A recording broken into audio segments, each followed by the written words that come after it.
Learn how to create a fully functional Reddit clone with React, Firebase, Next.js, and Chakra UI. Shadi originally created this as a playlist, and he has combined everything into one course for our channel.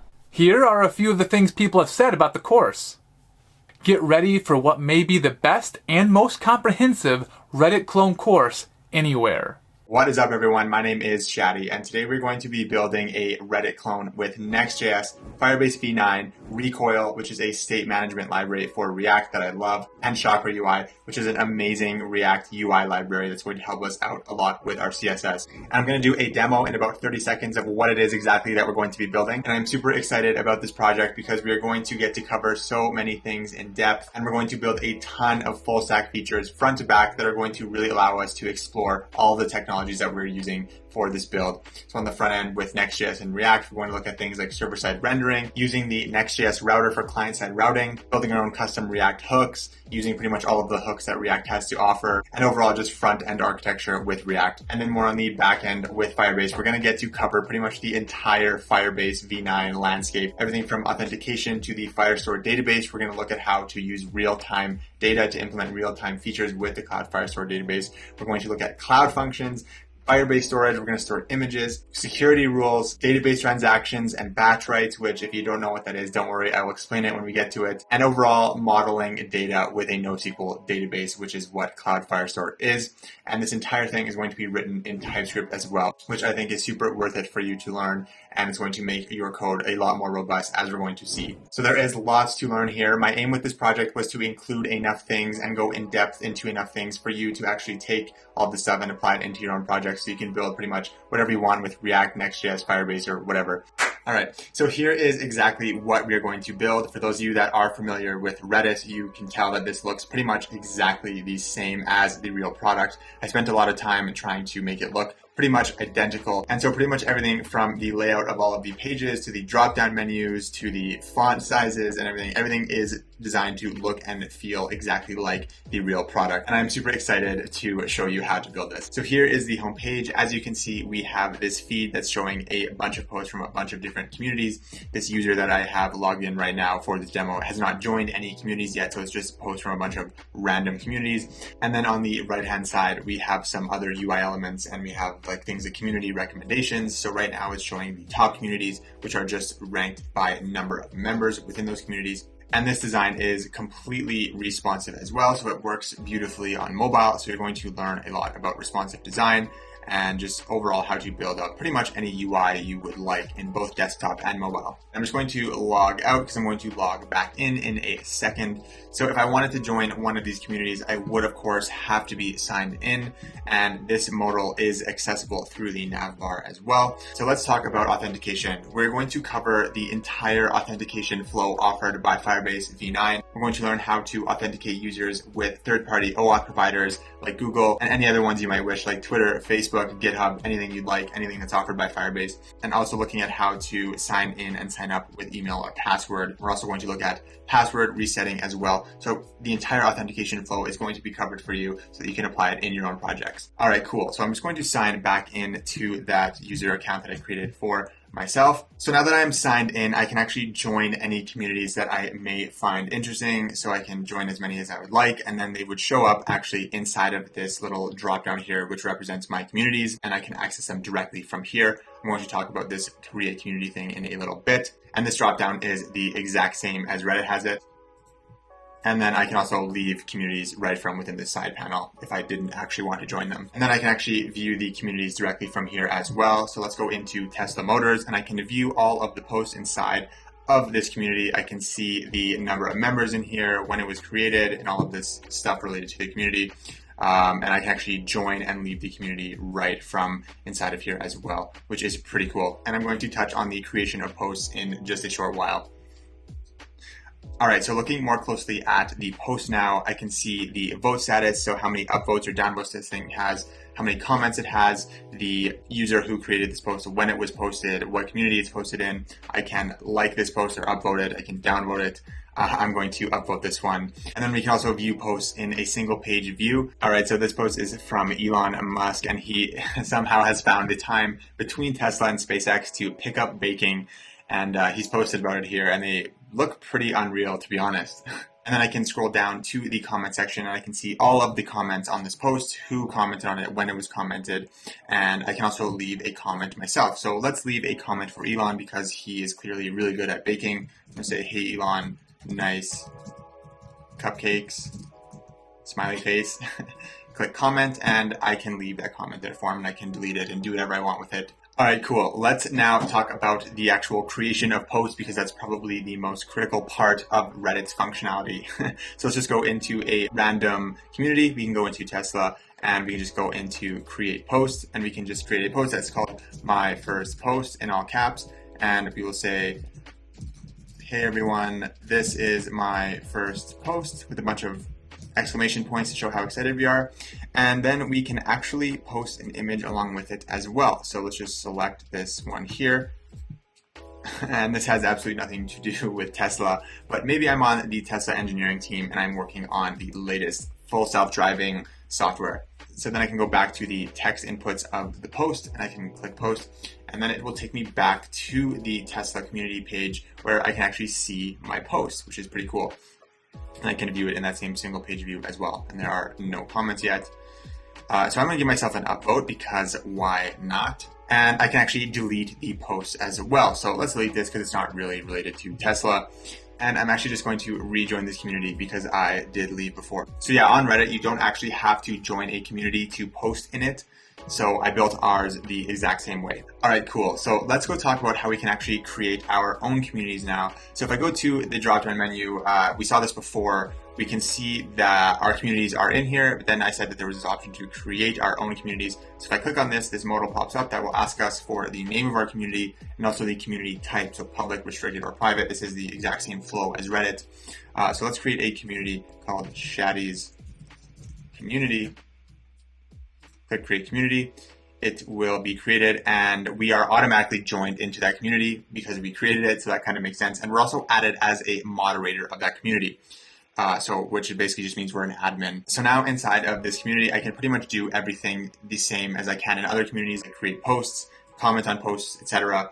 And I can also change the image of this community because I am an admin. So let's test that out. Let's see what that looks like. So click on this Google logo because it has this nice circular shape to it, which fits the shape of this.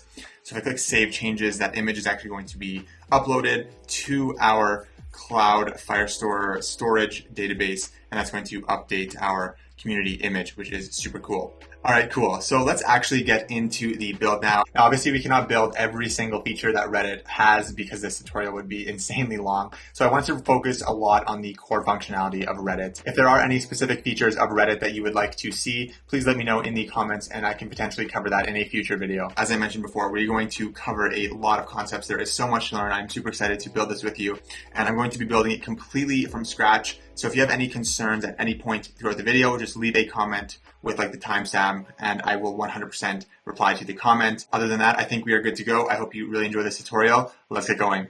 All right, everybody, welcome to the tutorial. We're going to get going with the build now. So on the left, I just have a terminal open to the folder that I'm going to place our new project in. Feel free to place yours wherever you would like. And I'm going to have my code open on the left once we create the new project in just a second. And during the early stages of this build, and especially for this first part, our pace might be a tad bit slower than for most of the project since we are going to come across a lot of new things for the very first time, such as working with Chakra, Recoil, and also TypeScript. And I want to make sure that you all have a really strong fundamental understanding of all of these tools so that the entire build makes complete sense and you can get as much out of it as possible. So I will spend a bit more time explaining things in more detail the first time around, but do know that after getting our first few reps in with each of these things, the pace will be quite a bit faster in future parts. Okay, so what we're going to do is start off by just creating a brand new Next.js application. We're going to Google create next app and go to the Next.js docs and grab this command here, which is the command for creating a brand new TypeScript project with this TS flag. So I'm going to paste this in my terminal, and I'm also going to add the folder name that I'm going to place this project into, and I'm just going to let that install, and once it's done, I will open it up in VS Code. It may take a few seconds for you. Perfect. Now, once that's done, what we can do is just cd into that directory, and then I'm just going to open it up in VS Code. And I'm going to spin up the development server so we can see the newly created app that we just made. So get this set up on the left. And let's now run the development server by just running npm run dev. That's going to spin our app up on localhost 3000. So let's go to that. And here is our brand new app. I'm going to open up the console as well and just put it on the bottom so we can see any errors and our console logs that we may add in the future. Cool, so this is a bare bones Next.js project. The files that we're going to be interested in right now are going to be this app.tsx and index.tsx.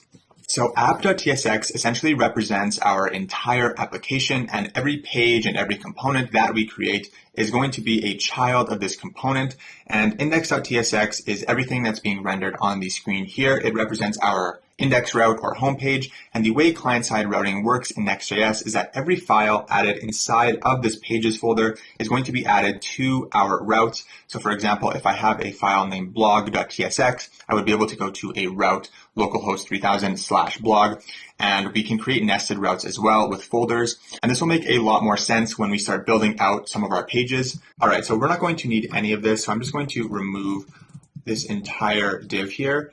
And I'm going to just add an empty div that says hello. And we can see that on the right. So now let's go install Chakra UI and get it set up with our app. So I'm going to go just search for Chakra UI. And if I just go to the very first thing, chakraui.com, and go to get started, they have a bunch of choices for frameworks that you can use. So we're just going to click on Next.js because that's what we're using. And there are a few packages that we're going to need to install. So the Chakra and a few dependencies that they have. So I'm just going to copy this command here, come over to our terminal, throw that in there. And I'm also going to, at the same time, install Firebase as well as Recoil because these sort of represent our core packages that we're going to be using. So let's go ahead and install these. It might take a few seconds for you. Awesome. So when that's done, what we can do is come over to our app.tsx, and we're going to need to wrap our application in what's called a Chakra provider. And if you just scroll down a bit on this installation page, you can see that that's exactly what they're doing here. So this is pretty much exactly the same thing that we're going to do. So we're going to come over here, and I'm going to take this component and wrap it in that Chakra provider, which should just automatically import for me. If it does not, just import it from Chakra UI React and just paste the component in there. And this just ensures that we have access to Chakra throughout our entire application. All right, so one quick note is something that you might notice depending on the time that you watch this is that you might see this error in your console. And this is basically just saying that Chakra UI has not yet released updates to be completely up to date with React 18. React 18 was just released, I think, a few weeks ago. It's super brand new. And so depending on when you watch this, you may or may not see this. I did do some research on this, and I found that there is an open issue in the Chakra UI GitHub. And there's a whole conversation thread in here regarding this, but basically one of the core maintainers said that they are working on a solution to React 18. However, it will take a few days, and this was just posted 4 days ago. So again, depending on when you watch this, you may or may not see this. If you do see it, do not worry, it can just be ignored. It's not a huge deal. I just wanted to briefly mention it in case you were concerned. All right, so what I'm going to do is just make some brief adjustments to our folder structure here. In the root of our project, I'm just going to create a folder called source, and I'm going to put pages as well as styles into that source folder. And this is a common practice to do. It's just a preference of mine. I prefer to keep everything that we're going to write inside of a folder called source. It just makes sense to me. And this is a common practice. A lot of people do this, and Next.js even has an entire page on their docs explaining how to use a source folder. It will break initially, but all we need to do is just recompile our development server, and Next.js knows to look for that source folder, and it will just rebuild itself to work with that folder. All right, perfect. So now we are ready to create our Chakra UI theme and pass that to our Chakra provider as a prop. And since Chakra is going to be handling all of our styling for this build, we actually don't even need this styles folder. So we can just completely delete it. And our app should function exactly the same. We are not going to have any styles provided by CSS. Everything's going to be handled by Chakra. All right, so let's create our Chakra theme. So I'm just going to go to the Chakra UI theme docs. If we go to customize theme here, we're basically going to do exactly this. Create a theme, which is just represented by a JavaScript object with the help of this extend theme hook from Chakra UI.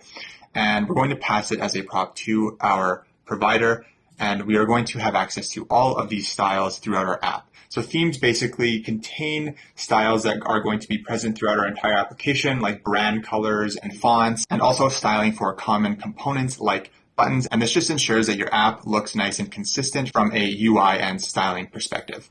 Okay, so inside of our source folder, I'm going to create a new folder called Chakra. And inside of that folder, I'm going to create a file called theme.typescript. Now, I'm going to come over here and copy this from the Chakra docs. And I'm also going to add an export to the theme variable here because we're going to need to import it in app.tsx. So let's go and do that. So import theme from Chakra theme, and then let's pass that theme to our Chakra provider. Just exactly what they're doing over here. Okay, so let's go to our theme, and inside of here, I'm going to make our main color the actual Reddit orange, and that's going to be represented by brand 100. So every time we want to access the Reddit color throughout our app, which is going to be a decent amount, we can just access it by using brand.100. And that will make more sense once we start using it. It's very, very simple though. So the actual hex code for the real Reddit orange is FF3C00. So that is the actual hex code for the Reddit brand color. All right, and inside of this theme, we're going to also add the font that we're going to be using, and our entire body is going to be using the font Open Sans with a fallback of sans serif. And what we need to do in order to use Open Sans is to actually install it. Chakra makes that extremely easy. If you just search for Chakra UI fonts, you can go to using fonts, and the example in their docs actually uses Open Sans.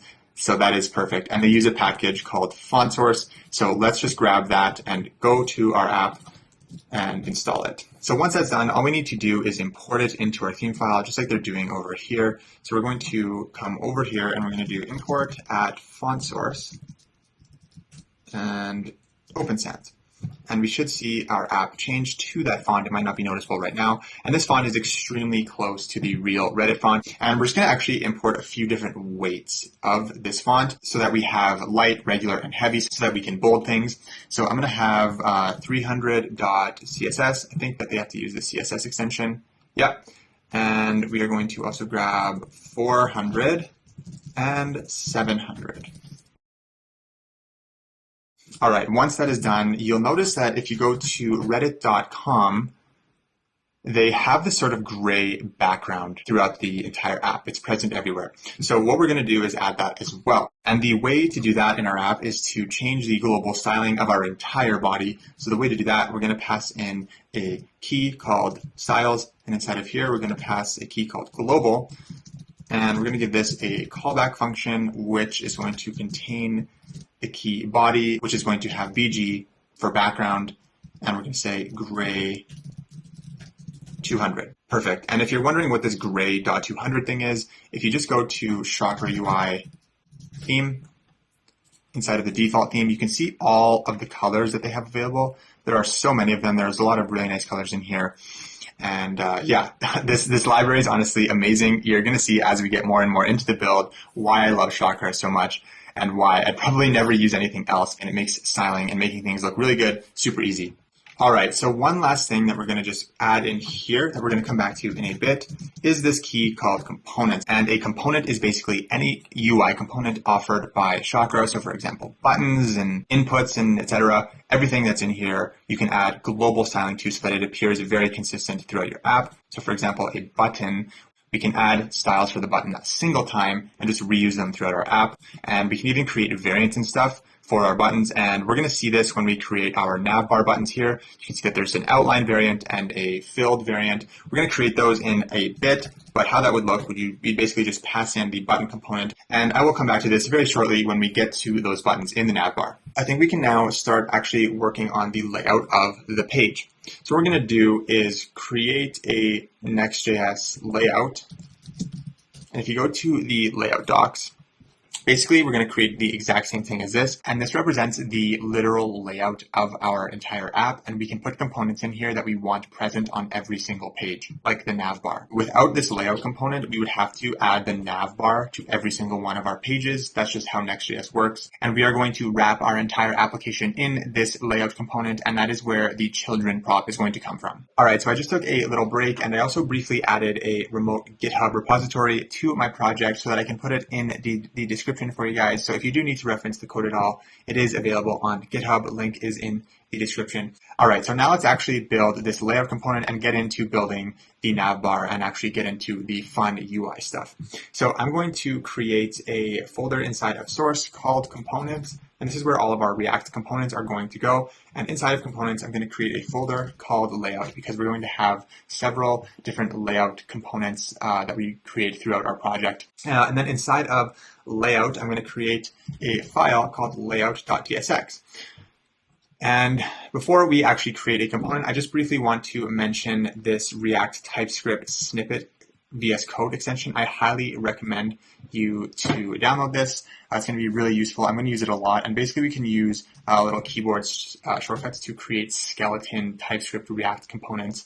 And it just makes developing a lot faster, so you don't have to write all of this out from scratch. And we get all of the TypeScript stuff here just handed to us out of the box. So when we work in TypeScript with React, we create types for each component, and these types specify what props need to be passed to this component. And this ensures that we're passing everything that this component needs to prevent bugs and crashes. And this is something that JavaScript does not do. So TypeScript basically just points out these errors to us before we even compile the app to make sure that everything works smoothly. And React-FC is just the type of a functional component, and this just indicates that that is what we are returning out of this function. And if this looks foreign to you because you're new to TypeScript, do not worry. We're going to use this a ton throughout this build, and you're going to know it like second nature once we're done. But yeah, highly recommend this extension if you do not have it.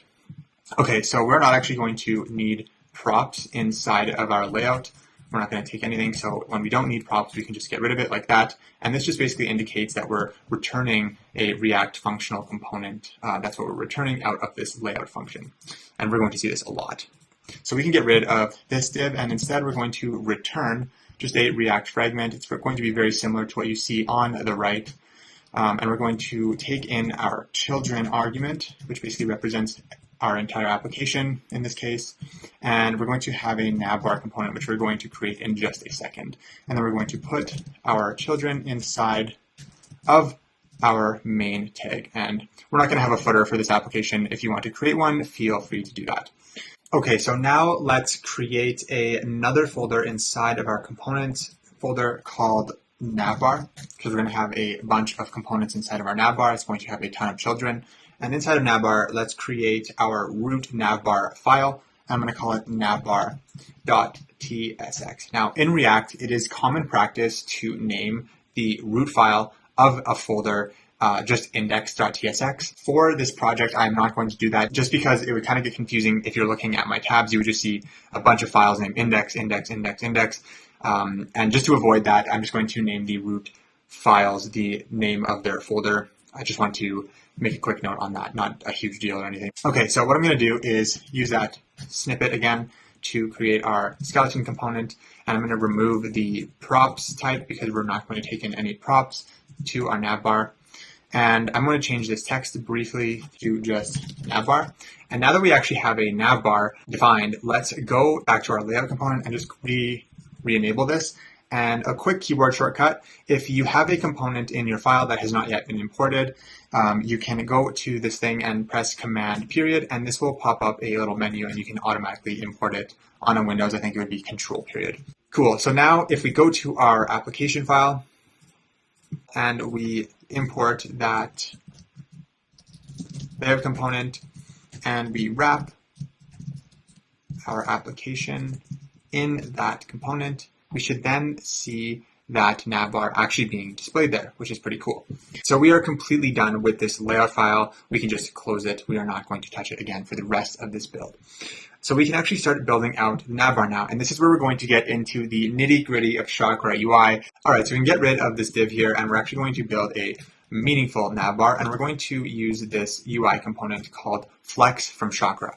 Now what Flex is it's essentially just a div with CSS flexbox already applied to it out of the box, and we're going to use this a lot throughout our application, so it's super handy. And Chakra UI saves us a lot of time writing out flexbox styles over and over again. So let's say I wrote the text navbar in here. You'll see that it appears exactly the same as when it was just a regular div. However, now the div has CSS flexbox applied to it, which we're going to need once we start adding more components. So now let's talk about styling Chakra UI components. So the way to do that is we can pass any CSS argument as a prop to any of our Chakra UI components. So for example, let's say I wanted to add a background color of white to our navbar. I can simply do that by just typing BG. So let's say I do BG is equal to white, and I wanted to add a border of 1 pixel solid red.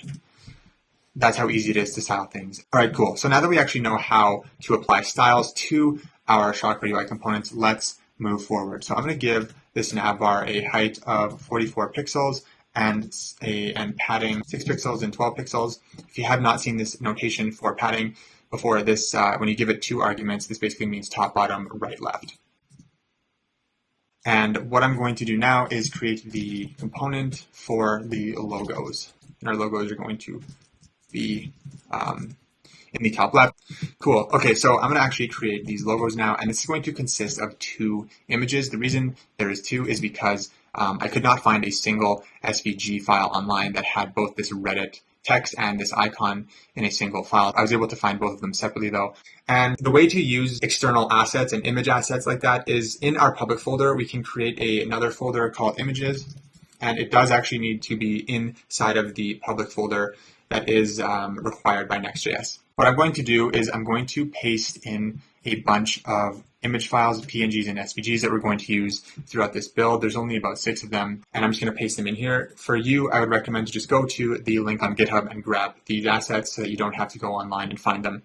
And these are just SVG icons that I found online, and they all work very well. What that's going to look like, the way we're going to use these, is we're going to have 2 images, and these are Chakra UI images, not Next images. And the first one is going to be, we're going to go into that images folder I just created, and I called this thing redditface.svg. Let's go back to our app, so that showed up there. And the second one is going to be images reddit text.svg. Perfect. And let's give this one a height of 30 pixels, and this one a height of 46 pixels. Now you can see that they are a little bit misaligned there, and that is where Flexbox is going to start to come in handy. So if I go to this logo container and I give it the align prop, which is short for align items, and I do center, it will center those items for me. Cool. And we're actually going to add a media query to this second image text, or the logo text, because you'll see on the real Reddit, when we get to a certain screen size, like on mobile, that Reddit text is not actually visible. It's not until we get to the medium screen sizes that it's actually visible. So I'm going to show you how to write a media query in Chakra. So we're pretty much covering all these Chakra fundamentals so that everything makes sense throughout the entire app. So once we cover this stuff once, it'll just go a lot quicker when we get to it again. So basically, we're going to add a media query to the display CSS property. And the way media queries work in Chakra is we apply them to single CSS properties rather than writing a single media query with a bunch of CSS properties like you would in raw CSS. We're going to do it property by property. And that may sound a little bit like it's more work at first, but it's actually not, and it's actually really clean and easy. We're not going to write that many media queries. It's actually quite simple. So for our display, for our text, we're going to make base to be none, and base represents mobile screen sizes because Chakra is a mobile first UI library. So mobile screens, we do not want this thing to be displayed. And then at medium size screens and up, we're going to make it unset. And unset is basically just the opposite of display none. At mobile screen sizes, it is not visible. And once we get to medium, it is then visible because we apply unset. And we're going to write quite a few media queries, particularly for the navbar. It is pretty responsive. As you'll see, there's a lot going on here in terms of responsiveness. So the navbar is going to have quite a bit of media queries. So we're going to get really good at this. Cool. So I'm going to add the other components that we're going to create in just a sec, and then I'm going to comment them out. But we're basically going to have the directory which is a drop-down menu item, a search input, and write content. Cool. And write content is basically represented by, if I log in quickly, it's going to contain those authentication buttons that we were looking at, but it's also going to contain all of these icons and stuff and this drop-down menu. There's a lot going on the right-hand side on the navbar, so I wanted to give it its own parent component, hence the write content component. All right, so now let's start working on our search input. So I'm going to go to our app, and I'm going to, inside of the navbar folder, I'm going to create another component called SearchInput.tsx, and I'm going to use our snippet once again. And we are eventually going to take in a user here as a prop once we get to authentication. I'm going to leave this empty for now. All right, so let's start developing this component. So I'm going to get rid of this div. I'm going to instead use our famous flex component, and we're going to use this so many times. All right, so I'm going to leave the styling for this blank right now. We're going to come back and add some stuff later once we have some more of this input built. And the first component we're going to add in here is called an input group. So if you want to go to the Chakra UI input docs, we're basically going to have something similar to this here, where we're going to have an input with an icon. And Chakra makes that super easy. They have, I believe, what's called add elements inside the input. So this is exactly what we're going to do. So I'm just going to copy this input group here, and I'm going to paste it over here. And again, I'm going to use that auto import thing that I used before, command period. And this is amazing. Watch this. So before I showed you how to do it with a single component, but now look, I can do it with add all missing imports. And that is just unreal. So you'll notice that these did not import, and you may be wondering why. And that is because they are coming from a different library that we're going to have to install, which is Chakra UI Icons. So what we're going to do is just going to go to the browser, and I'm going to search Chakra UI Icons. I'm going to go into here, and I'm literally just going to copy the installation command and paste it in our project and install that there. Cool. So now that we have that installed, I can go back and try that auto import thing, and it should pick it up now because we have installed the library. Okay, and we do not need this second input group. Sorry, I did not mean to copy the second one. We will get rid of that. And when we save that, I have auto formatting on. That's why everything moves when I save the file. If you do not, I recommend you to install Prettier and turn on save on format. You can do that by going into your VS Code settings. Just do a quick Google search on how to do that. It's pretty simple, and it's very, very handy. Cool. So we actually will not be in this app file for a little bit. So I'm just going to close that. And now that we have a search input defined, I'm going to come back here and re-enable this. Just going to comment that out. I'll move it up here. I'm going to comment those out, and I'm going to import it from search input. I'm going to save this. And for some reason, we are not seeing anything. We need to refresh. Oh, there we go. Okay, so we can see that something is there, but it looks kind of not great. It does not look anything like the Reddit thing. So let's do some work on that. All right, first off, the icon is completely wrong. So let's make it the proper icon. We're going to make it the search icon from Chakra UI Icons. And another keyboard shortcut that's really, really cool is if you do Command-Shift-P, it'll open up the command line in VS Code, and we have a bunch of settings that we can tell VS Code to do. And you can search for organized imports. Mine's at the top because I used it recently. But if you just search for organized imports and you press enter, it's going to automatically get rid of all of the unused imports and sort them alphabetically. I like to have React at the top. So now we have the search icon there, and phone number is definitely not what we want to put in there. I believe on Reddit it says search Reddit. And now we're going to add a bunch of styles to our input and change the color, and we're going to make it look identical to Reddit. So let's go over here. We don't want the type equals telephone here. So let's add a font size of 10 points. And let's change the color of the placeholder.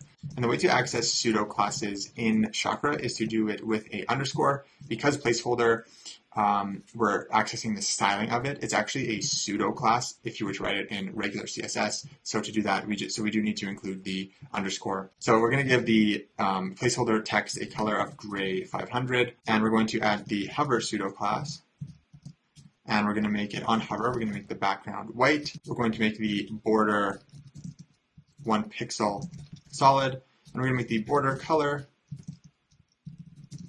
blue 500.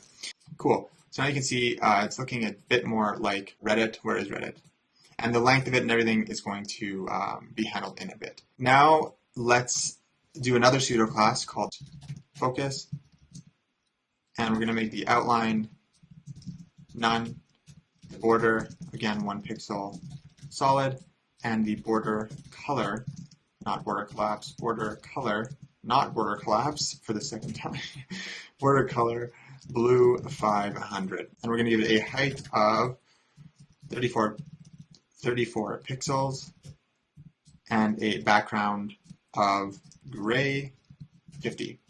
Cool. I'm going to make this a bit darker to match more of the color of the text. All right, now let's go back up to our parent flex container, and we're going to add some properties here. Now we're going to say flex grow is equal to 1, and that means it's just going to basically take up the remaining width of its parent container. And a lot of these styles will make a lot more sense once we actually have all of the navbar components in place. But essentially, flex grow means basically just take up the remaining room available. We're going to add another property, margin right, and in Chakra UI, you can just say MR. I'm going to say 2. And that is just, I think, pixels. And we're just going to say align is going to be equal to center. Cool. So now you can see that we actually have the navbar, and the styles are exactly the same as Reddit. This icon you can see is a little bit misaligned. And when I was doing the build, I wasn't able to use flexbox on the input. It was being kind of weird. So what I'm going to do is just add a bottom margin of 1. And that should make it look a bit more centered. That's pretty much it for the search input for right now. We're going to come back to this in a bit once we have the user, because some of the styling is going to change. But yeah, pretty simple component. All right, you guys, we're now going to start working on the write content of the navbar. And write content is basically the parent of everything going on over here. We have the authentication buttons and this drop-down menu, and then all of those icons that we saw when we were logged in. That is going to be a child of write content. All right, I just wanted to mention that when developing this application, I tried my very best to keep the components as clean and as modular as possible, and I avoided writing extremely long components because it can be really easy to do that in React. And I wanted to get as close to a production React application as possible to show you guys how to write really clean and extendable React applications, so you kind of see how it is done in the industry, and hopefully this will help you out with your job search if your goal is to land a developer job. All right, so inside of our navbar folder, I'm going to create a folder called write content. And inside of write content, I'm going to create the root write content file, writecontent.tsx. I'm going to use our snippet, and we are going to take in a user in this component as well, like the search bar, but we don't have a user yet, so I'm just going to comment that out, and we will come back to that in a bit. And we're going to return a React fragment, and this React fragment is going to have a component called Auth modal, which we're going to create shortly. That is going to be the modal that pops up when you click one of these buttons. That's what that's going to be. But we're going to get to that shortly. And I'm going to create a flex component here. And inside of flex, we're going to have a component called auth buttons, which we're going to create right now. And just before we do that, I'm going to give this the properties of justify to be center. Justify is short for justify content. I'm going to give align to be center, align items to be center. So this is basically how we center a div. This is the CSS equivalent of display flex, justify content is equal to center, and align items is equal to center, for those of you who might be wondering. So let's go create the auth buttons component, and the auth buttons are going to be the login and sign up buttons that we see over here on reddit.com. So let's go into write content and create a file called authbuttons.tsx. Again with the snippet, and we're not going to take any props into this component, so I can just get rid of this. And we're going to again return a React fragment, and we're actually going to start using the button component from Chakra UI. So I'm going to add a button called login and another one with the text sign up. Cool. And let's go back to our write content and enable this and do our auto import. All right, so that's not, oh, it's because we're not actually even rendering this right now. So let's go back to Navbar and re-enable this. We're going to put directory up here, going to comment this out, and let's put our import write content. Okay, so you can see those buttons popped up on the right. However, they look absolutely nothing like the Reddit buttons. So we have some work to do. All right, so since buttons are going to appear in our application several times and we want to apply consistent styling to them, we're going to go back to our Chakra theme and just quickly create the global styling for our buttons so that we don't have to repeat a bunch of component styling every single time we create a button. So inside of our Chakra folder, I'm going to create another file called button.ts. This is how you would style your components globally so that you have consistent styling for all of your components. All right, so let's see how we can create global component styling for our button. So I'm going to import something from Chakra UI, not icons, theme, and I'm going to import the type component style config. And this is a TypeScript thing so that we get auto-completion when we're creating our button. We're going to create a button of type component style config. So another keyboard shortcut that's super handy in TypeScript is if you press Control spacebar, you will see a list of all of the properties that this particular type or interface is expecting. And this is really a first glance at the power of TypeScript. If you have not used TypeScript before, you're going to be amazed when we write some more advanced TypeScript at how robust and readable and bug-proof it makes the code. So I'm going to create this thing called base style. So let's do the border radius and look at this auto-completion. This is all thanks to TypeScript. Without this type, we would actually not have this auto-completion, right? It would have no idea like what this thing is. So TypeScript at its finest. Okay, let's bring that type back. Okay, and inside of base style, we're going to give a border radius of 60 pixels.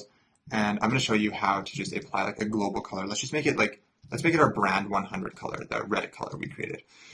And now in order to actually use this in our Chakra theme, what we need to do is go into our theme.ts file. And remember how when I was creating this theme, I mentioned that we were going to add the button in here eventually. So that's what we're going to do now. We're going to import that button from that button file. And then we're going to enable it here. And then you should see that those global styles have been applied to our button. So if you go back to our button, if you say add a border of 2 pixel solid red, you'll see that those are applied to every single button we create. So this is global now. So what we want to do is, because our buttons have slightly varied styles, we want to put everything that applies to all of them inside of this file. And then anything that is specific, we will just add the same way we have been adding other Chakra UI styles. So I'm just going to paste in the remaining styles for our global buttons because I just don't want to spend a bunch of time writing out a bunch of CSS. Once you kind of understand this, the rest will make total sense. So I'm going to go and just grab that from my other code base and paste it in here. So this looks like a lot, but it's actually not. We just have some base styling being applied to all of our buttons. And then we have sizes, which basically just indicate any styling we want to apply to this component at certain screen sizes. So the most important thing to pay attention to in here is the variants. We have our solid variant, which has a blue background, and then we just have our outline variant, which is a white background with a blue border, which looks like this red button here. Okay, so we're going to close this because we're not really going to need it anymore, and our login button actually is going to have the variant outline. And look at this, TypeScript gives us this nice auto-completion. We can see all of the options. So if I click outline, you can see on the right that that's actually being applied now. And like I said before, all of these styles that are specific to these buttons only, we're going to write the same way we've been writing other Chakra UI styles. So for example, the height, not every button is going to have the same height, so I did not put it in the global styles. I'm going to add it to each button specifically. So this button is going to have a height of 28 pixels, and we're going to see some more media queries here. We're going to have on display at mobile screens, we're not going to want to see this thing. And small, we're going to make it display is equal to flex. The width, we're also going to have a media query on. At base mobile sizes, it's going to be 70 pixels. And at medium screen sizes, it's going to be 110 pixels. Margin right of 2. And then I'm going to add a onClick function, which I'm just going to leave empty for now because it's not going to do anything. But we are going to have onClicks on both of these buttons that are going to trigger that modal. And that's going to prompt us to log in. And I'm going to basically do a lot of the similar stuff to the sign up button. So I'm going to make the variant of this solid, but by default it is solid, so I don't really have to specify that. I'm going to make the height of this equal to 28 pixels. And I'm going to go grab all of these things from this button because it's going to apply to this button as well. So now we can see that those buttons are looking pretty good on the right, and we can look at the responsiveness here. They disappear on mobile and they get slightly smaller at smaller screen sizes, and this behavior is identical to Reddit. All right, you guys, we are now ready to start working on that modal that I previously mentioned before, the authentication modal that's actually going to pop up when we click one of these buttons. That's going to allow us to create user accounts and log users in. So we're going to get a first glance at building a modal, as well as we're going to start implementing recoil, and we're going to see how to work with global state using recoil. So super exciting stuff. So what I'm going to do is inside of components, I'm going to create another folder called modal because we're going to have a few different modals throughout the app. I think there's 2 of them. There's the authentication modal and then the creation of community modal. So we're going to have a folder that houses all of those components. And inside of modal, I'm going to create another folder called auth to house all of the authentication modal components. And inside of here, I'm going to create a component called authmodal.tsx, which represents the sort of root component of the authentication modal. So I'm going to use our snippet, and our authentication modal is actually not going to take in any props. So we'll get rid of this. And what we're going to do now is we're just going to get rid of this div, and right now I'm just going to return a fragment that's completely empty. I will go back over here and implement this, auto import. And let's go grab the modal component from Chakra UI. So if you just Google Chakra UI modal dialog, we're just going to grab a sort of basic modal that's basically like this. So what I'm going to do is, we're not going to use this use disclosure hook, but I'll grab it just for now. We're going to sort of write our own custom implementation of opening and closing the modal.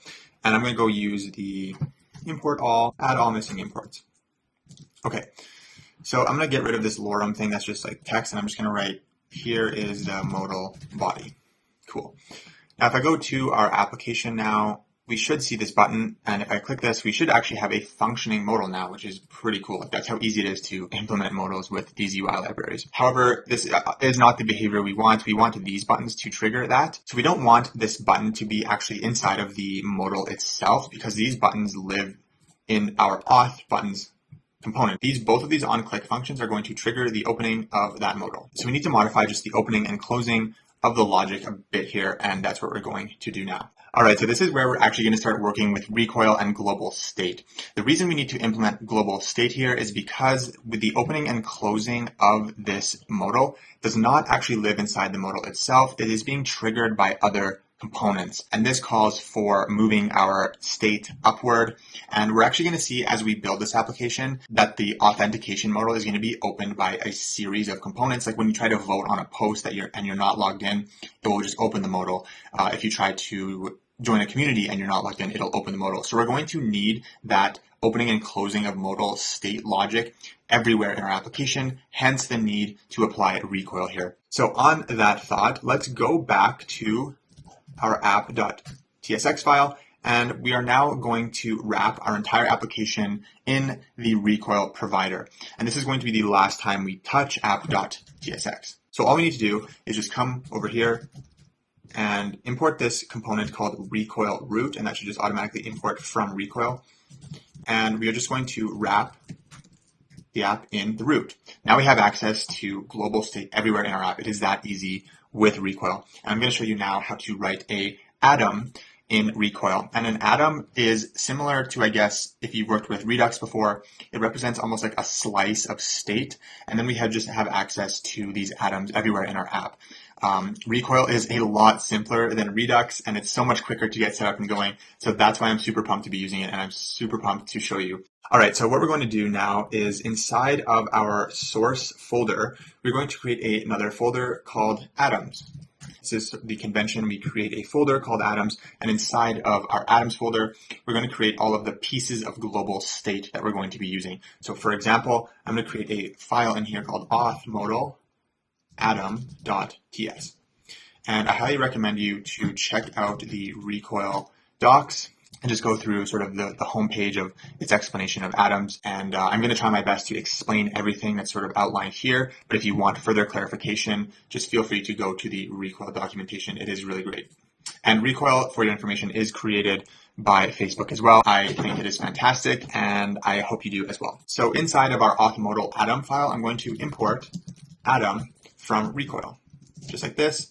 This is going to be our first glance at writing our own TypeScript. We're going to create an interface called auth modal state. And this interface is going to represent the properties that our auth modal atom is going to have. This is purely a TypeScript thing. You do not have to do this with JavaScript, but you will shortly see why this is so handy and the power of using types and interfaces with TypeScript. So our auth modal is going to have two properties. It's going to have an open property, which is going to represent whether it's open or not, and that's going to be true or false, a Boolean. And it's also going to have a view. And we're going to have basically three views for our auth modal. We're going to have a login view, or a sign up view, or a reset password view. Those are the three views that are possible inside of our modal. And this vertical line that you see here essentially means or. It is called the pipe operator in TypeScript. And it basically just means that we can have this thing or this thing or this thing. And also the reason that we didn't just make this of type string, which would also work too. We decided to be a bit more specific than just simply saying string because we know that our modal is only going to have a predefined set of strings. And this is a common TypeScript thing. And again, if this makes no sense to you, we're going to write so much TypeScript and interfaces, and you're going to see this so much that it's going to make a lot more sense as we get some more repetition with it. It is a little bit weird at first, but just try to accept it right now. And as we build, it will make more and more sense, I promise. We need this to be part of our auth modal state so that the modal knows which component to render, because we're going to create components for logging in, signing up, and resetting password. And this will make more sense once we actually start building out the modal component itself. So I'm going to create another variable called default modal state. This is going to be of type auth modal state. And so now this thing, it knows what parameters to expect because we specified that up here. And so this is, again, the beauty of TypeScript. So our default state, we're going to initialize our state as false because we don't want it just to be open as soon as the application spins up. Our view is going to be default login. And look at this. This is, again, beautiful TypeScript because we specified the three possible views up here. So we're going to use login here. So now we're actually going to create the atom itself. So we're going to say export const auth modal state. It's going to be equal to an atom. And this atom is going to be of type auth modal state, and the key is going to be auth modal state, and the key is a parameter required by Recoil, and it's basically just a unique identifier for this specific atom. And this does need to be unique for all of your atoms. This is just so you don't have conflicting state. And the default value is going to be default modal state. And this default value just represents our initial value of state for this particular atom. And this is extremely similar to the useState hook where you just pass it a default initial value as an argument.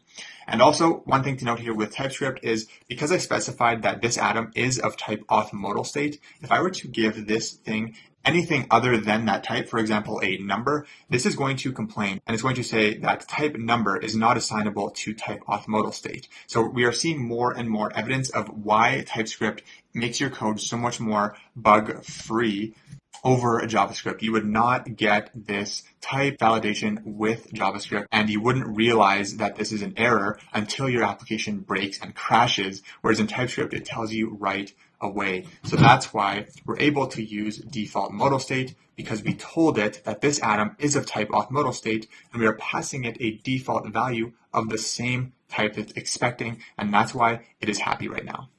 Awesome. So now we're going to see how to actually use this global state that we just defined inside of our auth modal. So let's go to our auth modal. So we're going to get rid of this use disclosure hook provided by Chakra, and we're instead going to do something extremely similar to native React state, but instead of using the use state hook, we're going to use a hook called the use recoil state. So we're going to say const modal state and set modal state is going to be equal to useRecoil_state. And then we just need to pass it that auth modal state atom that we created over here. That's all we need to do. And this is how easy it is to get recoil set up. And this is literally all you need to do to set up global state. So we basically have our state value and then our setting state function. Same exact thing as useState with React. However, it is global, which is amazing and a lot simpler than React. So now for this modal, it is no longer going to use that isOpen variable that we got rid of before. It is now going to be modal state. When I go into this, it knows what properties are defined on that thing thanks to our interface. So modal state dot open, and we're going to remove this onClose function. We're instead going to define a function called const handle close, and this function is going to use the set modal state function, and we're going to take the previous state value and spread it because we only want to modify a single part of that piece of state, and that piece is going to be open, and we're going to set it to false. Now we're going to get rid of this button, and then inside of our modal onClose is now just going to be handle close. And we're not actually going to even have a modal footer, so I'm just going to get rid of this. Okay, so if we go back to our modal, we'll see that this actually doesn't do anything. The modal is not appearing because we have not told these buttons to trigger the modal to be open. So this is the reason why we needed this to be global, because now in our auth buttons component, we can call that set auth modal state function that is going to modify that specific atom and set it to be open, which the modal is listening to. And so multiple components are able to read and write from the same atom and trigger global state updates. And so that's what we're going to do right here. So I'm going to enable these on-click things right here. And inside of auth buttons at the very top, I'm going to grab that set auth modal state function.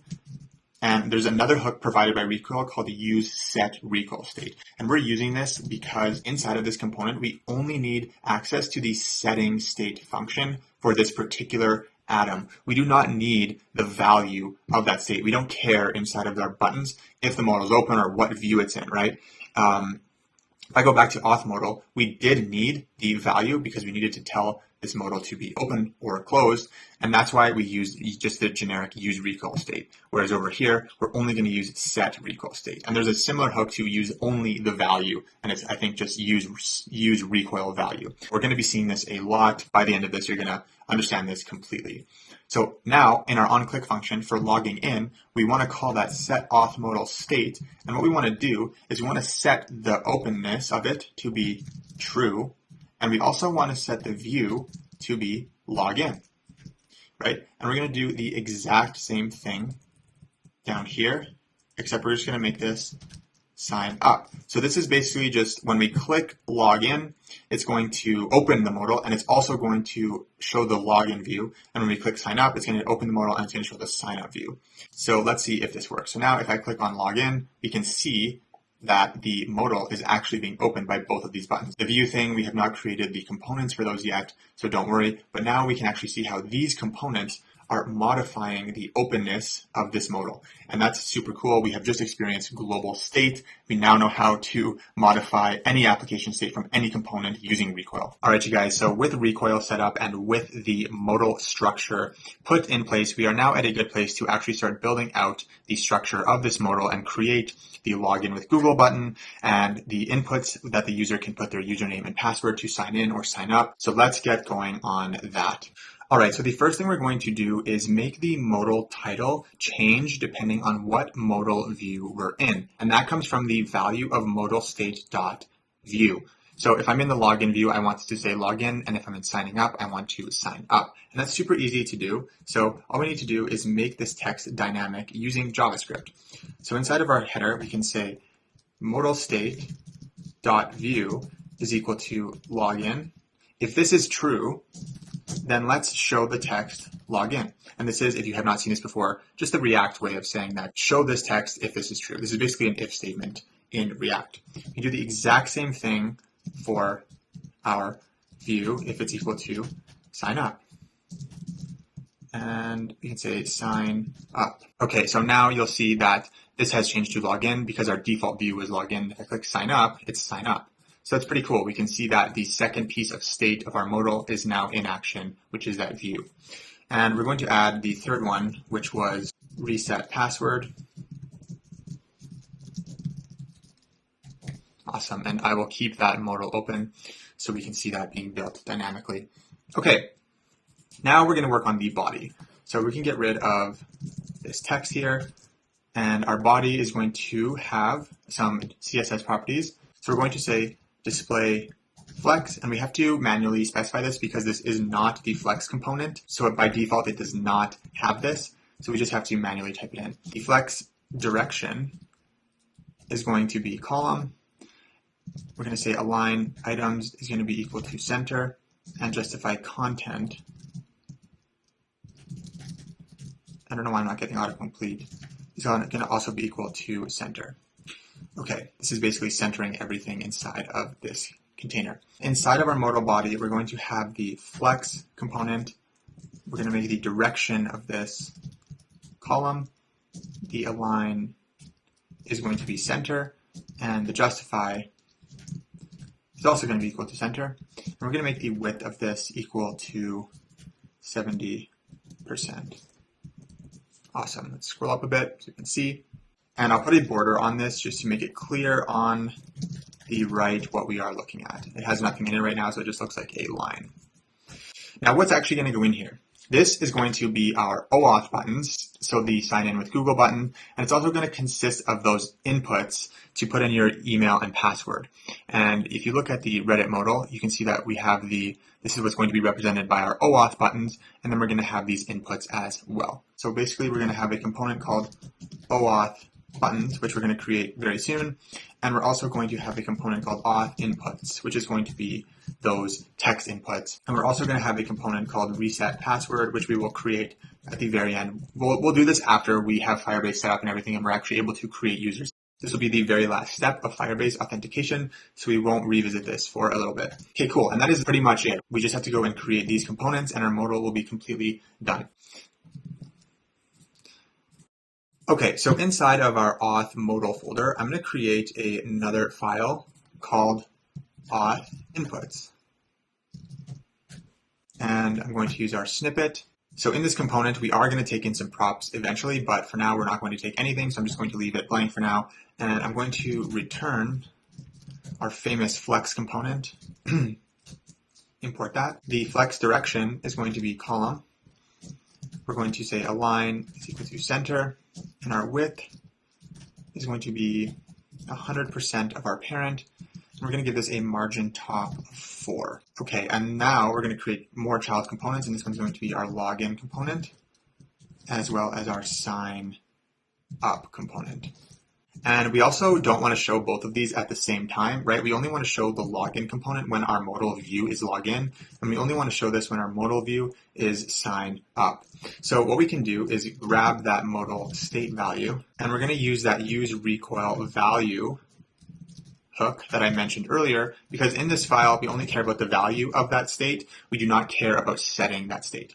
So now in here, we can control which one we're seeing by tapping in to that modal state .view. If the modal state.view is equal to login, then show our login component. And if this is equal to sign up, then show our sign up component, which we have not created. And that is it for this component. And the reason we are keeping this component so small is because if we put everything from login and sign up in here, it would be a super giant mess. And we're going to keep it this way, and it keeps it very clean and readable so that if someone else were to read this, they would know exactly what's going on. And it's common practice in industry, and it makes refactoring the code a lot easier, and it makes the component overall more extendable in the future. All right, so what we're going to do now is I'm going to comment these out, and we're actually going to go create the login component now. So inside of our modal auth folder, I'm going to create another component called login.tsx. Use our snippet. All right, and this component is going to be our first component that is going to take in user inputs in the form of a form. So we're going to have two inputs that we're going to create here, and one is going to be for the email and one is going to be for the password. And we're going to need to create some state in order for our user to be able to type these values in and for us to submit it to Firebase. All right, so to do that, we're going to use the useState hook, and I'm going to create a state variable called login form, and the setter function is going to be called set login form. and we're going to say useState, and the initial value of our login form is going to have an email that is going to be empty and a password that is going to be empty as well. Okay, so now we can actually build the two inputs that are going to use and update that form state. So inside of our form, let's create an input, and that is going to come from Chakra UI. We're going to create two of them, just like this. Okay, and what I'm going to do is I'm going to go back to our auth inputs component and just enable that login component so that we can actually see what we're building on the right. Since we have something defined now, we should be able to do that. And in order to see anything, I just need to go back to auth modal, because that is the parent of auth inputs, and enable auth inputs. And that should automatically import. Just make sure it's imported at the top. Okay, so nothing's showing. Let me try refreshing the page.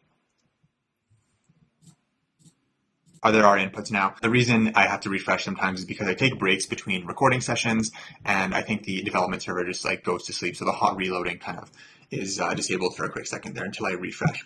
Okay, so let's go back to our login form, and we're going to give some properties to our input. So this one is going to have a name of email, and we're going to give it a placeholder of email as well.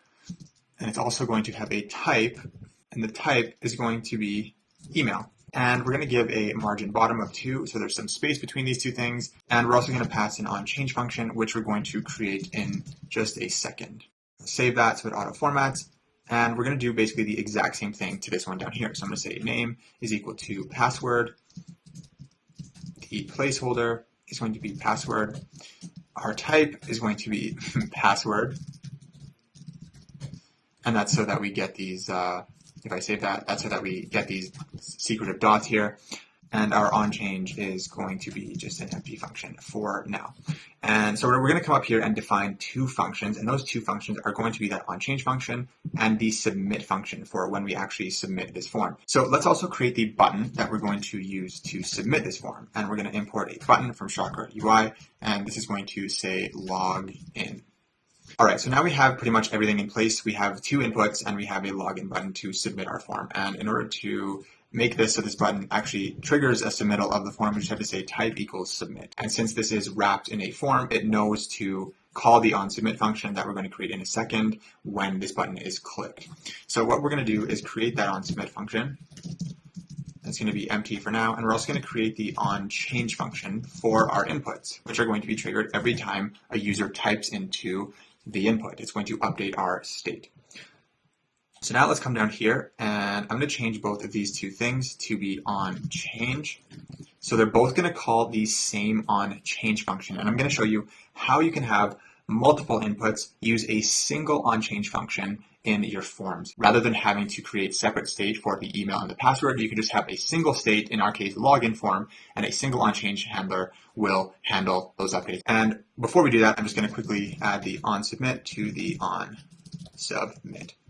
Perfect. So our onChange function implicitly takes in an event. This event is a change event that is emitted by these inputs. So every time the inputs change, it emits an event, and it is going to be captured by this function. So the type of this event we can say is react.changeEvent, and the type of HTML element that's emitting this event is an HTML input element. And this is all purely TypeScript. The reason we do this is so that when we're using our event inside of our function, we have auto completion and we can see all of the properties on our event. So TypeScript at its finest, once again.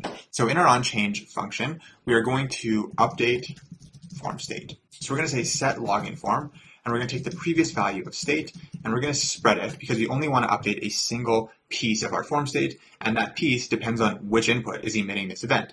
And how do we know that? Well, luckily on our event, we have event.target.name. And where's that name coming from? That's because we gave these inputs a name. So every time this particular input emits an event, that event contains the name of the target that emitted the event. And so that's how we're able to know which piece of state to actually set. So we can say event.target.value, and that's just going to be the value that is inside of the input. So now if I go to my browser, I'm going to go to my React Chrome extension. If you do not have the React Chrome extension, I highly, highly, highly recommend you to get it. It is extremely useful, and it's much more accurate in debugging React applications than doing console logs. So Highly recommend that. And I'm just going to use the React selector to inspect our login form. And you can see that it has a piece of state with our form that has email and password. And so thanks to our onChange function that we just wrote, when I type into here, you can see that state is updating in the React extension.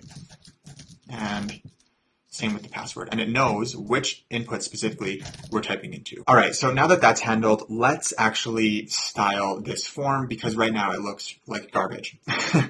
Okay, so what we're going to do is on our button, let's add a width of 100% and a height of 36 pixels. And on our button, I'm also going to add a margin top of 2 and a margin bottom of 2 to give it some space around it. And now let's add all of the styling to our input to make it look as closely as possible to these Reddit inputs. And also our modal is going to vary slightly in how it looks just because I didn't like this massive white space on the Reddit form. So ours is just going to be more of this without the white space. And there's going to be little things that vary. Like I'm not going to add like this text. I don't think that's very useful, but everything else is going to be very much similar. Let's go back to our app. And I'm just going to go quickly center this text because it is supposed to be over here. So I'm just going to go quickly back to the auth modal to our header. I'm just going to say text align is going to be equal to center. And that's going to center that for us. And I'm also just going to get rid of this red border. All right, and I'm also just going to quickly add some bottom padding to our modal body just to give it some more room at the bottom there. And let's go back to our login and get going on these inputs. Okay, so the first thing I'm going to do is add the required property to both of these inputs, just so that we're not able to submit our form if one of these things is empty. So let's go down here, and I'm going to add a font size of 10 point, make it a bit smaller than it is right now, and I'm going to style the placeholder by using the placeholder pseudo class, and I'm going to make the color of this gray 500. And I'm going to add some hover styling as well. We're going to make the background white, the border 1 pixel solid, and the border color is going to be blue 500. Perfect. All right, and let's also add some focus styling for when this thing is clicked on and in focus. We're going to make the outline none, and the 3 remaining things are going to be the exact same as these. So I'm just going to copy these and paste them down here.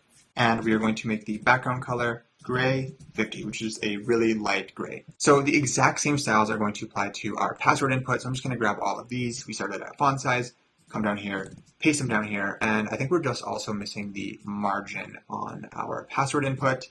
So I'll throw that in there as well to give more spacing between that and the button. All right, so this is looking really good. We can see that we have hover styling, focus styling. It's all extremely similar to Reddit. So I'm really happy with how this turned out. All right, so now the only thing we need to add to login is that text at the bottom that says new to Reddit, sign up, and that's going to switch the view to actually be the sign up view. So let's go quickly do that. That won't take very long at all. All right, so beneath our login button, I'm going to create a flex container, and this flex container is going to have the property font size 9 point. So all the fonts inside of here are going to be size 9, and we're going to make justify content equal to center. And inside of here, we're going to have text, and text is pretty much just a p tag with 0 margin. That is a Chakra component. And this is going to say new here. And also a quick keyword shortcut. If you want to duplicate lines, which is something we do a lot, you can press Option, Shift, and then the up or down arrows, depending on which direction you want it to show up in. So for example, if I want the same line to show up beneath it, I can do Option, Shift, down arrow, and I'll duplicate the line below it, which is super handy. All right, so this one is going to say, in all caps, sign up. And that looks like this. So we're just going to add some margin right of 1 to our new here text. And then we're also going to give this a color of blue 500. And we're going to make it a little bit heavier of a font. We're going to say font weight is going to be equal to 700. We're going to make the cursor equal to pointer, so that when we hover over it, it has the pointer cursor because it's something that we can click on.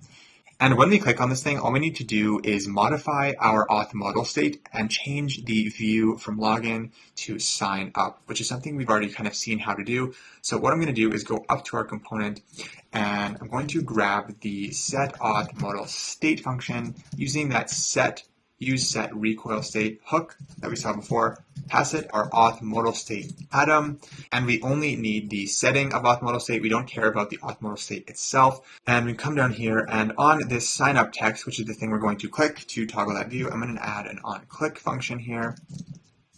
Let's just save this so that it auto formats so we can see it. And this is going to call that set auth modal state function. It's going to take the previous state, and we're only going to modify the view. We're going to change the view to sign up. So now if we click on that text, let's move that blue highlight. If we click on that text, it actually modifies the view, and we'll add the reverse in the sign up component. We'll make it so we can go back to login, just like you would see in any regular authentication form. Perfect. So that's super easy with Recoil. All right, so the structure of this component is pretty much done. All that we need to add in here is the Firebase logic, which is going to be handled by this onSubmit function. The modal is getting very close to being done. We just need to create our signup component, which is going to be very, very similar to this component. It's pretty much the exact same thing. It just has a third input to confirm the password. And then all we need to do is create the OAuth button or the login with Google button. That will not take very long at all because it's just a single button. And then we will be ready to hook up our application to a Firebase backend and start creating users with Firebase authentication. So we are getting super close to that. We are just a few minutes away. All right, so let's go quickly build that signup component. So inside of our auth folder, the same place where login is, I'm just going to create another file called signup.tsx. Inside of here, I'm going to use our snippet. I'm going to get rid of the type because we are not going to take any props into this component. And we are going to just go and copy pretty much everything from login into here because it's essentially the exact same thing with just a few minor changes. So let's grab everything inside of here up to this bracket, copy that, and bring it over here. So just paste that in there, and we're going to get a bunch of angry stuff because we have not imported anything. So let's go to this input and try doing this add all missing imports thing with command period and see if that solves all that stuff. So it does. What is going on here? Oh, I think text for some reason with Chakra, it just like doesn't auto import for some reason. It's kind of weird. All the other ones do, but we sometimes have to go manually import text from Chakra. No idea why, but that is just how it works. Okay, so that is not showing. I'm just going to quickly do, oh, it's not showing because if I go to auth inputs, we are not even rendering it right now. So let's go and do that inside of auth inputs, the same way we did login. Okay, so now if I open up signup, I should see these two inputs. It's the exact same component as login, so there is no difference. So let's make those minor modifications to that now. Okay, so our signup form is going to have pretty much the exact same state as our login form, except it's going to be, I'm just going to call it signup form and set signup form. And in addition to having an email and a password, it's going to have a confirm password thing as a third argument. We just need to change this to set signup form, and the onChange is going to behave the exact same way. Even with our third input, you could technically have 100 inputs if you want, which could be handled by this onChange. As long as they have that name, you are good to go.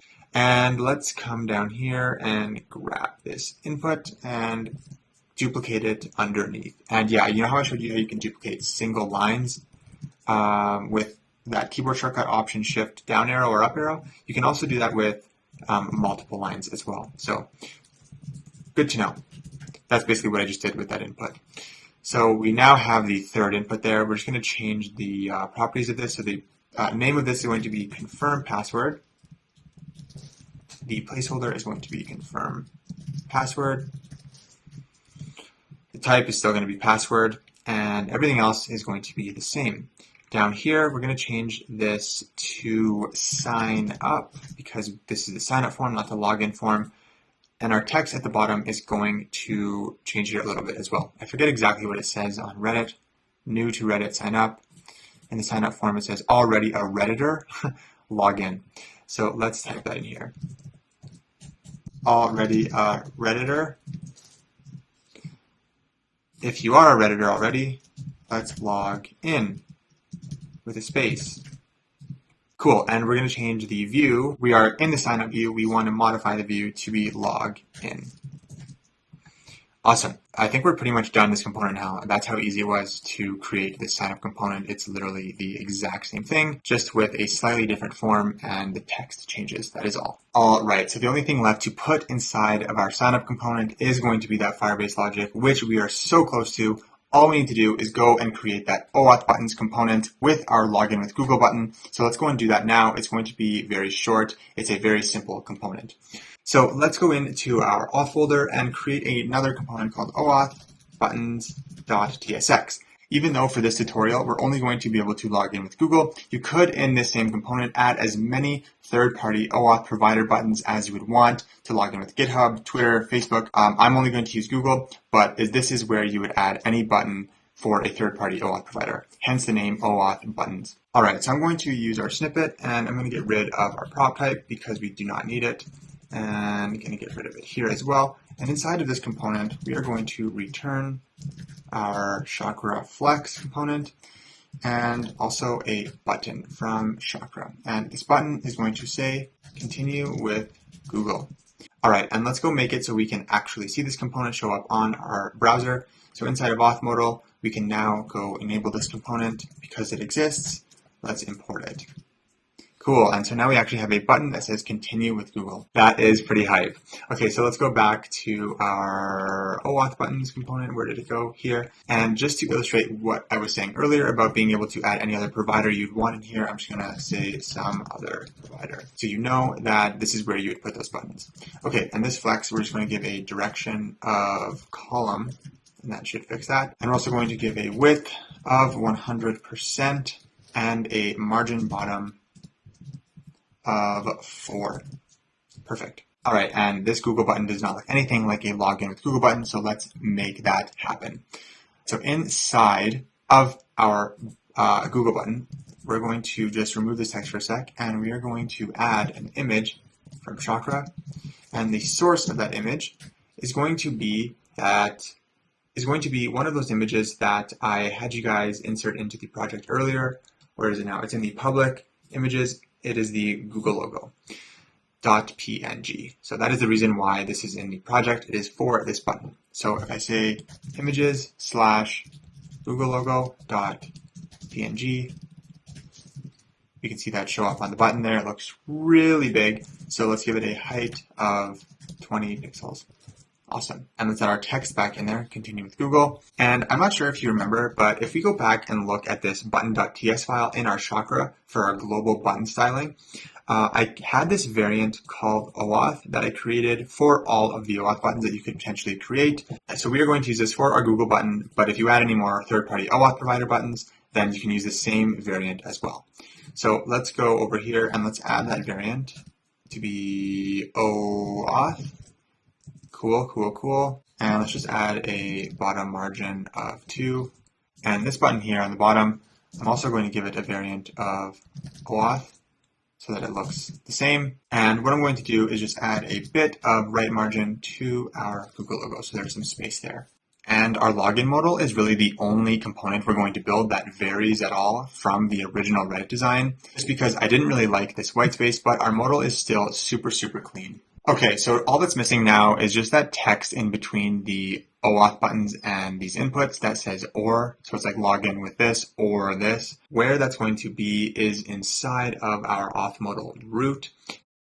And that's going to go right in here. So I'm just going to add text that says or. And because text doesn't want to seem to automatically import from Chakra for some reason, we just have to go manually add it to our imports up top.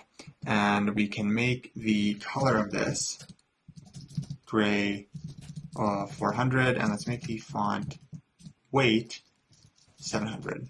Let's actually change this to 500.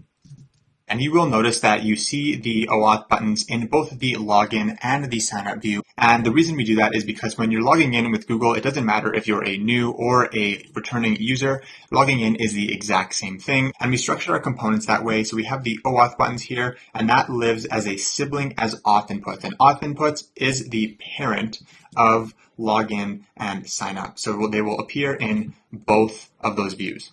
All right, so we are now done the UI structure of our modal other than the resetting of the password, which we're going to do after we set up Firebase and we're able to create users. And we are now ready to move into Firebase and start creating users. We left off last time just finishing up our login and sign up forms, and we are now ready to start working on implementing Firebase, getting it all set up. Just one note, I wanted to mention that I did create a Discord server after creating last video because I thought it'd be useful for people to get help in. So if you are wanting direct access to me and you want to sort of ask on-demand questions on the project or really anything, feel free to join that server. I would love to see you in there. The link is in the description. Let's get back to work. All right, so what we're going to do is go to firebase.google.com, and this is where we're going to create our Firebase project and get some configuration variables to connect our app to Firebase. If this is your first time to the console, it may ask you to log in. So just log in with your Gmail account or create a new Gmail account. And then what we're going to do is go to the console. And I'm just going to click Add Project. And the name I'm going to give this project is just Reddit Clone Tutorial. Feel free to name yours whatever you'd like. And then you're going to be asked if you want to enable Google Analytics for this project. Because it is a demo, I'm just going to disable this. And then we're going to click Create Project. And this may take a few minutes. So once this is all done, let's click Continue. And it'll take us to our project. So we're creating a web app. So we're going to click on Web. And then we're going to give this a nickname. I'm just going to give it the same name as our project name. And then I'm going to click Register App. Perfect. Now, once that's done, it's going to ask you to install Firebase, but we already did that when we installed Chakra. If you did not install Firebase, now would be the time to do that. So go ahead and do that if you did not. We're going to basically do exactly this in our app, and that is how easy it is to connect Firebase to our app. So what we're going to do is I'm going to come over to our repo, and I'm just going to close some folders to clean this up a bit so it's a bit more visible. And inside of source, I'm going to create a new folder called Firebase. And then inside of Firebase, I'm going to create a file called client-app.typescript. And this is where we're going to put our initialized app. You will have your own unique configuration variables. Do not put the ones that are displayed in this video because it will not work. All right, so what I'm going to do is just quickly copy this over. All right, so now what we're going to do is just in the root of our project, I'm just going to create a new file called .env.local. And this is where we're going to put all of our environment variables for our Firebase project. So what I'm going to do is on the repo, I believe there should be a .env.example file that looks something like this. And this basically just contains all of the keys that we're going to put in our end file. If you don't want to manually type all this out because it's kind of annoying to do that, feel free to go to the repo on GitHub and grab these keys. I'm just going to paste these in here. And now we're going to copy these variables over to put them into here. All right, so once that is done, all we need to do now is just go back to our client app file and remove these hard-coded strings and just access our environment variables. So what I'm going to do is just temporarily move this down here for a second just so I can copy the things over. The first one's going to be process.env.thatthing, and we're going to do this for all of them. So once that's done and all these names match the variables inside of your env file, we can close this because we're not going to use it ever again for this build.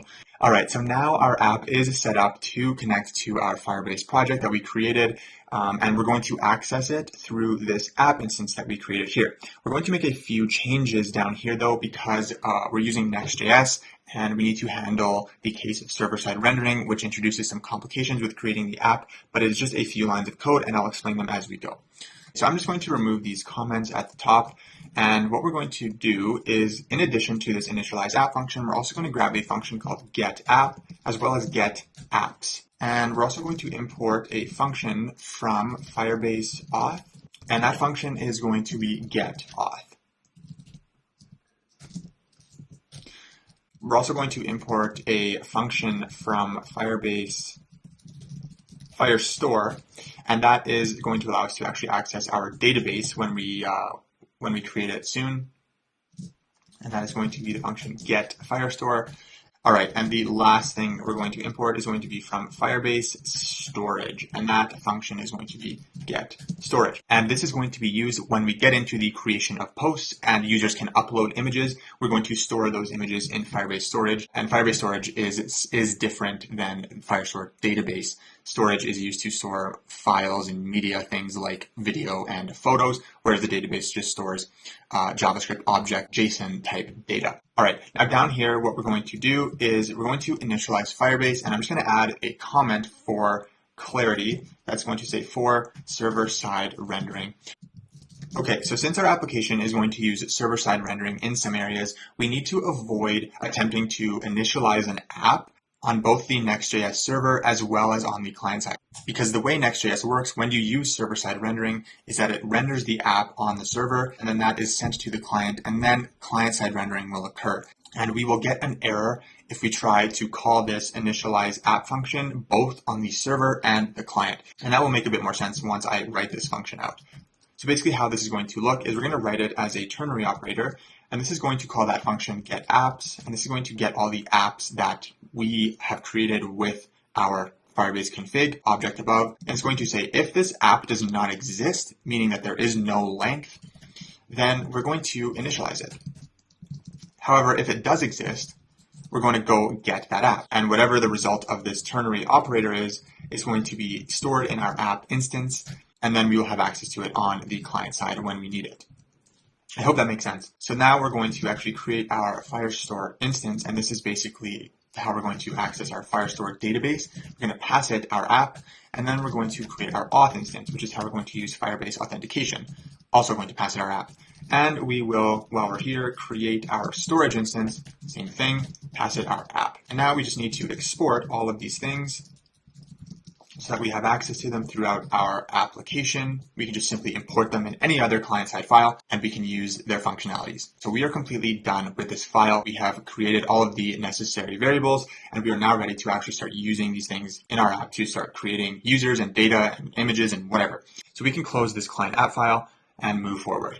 All right, so now that our app is actually able to communicate with our Firebase project, we can now implement authentication and actually start creating users. So for authentication, we are going to use this library called react-firebase-hooks, and these are hooks that are developed specifically for usage of Firebase inside of React, and they enable us to leverage all of the amazing powers of Firebase with just a few simple hooks and a few lines of code, and they're honestly unreal. So if you just search for this package on NPM and then you click on their GitHub repository link, this is where all of their documentation is. And if you come to the bottom here, you can see they have documentation for all of their available hooks.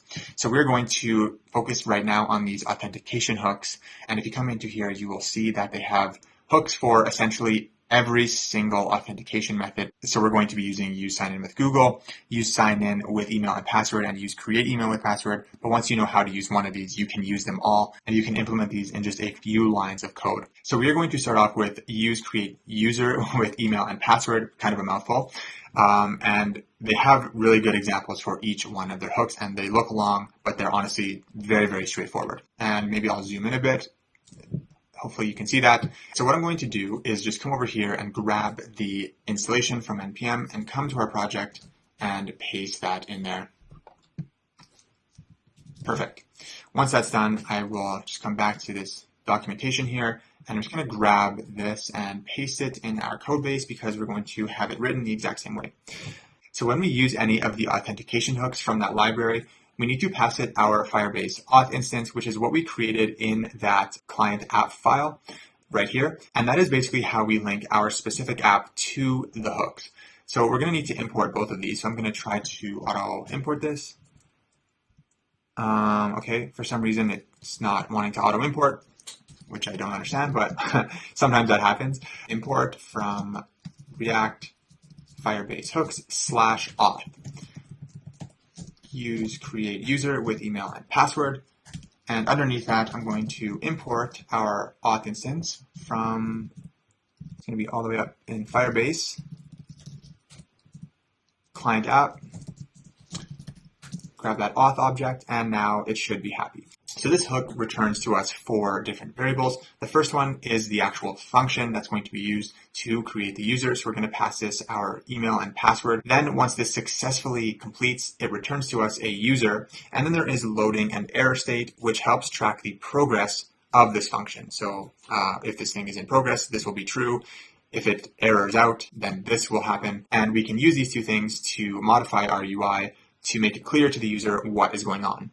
So this is where we're actually going to call that function. So I'm going to type out create user with email and password, and the arguments we're going to pass are going to be our signup form .email and our signup form .password. So let's quickly add form validation to check that a valid email has been entered and that the passwords that the user enters in the password and confirm password fields match. And actually, because we put the type of email on this input, HTML by default should handle the case of an invalid email, and it's going to check that the email actually contains the @, which is what we're going to consider a valid email. I think there's some libraries that exist that will check that it's like a valid domain and stuff, but for the purpose of this tutorial, I think that simply checking for the @ is completely fine. So the only thing we need to handle then is if those passwords match. So we're going to say if signupform.password does not equal to signupform.confirm password, let's set an error. And how are we going to set that error? Well, we're going to need to create another state variable. So we're going to create a state variable called form error. We can't use the keyword error because this is being taken by that there. Actually, what we're going to do is change the name of this to user error. It doesn't have to be specifically error because the hook is just going to return 4 parameters. It doesn't care what the name is. The 4th one, though, is going to be the error. So I'm just going to give it a name of user error. That way up here, I can use the more general term error. I'm going to say set error up here. And this is going to be useState, and we're going to set it as an empty string to start off.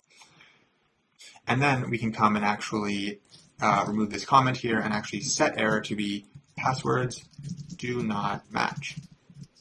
And I'm just going to return out of the function because we do not want to proceed with this if their passwords do not match.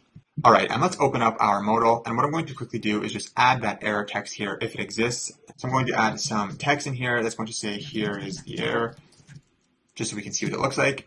And I'm going to make the text align to be center and the color red, because red means error usually.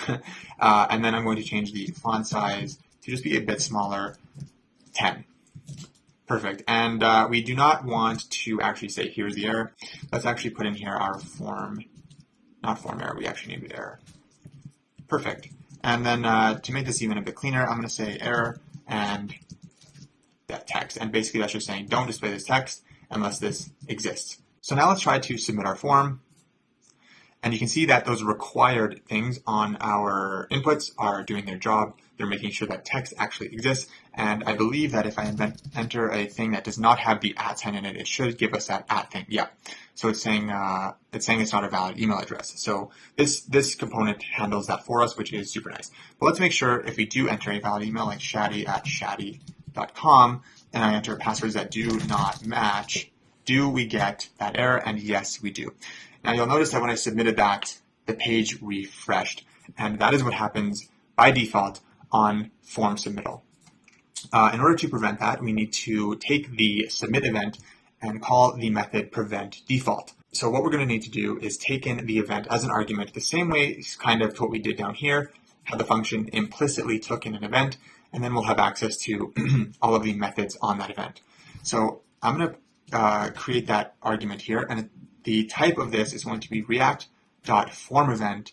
Because it is a form event, it's no longer a change event. And the type of HTML element that is producing this event is the HTML form element.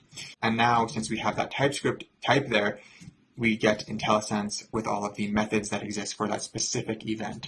And I can call event.preventDefault. And now if I try that again with a valid email,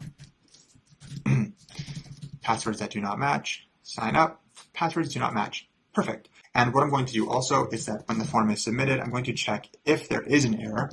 And if there is, then I'm going to set it to an empty string because we kind of want to reset the error every time we try to submit the form. And you could add some other stuff as well to make sure that the password length is like 6 characters and doesn't contain these characters and contains blah, blah, blah. But again, that's kind of not necessary for this project. But feel free to add whatever you would like in terms of validation. All right, and one last thing that we're going to quickly do before trying to submit a user is I'm just going to use this loading state quickly on our button. And I can't remember if I explained this when we were creating the button, but a beautiful thing with Chakra UI is that with their buttons, and I think with all of their components, we can add an isLoading prop to the component, and we can pass it a Boolean, which will show a loading state if the Boolean is true. So for example, if I say true, it will show the loading state. So in this case, our Boolean is going to be that loading Boolean provided by that hook, because the status of this is going to be toggling from true and false, depending on what the hook is up to. So let's give this a go and see what happens. So I'm going to go over to our Firebase project and go to authentication, because that's where our users are going to show up if they are successful. And actually, I'll just click get started here because I didn't do that before. All right, so I'm glad I checked this before, because what we need to do is actually enable the specific authentication methods that we're going to be using. So in this case, email and password, and then later in just a few minutes, we're going to do Google. So let's click on email and password, and let's click enable. And then we will save that. And now Firebase is actually going to allow us to create users with email and password. So let's go ahead and give that a spin. And if it works, we should see that user show up inside of our users column here. So let's go back to our app. We will refresh to sort of reset everything. Let's open up our modal and let's enter shadi@shadi.com. I'm going to make the password Shadi. And let's see what happens. So we can see that loading state. You see how it toggled there. That was the hook changing status. We don't get anything on the UI because we haven't done anything. If it worked, I'm assuming it did. Let's go check our Firebase authentication. So I will need to refresh. And look at that. We do have a user in there with the email shadi@shadi. And that is how easy it is to create users with these hooks. And Google securely stores these users and encrypts our passwords, so we don't have to worry about any of that on our own. We can just focus on actually the fun parts of our app. So thank you to anyone who has contributed to these amazing libraries. All right, you guys, now I briefly want to show you how to do error handling with Firebase in the rare event that an error occurs. I know it's not the most exciting thing. Error handling is never that fun, but it is really good to know how to do it to make your app more robust. So let's quickly do that. So the first error that you might think of is what happens if we try to sign up a user that already exists. In the case of Shadi here, we already have a user that has been authenticated with shadi@shadi.com. What happens if we try to sign up again? Let's take a look. We get some sort of error here, and if we look more closely at it, we can figure out maybe what's going on. Okay, so let's bring that open. I'm going to zoom in. That might be a bit small for you. Wow, this is painful to get this thing to expand. Why won't this expand?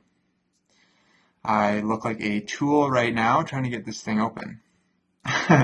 Okay, what I'm going to do, this is all we really need to see. We can see that we got a 400 error, which means bad request. So Firebase just said that you tried to create a new user, but a user with that email already has been created. So we somehow need to just update our UI to indicate that to the user. So the way we're going to do that is actually through this user error variable given to us by the hook. So the way I'm going to illustrate what this error actually looks like is if I come down here to where we're actually rendering the error, which was right here, what I'm going to do is just add an OR statement that says OR user error. And an error in this case is the error we are setting with that state variable if there's like an invalid password. And user error is going to be the actual error returned from Firebase authentication. So what we're going to do is we're going to say, okay, if error or user error, let's show some text that shows that error. I can also add an OR statement here, and I'm going to type user error, and I'll notice that it has a property called message, and this is the thing we want to access on the error. Okay, so let's try to log in with shadi@shadi.com and see what happens. So we successfully show the error on the UI, Firebase error, auth, email already in use. But that's kind of like weird to show to the user. Maybe we want to show like more meaningful text. And I want to show you how to do that with Firebase. If you are totally fine with this, then like feel free to leave it. I just want to show you how to potentially display a more meaningful message. So inside of Firebase, I'm going to create a new file called errors.ts.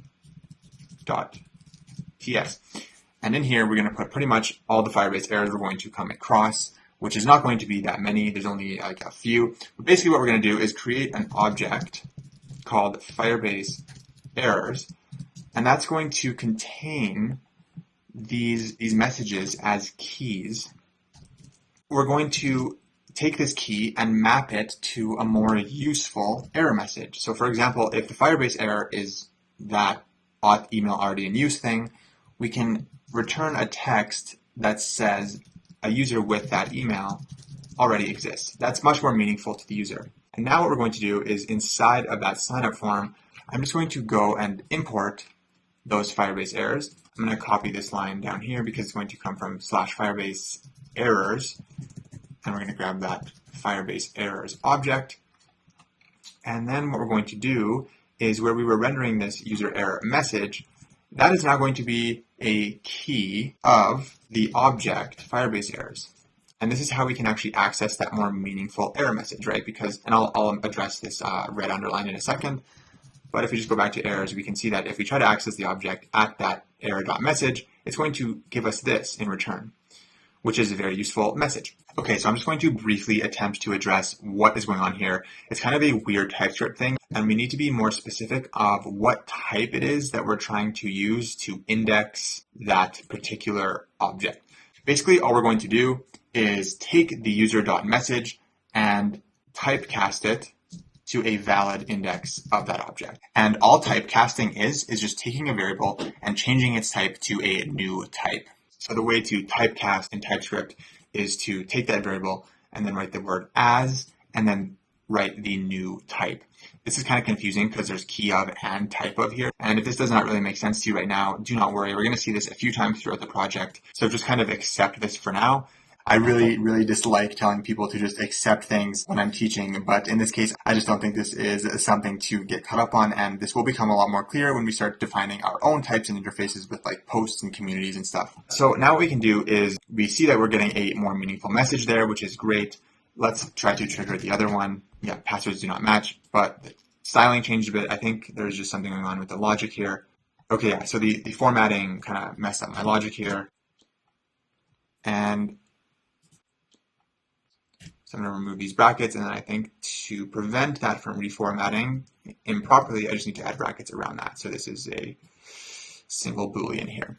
Okay, and now we can see that we are getting the proper error there. Awesome, and if I just try one more time, we can see that we get the other error. So now errors are handling both of our cases, which is great.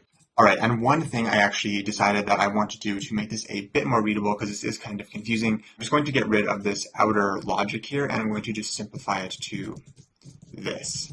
And this is just going to do the exact same thing as it was before. It just is a bit more readable. Okay, so that is enough about errors. I've had it with errors for now. Let's go do something more exciting. All right, so now that we have been able to successfully create users with email and password via that useCreateUser with email and password hook, let's go now implement OAuth and log our users in with Google using the similar hook, useSignInWithGoogle. And now that we've been able to use one of these hooks, we can use them all. They're all so similar in terms of functionality, and that is what I love about this library. So we're going to go to our OAuth buttons, which, if you recall, is this section here. And we are going to implement the pretty much same structure in this file. So at the top, we're going to import from react-firebase-hooks auth.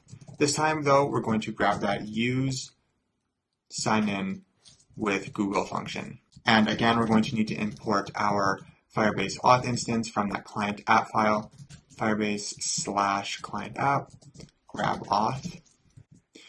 And inside of this file, we're going to do pretty much the exact same thing as we did in the other file. We're going to call that hook and say use sign in with Google, and we're going to pass it our auth object. And the 4 arguments this time are going to be sign in with Google, user, loading, and error. Awesome. So very similar structure as before. And now all we need to do is add an on-click event handler to our button, and that will be it. I'm going to add the isLoading property to our button, and then I'm going to add that on-click, and we're going to give it a callback function, and all this is going to do is call sign in with Google. That is it. Let's also actually quickly add some text from Chakra that is going to display that error. If it exists, we will say error and error if it exists. Awesome. So what is going to happen when we click on this button? Let's find out. So if I click sign in with Google, this pop-up is going to pop up and we get some error. What is going on here? I think the reason that this failed is because we have not yet implemented Google authentication in our app. And this is something I always forget to do. If we come over to sign in method, we need to click on add new provider. Remember, we added email and password. And let's click on Google and let's click enable. And I'm just going to select the email address that I'm currently logged in as. We can ignore the stuff down here. This is for reusing an existing client ID from an already existing Google project. And we will click on save. Perfect.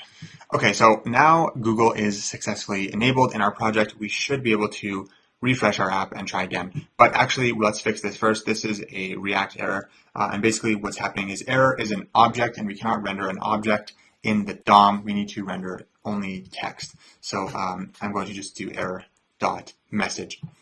So let's try this again. Let's refresh. All right. What is this? I honestly don't know what's going on here. At render element. Does it have to do with this error? Let's do localhost 3000.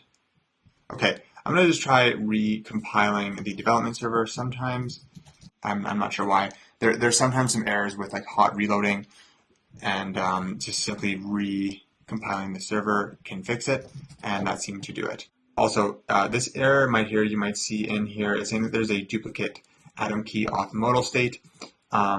This also has to do with the hot reloading. It says that it is safe to ignore this if it occurred because of a hot module replacement, and that is why it's occurring in this case.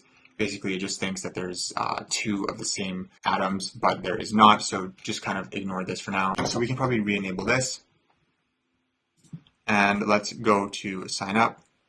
Click sign in with Google. This should pop up over here, and if your Gmail account isn't showing up by default there like mine is, just click on the use another account and it might ask you to enter your email and password and authenticate that way. And I'm going to click shadmerhi@gmail.com and we should be authenticated now. Again, we're going to do some stuff on the UI that's going to handle the successful case, but let's go look at our authentication users. And you can see that I am in there and it says that I have used the Google provider. So that's pretty cool. And this is it. This is it, guys, for this entire file, OAuth buttons. This is how easy it is to sign in with Google. And if you want to add more providers and more buttons like Apple, Facebook, whatever you want, you know how to do it now with a single line of code. So pretty cool if you ask me.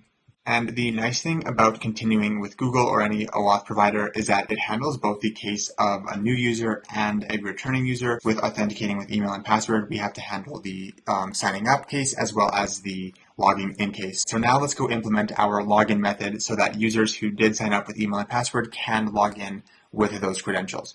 The login logic is going to be very, very similar to the sign up logic. We're going to have this on submit function, and we're going to bring in that use sign in with email and password. I'm going to copy this over, bring it into our app. The only thing that's going to be different here is we're going to pass it the email and password in the login form. So let's go to the top and grab those two imports from React firebase-hooks /auth. We're going to grab sign in with email and password, and we're also going to grab our Firebase Auth instance from Firebase/client app. Grab auth, and that will be happy there. Again, same thing with the 4 arguments, except this time we have sign in with email and password. So inside of our onSubmit function, we're going to take in the exact same event as we had in our sign up form, and I'm just going to go copy and paste that over the React form event. I'm going to grab this entire thing right here, bring it into login. Inside of this function, I'm going to call event.preventDefault to prevent that refresh of page on submittal. And all we're going to do inside of this function is call sign in with email and password and pass it the login form, dot email and login form dot password. And this function is going to go check if a user with that email exists and if the password is correct. And in our login form, we actually do not need to create another error state variable like we did in signup. In signup, we had to check to make sure that the passwords matched. And in this case, we do not need to do that. And our HTML input element is going to verify that the email is valid. So we do not need our own custom errors here. The only error that could exist in the login form is going to come from Firebase. So we're just going to be okay with using a single error object here. All right, and let's go down and add the error text that could possibly occur. I'm going to open up our app here. So it's going to appear over here very similarly to sign up, just above the button here. So we're going to have some text. So inside of our text, we're going to access that Firebase errors object, and I'm just going to automatically import it here. And inside of here, we're going to need to index it the exact same way we did in sign up, using that complicated TypeScript indexing stuff. So we're going to say error.message as key of type of Firebase errors. That should compile nicely. And actually, I can't remember if I added the login errors to this object. Let's go look. I think I might have, but then I deleted it. Yeah, okay. So I think I added these at some point during sign up, but then I removed them because I wanted to wait until I got to this point of the tutorial. I can't remember if I showed you that I put these in here. These are coming from my existing repository. You can grab them off of GitHub. So Firebase has two types of errors for logging in. The first one is if the user is not found, meaning that a user with that email does not exist. And the second one is if the wrong password has been entered for an existing email. You're technically not supposed to tell the user which one it is because it could be a malicious user. You're supposed to be kind of vague.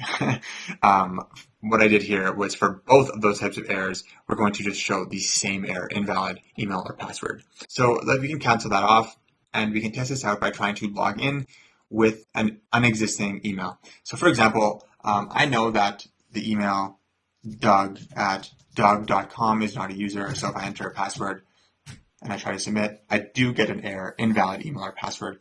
I do need to style it here quickly. So I'm just going to do the text align is equal to center, and the color is going to be red. Perfect. And the font size is going to be 10 points, 10 point. Yeah, just like that. Perfect.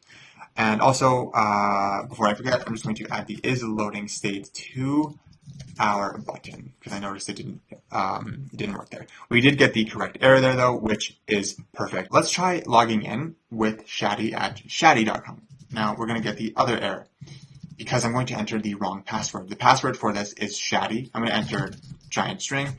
We should get the same error. So now we know both errors are working. Let me try if I log in as shadi, but I put the correct password. What happens? Cool. We didn't get an error. We haven't done the stuff to handle what happens when you successfully log in yet, but we now know that error handling is working, and now it looks like we can actually log in to existing accounts. So this is perfect. We can create users with email and password, we can log those users in, and we can also log in with Google. So we've covered all of the sign in, sign up methods of Firebase authentication, and now we just need to actually do something useful with that user once they have logged in to tell them that they have logged in. So let's handle that next. All right, you guys, so now that we are able to successfully log users in, let's look at how we can actually obtain the logged in user and do something useful with it. So if we go take a look at those authentication hooks from React-Firebase-Hooks, we can see that the very first one is called useAuthState. And this is actually how we're going to obtain the currently logged in user. And so this hook looks like this. It's implemented like it is here, and it returns three arguments: the user, loading, and error. So it's initialized as null, and once a user is authenticated, we will then actually have access to it through this same object here. So let's go take a look at how that's going to work. When we log in, the first thing we're going to need to do is close the modal, right? Because once you log in, you're kind of done with the modal. So let's go look at how we're going to do that. What we're going to do is inside of the file auth modal, we're going to call that hook useAuthState. So I'm going to write it like this, useAuthState, and I'm going to import it from React Firebase hooks, and we are going to need to pass it our auth instance again from Firebase client app. So import both of those things, and then we're going to grab those three arguments. So the user, loading, and error. Perfect. So again, this is going to be null initially, and this will be true because it's going to go check if there isn't currently authenticated user. And then once this is done loading, we're either going to have a user or not, depending on if they're authenticated. So how are we going to actually close the modal if there is a valid user? Well, what we can do is we can bring in the useEffect hook, which is a hook that runs when the component mounts as well as when any of the dependencies change. And we can add a dependency of user. And so basically what's going to happen is this code is going to trigger every single time the user object changes. And what do we want to do if the user changes from null to a valid user? If you look up here, we have a function that closes the modal. So if the user object is not null, we can just simply call that function. And now watch what happens. The modal just closed once I refresh because there is a valid user because I logged in already. We're going to need a way to sign out. But yeah, this is essentially how we can actually close the modal. And let's actually just add a console log of what the user actually looks like so we can see ourselves. So you can see that it's being logged in the console. It is a valid user.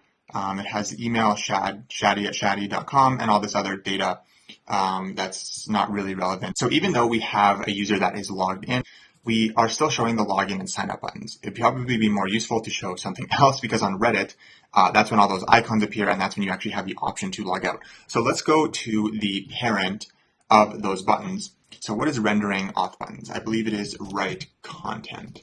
Okay, so inside of here, we're basically going to check if there is a user. And if there is a user, so we're going to add a ternary operator here. We're going to say, if there is a user, we're going to show some component that says there is a user. And if there is not, we're going to want to show the authentication buttons, right? Because because the user does not exist. So where is this user going to come from?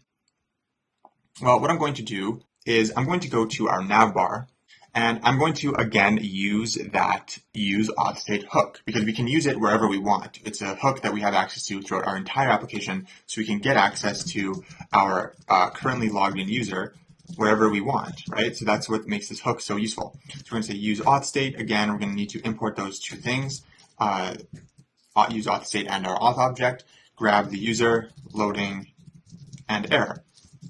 Now, we're going to pass our user to multiple components. That's why I'm using it in the navbar, because I'm going to pass it to our search input and our write content. You could technically call this hook from both within inside of search input and within inside of write content, but since we're going to pass it to both, I feel like it's better to just call the hook once and then pass it as a prop to these two things. So we're going to pass our user to the write content component. So let's add it as a prop. User is equal to user, and we're going to see this red underline here, and that is because we need to go into our write content component and actually define an interface for our props, and that is a TypeScript thing. So that's where we're actually going to use this. I don't know if you remember, I said we're eventually going to take in a user. So if I comment that back in, what I need to do now is, because this component is a functional component that takes inputs of type write content props, how I'm going to actually get that value into my component is if I open it up here and say user, and basically just destructuring the props. I could also write it like this if I wanted to, and then I would just access props.user. But I prefer to write it in a destructured method. I think it's just a bit cleaner. Okay, so let's save this. Let's go back to here, and we'll notice that that red underline is gone because TypeScript knows this component is expecting a prop called user. So we can save this and check that out. We now know that there is a user because we passed it in and we added that ternary operator. We're gonna make this its own component eventually, but right now let's just add a button that will log the user out, just so we can test this functionality that I'm talking about. So let's just make this a button from Chakra, and it's going to say log out, and on click I'm going to call the sign out method from Firebase.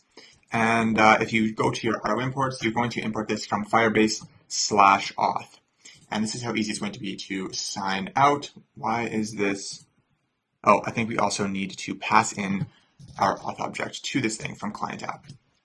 Okay, now we have a button that's going to hopefully log us out. So let's click on that, and you'll see that that is going to sign us out. It's going to clear that auth state so that now user is going to be null. If I sign back in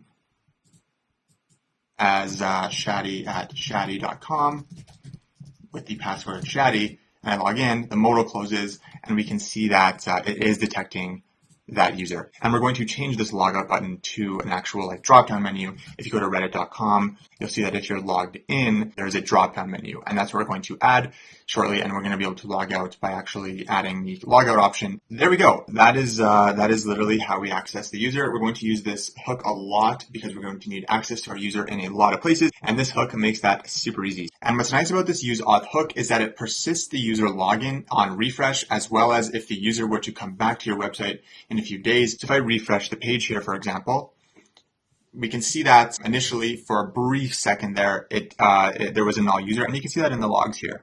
So state is initially null, but then it goes and contacts the Firebase servers, and it finds that, oh, there actually is someone authenticated. So we will be logged into our application automatically. All right, so the only part of the authentication flow that we have left to cover is resetting of the password. And what that's going to look like is this. So I just spun up the localhost on my completed project, and just to show you what it's going to look like. And what I've actually decided to do for this section of the tutorial is just make the minor architectural changes to our modal to actually show this component. And then I'm just going to paste in my already written reset password component, and I will explain the critical parts of it. Pretty much the exact same thing as what we've already seen. So I just didn't think it was worth covering the entire thing. And then what you can do is just grab the code for this component off of my GitHub and paste it into your component. All right, so we're just going to quickly add some text beneath this login button that allows the user to go to the reset password form if they did forget their password. So I'm just going to, again, grab that from my other repo and paste it into our login component, and I will explain everything. It's just very, very similar to what we've already seen. Paste that in there. It's a very small section we added to log in, and basically this is just some text beneath the login button there. And on click, we're going to do the same thing that we're doing here, except with the reset password view. So I'll paste that in there, and I'm going to make this reset password. And thanks to TypeScript, we get autocomplete. Perfect. Okay, so now let's go to our modal because we need to make some changes to this logic in here and actually render our reset password component. All right, so what I'm going to do is I'm just going to come up here and write some JavaScript that's going to allow us to conditionally display these form components. And what that's going to look like is it's going to say modalState.view is if this is equal to login, or the modalState.view is equal to sign up, let's show something. And if none of those are true, then let's show something else. And that something else is going to be this reset password link, right? Because our modal only has 3 views. If we're not logging in or signing up, we are going to be resetting our password. And I'm going to move all of this up here. And then I think I just need to wrap this in a fragment because it needs a parent component of some kind. And we have not yet created reset password, so let's go and do that. Inside of our auth folder, I'm going to create that component, reset password. All right, and this is where I'm going to paste in my already written component from my completed project and explain the important parts. A lot of it is just styling a UI component, so I just didn't think it was worth the time to do that. Hey guys, I am just editing this part of the video, and I noticed that I did not mention to install React Icons as you see on line 4 there. This is the main package we're going to be using for icons, so just install this with the command here, and this should work smoothly. And let's make sure we can actually successfully see this. So I'm going to click on my auto import and add that import, click save. And if I just go to my UI, reset password, we do see that form in there now. So the most important part is right here. We're using that use send password reset email hook from react-firebase-hooks. And we're again passing it that auth object that we created. And then we're just calling that function when we actually click on that reset password button. And we're just passing it the email that the user enters. And this is going to actually send an email to that email. And once that successfully sends, it's going to set success to be true. And the success state variable basically just is something that so that on the UI we can say, oh, go and like the email was successfully sent, go and check your email. And in order to demo this, I do need access to an email that is real and that I actually have access to and am signed in. So in order to do that, I'm just going to go and delete my shadmerhi@gmail.com because I authenticated with Google there. And in order to show this password resetting process, I need to create an account with my shadmerhi email by using email and password authentication, not OAuth. Shaddy@Shaddy is not a real email. All right, so now that there is no account with shadmerhi@gmail.com, I'm going to go and create one with email and password authentication and make the password Shaddy, and I'm going to create that account. Now I'm going to log out, and then I'm going to try to log in, but I already forgot my password, so I better reset it. So I click reset, and if I enter shadmerhi@gmail.com, click reset password, this is its functionality. So it's going to say check your email. I'm going to go to my email, and I'm just going to show you how this works so that if you get this going on your app, you know how it should function. And this is what the email actually looks like. Zoom in a bit. It sends me a link from our Firebase app. If I click on this link, it brings me to a form, and it's saying reset your password. So if I reset my password to say Shadi Merhi, my full name, and click enter, it says password changed. And Firebase handles all of the heavy lifting of changing your password. And now if we go back to the app, I should be able to log in with that new password. So I'm going to try logging in with my old password to show you that it's already updated. Shadi did not work, but if I use my new password, Shadi Merhi, it works. So my password has been reset. I'm going to leave it there for password resetting. Again, it's super similar to the other processes in terms of using the hooks and building out the UI component. And I really do want to, and I'm sure you do too, want to move on to more interesting things. All right, everybody, now that we have completed our authentication workflow and we are able to access the currently logged in user, let's make those changes to our navbar to reflect what it's supposed to look like when a user is actually logged in, which is how it looks right here in the completed project here. So if I log out, this is sort of what we currently have, and then when we log in, we will make it appear as this. So we're going to have this drop-down menu, we're going to have these icons, and then this other drop-down menu over here, which is pretty much identical to Reddit. So let's get going on that.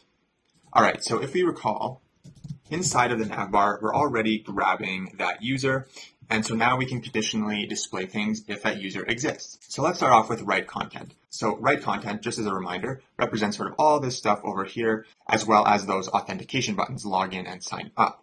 So if I go into write content, we are going to replace this logout button with a component called icons, which is going to be the parent of all of those icons. And then down here, we're going to have that menu, which we're going to bring in from Chakra. It's going to be a drop-down menu, just like we saw over here.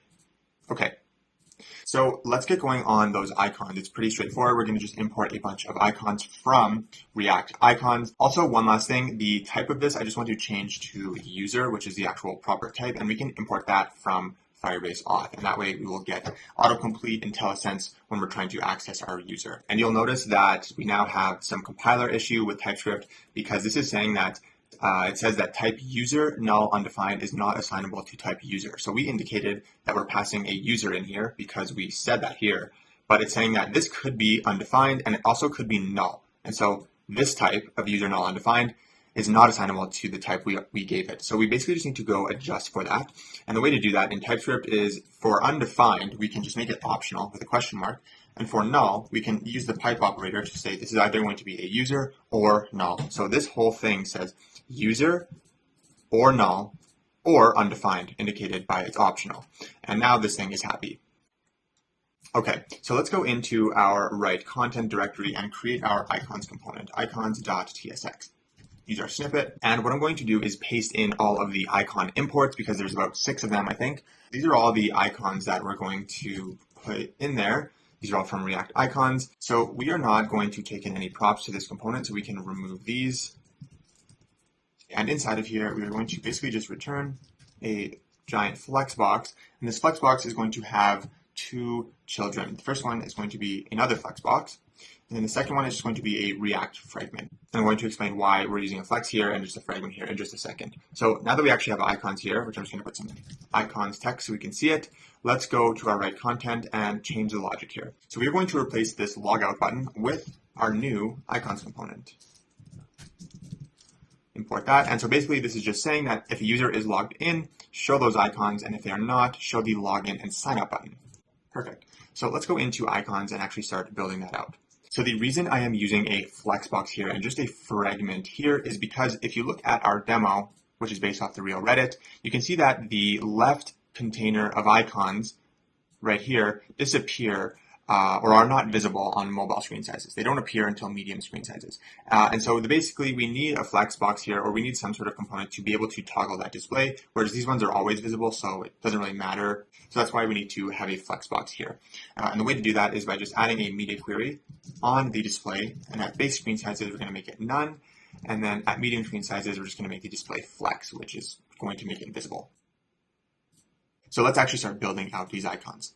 And this is going to have some other properties as well. We're going to make a line to be center, and we're going to make the border right to be 1 pixel solid, and the border color is going to be gray 200. All right, so each icon individually is going to be its own flexbox with the icon component from Chakra inside of it. And the way we're going to use these icons from React Icons is by passing in a prop as to our Chakra icon component. And inside of as, we're going to give it one of these icons. So this first one is going to be our BS arrow. I don't know why I'm not getting autocomplete, circle. And each of these icons is going to have a margin right of 1.5, a margin left of 1.5, a padding of 1, a cursor equal to pointer because they are clickable, a border radius of 4, and then when we hover them, we're going to add some hover styling, and we're going to make the background gray 200. And this is what that hover effect looks like. The reason we applied this flex container to our icon is so that we can apply this hover effect as well as the border radius. And display flex ensures that it is centered in the container. Perfect. So once we've done one icon, we can do them all. They're all very, very pretty much the same. So we can just take this and duplicate it. We'll start with the 3 left ones. And this one is going to be our IO filter circle icon, which is supposed to represent like creating a poll on Reddit. And then this third one is going to be our video cam, IO video cam outline. And now one downside to React icons is they don't have standardized sizes. They're not all the same size. So sometimes you have to play around with the font sizes to make them appear the same. So for this first one, we're going to give it a font size of 20. And these other two, we're going to give a font size of 22. And the way to add multiple cursors is to basically just do option click. And you can add as many as you want and type in multiple places, which is super cool. And now we can work on the right side icons. So similar thing. These are always going to be visible, which is why, again, they're just in a fragment. And I'm going to grab one of these, paste it in there. And this first one is going to be our chat icon, our chat dots, and we are going to duplicate this again 3 times, or twice, I guess, and then the second one is going to be our notifications, and the third one is going to be add icon, gr add, for like creating a post. Perfect, and we're going to make the font size of these last 3 to be 20, just because they do appear a bit larger. And the way to select duplicate instances of something, in this case a repeated 20, is to do, you highlight the first one and then you press Command D, and that'll highlight all of the next occurrences of that thing. I have a video on my top 5 VS Code shortcuts. Do check that out. I think everything I've mentioned so far is in that video. So yeah, maybe go stop and watch that right now, and that'll help you with this project. And just to show you the responsiveness, in mobile screen sizes, those left icons are not visible. Also, we're going to make this plus icon not visible at small screen sizes as well. So we're going to, again, add the media query on our display, and we're going to say base, none, and then at medium screen sizes, we will make it flex, so that only the chat and the notification one are visible in mobile, which is the same as Reddit. Awesome, so we are completely done with icons now. We can close this, we are not going to look at them again, and we can start working on that little directory menu in the top right corner here. All right, so let's create our new menu component. So inside of red content, I'm going to create a component called userMenu.tsx, and I'm going to use our snippet. And what I'm going to do is come over to the Chakra docs. If you just search for Chakra menu and you come to this page here, we're basically just going to grab the code for this component here and modify it to look how we need it to look. So I'm going to grab this, and that's what we're going to return inside of our component here. And then we can just automatically import everything, command period, add all missing imports. Perfect. So basically the menu button represents the actual thing that you see that is going to trigger the menu opening. And then there is a menu item for each thing that you see inside of the menu. Okay, so let's make some modifications to make it look like this. Our menu button is going to have that little Reddit icon with the chevron down thing.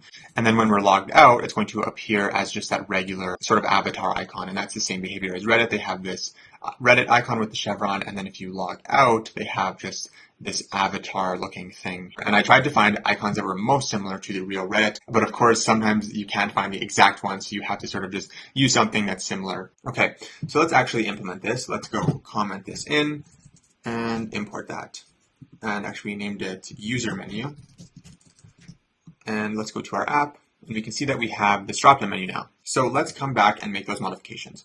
So since our menu button does change depending if a user is logged in, let's go actually pass our user to our user menu so that we can make those adjustments when we do need to make them. So we're going to say user is equal to user, and then we're just going to forward that as a prop to our component, and we can do the exact same thing as we did before with making it null, undefined, or user. Okay, so now we have access to the user and we can do some conditional rendering. So I'm going to grab the user from our props, and I'm going to remove this actions text and replace it with a ternary operator that's going to say if there is a user, meaning we are logged in, show something, and if there is not a user, show something else. And that something else for right now is just going to be a div that says no user, and if we are logged in, let's show user. Perfect. So we are currently logged in, so we can see that it says user. So we can remove this as button thing. We can also remove this right icon. Let's work on now what this div is going to be if we do have a user. So if a user exists, we're going to add a fragment here, and we're going to have an icon. And I'm just going to paste in all of the icons that we're going to use here, which are just going to be 3 different icons. And then this icon is going to be the FA Reddit square. And then let's make some minor CSS adjustments to it. We'll say font size is going to be 24. Give it a margin right of 1, and then we're going to make the color gray 300. And we're actually going to wrap this fragment in a flexbox. There's going to be 2 flexboxes actually, but for now we'll just use 1. And then I just need to import that from Chakra UI. Awesome, and that just centers the icon. Without the flexbox, you'll notice that the icon kind of is not centered there. So that is why we have a flexbox there. And then we can also add that. This is where we can move that chevron down icon. Right there. And we're also going to add another flexbox. So there's going to be 2, which might seem a bit unclear right now, but it will make sense in a bit as we build this out. And then we're just going to make both of the align on these to be center. Just like that. And that centered that chevron there. Cool. So now this opens up the menu. We just need to style it a bit. Now let's come up to our menu button and add just a few styles. We're going to make the cursor pointer. Our padding is going to be 0 pixels, 6 pixels, and then our border radius is going to be 4. 4 is going to be sort of our standard border radius for everything in our app, and we're going to give it hover state styling of an outline of 1 pixel solid, and our outline color is going to be gray 200. Awesome, and that looks like this. Nice, which is very, very much the same as Reddit. Awesome. So let's come back here and let's just quickly replace this because it's going to be super easy. We're going to have an icon, and that icon is going to be VSC account. That's one of the icons we imported from React Icons. And it's going to have a font size of 24, color of gray 400, and a margin right of 1. Now let's actually build out the proper menu items here. So right now we have just a bunch of random ones that would come with the default component. So let's just get rid of all of these. We'll keep one of them. And then inside of our first one, this is what we're going to have. So our menu items are going to look like this. They're going to have a flexbox. And then inside of the flexbox, we're going to have an icon. And this first one is going to be an icon called CG Profile. And I guess I did not import that. And that is coming from React Icons CG. So let's go quickly do that. CG Profile here. Awesome. And then we're going to have the text profile. Perfect. So let's go back to our app and see what that looks like. Okay, so that is there, but it looks kind of terrible. So let's fix that up. Okay, so the align on this is going to be center.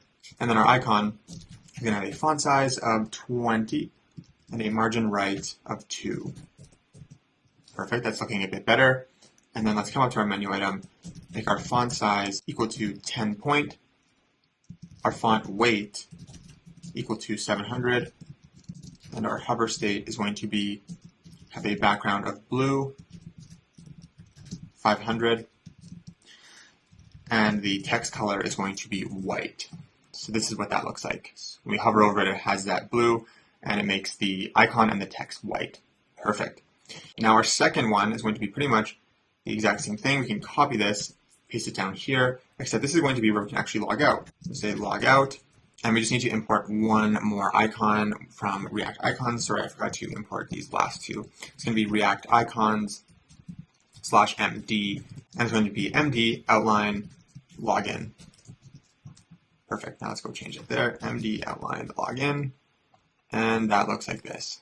And you'll notice on Reddit that they have this divider. I don't know if you can see it there. It's a very subtle gray line between all of these and the logout one. So let's quickly add that. Chakra makes that super easy with their component menu divider. Make sure that's imported. And now we have that nice divider there. Okay, and all we need to do now is add our Firebase logout function to our logout menu item the exact same way we were doing it before with that logout button. So we can just add an onClick to that menu item. And this onClick is going to call our signout method from Firebase Auth, make sure it imports, and then we're going to pass this our auth object from client app. So now if I actually click on this thing, I should be able to log out, and we'll see the display has changed there. And then if I log back in as Shadi Merhi, we can see that the navbar updates and we are now signed in. And I think we have to make some minor changes to our flexbox up here. I think I might have done something wrong. So we just need to move these flex containers outside of our ternary operator. So this might be kind of weird to change. I'm going to move these outside like this, move these to up top, and we can move this icon out here between those two flexbox containers. My apologies for that. That is kind of confusing to restructure, but basically we just had to move the two flexboxes outside so that this was centered and we get that chevron there, and then we can log in, and then it appears the same way when we have the chevron icon in both the logged in and logged out state. So something else we have to do in here is the contents of the menu changes when we are logged out. When we're logged out, we should just only see the option to sign in. If you go to our demo, if I log out, we just have this thing, log in, sign up. And on Reddit, they have a menu with a bunch of more options, but these are features we're not going to build. So we're just going to have the login sign up thing, which is just going to open the modal. So that's going to be very, very easy to add. So let's go back to our app. So basically our menu list content is just going to change depending on if there is a user. So right inside of our menu list, we can add another ternary operator that's going to check for the existence of a user. And then our first thing, we can have just a fragment. Our second thing can be a fragment as well. Our first fragment, if there is a user, is just going to be everything we've already written, all of these menu items up here, just like that. And if we're logged out, we just need to show a menu item that prompts the user to log in. We want this to say login / sign up, just like that. And so then we just need to make this actually open that login sign up modal. The way to do that is we can import our recoil state setter function. Const set auth modal state is equal to use set recoil state, pass our auth modal state atom, come down here and do what we've already done a few times now. On this menu item, we do not want to sign out. We want to add an onClick that is going to call that set auth modal state. And the state we want to set it to is going to be open, true, and our view is going to be login by default. So now if they actually click on this login sign up thing, it opens the modal, which is exactly what happens on reddit.com. And we can sign in directly from here. And that seems to be working completely fine. And also you'll notice on larger screen sizes that this text appears with our username and the karma. So let's quickly add that. All right, so for that karma text, I'm just going to paste it in here from my other repo because it's only about 10 lines, and then I can just explain what's going on. So I'll paste it right here beneath our Reddit icon, and what that looks like is like this. You can see that my name is there as well as the user karma and that little orange icon thing. So basically this is just a flexbox with some additional styling applied to it. The most important part is here. And the reason we have both of these is because if a user authenticates with Google, they will have a property on their user object called display name, which is coming from their Google account. And then if they authenticate with email and password, they will only have an email. They will not have a display name. So basically this just checks for the existence of the display name. And if it does not exist, it will show this. So what's happening here is that when we split a string at a certain character, it's going to give us an array. And by accessing the first index of that array, we're taking all of the text to the left of the @ sign in the email, which in my case is Shad Merhi. And so one of these two things are acting as the user's username. And you'll also notice down here that I have hard-coded the karma of the user. And I'm going to show you in a bit how to add custom properties to this user object. And that is what's going to lead us into our discussion of cloud functions. Because right now with Firebase, we cannot add additional properties. And this is something that is written in the Firebase docs. They do not allow you to modify this particular object. If you want to add custom properties, things like karma or username or anything that is not on this base user object, we do need to store it in another database table, and then we can make those modifications. But we will see more of this when we get into cloud functions, and it'll make a lot more sense then. All right, so we are now completely done with this user dropdown menu component. It is fully functional for both logged in and logged out users, and we can now work on this community dropdown menu and start to get into more of the community-based logic of the app. All right, you guys, we are so close to being done this nav bar. All we have to do is add this community drop-down menu and make it a little bit responsive. And it's going to be extremely similar to our user menu that we've already created. So let's go ahead and do that. All right, so I'm actually just going to copy everything from inside of this file, user menu, and then I'm going to come to my directory. And inside of my nav bar, I'm going to create a new directory called directory because we're going to have a few child components inside of here. And inside of here, I'm going to make a new file called directory, which is going to be sort of the root of the directory. I feel like I've said directory about 8 times now. Directory.tsx. Use our snippet. Actually, we don't even need the snippet. I'm just going to paste in everything that we have, and then I will save that. And the parent of this directory was navbar. We defined it here before, but we just never used it. And now I'm actually going to import it from that directory.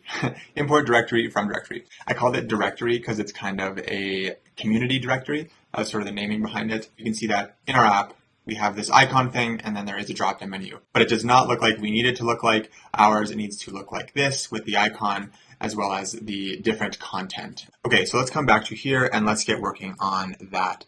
So inside of directory, we can get rid of all of the user-based stuff, because we're not even going to show this component at all unless the user is logged in. We're going to get rid of all of this entire ternary operator. Let's get rid of that so that we have an empty menu list. Perfect. And then also can get rid of this user ternary operator as well. So now we just have the foundations laid out for our component, just so we don't have to write it completely from scratch. And we're not going to need this. And we are actually not going to take in any props here. There is no conditional rendering at all. No props. And then we can clean up all the imports because there is a ton of not used stuff in here. So we can just use that organize imports command from VS Code. Reminder, if you forgot how to do that, Command Shift P and then search for organize imports, and you can do that. Perfect. So now we have this very simple dropdown that is empty. So let's work on our menu button. And we basically just have these 2 flex boxes to center everything that we're going to put inside of here and make it all look nice and aligned. So I'm just going to quickly import this home icon into here, and that is going to be from React Icons. It's going to be from React Icons /TI, and this is going to be the TI home. And these subdirectories, in case you're wondering, I can't remember if I explained this, if you go to reacticons.com, and if you just go into the documentation here, basically if you search for anything like home, they have a huge library of icons, and whenever you click on one, like say you like this one, the first 2 letters are RI, and that would mean that it would come from the subdirectory RI. In case you were wondering, I can't remember if I explained that. I apologize if I did not. All right, so inside of this inner flex box, we want to add that icon. So we're going to say icon as TI home, and then underneath that, we're going to add some text. Ooh, it's actually going to import from Chakra. And we are going to put home here for now. And when we actually start getting into the creation of communities, we will toggle this to show the current community that we're on. But in order to do that, we need to know which community page we're on, and we have not yet created community pages yet. So for now, we're just going to hardcode home. And this icon, we're going to add a font size of 24 and a margin right. At mobile screen sizes, it's going to be 1, and at medium screen sizes, it's going to be 2. And this is kind of just finicky stuff that really, really makes the design replicate Reddit and make everything fit in there nicely. And this text also needs a media query on it because you'll notice that on certain screen sizes, it is not displayed because there is just no room for it. So what we need to do to solve that is to create another flexbox and then actually put the text inside of there and add a media query on it, similar to what we've done already. And we're going to make at base screen sizes, it's going to be none, and at large screen sizes, it's going to be flex. And let's make the font weight of this 600. And you'll notice here that if I'm hovering over this button, there is not any space between it and the search bar. So what we need to do is just add some additional margin to that menu button. So what that's going to look like is the left one, or the right one, is always just going to be 2. Then on the left, we're going to also change this with screen size, and we're going to make it at base screen sizes, it's going to be 0, and at medium screen sizes, it's going to be 2. And these media queries just help it look really good on all screen sizes to make sure that not everything is squished. I'm just going to make the font size of this to be equal to 10 point. And that shrinks it down there nicely, and that looks good. And then we also just need to adjust the width of this container because you'll notice that in this demo, it gets larger. So in order to achieve that, we need to come into this outer flex box here and say justify is going to be equal to space between. That's going to make sure there is the maximum amount of space between every child of this component. And the 2 children in our case are this flex box as well as this chevron down icon. So it's going to maximize the space between these 2 things here. And then to add that responsive width, I'm just going to add a media query on the width. At base screen sizes, it's going to be auto, so it's just going to take up as much space as it needs. And then on the large screen sizes, we're going to cap this at 200 pixels, and this is what that looks like. So you can see it grows, and it looks great on all screen sizes. If you go on reddit.com and you play around with the responsiveness, it's the same thing. All right, and the most exciting part of this entire drop-down menu is what's inside of the menu list. And the menu list is going to be the communities component. And this is where we're going to start to get into the very, very exciting Reddit functionality where we can actually create communities and join communities. And that logic is going to happen inside of here. And that is coming up very, very shortly. So for now, I'll leave a blank component and I'll just put the text communities in there so that we can get excited about communities. One last thing to make the behavior of this navbar pretty much exactly the same as Reddit is to just modify the width of the search bar if a user is logged in. You'll notice if I go to the demo, the width of the search bar just sort of takes up all of the space that it can, that is available for it. And if I log out, it is capped at a certain size. You'll see that it stops growing. And it's very simple to do it. It's literally, I think, a few lines. So all we need to do is come over to our navbar and just pass the user to our search input, exactly like we're doing below. Come to our search input. And I mentioned that we're going to take in a user here long ago. So let's actually take that in now. It is going to be of type user. Grab it from our props through destructuring. All we're going to do in here is add a single line to this flexbox, the max width property, and we are going to say if there is a user, the max width is auto, and if there is not a user, cap the width at 600 pixels. So we're getting an error here as user is not defined, and that's because we just need to add that same type to our prop type, and that should solve that. Never mind, it does not at all. Oh, user, I'm supposed to pass in the user object. User was not defined. And we only want to show this directory if the user is logged in. Okay, so if I log out, we can see that the directory is not even displayed. You'll notice that if we start playing around with the responsiveness when we're not logged in, it gets really, really janky. So we just need to add a few properties to these flex containers here. On this outer one, I'm just going to add justify content, or justify for short.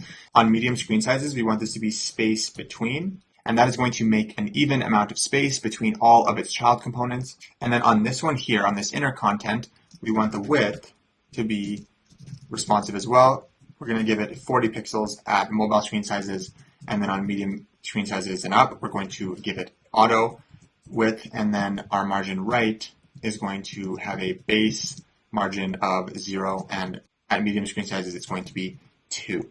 And now we should see complete responsiveness with our navbar, and we can see that that search bar container is capped at that width, and that looks really good. All right, so we are completely done with the navbar. The only thing that's going to change is that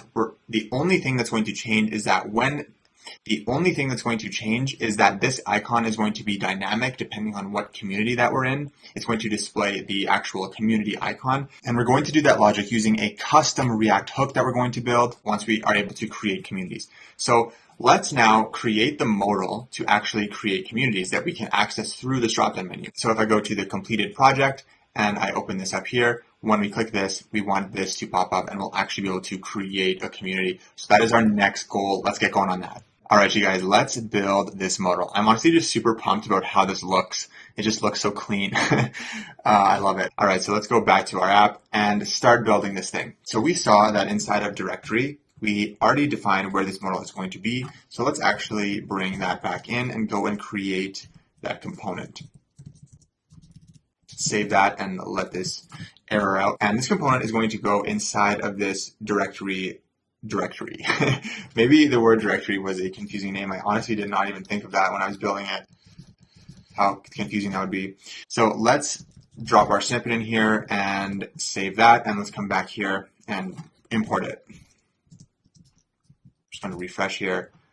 Okay, so we have our component have a good coding, which doesn't really make sense. Not sure who made this snippet, but doesn't make sense. Whatever, it's still a useful tool. So inside of here, there's going to be a bunch of stuff, but for now, this is the structure that we're going to create. We're going to have a fragment, and this fragment is going to have a component called create community modal.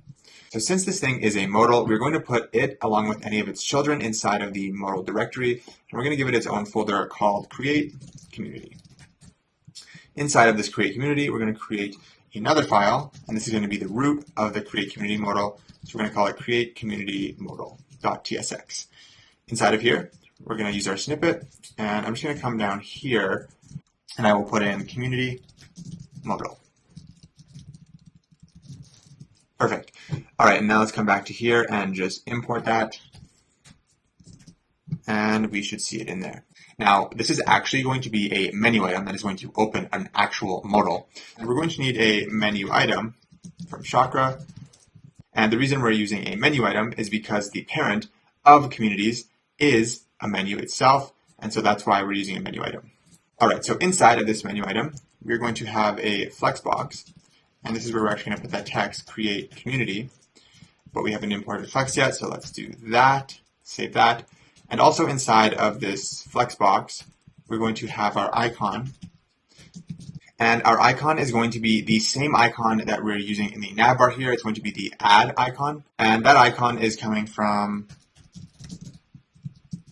React Icons /GR. And this is the GR add icon, just like that. And then inside of here, we're going to say icon as GR add. Awesome, and what does that look like? Perfect. So now we're going to center this. I'm going to say align center. That will center that there. And we're just going to adjust the size of this text and this icon.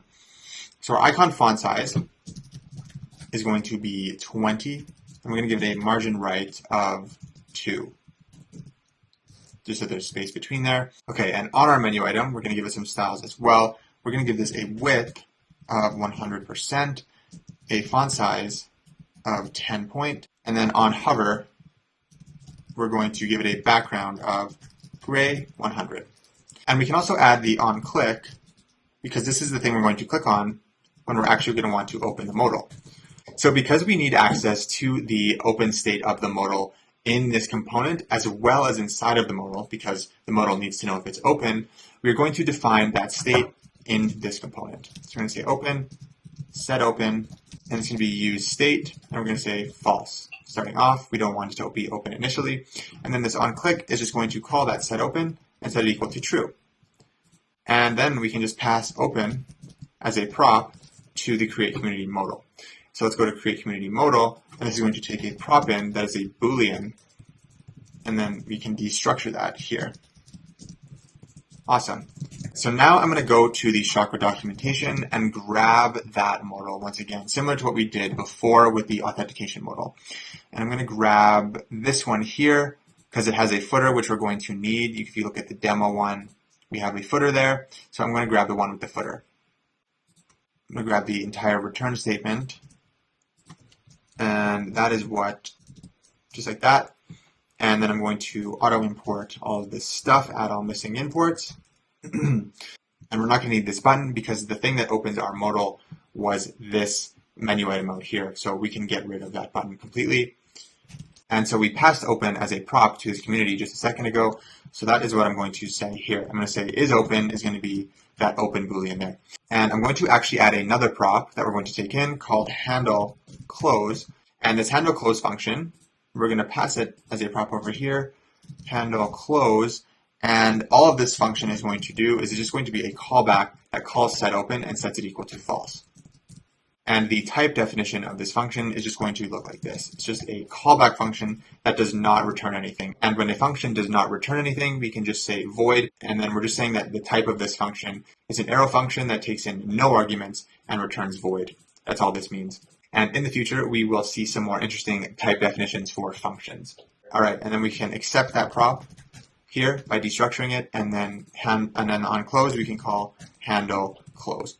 Let's get rid of this lorem thing because all that is just text. Here is the modal body I'm going to write, and then here we can also just call handle close. Perfect. So let's go see what that looks like. We have an error. What is going on here? I don't see. Oh, something down here. I think we're just missing that bracket there. There we go. Okay, so let's see what this looks like. So I open up this thing, I click create community, and bam, we have our modal. I can close it. Nice. And so now all we have to do is just build the inside of this modal, and these buttons are going to look slightly different. But for now, I'm just going to make this say create community because it's kind of cool because that's actually the button we're going to click when we create the community. So it's exciting. It's going to look like this.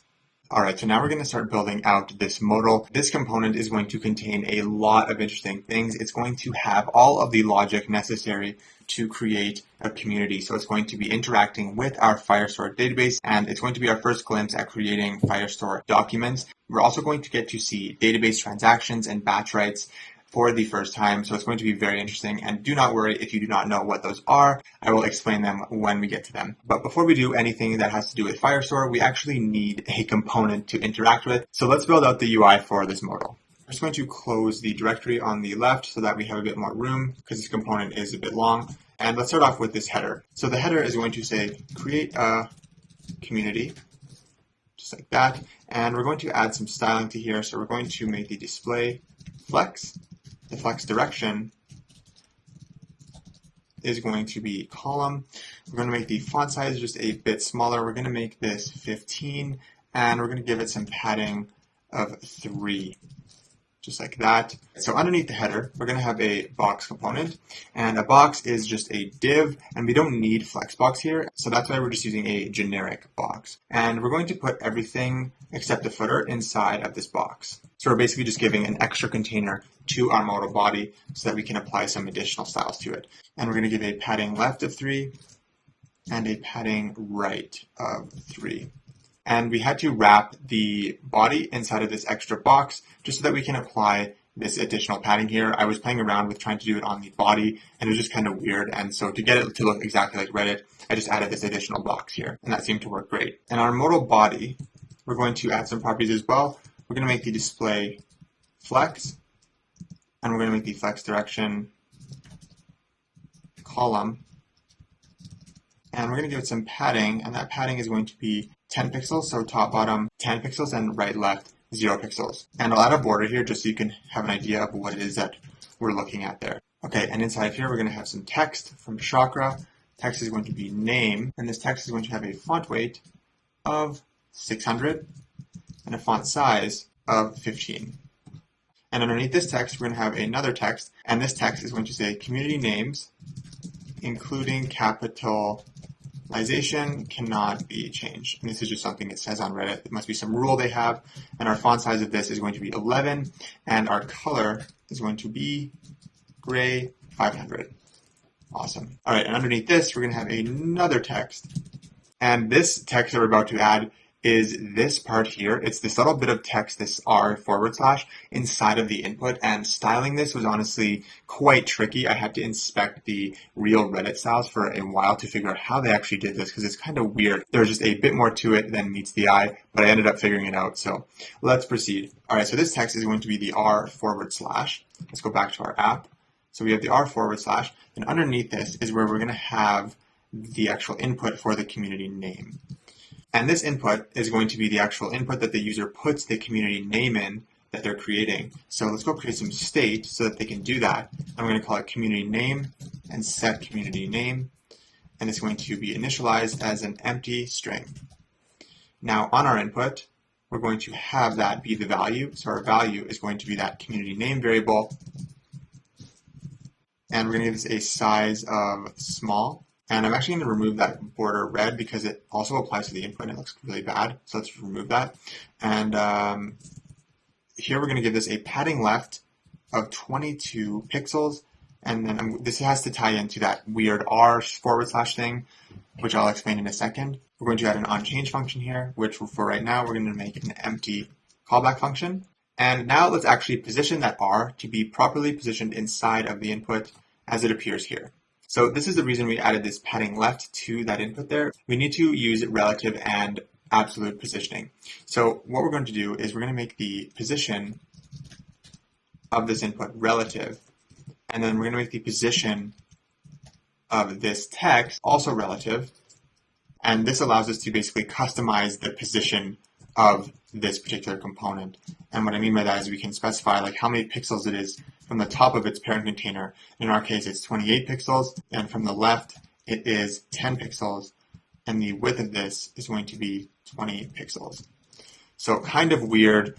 This is literally exactly what Reddit is doing. This is the same method they use, so blame them if you think that this is weird. And then also the color of this is going to be gray 400. It's a bit lighter. Don't need these brackets. Awesome, so that's looking pretty good. All right, and then underneath this input, there is a text that indicates how many characters we have remaining. So this is going to say some number characters remaining, and that number, we're going to need another state variable. I think what is the default? I forget.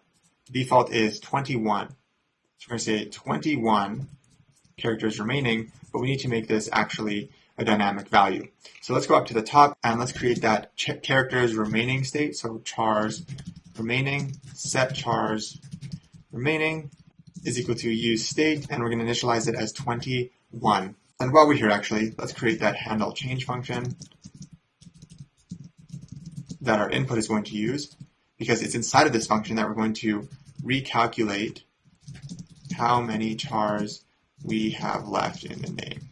So then we can come back down to here and place that on our input. So it's going to say not on change, handle change. Perfect. And inside of this handle change function, it's going to implicitly take in an event like we saw with our other inputs in our login and sign up forms. It's going to be a react.change event, and the type of element that is outputting this event is an HTML input element. Okay, so we need to do a few things inside of this function. So the first thing we need to do is actually update the community name state by using the event.target.value as the current value inside of the input that the user has typed. And then the way we're going to recalculate how many characters we have remaining is like this. We're going to say set chars remaining, and we're going to take the total amount that they have available, which is 21, and subtract the length of the string that they have currently entered, and that's going to be the characters remaining. Also, we do not want to set community name if they are over that limit. So we can do that by adding a check here that says if event.target.value.length is greater than 21, then just return. We do not want to do any of this. We just want to exit the function. So this is a guard against going over that limit. So what does this look like now? When we type in here, hello there, that's not updating. It's because I forgot to change this to chars remaining. Okay, so now if I type in there, hello there, how are you? we can see that it doesn't let us go past that limit. So we're only allowed 21 characters. Cool. And let's modify this to be red when they have hit their character limit. And so the color of this is going to change depending on the value of characters remaining. So we can check, does chars remaining equal 0? If it does, let's make the color of this red. And otherwise, let's make this gray 500. So we can see it's gray, and if I hit that limit, it turns red, which is perfect. Very, very intuitive. And we're also just going to make this a tad bit smaller, so we'll make this font size equal to 9. Just like that. Okay, that is super clean. I love this UI so much. Okay, now underneath this text, we're going to add another box component. And in this box, this is where we're going to have that community type selection list, just like this. So the first thing we're going to put in here is going to be text, and that's going to say community type. And we're going to make the font weight a little heavy, and the font size is going to be 15.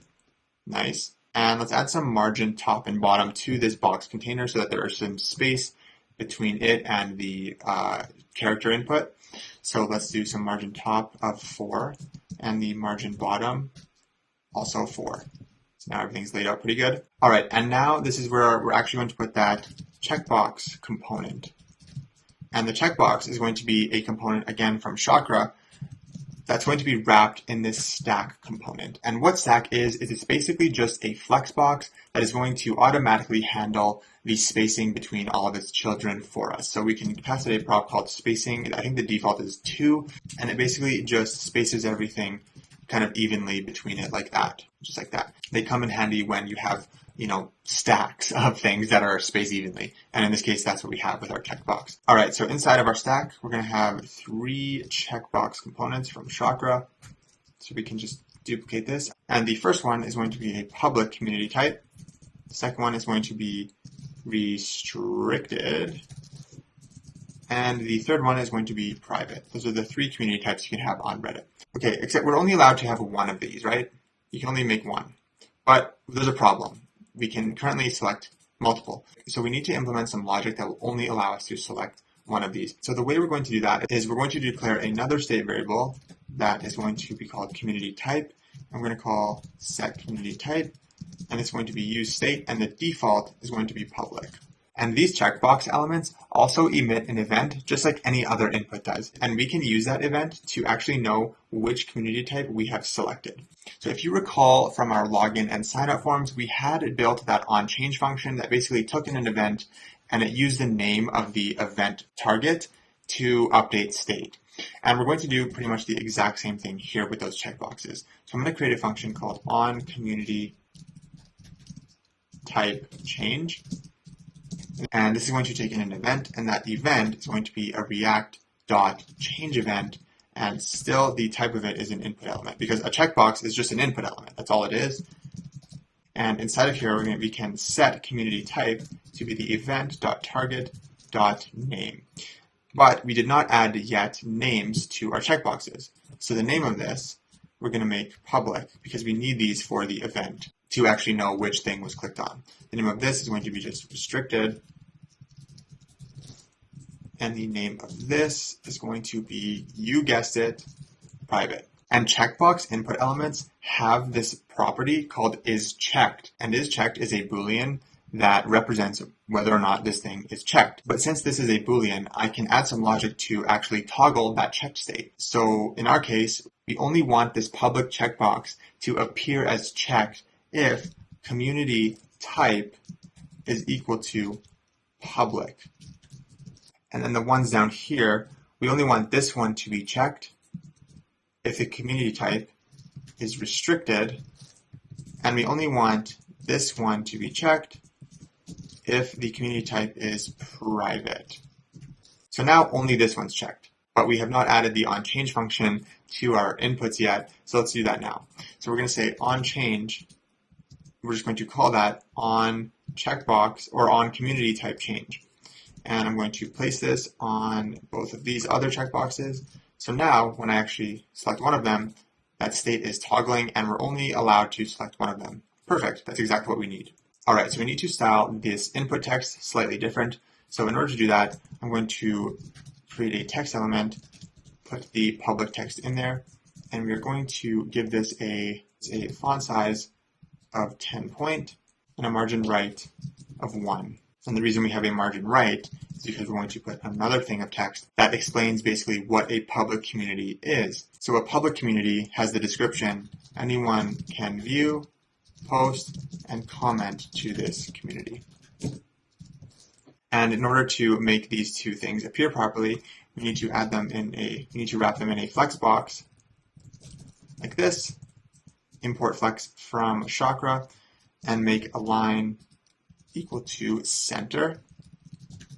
Now they are aligned properly, but we need to change the size of this. So let's come to this description text here, and we're going to make the font size 8, and the color is going to be gray 500, padding top of 1. Awesome, and that looks really, really good. So we can do the exact same thing with those other two. So I'm just going to copy this flexbox here, paste it here, change it to restricted, and the description for a restricted community is anyone can view this community, but only approved users can post.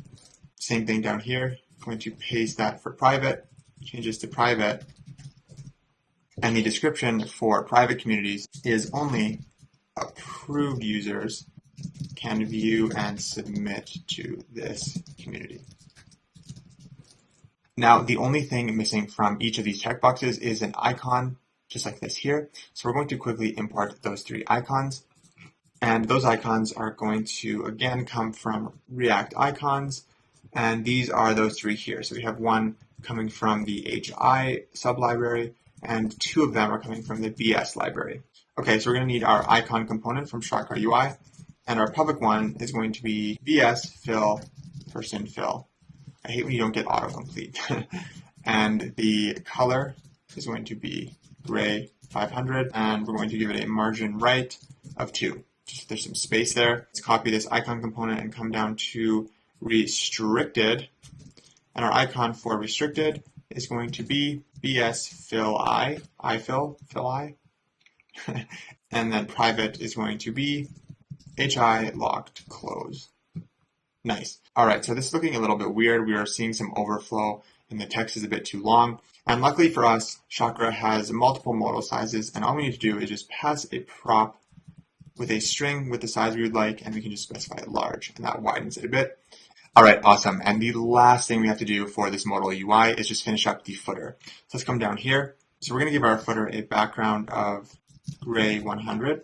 And a border radius 0 pixels, 0 pixels, 10 pixels, 10 pixels. And if you have not seen this for input notation before for border radius, basically just each one of these corresponds to a specific corner. So the first one is this, then this one, then this one, and then this one. So it goes in a clockwise rotation. Okay, so this first button is going to say cancel instead of close.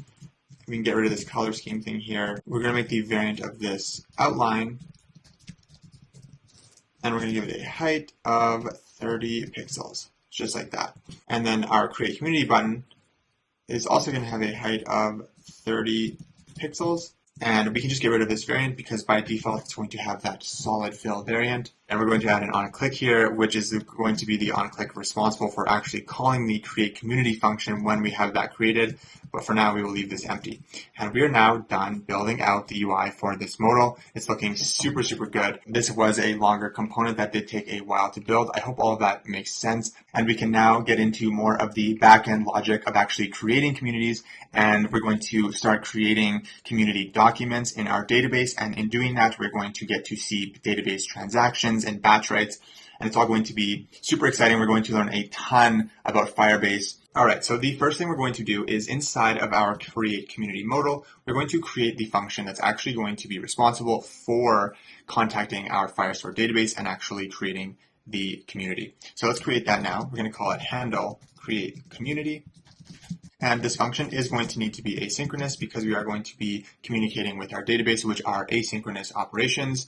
So just use the async keyword there. So there are a few things we're going to do in this function. The first thing we're going to do is validate the community name. We're going to make sure that this name is valid, that it is between 3 and 21 characters, which is a requirement of Reddit, and that the community name is not already taken by someone else, because on Reddit, community names are unique, so only one community with a specific name can exist. So we need to check for that.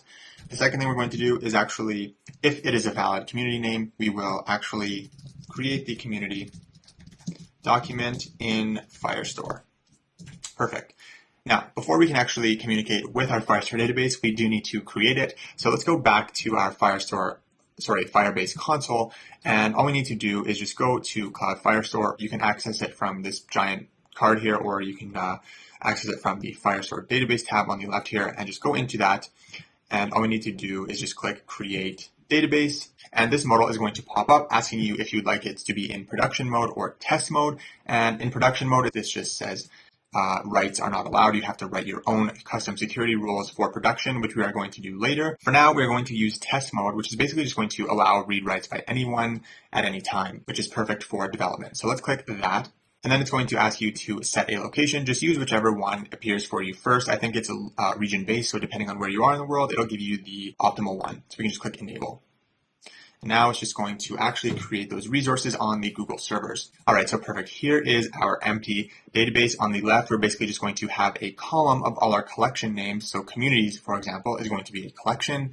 Posts is going to be a collection. Comments is going to be a collection. And then when you click on one of those things and go inside of it, it'll show you all of the documents inside of that collection. And a document is basically just a JavaScript object inside of a collection. At the top here, there is a section called rules, and this is what we briefly saw in that modal. This basically just allows you to lock certain parts of your application and allow only certain users or user types to read or create certain documents or delete certain documents. And we are going to write our security rules later once we have posts and comments being created by the users. And then we have indexes, which is basically not really important for now. It allows Firebase to efficiently query your data. We will add some indexes to our database in a little bit, but it's super easy. With just a single click of a button, it will add the index, so nothing to really worry about here. And usage just indicates the activity going on in your database in terms of read, writes, and deletes. So you can kind of monitor what is going on in your database and how heavy the load is. For now, we're only going to be really concerned with data. That's just a little brief introduction to the Cloud Firestore console. So once we create the community collection, which when we call this function for the very first time, that collection will be created, we will see it in here, and we'll also see the document of any community that we create inside of that collection as well. And the way in our app we're going to access our Firestore database is going back to this client app file that we saw earlier. It's going to be through that Firestore object, right? This get Firestore is basically going to give us access to our database. So we're going to be importing this in any file that we're trying to read, write, trying to do anything with our database. Okay, so let's start off with this function. So since we're doing some community name validation, we do need to add a error state to indicate to the user if something goes wrong. So we just need to create error and set error, and that's going to be equal to useState, and it's just going to be a error message string that we're going to initialize as false.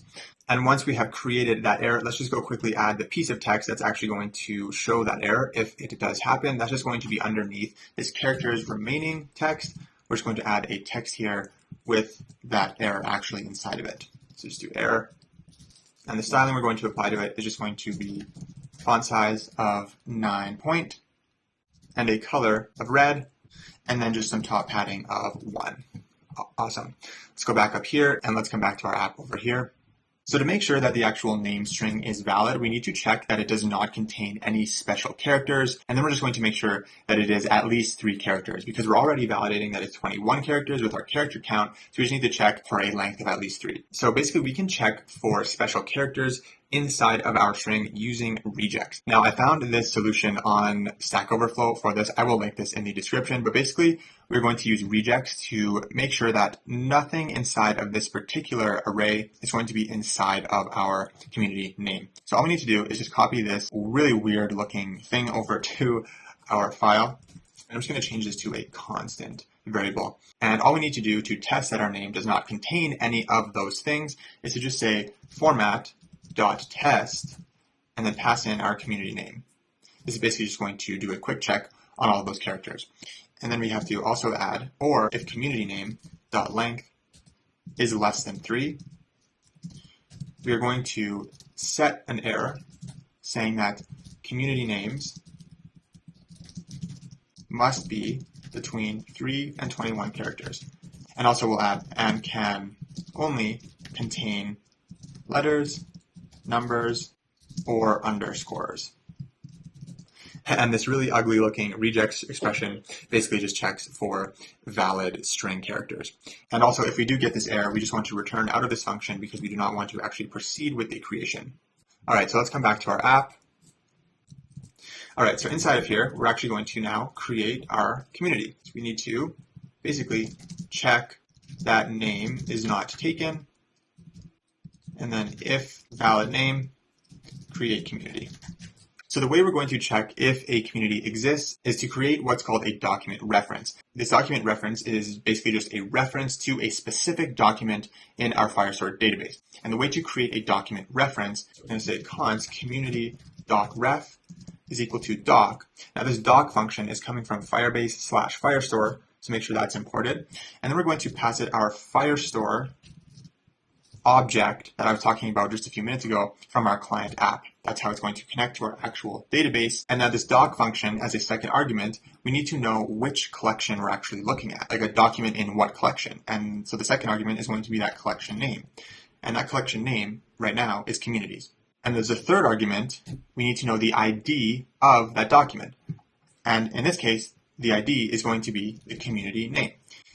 Because names on Reddit are unique, we can use the name as the ID. So just to read over this one more time for clarity. So this is basically just a document reference to the communities collection, and it's referencing the document with the ID community name. However, this is not the document itself. This is just a reference. And this is basically just how it works. In Firebase, we have document and collection references, and then we have the documents and collections themselves. And then we can use those references to actually read and write from those two things respectively. And this will become a lot more clear once we start working with them a lot more. And we always just pass our Firestore object as a first argument. This is basically just a requirement by any of the Firestore functions provided to us because they need to know which database they're actually looking at. So now we can actually go and try to get that document with this document reference from our Firestore database.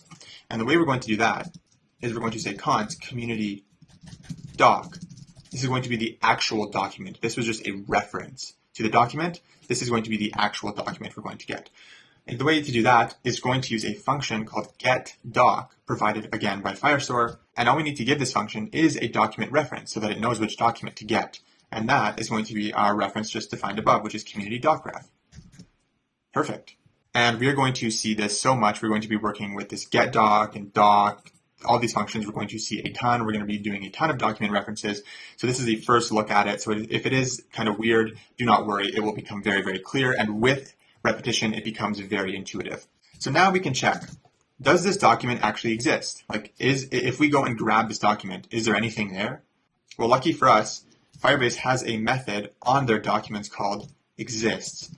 And this is going to be false if it does not exist and true if it does. So we're saying if this document does exist, meaning that this community with this name has already been created, we need to alert the user, and we're going to say set error. Sorry, name is already taken. Try another. And actually, the exact string on Reddit is going to be the string, sorry, r/name, community name is taken. Please, or not even please, they don't even say please. How could they not say please? Try another. And the way to do this is just with a template literal and the backtick notation in JavaScript. Awesome, and then we can return out of this function because we do not want to proceed after that. If we get to here, line 75, we have a valid name. We have a unique name of a community that has not been created yet, so now we can actually create the community. And the way to do that, with a single line, we can just say await setDoc, and setDoc is a function provided by Firebase that will either update the existing document or create a new one. And what we need to pass this function is a reference to our document, so we can say community docref, and then we're just going to pass a JavaScript object which is going to represent the data inside of that actual document, like the actual content of the document. And our community documents, to start off, are going to have a creator ID, which is going to be the currently signed in user's ID because we ourselves are creating the document. We're going to pass a created at timestamp to know when this thing was actually created. we're going to have a number of members, so we know how many members are in this community. And then we're going to have the privacy type. And our checklist is going to indicate that. Are we public, private, or restricted? And we could put infinitely many things, right? I'm sure Reddit has a ton of stuff stored on their community in their database. But for now, this is going to work perfectly for us. So we actually do need the creator ID. And to do that, we need our user. So let's call that useAuthState hook. We can import it up here. We can say const user is going to be equal to useAuthState. Make sure that imports from react-firebase-hooks. And then pass it our auth object from our client app file. Awesome. Now we can come down here and we can say creator ID is going to be our user.uid. The created at value, we're going to call the function called server timestamp. And this is basically just going to create a timestamp of the current time. And this server timestamp is a function that is coming from Firebase Firestore. So make sure that that imports up top here. Our number of members is going to be initialized as 1 because when this community is created, we are going to be the only member. And the privacy type is going to be our community type, which is coming from our checklist. You can get rid of these comments, and we just need a comma here. So now we have actually valid code to create this document. So let's test this out and see what happens. And before we do that, actually, I'm going to also create some loading state up here so that we can indicate to our user that the creation is in process. So loading, set loading is equal to useState, and we're going to initialize it as false. When this form is submitted, meaning that they click on the Create Community button, after this validation has been done and it's going to actually start going to talk to our Firestore database, I'm going to set loading to be true. And then when this successfully completes, I'm going to be set loading false. And actually, what I'm going to do is wrap all of this asynchronous code in a try-catch block to improve our error handling. I'm going to create a try-catch block. And the way to do that in a shortcut is to just type the word try, and this little menu will pop up, and just click on this try catch thing. And what we're going to do is put all of the stuff that we want to try inside of our try block, and then inside of our catch block, meaning that an error actually occurred, console log the error. So usually in my catch blocks, I like to indicate what function actually produced the error. So handle create community error, and then I can just log the actual error. And under here, we're going to set error to be error.message. We just need to give this a type of any. And actually what we're going to do is up here, instead of setting the error up here, what we're going to do is we're going to throw an error. And then that error is going to be caught by our catch block, and then we will set that error down here. It's going to do basically the exact same thing. To change that is basically just copy this string here, copy that, we can get rid of this line and just say throw new error. And this thing just takes an argument that is a string, and that is going to be the error.message that we receive down here. So same functionality. And we don't need this return thing anymore, actually, because if we throw this error, it's going to be caught by this catch block. None of this is actually going to be executed anyway. So I'm going to get rid of these comments just to create a bit of room. And then I'm just going to add a comment down here just for you guys. So if you're reviewing this code later, check if community exists in DB. Okay, awesome. So this looks pretty good.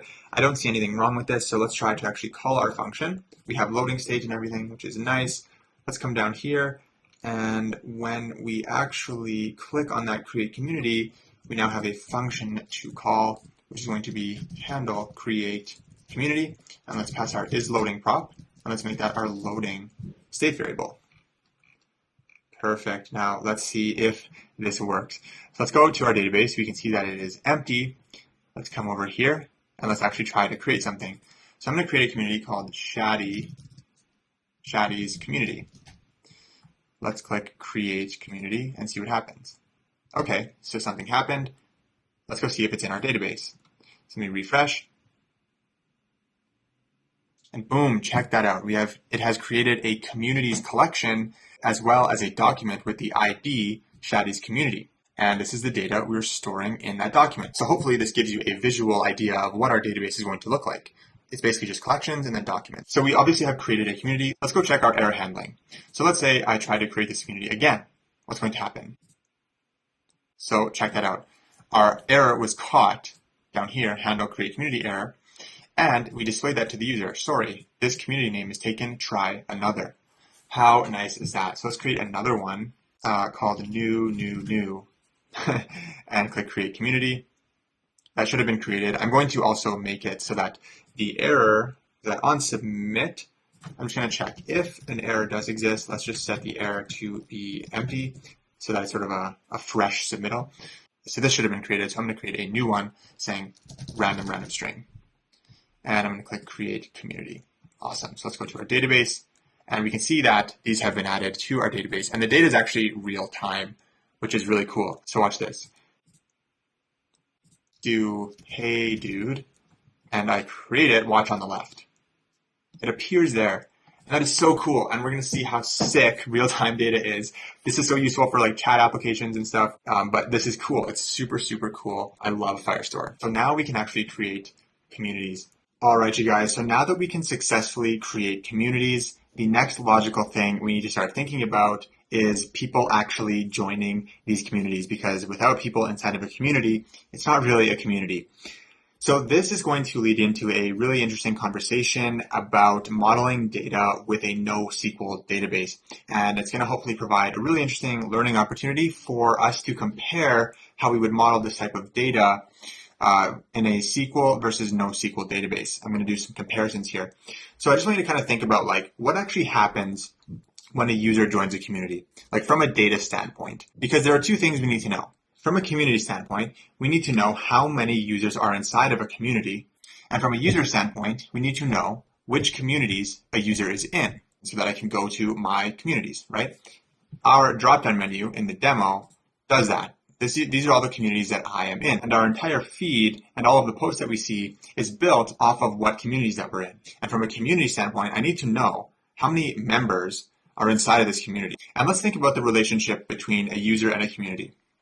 A user can be a part of many communities, and a community can have many users.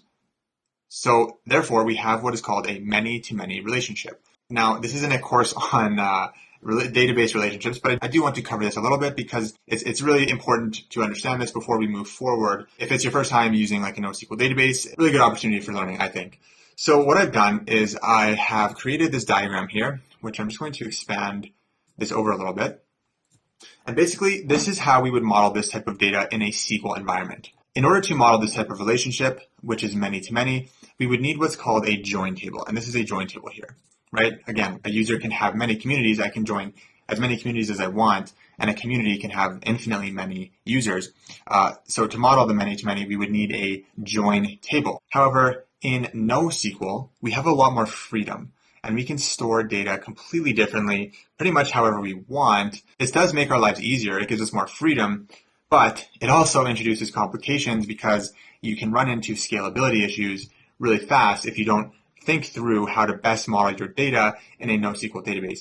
Now, this is not like a course on like SQL versus NoSQL, but I do want to sort of compare a few methods here. So I just wanted to show this diagram to give you a visual representation of how this relationship would be modeled in SQL. Let's look at how we might do this in a NoSQL database, which Firestore is. All right, so what I've done is I've created this temp.js file to kind of show how this freedom in a NoSQL environment allows us to develop many solutions to the same problem, and we can model our data in many different ways. Normalization is not required, and we can therefore have this nested structure here. We can have arrays of strings. We can have arrays of arrays of arrays of strings, of objects of strings. We can do like whatever we want with our data, which is really great. It can simplify our lives a lot, but it does come with some cost because if we don't do it carefully, we could run into some major issues down the line, especially when scalability comes into play. So what I've done here is I've just sort of created 3 different solutions here that we're going to go through quickly to sort of illustrate the thought process when designing data with a NoSQL database. The number one thing that I learned when modeling data with a NoSQL database, something I saw on Stack Overflow, was someone said, when you're modeling data with a NoSQL database, the number one thing to think about is how your data is actually appearing on the screen. Like when you look at a certain component, what data is there? And it really helps you efficiently kind of think about where to have this sort of nested structure and where to group things together on your document. And this is sort of something that just takes practice, and you just have to like kind of honestly practice developing NoSQL databases for different sorts of features in order to really understand how to develop the optimal structure. Now, as we go through these examples, let's keep in mind the relationship we need. We need to know how many users are in a community, and we need to know what communities a user is in. So let's look at this example. These represent a community document and a user document. Okay, so what we could do is we could store an array of all of the users that belong to a certain community, right? Every time I join a community, I could add that user's ID to this array. So now we know how many users are in a community, and these comments just kind of represent other data that would be stored on the community document. But let's think about scalability. On Reddit, communities can have, millions of users, infinitely many users. There are some communities with 20 million plus users, I'm pretty sure, right? That's a lot. And in Firebase, our documents can only be 1 megabyte in size, which is about 40,000 fields. Now, we're obviously over that 40,000 limit here. We're sort of in the 11 million area, and this is totally realistic for Reddit, right? And I know that our little demo app is not going to have 11 million users or 30 million users, but it's really good to think about these things and just kind of think about it, how it would be in the real world, because it helps you become a better engineer. This is not great because this array can get infinitely long, and it definitely puts us over our limit. So from a user's perspective, we could store all of the community IDs that I am in on a communities array inside of the user's document. For example, like the Tesla ID, the baking ID. And this is totally fine. I don't see any scalability issues here because a user is probably only going to join 20 to 50 communities, 50 is even a lot, I think. I don't know. So I think this type of approach is fine where we're storing, the communities on the user, but this is definitely not. And so I think this could work, or some variation of this could work, but we would have to sort of tweak the community logic a bit. Let's talk about option 2. So option 2 is essentially just the SQL approach, right? This is option 2. What we do here is basically create a collection in our database that would sort of mimic this sort of SQL-like join table over here. But having this SQL-like structure calls for SQL-like queries, which would be like join statements and, just querying multiple tables. And Firebase does not support join statements. Therefore, we would have to make multiple queries. And one of the main benefits of NoSQL is that we can actually use this nested structure to our advantage to prevent that. We can prevent making multiple queries. We can prevent join statements and really simplify our lives if we just do the nested thing properly. So that's why we're going to avoid having this SQL-like structure for this case. Now, let's talk about option 3. And this is the solution that we're actually going to go with. The user document in this case is quite similar to case 1, where we had just an array of community data stored on the user. And so we know what communities a user is in. However, in this case, we're not storing just the ID. We're storing an array of objects, and those objects can contain sort of snippet-like data of that community, hence the name Community Snippets. Now, why is this useful? Well, A, this is useful because what I mentioned already, we know all of the communities that a user is in. And B, this is useful because what if in some of our components, we need more than just the community ID itself, but we don't want the entire community document. We want somewhere in between. Let me explain this with an example. Let's come to our demo. And if we look at this drop-down menu here, we can see that we have this list of communities that I'm in, but we really only have the name and the profile picture.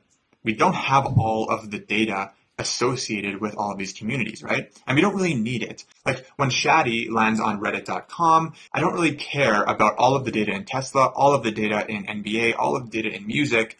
I don't care about that when I'm on this page.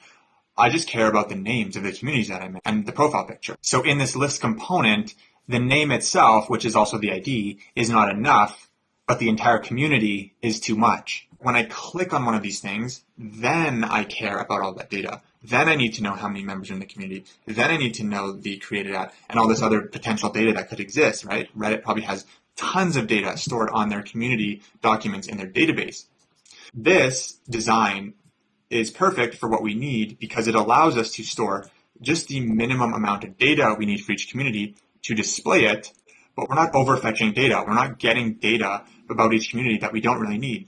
And this is really good from a front-end scalability perspective. We're not overloading our front end with a bunch of unnecessary data. We're just grabbing snippets to present it in a meaningful way. And in this case, all we need are two things: name, profile picture. So as for the community, for a community, all we need to know is the number of members inside of a community. I don't need to know every user that's in the community because on reddit.com, you can't really go into the list of all of the members in that community. I don't need that for Reddit. Maybe I would for another app, but for Reddit, all I need is the number of members, right? If I go to a community page, all that they're displaying here is the number of members. So in terms of like the relationship between users and communities, I only care about this. And then all we need to do is every time a user leaves or joins a community, we just have to update this number. If this was clickable, if I could click on this and view a giant list of all of the users in a community, maybe that would call for a join table like this. We are going to go with this solution here. It seems to satisfy all of our needs. It models the many-to-many relationship. Okay, that was a lot on SQL versus NoSQL. I hope that did clarify things, and I hope it was insightful to kind of see different examples of ways we could solve this problem. If you got absolutely none of that, I apologize. And as I always say, if this does not make sense at first glance, just give it time, let it kind of absorb into your brain. And as we develop it into the app, it should become more clear. And this document structure will also get us into using database transactions, which we're going to see next. All right, you guys, now that we have solved the problem of users joining communities, we can now actually implement that data structure into our app. So as you recall from our discussion about NoSQL, we do need to create a subcollection on our user document called Community Snippets and store these little pieces of data in there every time I join or leave a community. So that is what we're going to do now. But we have a small problem. Let's go to our Firestore database for a sec.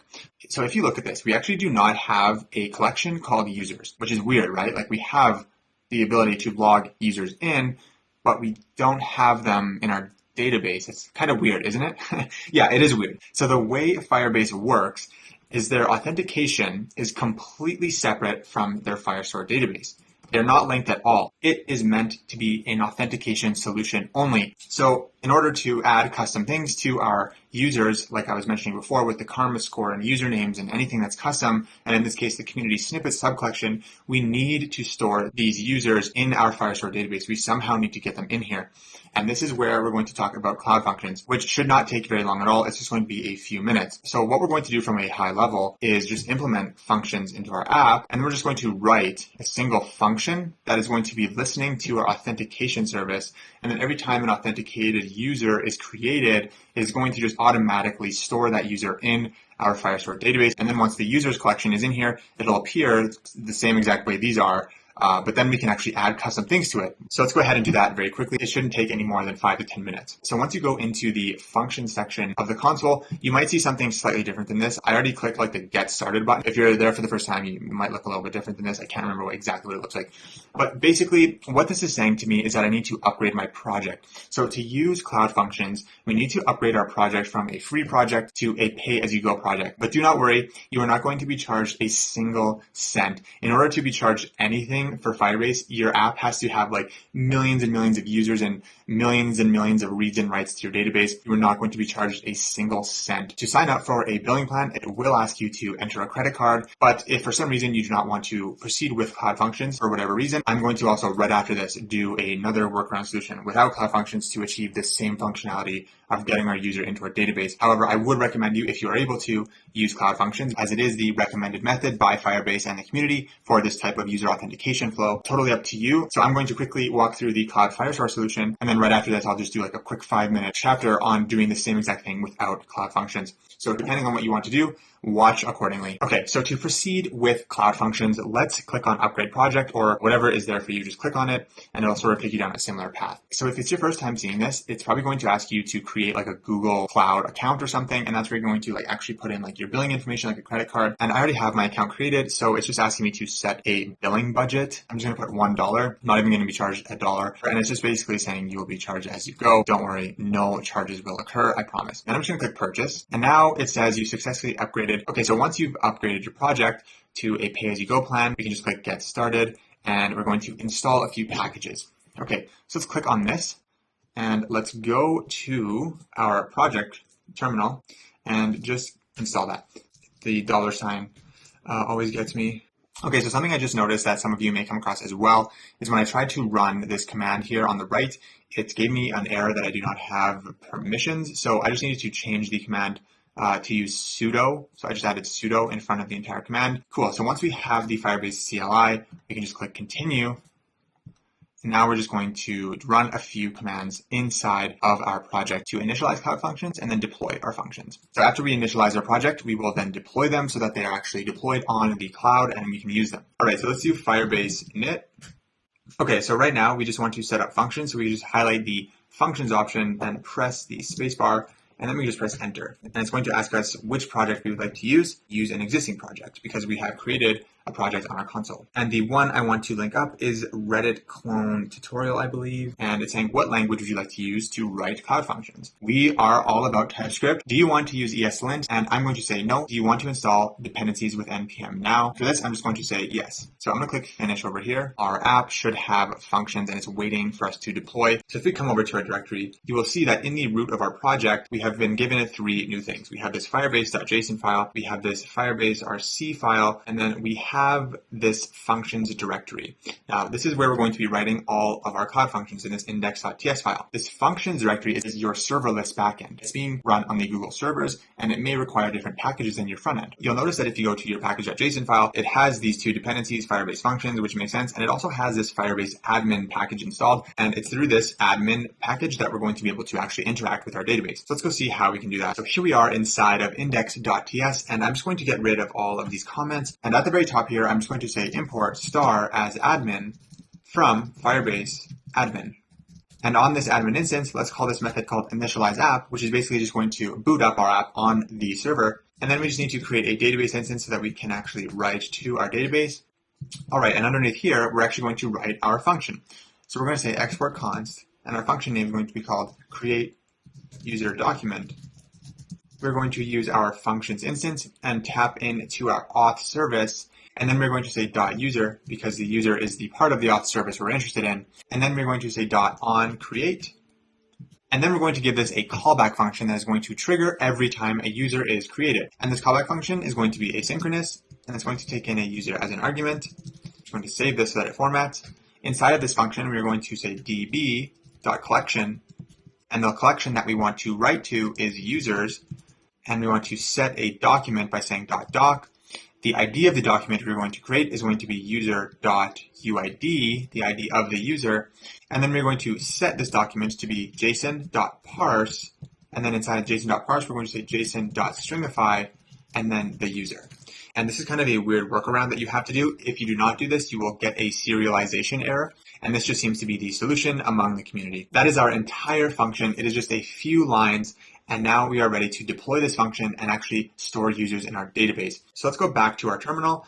And there is a command that we're going to run that is going to deploy only functions because right now we're only interested in deploying functions. So I'm going to copy this over and paste this into my terminal. Now this may take several minutes to run the first time you run it. It usually does speed up after the first time, but I think the first time it sort of has to go and actually provision the resources on the Google servers. So just give it a few minutes. Okay, so once yours has successfully deployed, go back to your console and you should now see that function inside of this dashboard here, and you can see what the trigger is to actually trigger that function. So it's pretty cool. And the logs are a good place to look if the function ever fails or there's some sort of bug. The logs usually have details on what might be going on. So now let's actually go try this out and try to create a user and see if it gets stored in our database. So I'm going to go to my app and log out. Let's click sign up. Now let's create a new user called Shadi at shadi.com. Password is going to be Shadi. Actually, and before we do this, let's go to our Firestore database, and we can clearly see we do not have any users in here. So let's see if it is created. Let's go to here and click sign up. Let's go to here. It sometimes takes a second as well. It might take like somewhere between like 5 to 10 seconds. So refresh. And there is no user, which is odd. Okay, let's go to functions. Let's check the logs. Okay, so this was at 9:24, so just now, pretty much. Function executed, finished with status error. Oh, okay, it did not work. Entry.toJSON is not a function. Okay, I don't even know if you can see this. Sorry, this is really, really small. I'm getting a toJSON error, which is really weird. I think it has to do something to do with this. I don't know why, because I have this written the exact same way in my demo. All right, so I did some research on this and I'm honestly not sure what is going on. I have no idea why I'm getting an error and why it's not successfully writing to the database. It definitely has to do with this because I tested out just writing a plain JavaScript object to the database and it did work. So this function is being triggered and we can obviously see it's being triggered from the logs. So I have no idea why this is happening. I did the exact same thing just a few weeks ago when I built the demo, so no clue what's going on. And I don't want to spend too much time on this because it's not extremely critical. So for those of you that are experiencing the error as well, I'm just going to do a quick workaround solution. If you're not having the error, that is amazing. I hope you're not having the error, but if you are, this is a potential workaround. So what we can do is we can just create a new JavaScript object and we can store basically just the most important parts from this user object onto this new object. And if you look at kind of what might be on this user object, there's a lot of stuff going on here and a lot of it is kind of nested. We don't really need all of this data, especially for our application. So I'm just going to store the most important things, which are like the UID, the email, and like the photo URL, and like maybe the provider data so that we know if they authenticated with Google or something, just the most important things.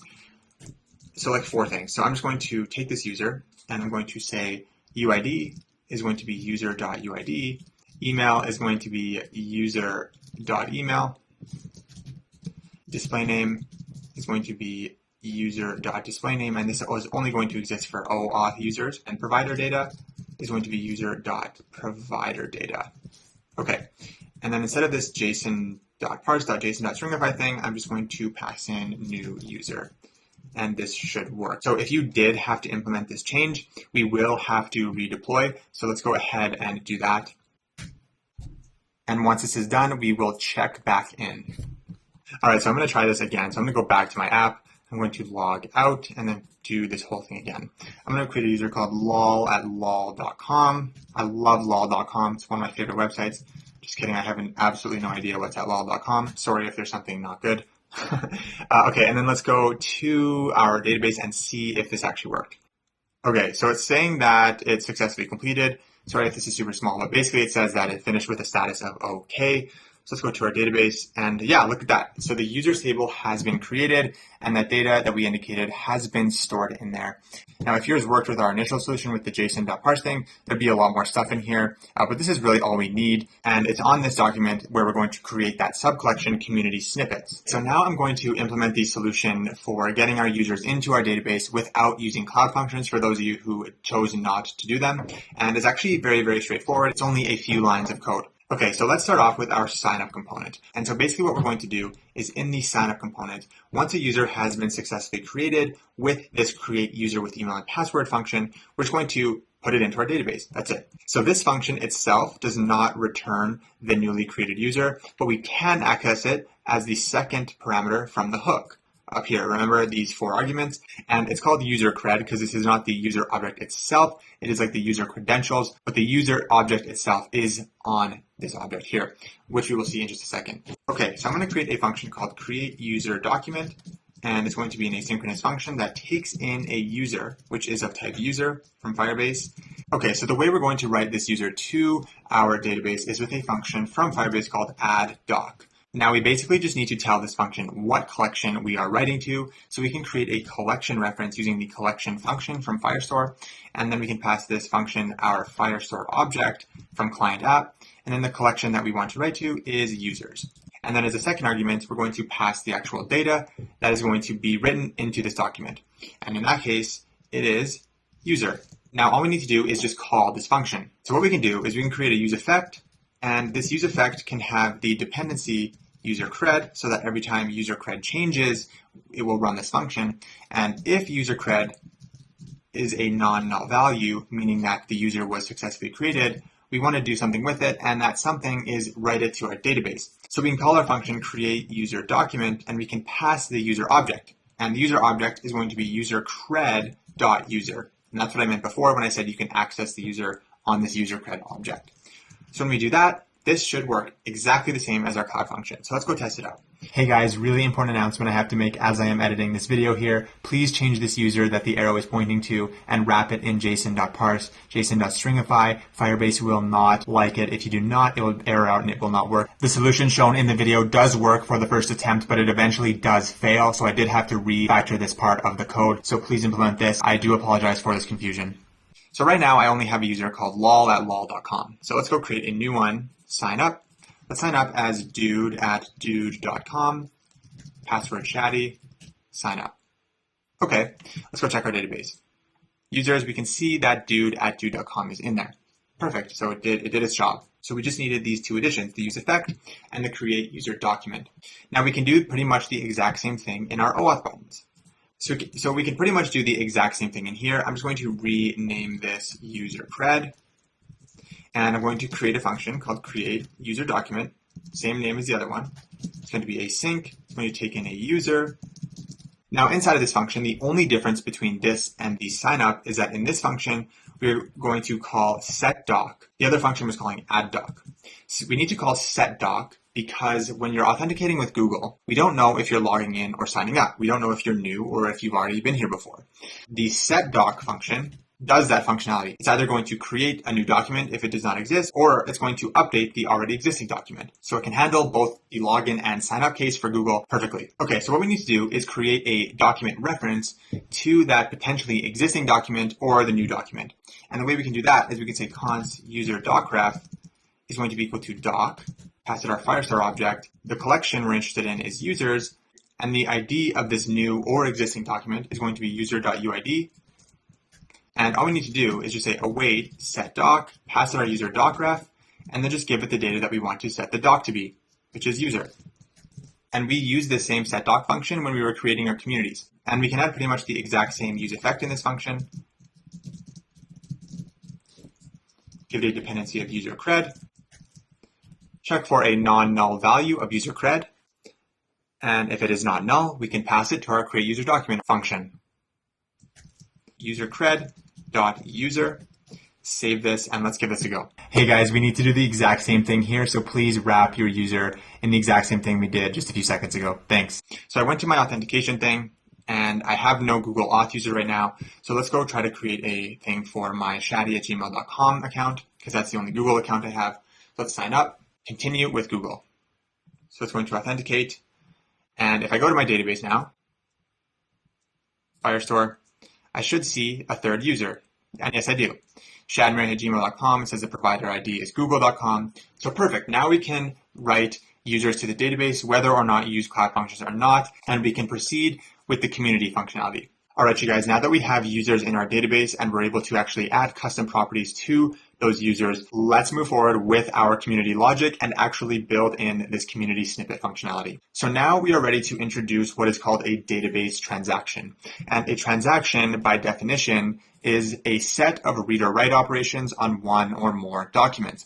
And transactions are really useful because they represent an all or nothing operation. So what that means is if you have a set of database operations that you are doing, like updating several documents at once, it is very useful to have all of these things succeed or none of them. If one of them fails, let's fail them all because they're sort of dependent on each other. So in our case, when a user creates a community, we are doing two very important things. The first thing we're doing is we're actually creating the community itself in the communities collection. And the second thing we're doing is we're going to add that community to the user's community snippets, right? We are automatically joining that user to the community if they create it. And we either want both of these database operations to succeed or none of them. So we do not want to create the community if the community is not successfully added to the user's community snippets. And we definitely do not want to add the community to the user's community snippets if the community fails to be created. And so that's why transactions are extremely useful here. Transactions are very similar to batch writes, and we're going to see batch writes very shortly. There's just a slight difference between the two, but I will talk about that more when we get to it. Okay, so let's go to our app. Okay, so here is how we implement a transaction in Firebase. So we are going to use an asynchronous function, and that function is called run transaction, and this is coming from Firestore, so import that. The first argument to this run transaction function is our Firestore object as usual, and the second argument is going to be a callback function. And this callback function is going to be asynchronous, and it's going to give us this transaction object that we're going to use to actually make writes to our database. So what we're going to do is we're just going to add this first check into our transaction, checking if the community exists in our database. Rather than calling this getDoc function, we're going to change this to transaction.get. Pretty much the same thing. We are just making it part of the transaction now. The next thing we want to do is we want to create the community. So let's move this up here. And we are going to change this from setDoc to transaction.set. Transaction set operations are not asynchronous themselves because the entire transaction is asynchronous. We don't need to put the await keyword in front of our transaction sets. We do need them in front of our gets though. And the next thing we want to do is create the community snippet on that user. We're going to say transaction.set. So what we're going to do is write a new document to the community snippets subcollection, which lives on the user document. So we're going to use the doc function from Firebase. We're going to pass it our Firestore object. And the second argument to this doc function is going to be the path to the document we're about to create. And paths are absolute paths, and they start at the root of our database. So if we go to our database, this is the root, and then we just have to sort of jump into each column here. That's sort of like how you can think of a path. We're going into here, then into here, then into the new thing. So the path in this case is going to be users because we're going into the users collection. The ID of the user document we're interested in is user.uid. And we are writing to a subcollection, and the subcollection name is Community Snippets. So this is the first time we've seen this path notation. And the way I want you to think about this is collection, document, collection, document, collection, document, and you can go as deep as you want. In our case, we're going into the user's collection, the current user's document, and then that current user's subcollection called community snippets, collection, document, collection. The third argument of this doc function needs to be the ID of the document that we're creating, which in our case is community name because their names serve as IDs. And now let's hop out of our doc function. And as a second argument to the set function, we need to just pass in the actual data that we want to store in this document. And the data in this case is our community snippet. The community snippet has a community ID, which is just community name. And then we're going to add another property called isModerator. And the isModerator key means, am I a moderator of this community? And we are setting it to be true here because if I created the community, I'm automatically being set as a moderator. And I'm going to be given different permissions than other users who are not moderators. And that is it. That is our entire transaction. So if one of these things fail, all of them are going to fail, which is really good, and it maintains a high level of data integrity. All right, so let's actually see this in action and see if it works. What we should see happen is the new community should show up here in communities, and then if I go to the users collection and go to the actual user that created the community, we should see a subcollection inside of that document, which should have the newly created community snippet on it. And hopefully this will clarify this sort of path structure once we sort of have a visual representation of what it looks like. All right, so I'm going to use a user that I know exists. So let's use lol at lol.com. Let's go to our app, and I honestly do not know who I am logged in as right now. So I'm just going to log out. Actually, I could have just checked the username. Wow. Whatever. Okay, so let's log in, and let's use lol at lol.com. Sign in as Shadi. And let's go to here, create community. Let's create a community called lol's new group. I have no idea. That's a terrible name. Okay, create community. All right, no errors that we see. So let's go to our database and let's go to communities. So we see lol's new group, which is perfect. That's awesome. Let's go to our lol user. Okay, so we're at lol.com, and now we can see that there is a subcollection on lol.lol.com document called community snippets with an ID of lol's new group, and the community ID is in here, is moderator's true. And now you can kind of see that path structure that I'm talking about. So users, user ID, and then community snippets, and then the ID of that community snippet, and then the actual document at that field. And later when we add profile pictures to our communities, this is where that URL is going to be stored as well. All right, so now we know what communities that lol.lol.com is in, which is super cool. So our transaction is working successfully. All right, you guys, now that we are successfully able to create communities and store those community snippets on the user so we know what communities each user is in, let's now create the community page itself. And this is going to be our first look at server-side rendering with Next.js. So inside of our pages directory, we need to create a folder structure that reflects the community page route. And if you go to Reddit, their page route is reddit.com/r/community name. I don't know if you can see this, it's super small, but it's r/community name. And in this case, it's comp sci, but this can change, right? There's infinitely many communities. So our folder structure needs to be very similar. And remember that the folder structure in your pages folder represents your client-side routes. And our client-side route in this case is r/community name. So inside of pages, we need to create a folder called r.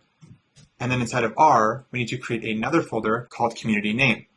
But this community name is going to be a dynamic route because the route changes. It could be computer science, it could be reading, it could be baking, it could be Tesla. So it is dynamic. And the way to do dynamic routes in Next.js is to put these square brackets around it. And then inside of these square brackets, we actually put the name of the dynamic variable. And in this case, the dynamic variable is community ID. So we're going to say community ID. And then inside of this folder, we can create a file called index.tsx. So we can access this index route by going to localhost 3000/r/some community name. And so just to really illustrate this client-side routing concept, while we're here, let's create another file called submit.tsx, because that's going to be the page that we actually create posts on. So if I go to our demo, we have our r/baking route. This is the homepage of the community. But then if I click on this, I go to the submit page, which is r/baking/submit. Index is the homepage, submit is the submit page. All right, so let's go back to our app. So let's start with the index page. So we're going to start off by using our snippet as usual. And I'm just going to rename these props to be community page props. Rename this one as well, community page props, just like that. And then I'm going to rename the component itself to just be community page and community page. And I'm going to put the text in here, community page.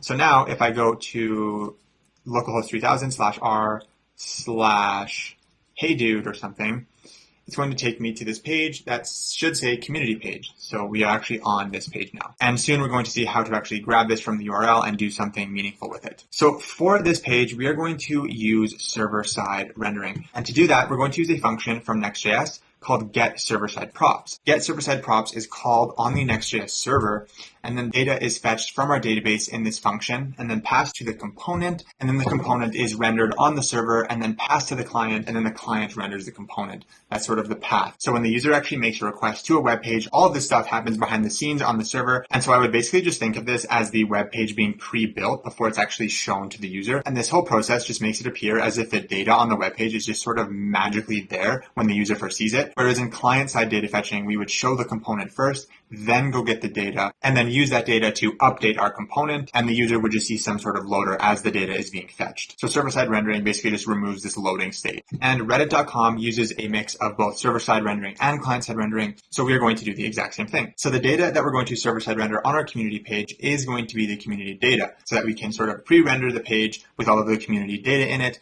and then show it to the user. All we need to do is export the function get server-side props from this file, and Next.js will automatically know to server-side render this page. So what that looks like is this. We say export async function get server-side props, and we're going to take in this context variable, which is going to be of type get server-side props context, and this is how we're actually going to access the page router so that we can use the community ID. And I'm just going to close my directory on the left so that I have a bit more room. Inside of this function, we're going to get the community data and pass it to our client component. So we're going to have a try catch block. Inside of our try block, we're going to actually try to get the community document. And the way we're going to do that is we're going to say const community docref is going to be equal to doc from Firebase. We've seen this kind of stuff already. Firestore, import all of these things.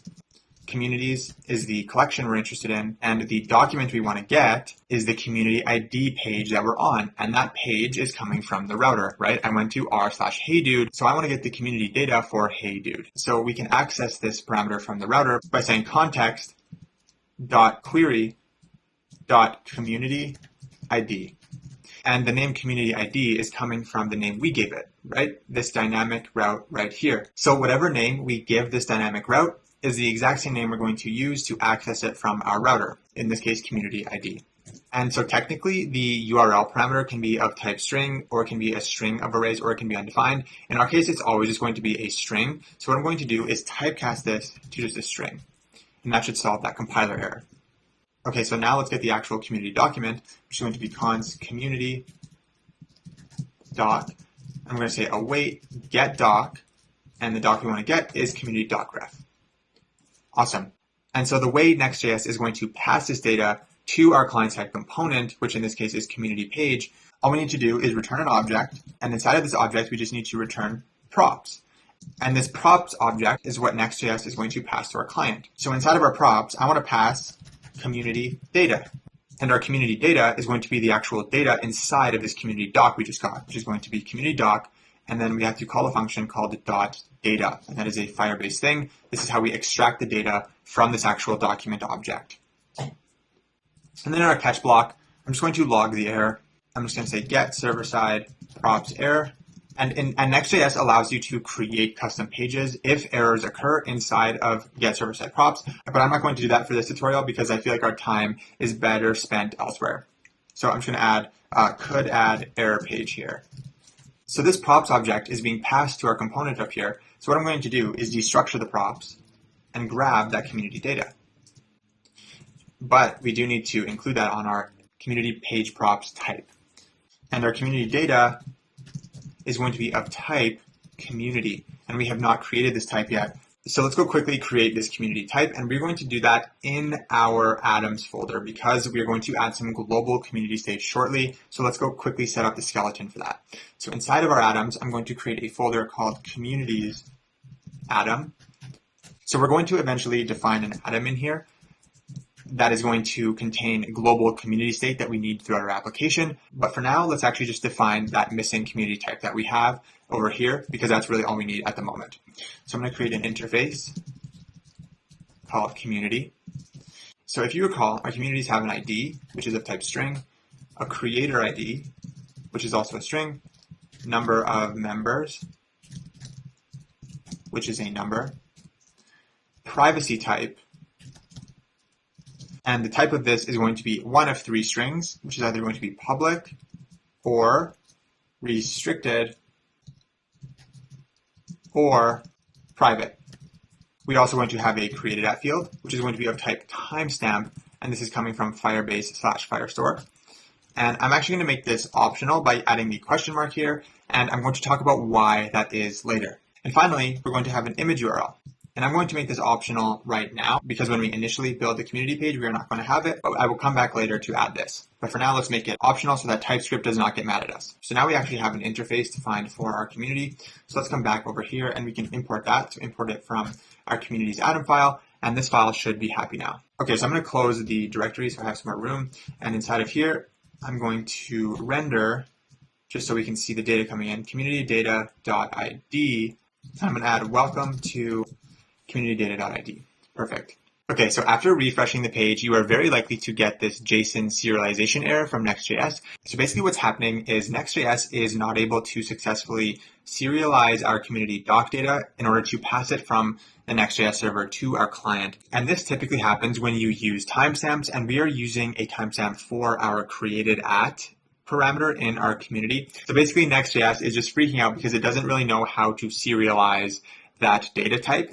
So I did some research on this, and the solution I found was to use a library called safe-JSON-stringify, and this basically just stringifies our data to a form that Next.js can actually read and serialize. So that's what we're going to do. So we just need to install a package called safe-JSON-stringify. So I'm going to go run npmi safe-JSON-stringify. So let's install that. And then at the top, I'm just going to import it. So I'm just going to say safe-JSON-stringify from safe-JSON-stringify. And it might complain that we need to install the types for this file. Oftentimes when you're using TypeScript and you install a library, it'll tell you that you need to install the types for that library as well in order for it to work. And it usually gives you the command in this little pop-up window. So let's go and grab that and paste it in here and just install the types. Okay, so this should make that go away and not make it all happy. Perfect. All right, so to actually use this function, let's come down here and change the value of our community data. And the value we want to change it to is going to be json.parse. And we want to parse the stringified version of the data that we want to send. And we're going to do that using the safe-JSON-stringify function. And we want to pass an object. And this object is going to represent our community data. And on that object, we want the ID of the community. So we can say community doc.id. And then we want all of the data in the community document. So we can just spread community doc.data. And this is a function, .data. And so basically all we did is we just created an object that represents our community. So the ID of the document is not included in the .data function. So in order to retrieve the actual ID of the document, we can just manually declare it here by saying ID is the community doc.id. All right, so now that we're using safe-JSON-stringify, this should solve our serialization error. So I think I need to run my development server. So let's do that. And you might have to recompile yours as well if yours was running while you did all those installations. Okay, so now let's come over here and refresh. Let's go to localhost. Okay, that seems to be working. Let's go to /r/heydude. And the actual name of the community in the database is with a lowercase dude. So make sure that matches. So it says, welcome to heydude. And we had welcome to communitydata.id. So this ID thing is being shown here, communitydata.id. And you can log the data if you'd like, just so you can see what it looks like. Data. So if I log this thing we're looking at here is this object. So it has the ID. And then we just took all of the other data and spread it. So we have all of the data of the community. And this is that timestamp thing that Next.js was having a tough time serializing. No clue why, some weird conflict with the types. So that is why we had to use save JSON stringify. All right, so what we're going to do now is just handle the case of if a community doc for the visited URL is not found. So if a user basically goes to a URL for a community that does not exist, we should just display them some kind of meaningful message that's like, this community does not exist. Because on Reddit, if you do that, if you go to reddit.com and you do r/some random community like this, that obviously does not exist, Reddit shows you this page. It's like, sorry, there aren't any communities with that name. So yeah, we're going to do that quickly. It's just a single simple component, and it just makes the app slightly more robust and realistic.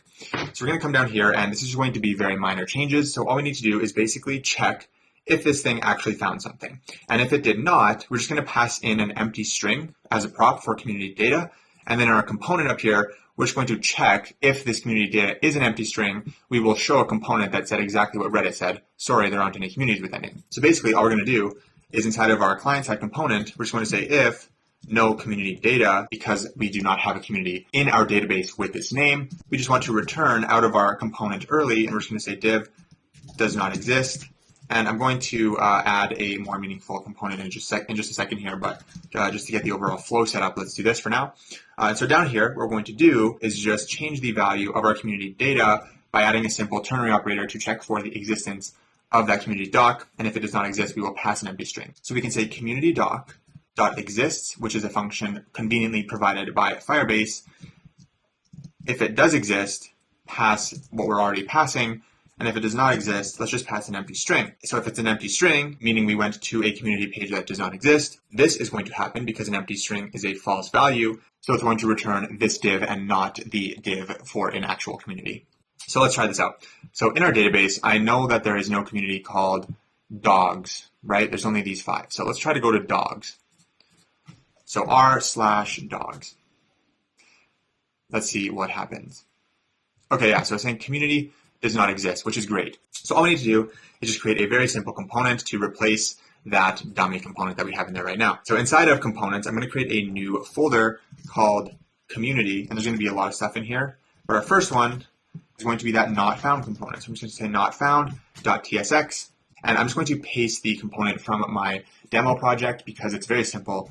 It's just only like 20 lines. So this is exactly what it looks like. So now if I go back to my index page, and I import that component. So rather than showing this temporary div, I'm going to return not found, which doesn't seem to want to import automatically. So I'm going to try, okay, so add imports from components, community not found, save that. So now we have a more meaningful component that is displayed if they go to a non-existing community. Okay, so now that this is out of the way, we can move to the actual ideal case of when there is a community that does exist for that URL, which is probably going to be most of the time, right? This is just an edge case, but it is good to think about these things. I recommend to just avoid going completely happy path when you're developing your apps, because if you don't cover your bases, sometimes this can be catastrophic in production or something. It could break something. So it's always good to just think about these rare cases that might happen. All right, so let's go to a community page that actually exists. Let's go to new. So r/new. Cool. And just go to one that exists for you. I don't know if you made this exact one, just one that exists. Okay, so if we go to an actual community page, in our demo, we can see that we have this header component, and then we have basically this feed, and then some components on the right-hand side here. So we're going to start off with this header, and it's in the header that they can actually join and leave this community. So let's go make that now. So inside of our community directory, let's create a new file called header.tsx. And I'm going to use our snippet. So our header is going to take in that community data, since we are showing the name. So this is going to be of type community, and we can import this again from our community's Atom file, and then we can just destructure the props in here, community data. So let's build out the actual component. There is going to be some logic that we're going to add inside of this component for the actual joining and leaving of communities. But for now, let's return the component itself. So this is going to be a flexbox from Chakra. Import that. And we're going to give this a direction of column, a width of 100%, and a height of 146 pixels. And I'm just going to add the text header so that we actually have something to show. And I'm going to come back to this index file. And rather than just show welcome to community data, I'm going to actually return just a fragment. And inside of this fragment, we're going to put that header that we just created. Awesome, so we can actually see the header there. Let's go make this thing look actually proper.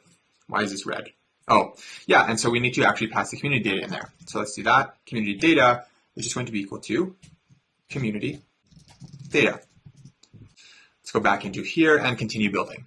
Now inside of our header, the first thing we're going to add is a box component, and this box component is going to represent the upper half of the header. That is sort of that blue highlight thing here. So let's go create that. So that's going to look like this. The height is going to be 50% of the header height, and the background color is going to be blue 400. And we can actually just make this self-closing since nothing is going to be inside of it. Underneath here, we're going to have another flexbox. This is going to have justify equal to center. We're going to give it a white background. And we can just say flex grow is equal to 1, which basically just means to take up the remaining space available in this component, which is 50%, because we made this height 50%. Now, inside of here, we're going to have another flexbox. This is where our icon is actually going to go, and we're going to give this a width of 95% and a max width of 860 pixels, and I will explain why this is in a second. I'll add a border to this too, just so we can kind of see what it is that we're creating over there. 1 pixel solid red. All right, so inside of here, this is what is going to be our image URL. For now, since we don't have image URLs, which we're going to add later, we're just going to use the Reddit icon, which will basically just act as the default community image. So we're going to create that icon inside of here. So we're going to say icon from Chakra UI React. And the icon we're going to use is going to be that same icon we've used before, which is going to be FA Reddit. And we're going to import that from React Icons FA/FA, just like that. The CSS for this icon is going to contain relative positioning. And the reason that is because if we look at the demo, you can see that there's a bit of an overlap here. This icon kind of overlaps with this blue part. So to do that, we can use relative positioning and kind of customize where that thing is going to sit. So we're going to make this thing a bit bigger. We're going to make it 64, which is about the same size as it is on Reddit. And the position is going to be relative. And because now we have relative positioning, we can kind of customize where this thing sits. So we can give it a top parameter, and we're going to give this -3. So this basically just means it's going to be -3 units away from the top of its parent. And its parent is this thing with the red border, and the minus thing moves it upward, right? If we were to make this 3, it would move it downward 3 units away from the top. Negative means 3 units kind of above the top. And the color of this is going to be blue 500. And we're going to give this a border of 4 pixel solid white and a border radius of 50%.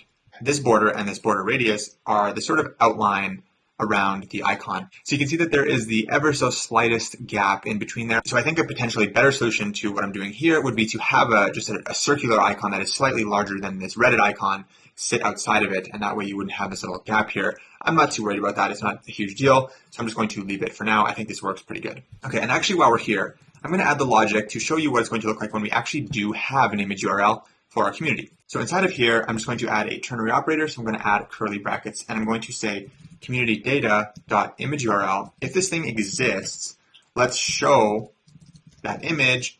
And if it does not, let's show this icon. So this icon is acting as a fallback to the image. Now inside of here, we're going to say image, and this is coming from Chakra UI React.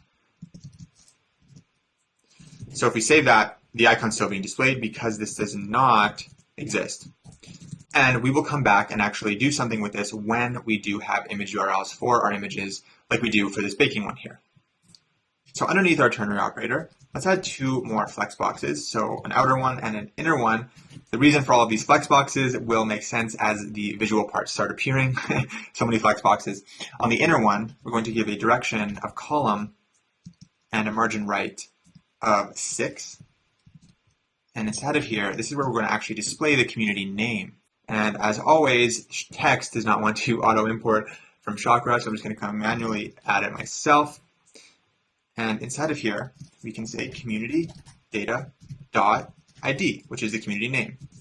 So that's showing up there. Okay, so let's make this heavy. So I'm going to say font weight is going to be 800. Let's make it a little larger as well.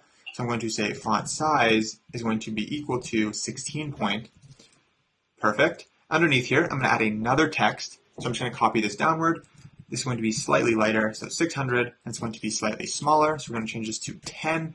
And this is going to say r/community ID. Exact same appearance on Reddit. And the color of this is going to be gray 400. Awesome, that's looking really good. And now this outer flex box is going to have a padding of 10 pixels, 16 pixels. Just like that, awesome. Now let's actually add the button that the user can click to join and leave the community. So that is going to be a sibling of this flex box here.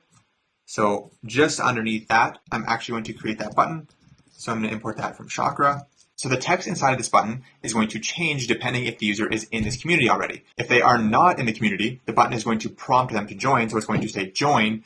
And if they are in the community, it is going to say joined. So this is where our community snippets are going to become useful. And remember earlier how I said we were going to add some global community state to our community's atom. Our community snippets are going to be part of that global state. Right now, we do not have it. So for now, I'm just going to create a variable called isJoined, and I'm going to set it equal to false, but this is going to eventually read from our community snippets to check if this current community is inside of our community snippets. So that's something we're going to cover very shortly, and it's going to tie into our global community state with our community's atom. But for now, we'll just leave it false. We're saying that they're not in the community, but at least now we have a variable to toggle this text. So inside of this ternary operator, we can use that isJoined variable, and we can say isJoined. If they're joined, show the text joined. If they are not joined, show the text join. Awesome. Now let's style this button a bit. The variant is also going to change depending on if they're in the community or not. So we can say is joined again. If they are joined, we're going to give it a variant of outline, and if they are not, we're going to give it a variant of solid. In addition to all of this, let's add a height of 30 pixels.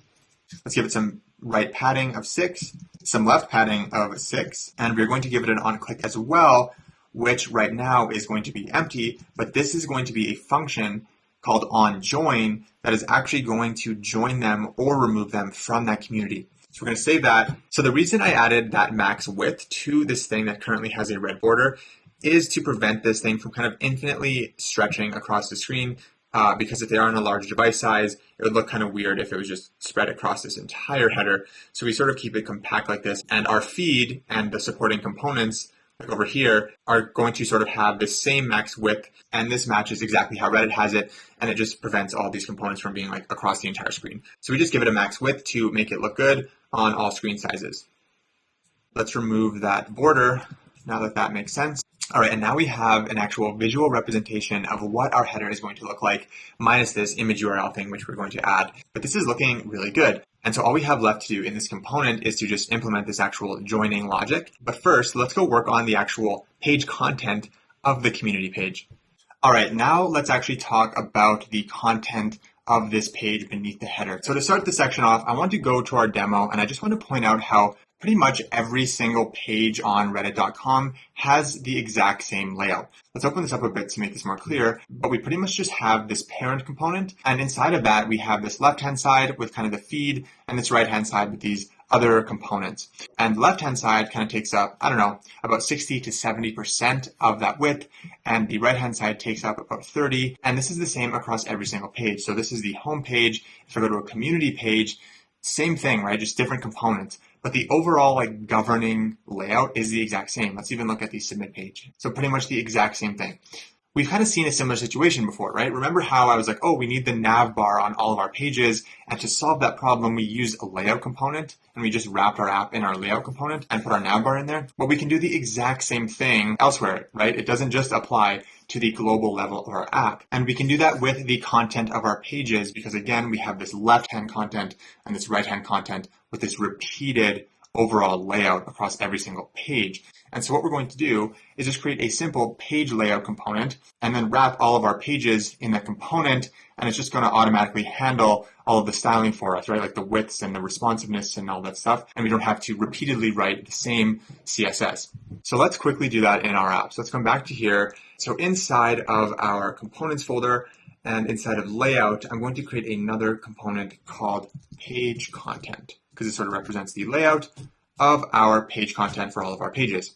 I'm going to use our classic snippet. I'm going to open up the demo just so we have a visual guide of what we're doing. So we can model this entire layout with just a few flexboxes. So I'm going to return pretty much the entire structure of this page content. What that's going to look like is we're going to use the flexbox from Chakra. So this is going to be the outermost parent container. Then inside of that, we're going to have the actual sort of content container. Then inside of here, we're going to have the left-hand side content and the right-hand side content. And we can represent each of those with just their own flexbox component, just like this. The outermost one is this kind of like gray area, like the container of kind of everything. The next one, this one here, is going to be the parent container of both the left-hand side and the right-hand side. And then the two innermost ones represent the left-hand side and the right-hand side respectively. So a total of 4 containers, that's it. That represents this entire page layout. And it's going to represent our page layout for every one of our pages. Now we need to apply some additional styling to these things to just make them responsive and to give them the proper widths. But overall, this is it. This represents like every single page layout. So for clarity, I'm just going to add a comment above this first flexbox that says left-hand side. And for the second one, right-hand side. Okay, so now let's actually talk about what's going to go inside of both of these left-hand side and right-hand side flex component. Well, just like every other layout component, this is going to take in a prop called children. And if you recall, if we go back to our original layout component where we had our navbar, children basically just represented our entire application because we wrapped our entire app in this layout component. So children is just a bunch of React components, right? And in this case, in layout.tsx, this was our entire app. Children is going to look a little bit different in here because we're going to pass in 2 children. We can pass in as many children as we want, but we're going to pass in 2 children because we need one for the left-hand side and one for the right-hand side. So our first child is going to be the stuff that goes inside of our left-hand side flex component, and the second child is going to be the stuff that goes inside the right-hand side flexbox component. And so this is kind of a weird concept at first, but bear with me. So if we come over to our index.tsx file, underneath our header is where we want to apply this layout component, right? We have our header, and then we have this left-hand side and right-hand side layout that we want to do. So underneath here is where we're going to actually put this. So we're going to say page content, bring that in from the other file, and this is where we're going to need to define our children that we're taking in for this page content layout. Just like in layout.tsx, the original one, children represented our entire app, right? If we go look at app.tsx, we can see that this component was the only child of this original layout, this one here. So in this case, we want 2 children because we, again, left-hand side, right-hand side. So let's come back to our index. And what we're going to do is instead of passing a single child like we were doing in our app.tsx file, we're going to pass 2 children. And we're going to represent both of those 2 children with React fragments, just like this. And we are totally allowed to do this. We are taking complete advantage of how React actually works from like a DOM perspective. So this first fragment is going to be child 1, and the second fragment is going to be child 2. But if it's more clear, you can just think of these as divs, right? That's really all they are. In this case, all we need them to be are fragments. And we're just putting them there to create this left-hand side, right-hand side structure. So again, child 1 on the left, child 2 on the right. So inside of child 1, for now, I'm just going to put a div that says left-hand side, and I'm going to do the exact same thing on the right-hand side. So we have this. Again, child 1, child 2. I'm repeating myself because this is kind of an abstract concept that I hope makes sense. Okay, so now inside of our page content file here, children is no longer just a single component. It is going to be an array of 2 components, right? In layout, it was just one thing. In this file, we have 2 because we have 2 fragments that we're passing here. What that means is that this children thing is going to be an array of both of those fragments. So if I log this, here is children. Let's look at what this looks like. So let's come back to our app and let's look in the console here. So see, it says here is children. Let me zoom in a bit, open this up, and we can see all that is in here is just 2 React fragments, right? React fragment, React fragment. And we could add 3 if we wanted to. We could add 100 if we wanted to. But there's 2 because we had 2 fragments, and that's all that these are. So now what we can do is take each of these two children and put them inside of our flex containers here. So our left-hand side is basically going to be children at index 0, the first element, and the right-hand side is going to be everything inside of children at index 1. To fix these TypeScript compiler errors, we can just do what we did before. We just have to make this 0 and 1 valid indexes of the children array. So what we can do is we can typecast it to be that. So we can say as key of type of children. Okay, and we're getting an error over here that's saying that children is possibly null or undefined. So to fix that, what we can do is we can just add a simple check, and this just checks to make sure that children actually exists and is a valid value. It is not null or undefined. Only then, let's render this. And we can do the exact same thing down here. So I'm just going to copy this entire thing and then just change this to a 1. Just like that. Perfect. So now you can see left-hand side and right-hand side actually showed up on the screen here. And so we, of course, have to apply a few additional styling here to these flex boxes to make them have the widths and the responsiveness that we desire. But this is sort of the idea. And I think this is really cool. This is like this is a really cool way to take advantage of how React actually works and create custom page layouts. This children thing is a little bit weird at first, but just give it time, and I think it'll become a lot more clear when we actually start building out real left-hand side and right-hand side components like the feed and the about component and everything.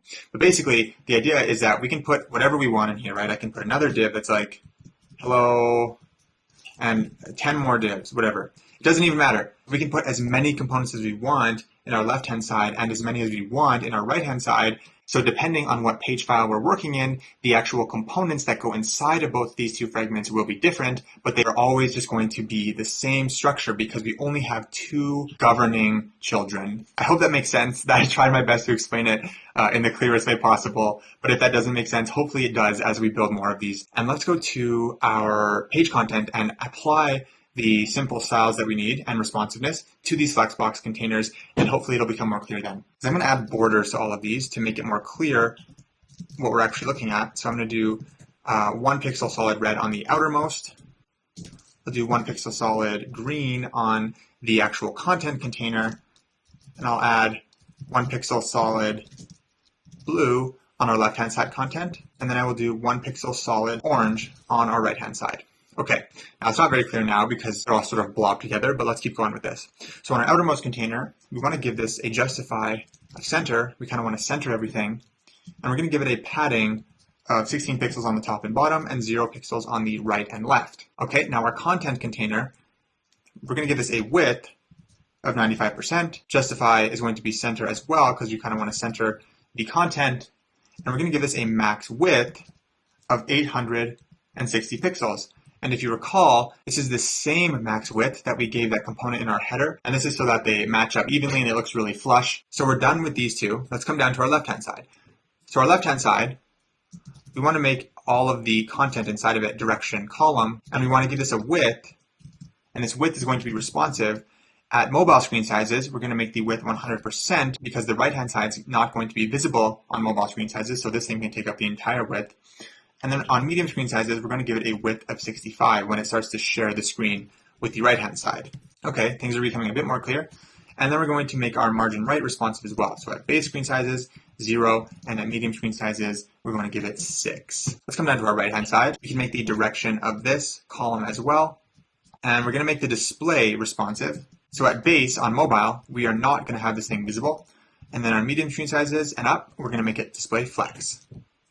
Okay, and we're going to give it flex grow is equal to 1 just to make it take up the remaining width. Okay, so now hopefully this is becoming more clear and you can actually see this structure with your own eyes and kind of see how it works. And see how that max width matches up with that header component so it's nice and flush? That's why we did that. So this is looking really clean. And then on mobile, we don't have the right-hand side component. We only have the left. And so now what we've done is we have created a reusable page content layout component, and we can reuse this on every one of our pages and wrap the content in this layout component, and it's going to have the exact same look and feel, and we can have completely different components inside of our left-hand side and right-hand side due to these two children fragments we created. So where we left off last time was we created this really useful page content layout component that we can reuse on all of our pages to create this left-hand side, right-hand side layout that Reddit has, and we made it responsive so that we only have to write these styles once. And we use that on our community page here. And we also created our header component inside of our community page, which shows the community name, eventually the image of that community, and we have this join leave button here that we created.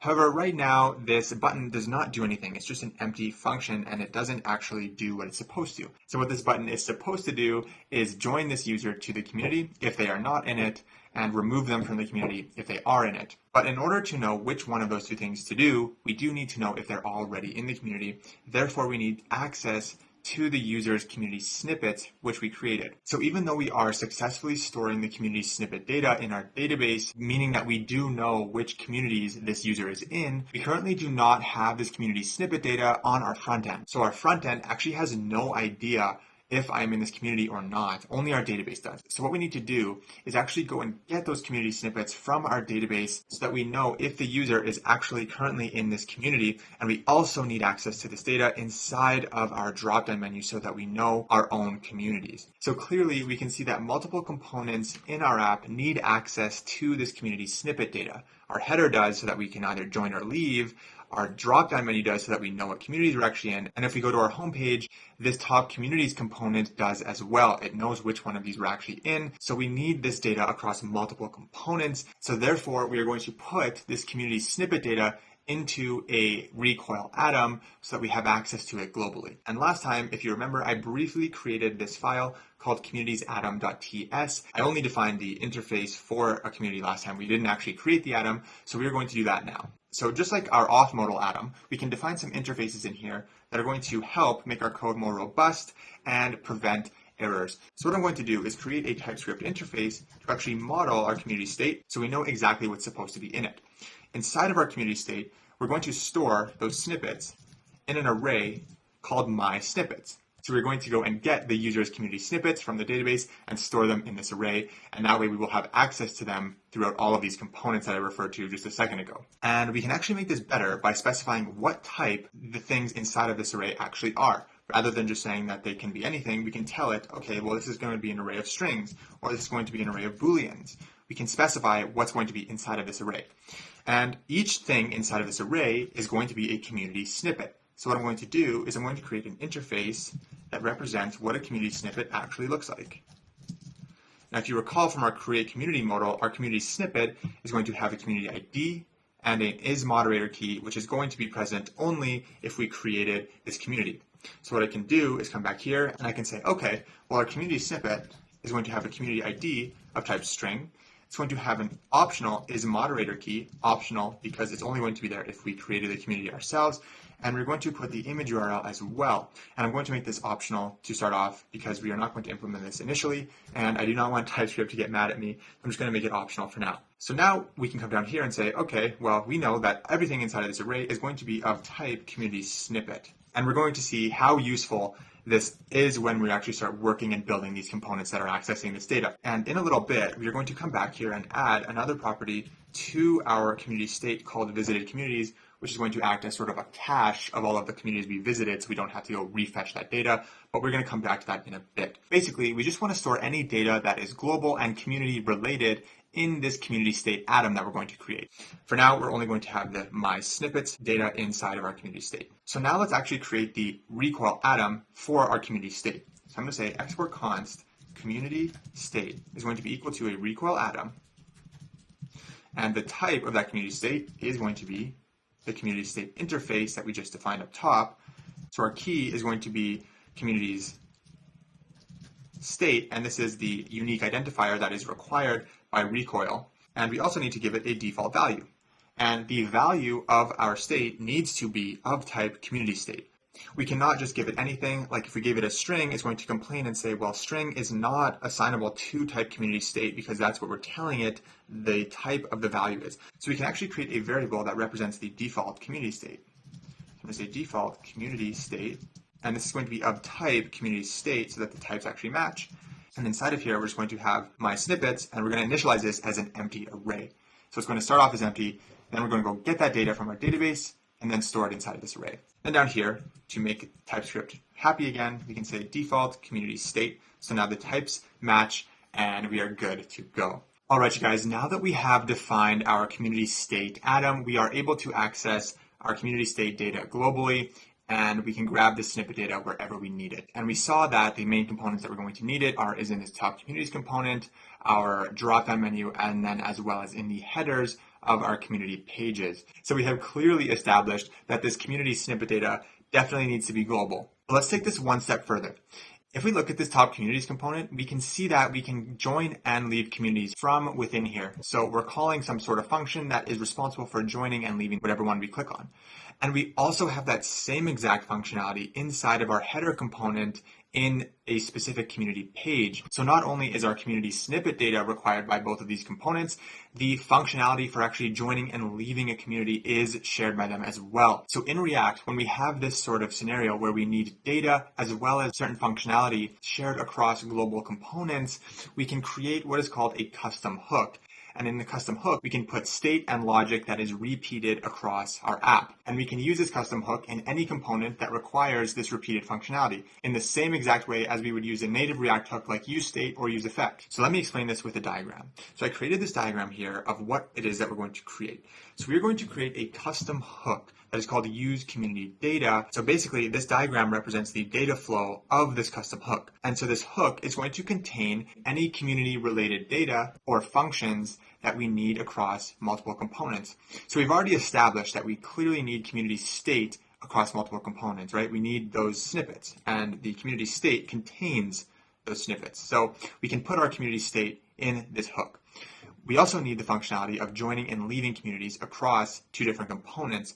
And those two components in this case are header as well as the top communities component. And then inside of these components, all we need to do is just grab the specific pieces of this global data that we need by using the exact same hook. And this is really good architecture because it keeps our code dry, it prevents us from writing the same functionality multiple times, and it just makes the code overall better quality. That way we don't have to define the same functions over and over in all the places that we need it. We just have to do it one single time. And I created this diagram to model what our situation looks like to hopefully make it more clear as to why we are using a custom hook. But the main takeaway here is to just understand that in React, when you have repeated logic or repeated data that is required in multiple places, you can extract all that stuff, put it into a single place, which is a hook, and then call that hook from wherever the stuff is needed. I do hope that makes sense, and it will become more clear as we actually write the code for this. So let's actually go and implement that diagram in code, and then we can refer back to it once we have done that to solidify this entire concept. Okay, so let's actually create this custom hook. So inside of our source folder, I'm going to create another folder called hooks, and then I'm going to create a file inside of here called use community data. And if you've never written a custom hook before, it does have to start with the word use, just like all their other hooks, use state, use effect. It is a requirement by React. Okay, so let's begin writing out this skeleton for this custom hook to hopefully solidify that diagram if it was not clear from the beginning. So this hook is not going to take in any props, so we can just remove that. So this is where our recoil community state is going to live. So we're going to say const community state value set community state value is equal to use recoil state. And remember that this recoil hook requires us to pass the atom that we want to get from recoil. And the atom that we're pulling from is our community state atom, which makes sure that imports from atom/communities atom. Now, our custom hook is not going to return any HTML like any other component. It is going to return an object that contains data and functions. And the stuff that we put in this object that we're returning is what's going to be accessible by the other components that actually use this hook. So we have definitely established that we want community state value available across many components. So let's put that inside of this object. So let's define the functions that are going to be shared across components. So one of those functions, if you recall, needs to actually join the user to the community. So let's put that in here. Let's create a function called join community. And we will leave it empty for now. And we also need leave community.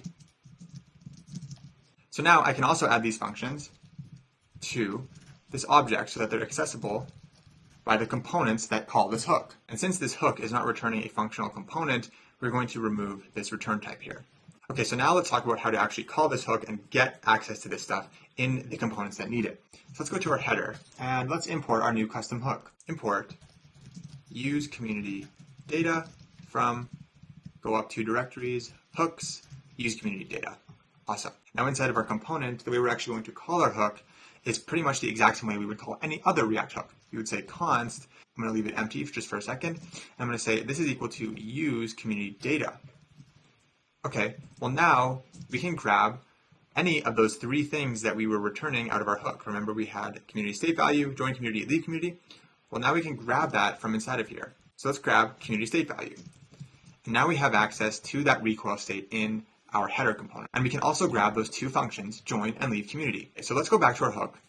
Now I'm going to create a function that is going to decide which of these two functions to call. And this will become clear why in just a second, so bear with me. So I'm going to say const on join or leave community. All right, now this function is going to take in two arguments. The first one is going to be the actual data of the community that we are trying to join or leave, and this is going to be of type community, which we will need to import from that same community's Atom file. And the second argument is going to be a variable called isJoined, and this is going to be a Boolean representing if we are joined into this community or not. Okay, and I'm just going to close my directory so I have more room.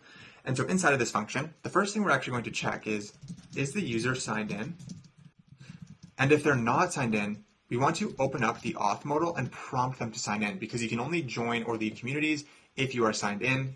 And since our auth modal state is global, we can totally do that here. And this is another reason why I made that state global. So hopefully that's more clear now if it wasn't before. And we will implement this in just a few minutes, but let's just get it working for a signed in user first. So if they are signed in, the next thing we want to do is check, are they joined into this community?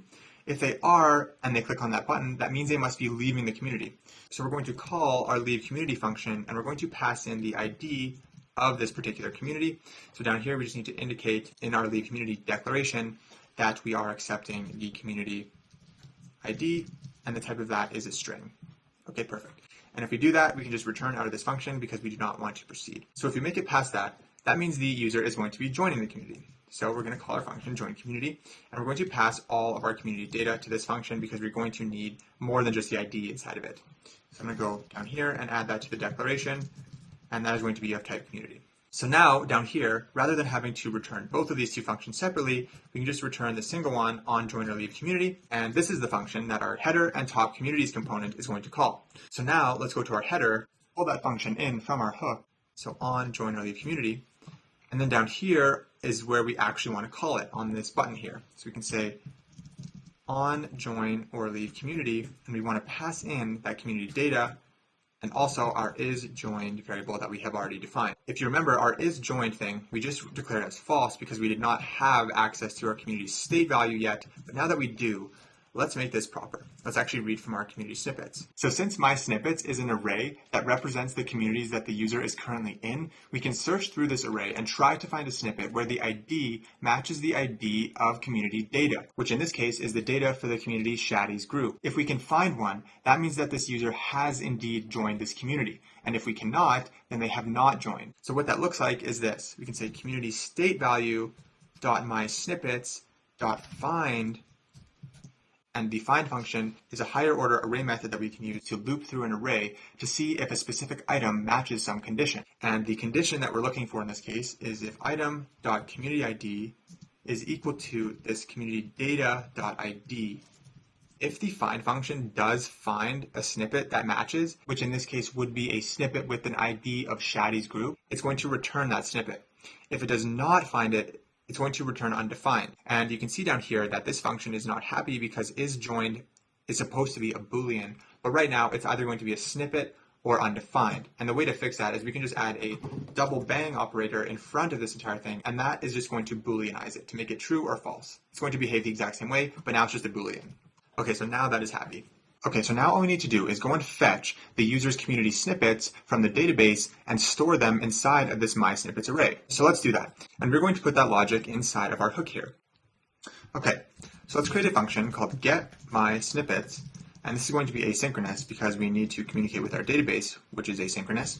And inside of here, I'm going to create a try-catch block to help us with our error handling. So if there's an error, I'm going to say getMySnippets error and log the error. And I'm also going to come up here and create some loading and error state. So I'm going to say loading, set loading is equal to useState, false, and error and set error is going to be initialized as an empty string, as usual. Perfect. Okay, so just before our try block, I'm going to set loading to be true. as we are waiting for our snippets to come back from the database. And inside of here, we're actually going to go get this user snippets. So because we are getting the snippets for the currently logged in user, we need access to that currently logged in user. So let's come up here and grab that from the hook we've seen before, useAuthState.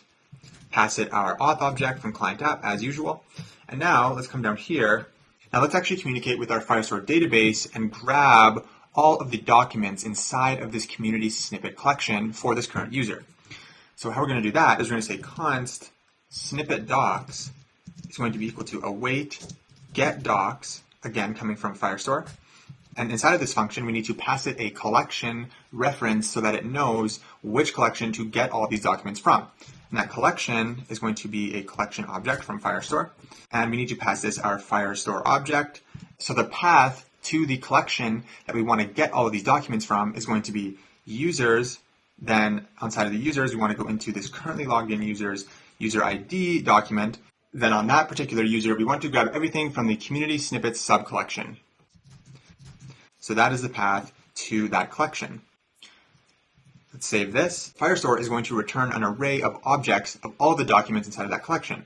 And what we want to do is take those documents and extract all of the data from each one and then store it in my snippets inside of community state value. And we can do that using the set community state value function. What we're going to do is we're going to create a new variable called const snippets, and we're going to take those snippet docs returned from Firebase, and so you'll notice that there is a property called the docs provided by Firestore, and this is going to allow us to iterate through these docs and convert them into JavaScript objects to store into state.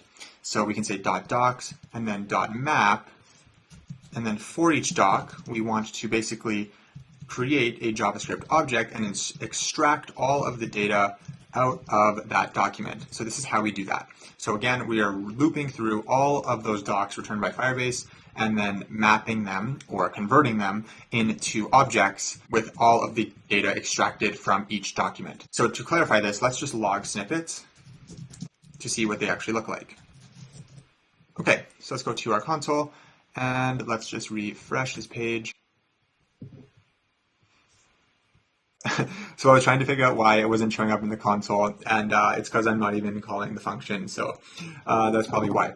So what we need to do is actually call the function. So we are going to call this function as soon as the application loads and the DOM mounts. And the way to do that is like we would in any other component with a use effect. We can use the same exact methods in our hook as we would in a regular component.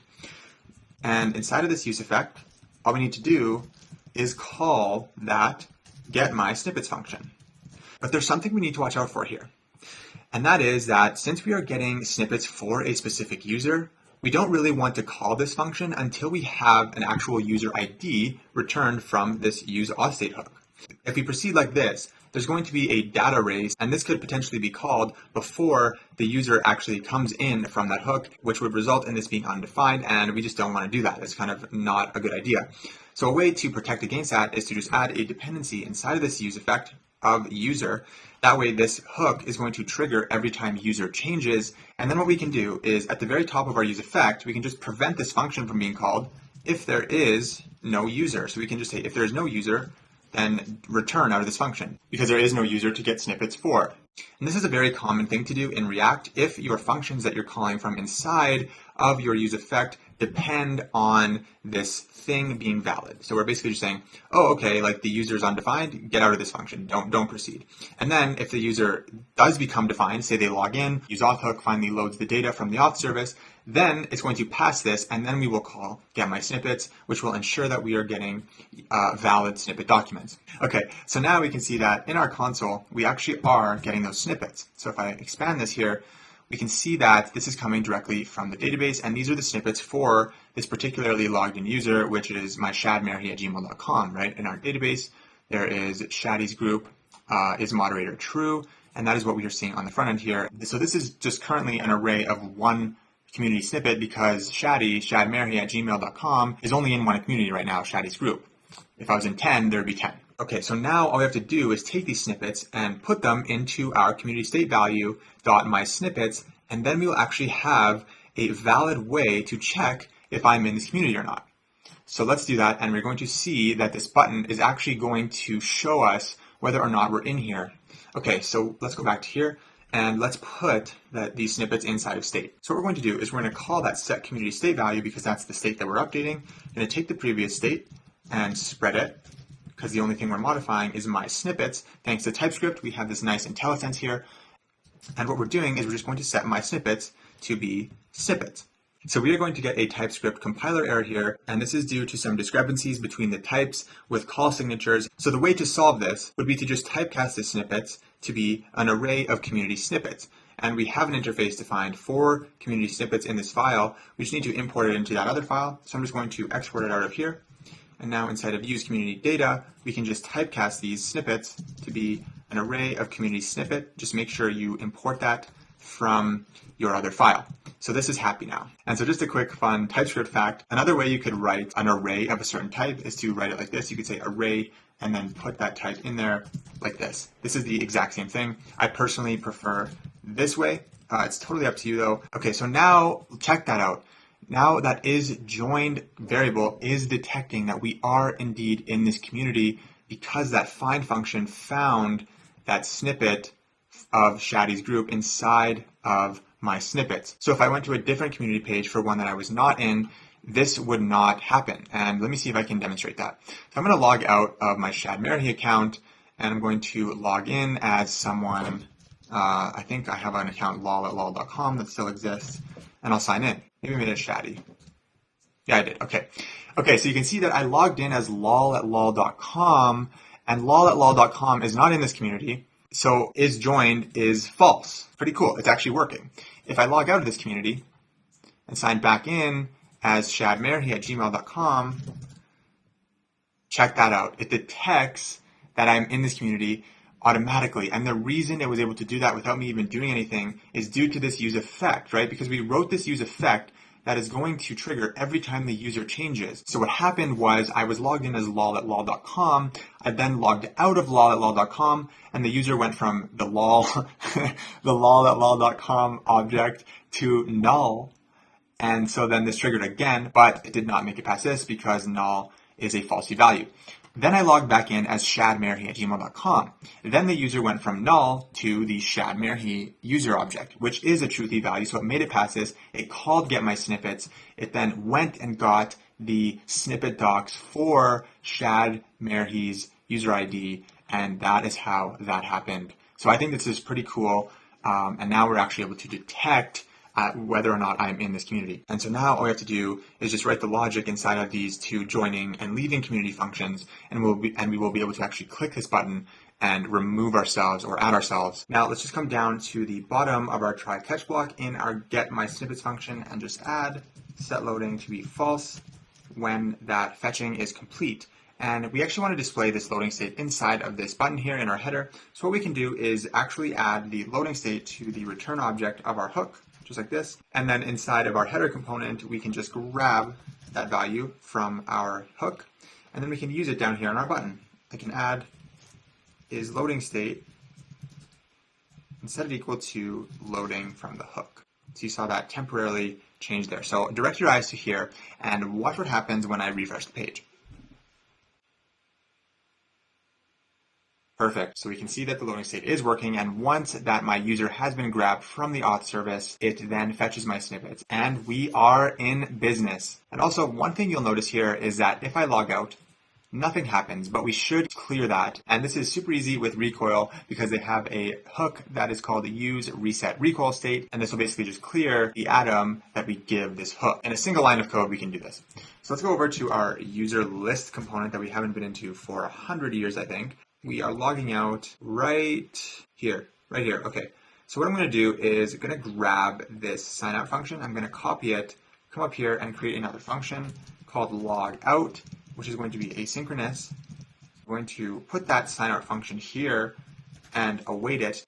And when that successfully completes, we're just going to clear our community state, which makes sense because now that the user has logged out, we don't really want any community data related to this user in our state anymore. So then all we need to do is up here, call that useResetRecoilState hook. And the way we call that is we can create a variable. So we can say reset community state.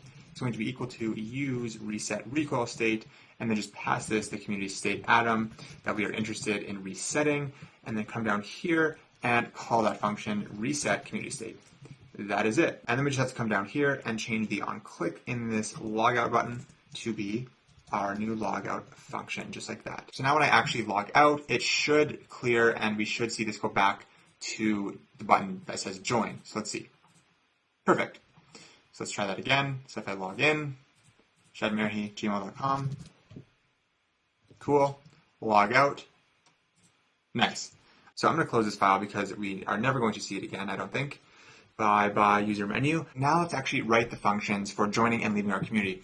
And I don't know what it is about these functions. I just find them super satisfying to write. They just flow and they're just cool. I don't know. Maybe I'm weird, but let's see if you feel the same way. So inside of our use community data, we did define these functions here. Now this is where we're going to get into batch writes with Firebase. So let's search out Firebase transactions. And if you remember, I was mentioning how batch writes and transactions are very, very similar. And just so we have a bit of a reference, let's open up our create community modal because we actually wrote our transaction here. And let's talk about just the slight difference between these two things. So basically transactions and batch writes represent the same thing in the sense of doing a group of actions with our database, and we only want all of them to succeed or none of them to succeed. So if one of them fails, fail them all. That applies to both transactions and batch writes. In the case of transactions, though, you can do read and write operations, whereas batch writes are only write operations. That is the only difference, very minor. So the only reason we use a transaction in this create community modal was because we were doing a read first. We were just simply reading from the database to see if the community exists. But when we're joining or leaving a community, we only need to perform write operations like deleting and updating documents. So we can just use batch writes that only succeed all together. Let's go back to our hook and let's write some batch writes. So inside of both of these functions, there are two database updates that we need to make that we are going to group together into a batch. So the first action inside of our batch is going to be creating a new community snippet for this user, right? If the user is joining this community, we need to take this community and create a snippet and then add it to that user's community snippets. That is the first thing. And the second write operation we want to do in this batch is going to be updating the number of members on this community, right? Because if the user is joining the community, we need to go into that community document and add one to this value number of members. So these two actions are going to represent our batch write. So after this batch write successfully completes and our backend has been updated to reflect this user's joining of the community, we just need to update our client data, which is our recoil state, to actually update our UI and reflect this change to the user. So we can just write update recoil state, which in this case is our community state.mysnippets, right? We're just going to simply add this new snippet to community state.mysnippets. So these are the three things that we have to do in this function. And the leave community function is just going to be the exact opposite of this. So the first thing in the batch write is just going to simply be deleting the community snippet from user. And then we are also going to update the number of members by subtracting 1. Up here, it would have just been 1. And then we will also update our client to remove that community snippet from our recoil state. So now that we've kind of defined what these functions are actually going to be doing, let's actually write this logic out. So let's start with the joining of community. So I'm going to create a try block inside of here. And as usual, I'm going to log an error if it occurs, join community error. And then we can just set error to be error.message. Perfect. And just to make TypeScript happy, let's make this type any. And I think actually down here, we forgot to set error as well in our get community snippets function. So let's just quickly do that. Set error to be error.message. So now let's work on the ideal case. So here is how we're going to do a batch write in Firestore. So we're going to create a variable called batch, and we're going to use a function from Firestore called write batch, and we're going to pass this our Firestore object from client app as usual. And so now on this batch object is where we're actually going to perform these operations. So let's create a new variable called new snippet. And this is going to be of type community snippet, which I think we're already importing.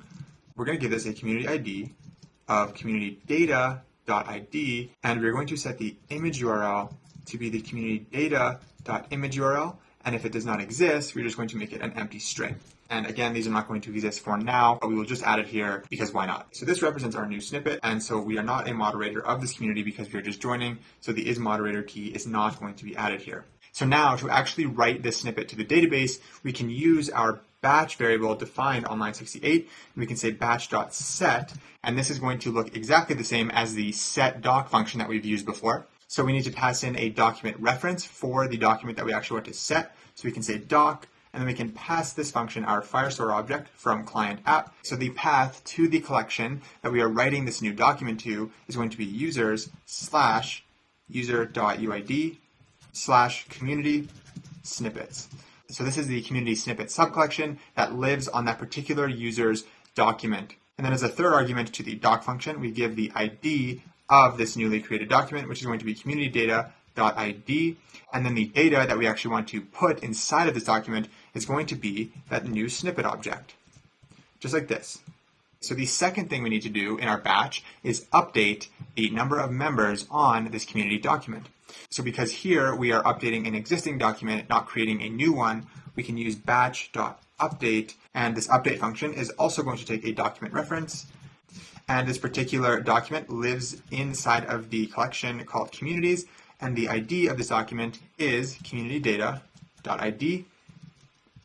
And as a second argument to the update function, we're going to pass in an object that is going to contain the updates that we want to make to this document. And the field that we want to update is number of members. And what we are doing to this field is increasing it by 1.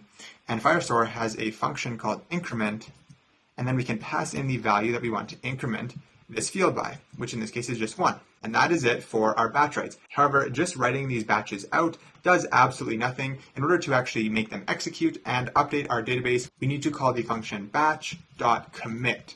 And that is actually going to execute these batch writes. And this is an asynchronous function, so we need to put the await keyword in front of it. So do make sure that you have the async keyword on your join community function declaration up here. Okay, so after these batch writes successfully complete without any errors and our database is all nicely updated, we can now update our recoil state on our client to reflect this change. And we're basically just going to add this new snippet up here to the existing mySnippets array. So we can do that by calling setCommunityStateValue, taking the previous value of state, spreading it, and the value we're going to be updating is going to be mySnippets. And what we want to do is, like I said before, append this new snippet to the end of the existing mySnippets array. So we can take the previous value of mySnippets and spread it. So take what's already there and then just add this new one to the end of that array. Perfect. And that is it for this function. All we need to do down here at the end of our catch block is just set loading to be false. Just like that. Awesome. And I'm just going to quickly move this comment down here so that it is alongside what it's actually describing. So now let's work on the leave community function. So let's come down here and create a try catch block just like before. We can log an error, leave community error, error.message, make the type of error any. So in our try block, we can create a batch variable again using that writeBatch function from Firestore. And the first thing we want to do with this batch is delete the snippet off of this user. So we can do that by saying batch.delete. We can pass in the document reference for the document that we actually want to delete. So the path to the collection that this document lives in is going to be the exact same path as up here. So the currently signed in users community snippets subcollection is the collection we are accessing. And as a third argument, the ID of the actual community snippet document is going to be community ID, which we are passing to the function up here. Okay, second batch write we need to do is update our number of members again. And this is going to look pretty much exactly the same as this update here with just a few differences. So I'm just going to copy this one from join community, bring it down here. And the only changes we need to make are the ID of the document that we are updating is going to be community ID. And instead of incrementing this value, we are going to decrement this value by 1 since we are leaving the community. Firestore does not have a decrement function, so we can just make this number negative. So it's going to add a -1 to it, and it will work exactly as we desire. So now let's actually execute these batch writes by saying await batch.commit. Okay, so I'm just going to move this update comment down here. And now, once our database has successfully updated without any errors, we now want to update our recoil state. And we can, again, do that with the setCommunityStateValue function. Take the previous value, spread it. the field we're updating is again my snippets. However, this time we are going to be removing a snippet from the current my snippets array, not adding it. And we can do that by using the filter function given to us by JavaScript, which is another higher order array function. So we can take the previous value of my snippets and call the dot filter function on it. And this is going to loop through, and it's going to remove items that do not meet a certain condition. And the filter condition that we're going to apply here is we're going to check that the item's community ID does not equal to the community ID that we are removing. Okay, and that is it for this function. We just need to set loading to be false down here. And then also we can set error in the catch block of here to be error.message, just like that. All right, so these functions are done. They look good to me. Let's give them a go. So let's go to my users document, so Shad Merhi, and we can see that I'm currently inside of the community Shaddy's group because I created it. So let's go to our app. So it says, yeah, I am joined into this community. So when I click on this, it should remove me. Okay, so it works on the UI. Let's see if the database updated. Yeah, you can see that that document no longer exists. And this is actually in real time. So if I bring this over here, we can visualize this a bit better. So let me join now. And we can see that in real time that added that document to that subcollection. So leave the community, join the community. Awesome, that is super cool. Let's go to another community that I did not create, new. And let's try joining this one. So join, awesome, it's added in there. Leave, perfect. Now let's check the number of members functionality. So we can see communities, go to new.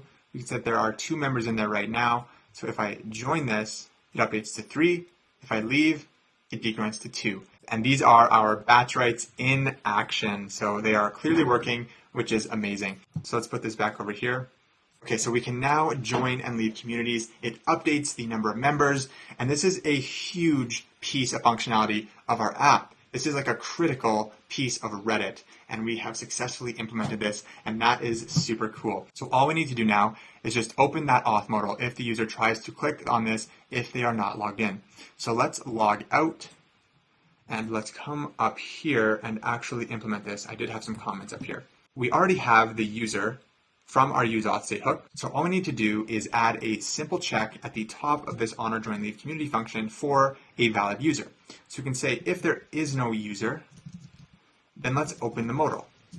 So to open the modal, we can grab our setAuthModalState function from Recoil. So we can say const setAuthModalState, and we can use the useSetRecoilState hook, pass in our AuthModalState atom, and then come down here and call that function setAuthModalState.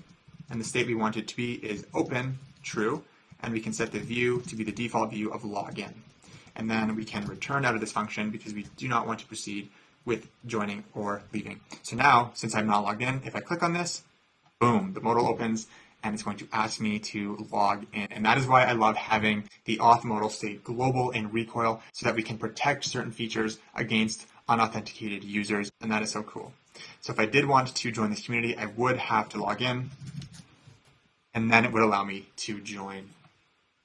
So we are done writing all of the functions for joining and leaving communities. And the best part about this hook and these functions is that we can reuse this logic in any component that requires it. In our case, it's going to be top communities, but we could add more components to this app in the future that would need the same functionality, and we could just reuse this hook. And I think that is so cool, really clean architecture, and I'm super excited about it. Okay, so now we're done with the whole joining and leaving a community thing. Let's actually start working on creating posts in the communities, which is probably the most exciting part of this entire project. So on Reddit, how it works is that inside of a community, there's this component here that has an input in it, and then when the user clicks on it, it brings them to the URL r/community-name/submit, where the actual post form is, and then they can create the post from within here. So this thing is basically acting as a link to the submit page. So let's work on that now. And then we can actually get rid of these really ugly borders here and start putting in some nice looking components. All right, so inside of components and inside of our community directory, I'm going to create a new file called create postlink.tsx. And this is what is acting as this input linky type thing here. So inside of here, I'm going to use our snippet. And we are not going to take in any props to this component, so we can get rid of that. And the actual HTML for this component is relatively easy and basic. It's just a flexbox with a few icons inside of it, and then some additional styling applied. So now that we actually have a valid left-hand side component defined, let's just go back to our index page for our community quickly and get rid of this dummy left-hand side div and actually use that real component, create post link. And we can see that show up here in our left-hand side fragment. Okay, so let's come back here. And I'm just going to close my directory so I have some more room. So what I decided to do for this component is to just paste in the code from my existing project. It is a lot of what we have seen already, and I do want to get to the post functionality because it's a lot more exciting. This component is pretty much just acting as a link to the actual creation of post thing. So I figured our time would be better spent doing that, but I will explain the important parts. So I'm just going to paste that in here, and it's only about 70 lines. It's not super long. There's only one important function that we have to go over, and it's a pretty short one. And I will put the link to this component file in the description so you can access it directly. All this thing is just a few icons and an input acting as a link to the submit page. The only function I want to go over is this onClick function here, which is being called when you click on this input. So basically all this function is doing is redirecting the user to the submit page of this community, which lives at this URL r/communityid/submit, which we saw on our demo. The way we are doing that is with the Next.js router, and we can access that router from this hook useRouter, which is coming from next/router, and the router does have this push method on it where we can just pass in string URLs and we can redirect the user to wherever we would like, and we are just grabbing that community ID from the URL from router.query. So we're just stripping this particular piece of the URL, and just as a reminder, it is called community ID because we gave it that name in this dynamic route down here. And just before this, we are just doing a quick check to see if you are logged in before we redirect you to that page, because we only want authenticated users to go to the submit page. And so if I click on this, we'll notice that the router works. It takes us to the actual submit URL. If you recall, we did define this page a while ago, the submit.tsx file. There is nothing in here, so that is what this error is from. So we're going to just quickly come up with a component here. There's not going to be any props, so we can just get rid of this. And then I'm just going to rename this component to be submit post page, just like that. And I'll just make the text temporarily submit page. And we are going to work on this page next. We are going to be using the router in the future parts of the build, so I wanted to cover how it actually works. So I hope that makes sense. And now we can actually start working on the submit page and build out the form for users to start creating posts. All right, you guys, let's start working on the submit page. This is probably one of the most exciting parts of the entire build because we're going to get into the actual post creation logic. Okay, so let's go to our demo here, and this is what we're going to be creating. So we have a post form, and then we have our about component here, which we're going to create after we get the post functionality working. To handle the overall layout of this page, we can reuse our page content layout component that we created, because we can again see that we have this left-hand side, right-hand side layout here. So let's come to our submit page and let's actually use that page content component. And as you recall, all we need to do here is just give this thing two fragments, one for the left and one for the right, and it will handle all of the layout styling and responsiveness for us. So inside of our left content on this page, this is where we are going to actually have this new post form, right? That's going to be one of the components inside of the left, and then inside of the right here, we're going to have our about component, which we are going to create after. In addition to the new post form, we do have this title up here that says create a post. So let's create that. So in this left fragment, we can move this down, and above here is where we're going to actually create this title. We're going to use a box component as its parent container, and we can import this from Chakra. And we are not using a flexbox because we do not need flex styling here, so we're just using an ordinary box. And inside of here, we're going to have the text create a post. And let's come back to our app so we can see what we're doing here. And actually, I'm going to remove these really ugly looking borders because I don't know about you, but I am definitely done looking at those. So we can close this. And now we can see that we have that title there. So let's just apply some simple styles to our box component here. So we're going to give it a padding of 14 pixels on the top and bottom, 0 pixels left and right. Going to give it a border bottom of 1 pixel solid, and the border color is going to just be white. All right, and that is that. We are done with this. Okay, and now we can actually start creating this new post form. So let's go into our components folder, and we're going to create a new folder in here called posts, because we're going to create a series of post-related components. Our first of those components is going to be this new post form, new post form.tsx, and let's use our snippet. So we are going to take in some props here in a bit, but I'm just going to leave this blank for now. Let's come back to our submit file and actually import this and use the real component itself. All right, so we are going to build our form to be nice and modular, clean components so that it's very easy to read and extendable. So we basically just have this stateful navbar here, and then for each nav item, we have an associated component. For example, for post, we have these text inputs. For images and video, we have this uploading component, and we're not going to work on these features here, because if I were to build them, this tutorial would be massively long. Plus, these two are a lot more interesting. But feel free to add these to your project. These would be great exercises. After building these other two, you're going to have a really strong understanding of how this form actually works, and it would be a really good exercise to build these on top of it. So let's come back to our app, and let's actually start building out the structure of this component. So the outermost container of our form is going to be a flexbox. Let's import this from Chakra. And this is going to have a direction of column. We're going to give it a background of white, a border radius of 4, and a margin top of 2. Now the first component inside of this flexbox is going to be another flexbox, and this is going to represent our navbar. Now our navbar has 5 items in it. It has post, images, and video, and these other 3. So what we're going to do is we're going to create a static array outside of our component that is going to be an array of tab items, and each tab item is going to have a piece of text and an icon. And this is kind of the typical way to create multi-tab navigation. So we're going to create this outside of the functional component because it is a static variable. It is not really React related, so we can put it outside. So we can create the array called form tabs, and this is going to be an array of objects. And each object is going to have a title and an icon. So for example, the first one is going to be post. And for the icons, I'm just going to grab the imports from my project and paste them in here. So make sure you have these imported as well. The icon for post is going to be IO document text. The second nav item is images and video. The icon for this is going to be IO image outline. The third nav item has the text link, and the icon for this is BS link 45 degree. The fourth one is poll, and the icon is BI poll.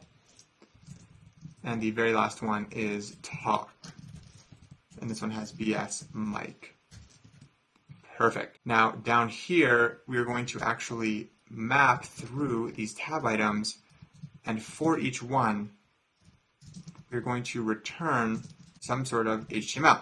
And that HTML is going to be its own component called tab item. And we're going to define the tab item component in another file. For each tab item component, we're going to be passing it a single tab item from our array as a prop. So we're actually going to create a type for our tab items. So we're going to say export type tab item. As we saw, a tab item has a title of type string, and the icon has kind of a weird type. It is type of the Chakra icon dot arguments. If you recall, when we create icons, it has this as prop here, and it accepts a type of icon, and so this is actually what the type of these icons are. Perfect. So let's actually create that component inside of posts. We're going to create tab item.tsx, use our snippet, and this is going to accept a prop, and that prop is going to be of type tab item. And why doesn't that want to import? Tab item. There we go. And we can grab that from our props here. All right, so now if I take that item and I just return the title, let's come back over here, and rather than just returning this fragment, let's return our newly created tab item, and this thing is expecting a prop of type tab item. So we can pass in the item. Let's come back to our app over here, and we can see that we are getting the titles of those tab items, but they look terrible, so we have some work to do on the CSS, but at least we are getting some data in there. Now, something else you'll notice about this nav bar that is really important is that we need to know which one we are currently clicked on, because the styles change, and that also changes which component we're actually seeing in the form. So we're going to need some form of state to actually track which tab item is currently selected. So I'm going to create a state variable called selectedTab, and the setter function is going to be setSelectedTab, and this is just going to be local state, so we can just use the useState hook. And the default one, we just want to be this post one here, which is going to be form item tabs at index 0. That is the initial value of state. So we can say form tabs at index 0, and we're actually just going to use the text for our selected state. And I'm just going to close our nav on the side so we have more room. So now we actually have a way of detecting which one is selected. Because when we iterate through them, we can pass in a prop called selected, which is going to be a Boolean, which represents if this particular tab item is the currently selected one. That Boolean is going to be the result of the statement that this particular item's title is equal to the currently selected tab state. So if the current one we're iterating through is the one that's selected, then this is going to be true. So only one of these is going to have selected being true at a single time, because we can only have one selected tab item. So inside of tab item, we now need to accept that as a prop. So we can say selected Boolean. Let's grab that from here. And we're going to use that to apply that conditional styling. Cool. Let's come back to our app here, and let's start working on the structure of our nav items. So basically each nav item is going to be represented by a flexbox, and inside of this flexbox we're going to have another flexbox, which is going to be the parent container of the icon, and each tab item is going to have the icon of the item it's being passed, .icon, and underneath this we're just going to have some text, and that text is just going to be item.title. Perfect, so now we're actually seeing those icons show up there. Okay, and this icon container, we're going to give it an align items of center, and a height of 20 pixels, and a margin right of 2. And this text here, we're going to give a font size of 10 point, so it's going to be a little bit smaller there. Let's actually work on this parent container now, which is where all of this conditional styling is going to go using the selected state. All right, so on this outermost container, we're going to say justify, center, and align center, so that we're centering everything inside of the nav item. We're going to give it a flex grow of 1 so that they all take up an even amount of space. We're going to apply a padding of 14 pixels top and bottom, 0 pixels left and right. And we want to make the cursor pointer because this thing is clickable. Okay, and our hover styling is going to just have a background of gray 50. So you can see now when I hover over these things, we're starting to get some dynamic stuff going on here. Let's actually use this selected state to apply this conditional styling. So the color of the text is going to change depending on if we're selected or not. If we are selected, the color is going to be blue 500, and if we are not, it's going to be gray 500. The border width is also going to change if we are selected, and we're going to give 4 parameters to the border widths here, 1 for the top, right, bottom, and left. So it's going to be 0 pixels, 1 pixel, 2 pixel, 0 pixels if we are selected. And if we are not selected, we're going to have 0 pixels, 1 pixel, 1 pixel, 0 pixel. The next style is going to be border bottom color, and our border bottom color is going to change depending on if we are selected. If we are selected, we are going to have a border bottom of blue 500. If we are not, it's going to be gray 200. Okay, we're starting to see some stuff appear on the UI there. The border right color is going to be gray 200. Okay, and that is all of the CSS we're going to add here. The very last thing we need to add to this flexbox is just an onClick function, and that onClick function needs to toggle the selected state so that we're actually selecting the one that we click on. In order to do that, we need access to the setSelected function defined up here, so we're going to pass that as a prop as well. So as a third prop to each tab item, we're going to pass the function setSelectedTab, and it's going to be equal to setSelectedTab. And then inside of tab item, we just have to add that to our tab item props. So we can say setSelectedTab. So this function is going to take in an argument of type string because we are sending it the title of the particular tab item that we clicked on. and it's going to return void. So now we just need to set this as a prop here, and then down here, add that as an on-click function. So we can say set selected tab and pass in our item.title. Okay, so now if I click on these things, you can see that we're actually toggling the state and the conditional stylings are being applied. And actually one thing I did miss in these styles here is just the font weight, and we're going to make this 700, so that makes it look nice and bold. Okay, so we are completely done with this tab item component. We are going to close this and come back into our new post form. All right, guys, let's continue on with our post form. I'm just going to collapse these form tabs so they are not in our way. And actually, we can make the type of this, I don't know why I didn't do this before. Let's make the type of that an array of tab items. All right, so inside of our component here, I'm going to define the three sort of core functions that are going to be used and that really make up our post form. So the first one is going to be the one actually responsible for creating a post. So I'm going to call it handle create post, and it's going to be asynchronous. The second one is going to be on select image, and this is going to be the function that actually handles what happens when a user selects a particular image from their operating system and puts it into our post form. And then the third one is going to be on text change, which is going to be pretty much the exact same as those on change functions that we created in our login form and sign up form that just handle what happens when a user types into a text field. Okay, so these are the three functions that are going to govern this entire component.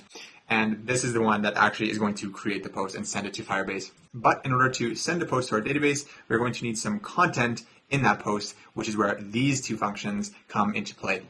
All right, at the very top here, I'm also going to create some state for our text input. And the two inputs that a post contains is a title and a body. All right, so I'm going to call this text inputs and set text inputs. And then we're going to set this equal to useState.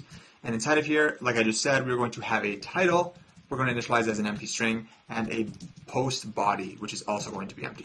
And then under here, I'm going to define the state that is going to represent the actual selected file for the image that the user selected. So we can create a state variable called selected file and then set selected file. And this is going to be useState. And the type of this selected file is going to be of type string. It's going to represent the actual name of the file or the thing that we would use as the source of the image. And we're going to define some more state variables in a bit, but these are the core ones required for creating a post, and these are the functions that we're going to use. So the next component that we're going to create is going to be our text inputs, like these inputs over here. So let's come back to our app and start building this. All right, so underneath our navbar flex container, we're going to create another flex container, which is going to represent the container of all of the other components displayed in the form. So our first component inside of here is going to be those text inputs. So I'm going to call this text inputs, and I'll comment that out. Okay, and let's go create this text inputs component. So inside of our posts folder here, I'm going to create another folder called post form. And inside of that folder, I'm going to create text inputs.tsx and use our snippet. And this is going to take in some props, but we will define that after we have built out the HTML for it. So the text inputs are going to be a stack component from Chakra. And just as a reminder, a stack is just a flexbox with the direction of column, and it handles the spacing for us. And we're going to space out our inputs with a value of 3. And we're going to make the width of this 100% so that it takes up the entire container. And essentially all that's going to be in here are going to be two text inputs and then the button to actually create the post. So one of those inputs is going to be an actual input from Chakra, and the second input for the text body is going to be a text area component from Chakra. So it's a little bit larger than just a regular input. And then underneath that, we're going to have a container for our button. So we can just put that in here for now, just like this. And this button is going to say post. That's the button they're actually going to click on to create a post. And we just need to import flex from Chakra here. Now that we have something defined, let's come back to our new post form and bring this thing in. Import from text inputs. And we have the new form displayed there. Doesn't look very good, but we will make that a lot better right now. And we're going to give this flex container here a padding of 4 just to make it look nice and clean there. Now let's go in here and work on the styling of these inputs. And they pretty much have the exact same styling. We just need to write out the styles once, and then we can just paste them for the other one. All right, so the name of this input is going to be title because it's the title of our post. The value is going to be coming from our props from that text input state that I created, but we'll come back to that. Our onChange is also going to be coming from our props, so I will also come back to that. Our font size is going to be 10 point. Our border radius is going to be what we always use, 4, and then our placeholder for this is going to be the text title. All right, and I'm just going to comment these out for now because it was complaining there. Okay, and let's apply our pseudo class styling. So our placeholder, we're going to give a color of gray 500. We're going to apply focus styling. So when the user actually clicks on this thing, what does it look like? We're going to give it an outline of none, a background of white, a border of 1 pixel solid, and a border color of black. Nice. So if I click on that, we can see that that is what it looks like. That looks super clean. Nice. And that is it for our styling. So I'm just going to copy these and paste them down in our text area because we're doing the exact same styling down here. Let's just change the placeholder of this to be, I forget what the placeholder is actually. What is it? Text, optional. And that is indeed what it does say on Reddit, because I think you only need a title, which is kind of weird in my opinion. And the last thing is that we just need a name here, and that is going to be body. And just as a reminder, these names are required because we need them inside of our onChange function in order for that function to know which part of the state to update. Okay, and actually one last thing I forgot to this text area is just a simple height of 100 pixels. Just make it a little taller than it is by default. All right, now let's come down to our button. And on Reddit, the button is sort of over here. So we can do that with our flex container. And we can just give it a property of justify. And we can say flex, and that'll move it over there. And on our button, we're going to give this a height of 34 pixels, padding of 0 pixels, 30 pixels. We're going to add some disabled state here because we're going to disable the button if the user has not put a post title. And then on click, when the user actually wants to post this post, what is going to happen? This is what's going to call our create post function. Okay, and I guess it will not allow us to just have this empty, so I'll just say disable false for now. Perfect, and that is it for the layout of this form. So all we need to do now is just add the onChange function to these two inputs so that we actually have some text being put into our new post. So let's come up here and let's define the props that we're actually going to take in to this component. So the first prop is actually going to be our text input state, and this is going to be an object with 2 parameters, and the first one is going to be the title, type string, body is also going to be string. So this is how we can define types for objects in a TypeScript. I don't think we've seen this before. So our onChange function for our inputs is going to take in an event, and the event is going to be of type react.changeEvent, and the element producing this change event is going to be an HTML input element or an HTML text area element, and this function is just going to return absolutely nothing, so we can just say that it returns void. It's also going to take in the very critical function handle create post, because that's what our button is going to actually call, and we're going to declare this as a callback function that returns nothing, and then we are going to also take in a boolean for our loading state. Okay, let's come down here and actually destructure those props. So we can say text inputs, onChange, handle create post, and loading. Just like that. All right, then on our inputs here, we can use the onChange. So onChange is equal to onChange. Same thing down here for our text area. The value of this title is going to be text inputs dot title, and the value of our text area is going to be text inputs dot body. Perfect, and this is not happy. I think because we are not passing in any props from our parent yet, that is why this is complaining. Okay, so let's actually pass those in. All right, so our text input prop is going to be equal to the text input state variable. Handle create post is going to be equal to handle create post. onChange is going to be equal to our onTextChange function. Save that so it formats. And the last thing we're going to take in is our loading state, which we have not defined yet, so I'm just going to say false. We will define this when we actually build out this handle create post function. Okay, so we actually have our form being displayed now. And now let's toggle the visibility of this component using our selected tab state. Okay, so we only want to show this component if our selected tab state is equal to post. So only show this if we are currently on the post tab. So if I come here, we're not going to show it. We are going to show the image upload component. And this is really cool. This is how you can create sort of multi-tab components using state. So let's work on this on text change function because it is something we have seen before. I'm just going to copy the input type from our text inputs file, paste it in here. Okay, save that so it formats. In this function, I'm going to destructure all of the values that we need off of our event. So the way we can do that is we can strip the target off of it, and then inside of the target, we can destructure the name and the value. Perfect, so now we have the name of the input that produced this event, and we actually have the value that the user has created by typing into the input. Now we just need to update our state by saying set text inputs, take the previous value of state, spread it, and then only update the field that produced this event. And that is going to be at field name, and we want to set it to value.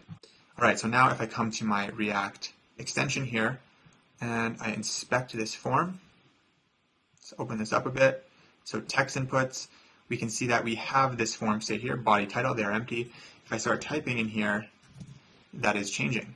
So down here, hey, this is a nice post. Perfect. So our state is working for our text inputs. And we might as well define that loading state that we are going to need in just a little bit. So we'll say set loading is equal to useState. We'll initialize it as false. Come down here, pass that to our text inputs component, and then we will come into here and use that properly for our button. Our button is going to have loading state that is going to be equal to that loading prop. And then now that we have our text inputs, we could say disable this button if there is no title inside of our text inputs. And then our on click is going to be handle create post. Okay, so we are completely done with this component, so we can close this. And now we can start working on the image uploading component, which I think is really exciting. I love working on image functionality. So if we come over to our demo here and we come over to that tab, we can see that it's a relatively simple component. We just have a box and this button on the inside that says upload. And if I click on this, it just opens up our file system and I can select an image and it will display a preview of the image. And then we can either just go back to the post for the text inputs, or we can just remove this image to select a new one. Same exact flow as Reddit. All right, so let's start building this out. Let's come back to our app here. This component is going to be a sibling of our text inputs component here. So let's come into our directory and create inside of post form a new component called image upload.tsx. Famous old snippet. So we are going to take in some props. I will leave it blank for now though. Let's get the actual structure of this component built out and then we can worry about the props. So I'm going to close my directory. So as usual, we're going to use a flexbox for our outermost container here, and we want to center everything inside of this container. So we're going to give it a justify equal to center and a line equal to center as well. And we're going to make the width 100% so that it takes up the entire width. And I'm just going to put the text image upload in here. And then let's go back to our new post form. And I think I'm getting a React key error here. Yeah, React key. And the reason that is because I am forgetting to pass a unique key to our tab item components here. This is just a requirement of React when you do map through an array and return a component. We do need to pass each component a unique key, and that should make that error go away in the future. All right, so let's come down here beneath our text inputs, and we can use our selected tab state again, except this time we want to check if the selected tab is equal to images and video. And if it is, we want to show our new image upload component. Just like that. So now if we come over here, we should see that there. Let's come back into here and build the rest of this out. All right, so let's handle the case where there is no image selected yet. We are going to bring in an image as a prop, and we will do some conditional rendering to display that image if it exists. But let's get that upload button working. Okay, so inside of this flexbox, we're going to have another flexbox, and this is actually where our button is going to go. So let's import a button from Chakra, and this is going to say upload. And on this button container flexbox, we're also going to make the justify equal to center and align center as well. We're going to give this a padding of 20 so that it gives it a nice height of the container there. And we're going to give this a border of 1 pixel dashed. It's a dashed border. And the border color is going to be gray 200. And then let's make the width of this container equal to 100% so that it spans the entire thing. And then we can just add a border radius of 4. So it's nice and rounded there. Awesome, that looks super clean. Our button is going to be the outline variant. Variant is equal to outline.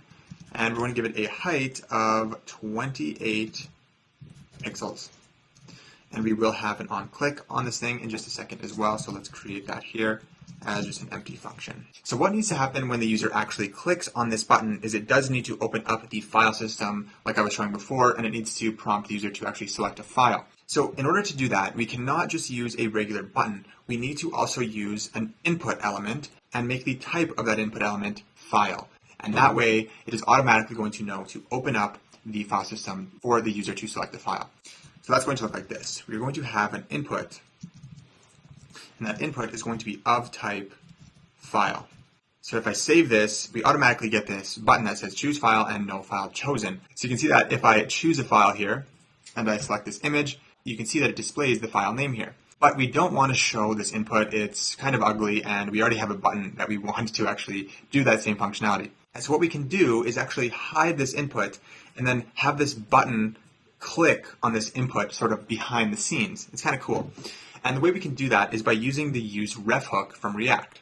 Okay, so let's come to the top of our component and let's create a new variable called selectedFileRef.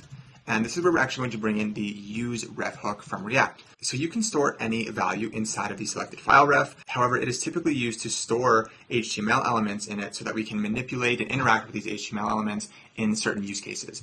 It's a kind of lesser used hook. I don't use it super often, but it does come in handy for situations like this. So what we can do is we can come down to our input here and we can make the value of this input ref to be that selected file ref. And this is going to complain, and it's going to say that the types do not match up. So we can come up here and we can fix that. We can make the type of this ref HTML input element because that is the value we're storing in this ref, and then we can initialize it as null. And that should make this happy. And very conveniently, the input element has a property called hidden. We can just pass that as a prop and it'll just make it disappear, but it's still there. It's just not being displayed. So the reason that this is going to be helpful in our case is that because we are storing this input inside of a file ref here, we can interact with this input using this ref variable. And this will make more sense as I actually write out this function here. So in this onClick, what we want to do is implicitly click on that input, which will actually open up the file system. So the way we can do that is we can pass in this callback here, and this callback is going to interact with that selected file ref .current, and .current is just the current value of this ref. Then we want to actually click on that HTML element here. And just to rewind a second there, we can see all of the available methods on an HTML element, and we can interact with it without actually kind of interacting with it. So it's pretty cool, and they do come in handy sometimes. So here we want to use click.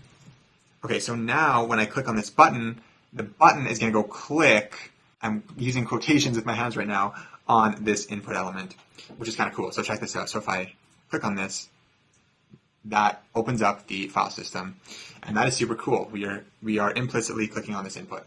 So now that we actually have an input to accept a file from the user, what do we actually do with that file when it has been selected? And how do we do something useful with it? Which in our case is storing it in state and then displaying a preview of that image on the screen for the user. So in the same way that text inputs have an onChange function that triggers every single time the user actually types a key, file inputs also have an onChange function, but this one triggers once a file has been selected. And also, with text inputs, we grab the value that the user has typed using the event that the input generates. And in this case, it's the exact same thing. We can grab the file that the user selects from the event that triggers from the file input. And this is where that onSelectImage function is going to come into play. This is the function that we're going to pass to this input's onChange function. So we're going to say onChange is equal to our onSelectImage. We haven't passed this as a prop yet, but this is the idea. So when the user selects a file, that onSelectImage function is going to be triggered, and we're going to take that file from the change event and do some processing with it and store it in state. So that is the idea. So let's just leave this blank for now. I'm just going to leave this as an empty function in here for now. And let's go back to our new post form. So inside of this function, we're still going to take in an event, and this event is still going to have the same type as the text input change event. And we're going to say that the thing that generates this event is of type HTML input element. Same exact thing as the text change. All right, and let's just take a closer look at this event for a second here. So typically, what we're used to is grabbing the value off of this event from text inputs, but The target, as we can see, also has a property called files. So this is how we're actually going to access the file that the user has selected. So I'm just going to remove this for a sec. So what we need to do is actually read the data from this file and kind of process it and convert it to a form that is going to be useful to us. And the way we're going to do that is we're going to create a variable called reader, and this reader is going to be a new file reader. And this is a class provided by JavaScript, and it is used in cases like this for file uploading and to actually read the data from files. So the first thing we're going to do is check that there is an actual valid file that we can read data from. And the way we're going to do that is by, again, accessing the event.target.files. But the value of this is actually going to be an array because the input is actually built to accept multiple files. In our case, we're only uploading one, so this is only going to be an array of one element, but you could upload many if you would like. So what we want to do is grab the value at the first index of this array. And we're just going to do some optional chaining here to avoid accessing an undefined array. And inside of this if statement is where we're actually going to read the data from that file using our reader. So what we're going to do is we're going to say reader.readAsData URL, and we're going to pass this function the actual file that the user uploaded, just like this. And we do not need optional chaining here because this if statement already checks that this is a valid value. So TypeScript knows that if we make it inside of this if statement, this is a valid value. So once the reader has finished processing this file and this method completes, we want to take that result and actually store it in state, because that is going to be the actual image that we can display on the screen and that we're going to store in our database on our post. So the reader has an event listener called onLoad, and this is going to trigger once this readAsData method completes, and we can create a callback function that is going to be executed when this event happens. So this onLoad event is going to emit what is called a reader event, and we can take that reader event and actually extract the result of the loaded file and store it in state. So inside of this function, we're going to say if reader event.target.result. So we're saying, is there a valid result?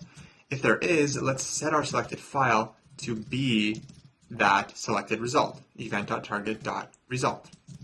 And as we can see, TypeScript is not happy here, and it is saying that type string or array buffer is not assignable to type string or undefined. And the reason this is happening is, like I was saying before, how the input is built to accept multiple inputs, so the result could technically be a single file or an array of files. And in our case, we are just going to only ever have one. So I'm just going to typecast this to a string, and that should satisfy TypeScript.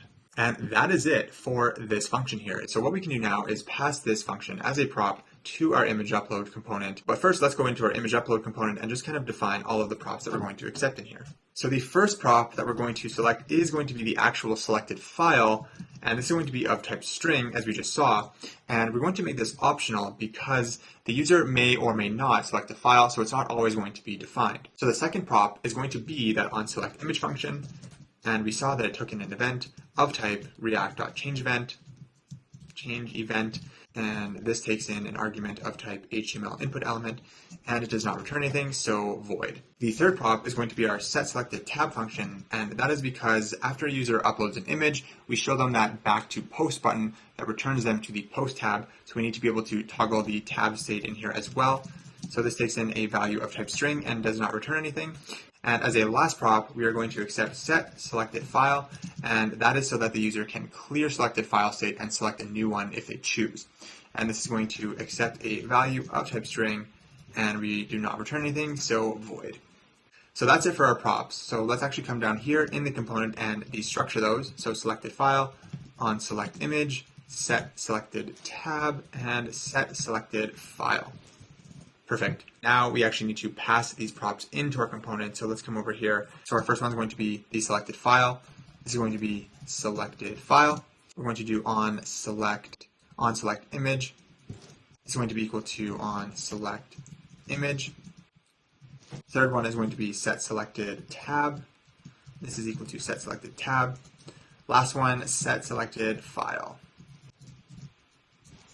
Perfect, just like that. And look at how clean this component is. It just is satisfying to look at. It's so modular. Okay, let's go into our image upload component here. And for our onChange on that file input, let's actually pass it that onSelectImage function. Let's see what happens to our state here when we actually select a file. So new post form, So this is our state here. We can see that for the file state, there is nothing there. It is undefined.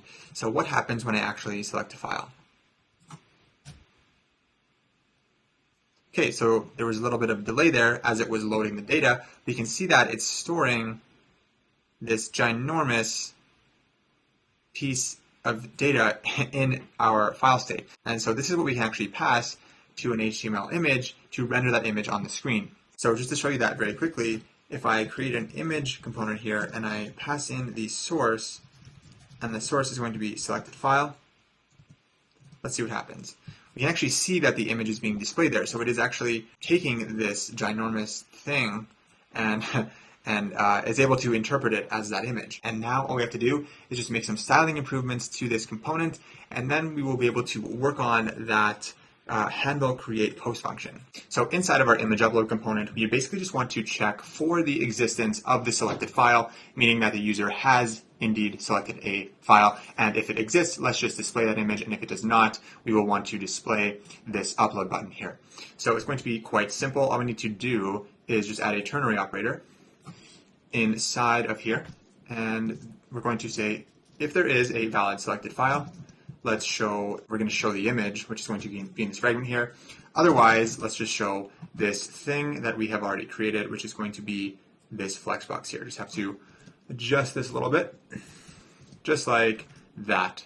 So now, inside of this fragment, we're actually going to put that image in here and those buttons that allow the user to clear the image state and then go back to the post tab. The first component is going to be an image from Chakra, and the source of that image is going to be the selected file itself, just like that. And I'm going to upload an image here so that we can actually see what we're doing. Perfect. So we have the image selected there. And on this image, we're going to set a max width of 400 pixels and a max height of also 400 pixels, because we don't want the image to be too large if the user uploads a super big one. And underneath this image here, we're going to add a stack component from Chakra, and this is where those two buttons are going to go. So we're going to make the direction of this row, because stack is by default column direction, and the default spacing for a stack is 2, which is going to work here, so we don't really need to modify the spacing. And our stack is just going to have 2 buttons inside of it, so just like this. And our first button is going to say back to post, and the second button is going to say remove, as in remove that image from state so that they can select a new one. All right, so let's style these buttons. So the height of this first button is going to be 28 pixels. And on click, we want to call that set selected tab function that we passed in as a prop. And we want to pass this the post title so that it actually takes us back to the post tab. So if I click on this now, it will take us back here. Perfect. And let's just make sure that we have a direction of column on this outermost flex container. There we go. And on our stack here, we're going to add some margin top, and this is going to be 4, so that it kind of adds some space between the image and the buttons. The second button is going to be our outline variant, also going to have a height of 28 pixels, and then on click for this one, all we need to do is empty out that selected file state. So we can say set selected, I don't know why I'm not getting autocomplete, set selected file to be an empty string, just like that. Okay, awesome, this looks great. So now if I click remove, the file is removed from state and the user can select a different one. And then once they select an image and they like it, they can go back to the post. And this back to post button is kind of unnecessary because they can just, technically go back to here. But just for improved user experience, I think that's why Reddit put it here, to make it more intuitive. Like, oh, okay, I'm going to go back to the post because that is actually where I can post this post. Awesome. So we are completely done with this image uploading component. We can close it and start to work on the actual logic for creating this post and sending it to the database, because we can take in text inputs, we can take in an image. We are ready to actually store these things in the database. All right, you guys, let's start writing out this handle create post function. So let's talk about the series of steps that is going to happen inside of this function. So the first thing that is going to happen is that we're going to construct our new post object. And we're going to make this of type post. And we have not created this type yet, but we will do that in just a few minutes. The second thing that we're going to do is actually store the post in our database, in our posts collection. The third thing that we're going to do is check and see if the user has decided to include an image with their post, which will mean that there will be a truthy value for the selected file. And so what we'll do if they have selected a file is actually take this image and go and store it in our Firebase storage, which is actually separate from our database. Storage and database are two separate things. And if you recall from our client app file, we did define this storage instance here, but we have not yet used it. So this is going to be the first look at that. We're going to actually see how to store media content. Okay, so if there is a file, we will go and store in storage. And this is going to be done using some Firebase functions, and one of those functions is going to be this getDownloadURL function. So this function is actually going to conveniently return a URL to that image, and that is the thing that we want to store on our post document in our database. And you might be wondering, well, didn't we already store the post in the database? Why did we do this image uploading after creating the post if we need this image URL on our post? And that is a very good question. The reason is that we want to ensure that a post has successfully been created and stored in our database before actually uploading that associated image into our storage. Because if we did it in the reverse order and we uploaded the image first, there is a chance that there could be some sort of error in actually creating the post itself. And if that does happen, we just now have this kind of random image in our storage with no post that it belongs to. So this is why we kind of create the post first. Once it has been successfully created, then update it with this image URL. So the third step then would be to update the post doc by adding the image URL. And the very, very last thing that we're going to do is just simply redirect the user back to the community page.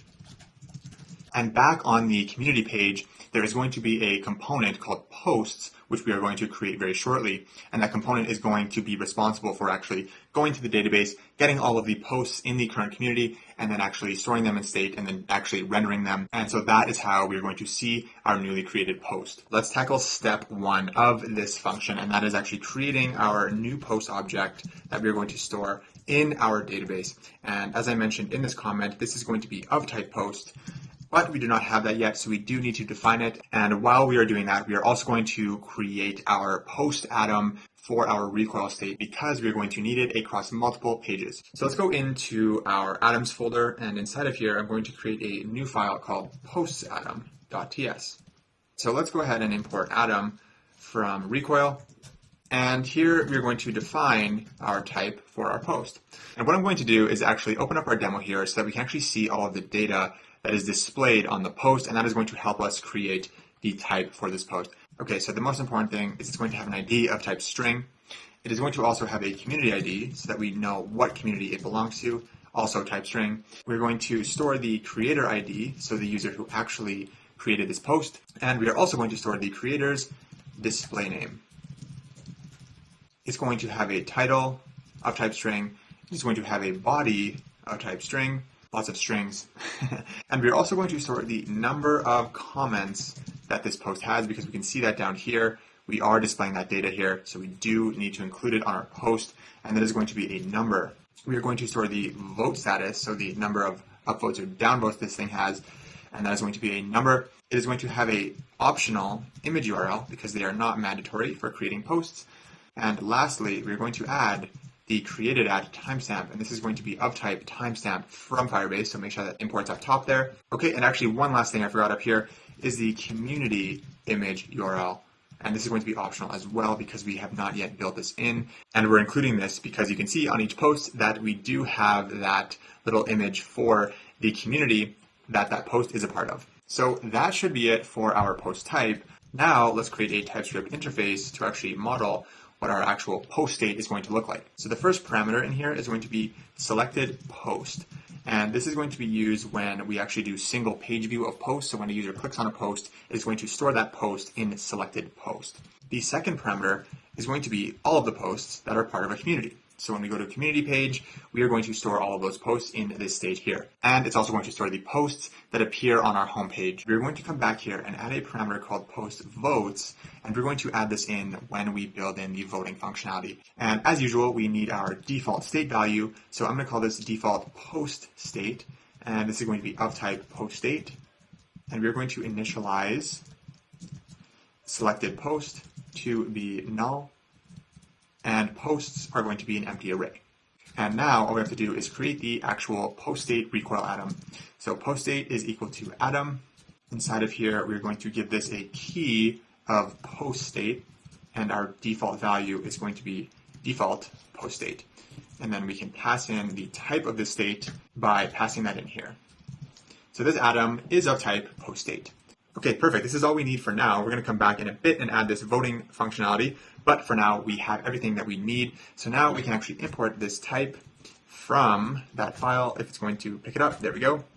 Since our posts are going to contain actual user data, we do need access to the currently logged in user. So what I'm going to do is actually come back to our submit page and grab the user in here and pass it as a prop to our new post form.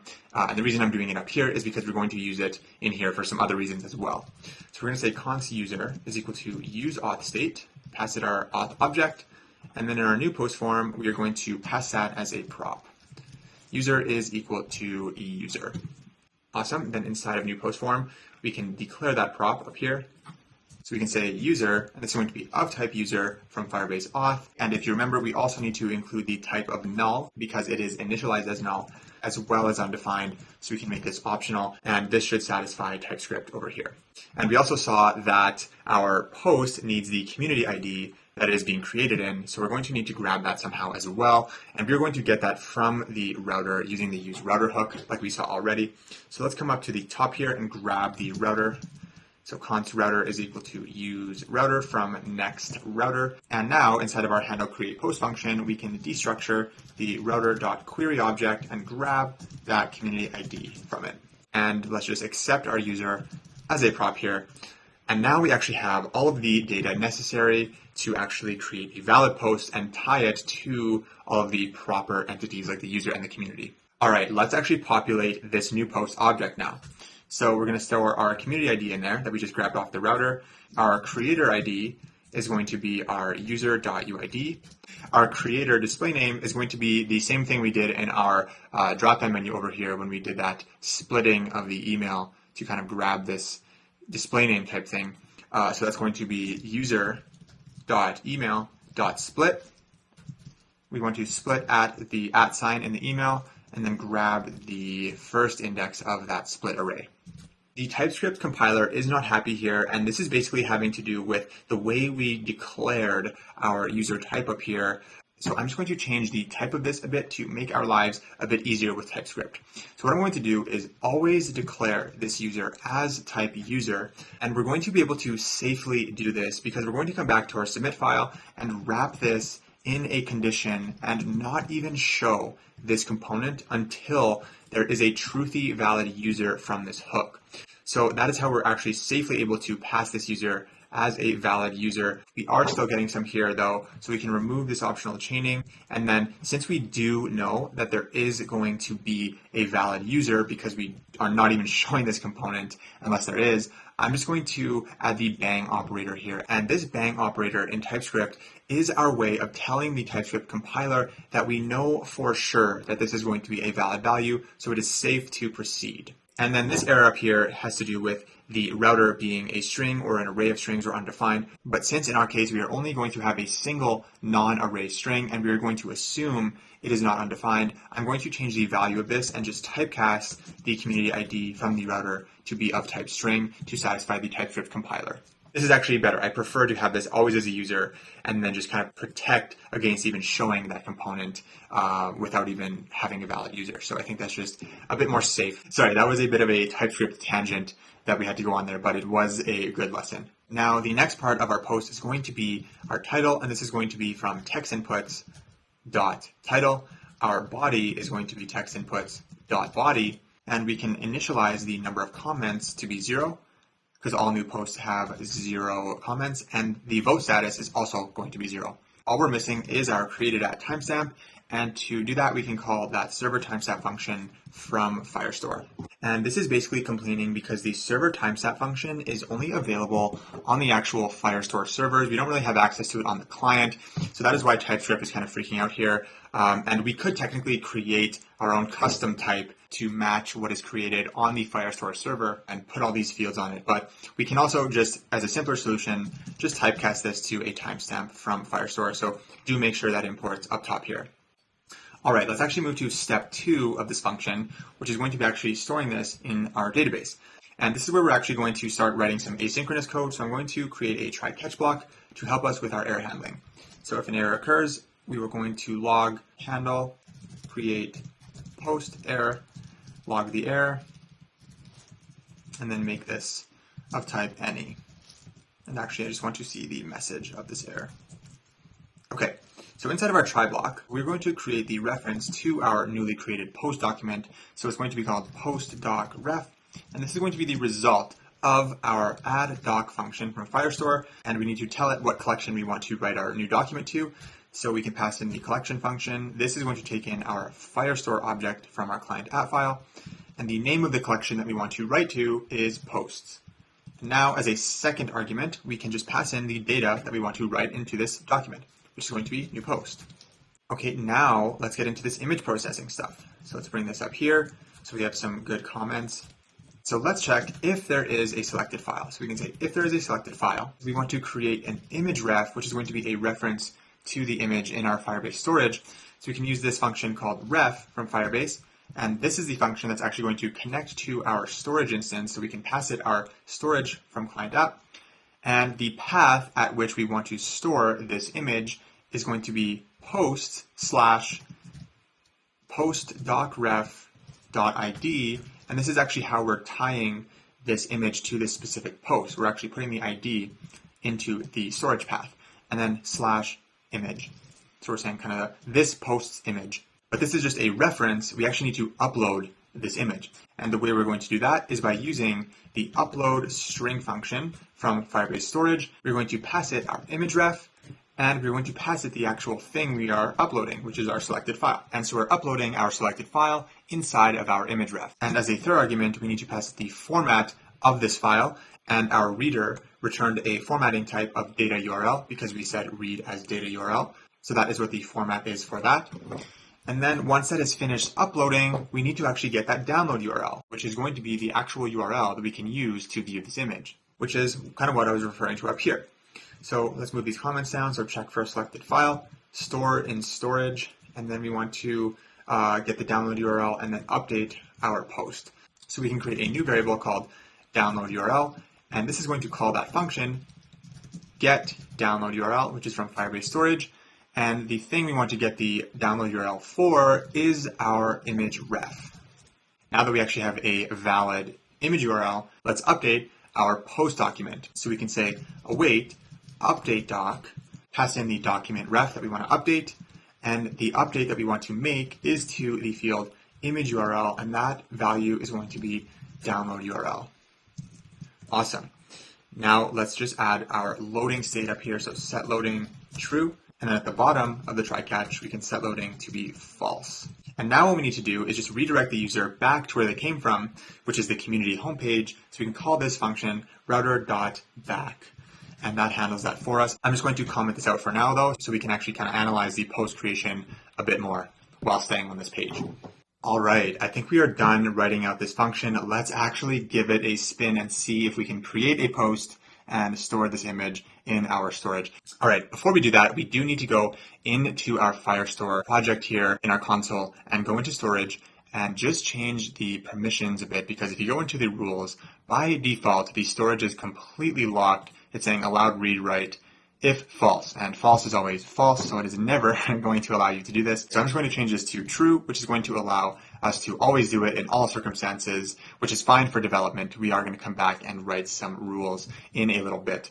So let's go see if we can actually upload this thing. So we should see a new folder in here, and we also should see a new collection in here called posts. So let's come to our form. Let's create first post. Here is the first post.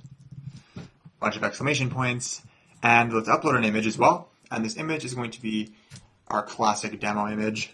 And then back to the post, and let's give it a go. Oh, what's it doing? What's it doing? Okay, so it was loading for a while, and we did not see an error here. So let's go see what happens. So, okay, our database, let's refresh this. We can see that, yes, there is a post collection. Very nice. new post document in here. Awesome. And look at this. The image URL is probably the most exciting thing of all this. But yeah, all that data was stored in there. So this image URL is actually the thing we can literally type into our browser and in a new tab, and like it will take us to this image. That is so cool. And that is how we're actually going to display our images on our posts in our communities. Very cool. And we can go see the actual image inside of our storage here. If you come to storage, we can see that there has been a new folder created called posts, because that is what we gave as our first path segment here.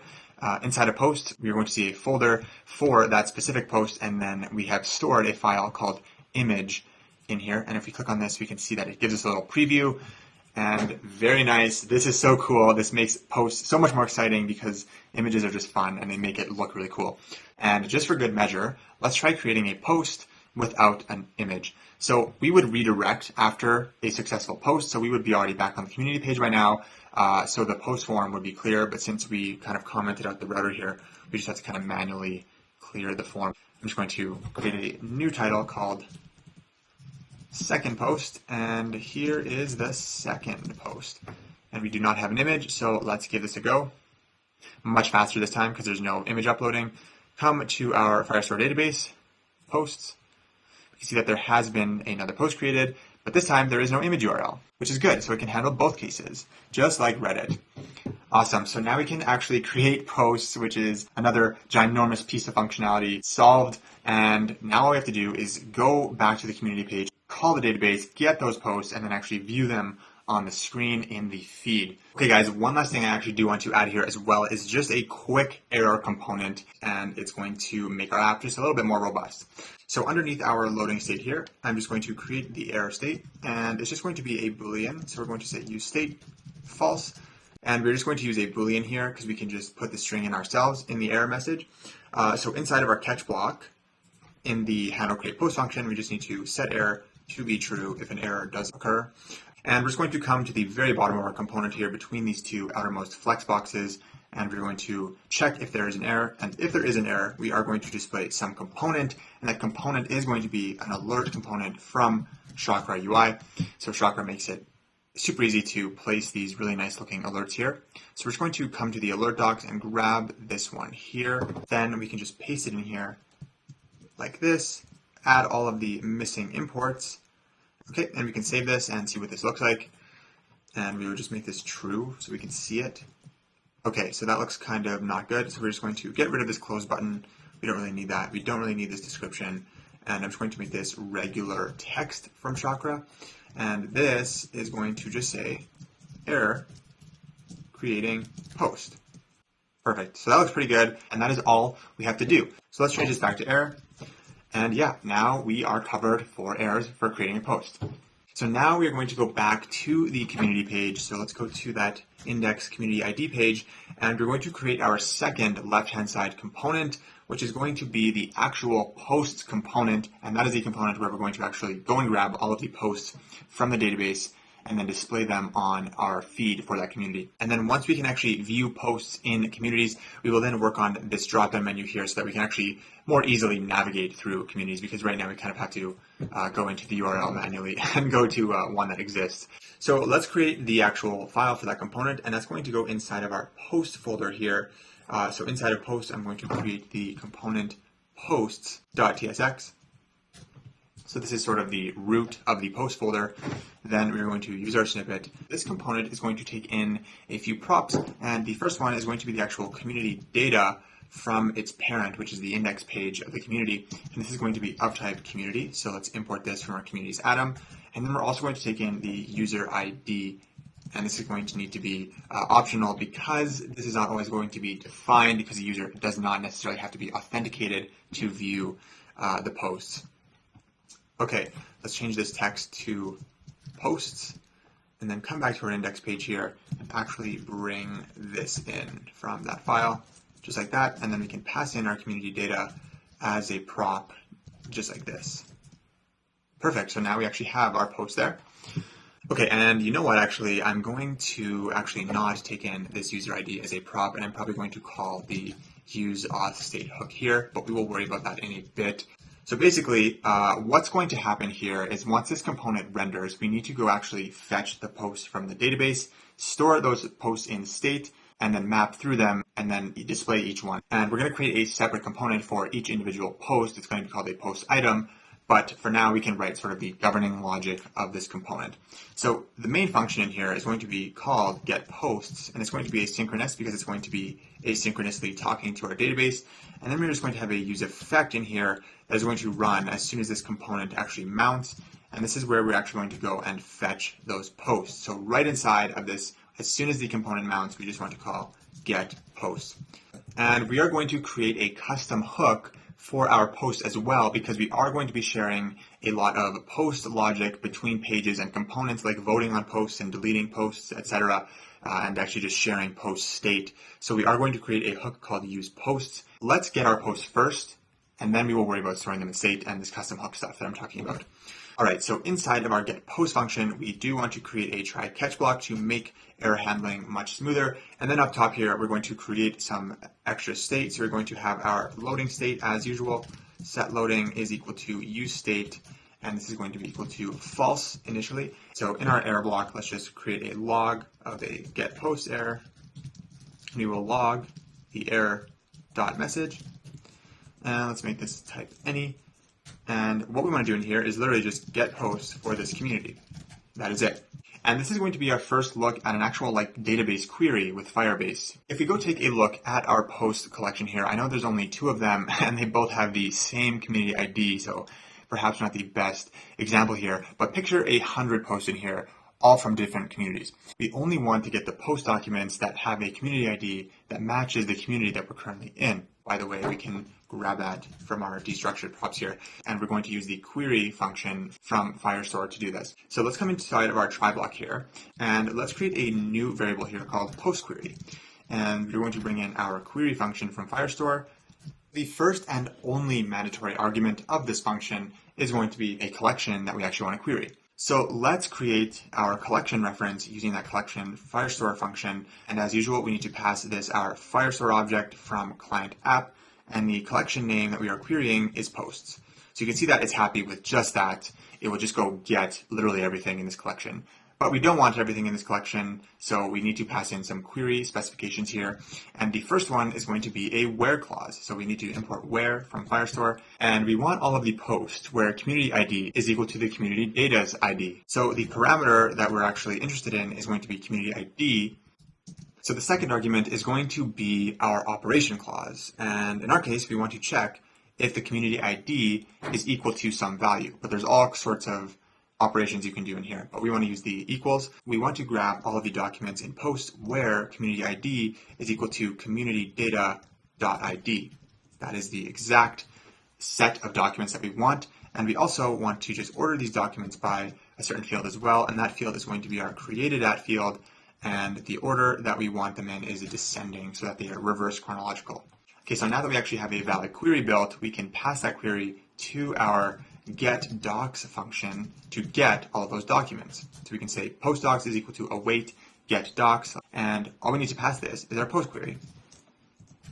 Okay, now we want to actually extract all of the data from each of those postdocs and store them in a JavaScript object that we can actually store in our recoil state. We did something very similar with our snippets, so it's going to look very much the same. So we're going to say posts is equal to postdocs.docs, which is an array of all of the actual Firestore document objects. We want to map through all of these and extract the data and return an actual JavaScript object with each one's ID. So we can say doc.id and then spread all of the data inside of that document.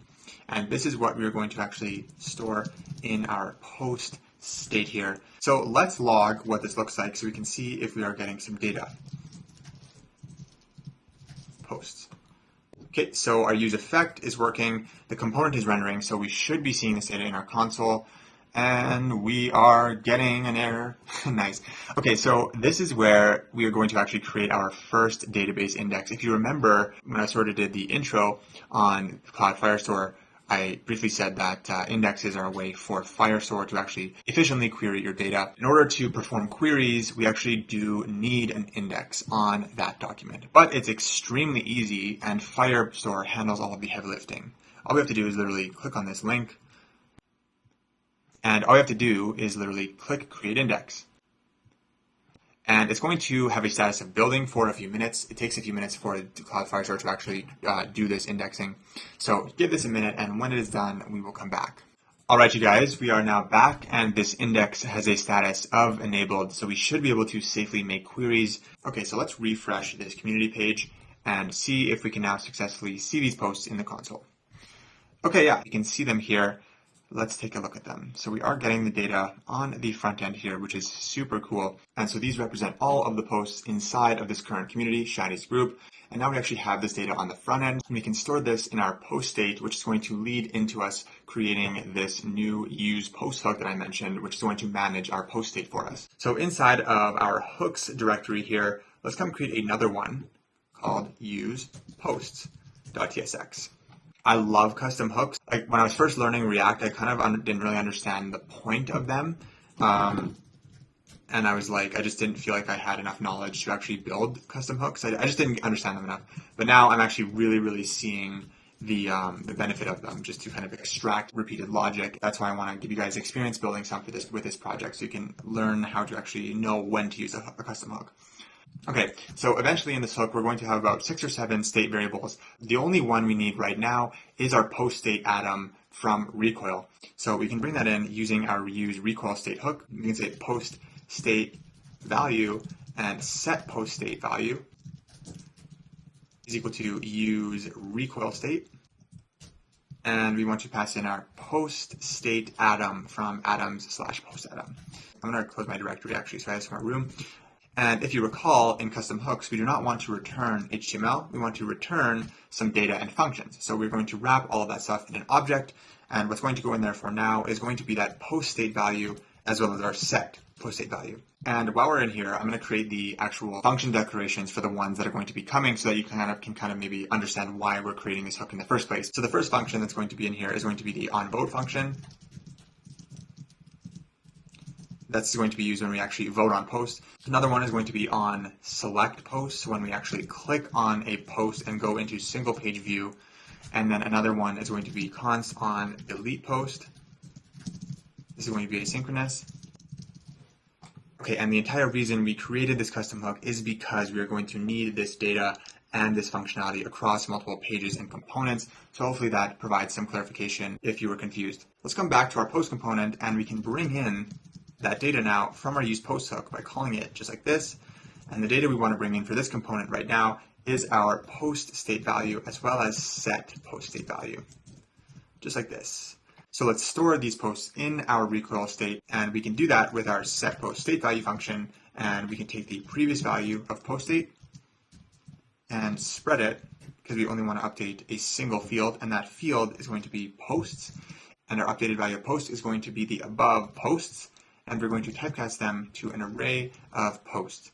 And we can import this type from our Atom file, just like this. So now we're actually going to have access to our posts via this post state value.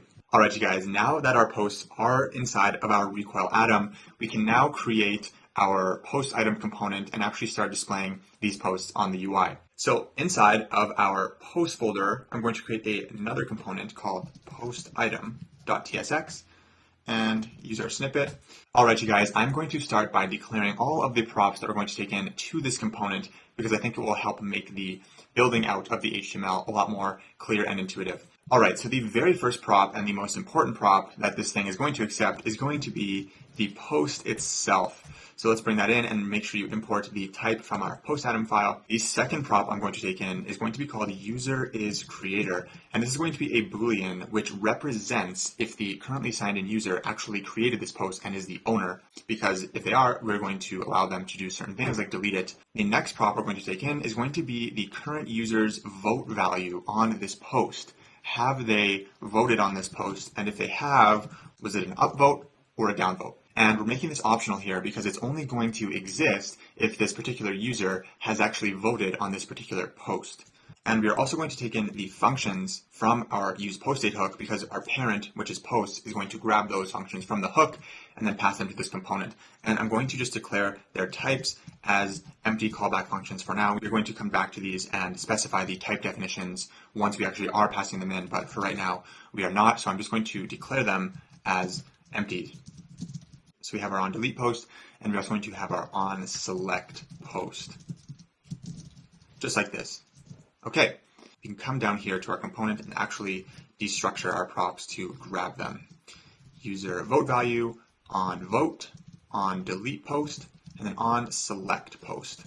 Awesome. I'm just going to close my directory so we have some more room there. Now what I'm going to do is paste in all of the icon imports from React Icons for this component because there's quite a few, and this is going to be the icons that we are seeing for like the voting, the upvoting, the downvoting, and all of these like messaging and sharing and saving icons. There are quite a few icons in this component, so I'm just going to import those from my repo. I will put a link to this component in the description so you can directly access it, but these are them here, lines 3 to 13. Okay, with all of our props passed, let's come down here and actually start building out the UI for this component here. So the outermost container of our post is going to be a flexbox from Chakra, and this is going to have a border of 1 pixel solid and a background of white. And just so we can see actually what we're doing here as we're creating it, I'm going to render the post.title text here and then come back to our post parent here.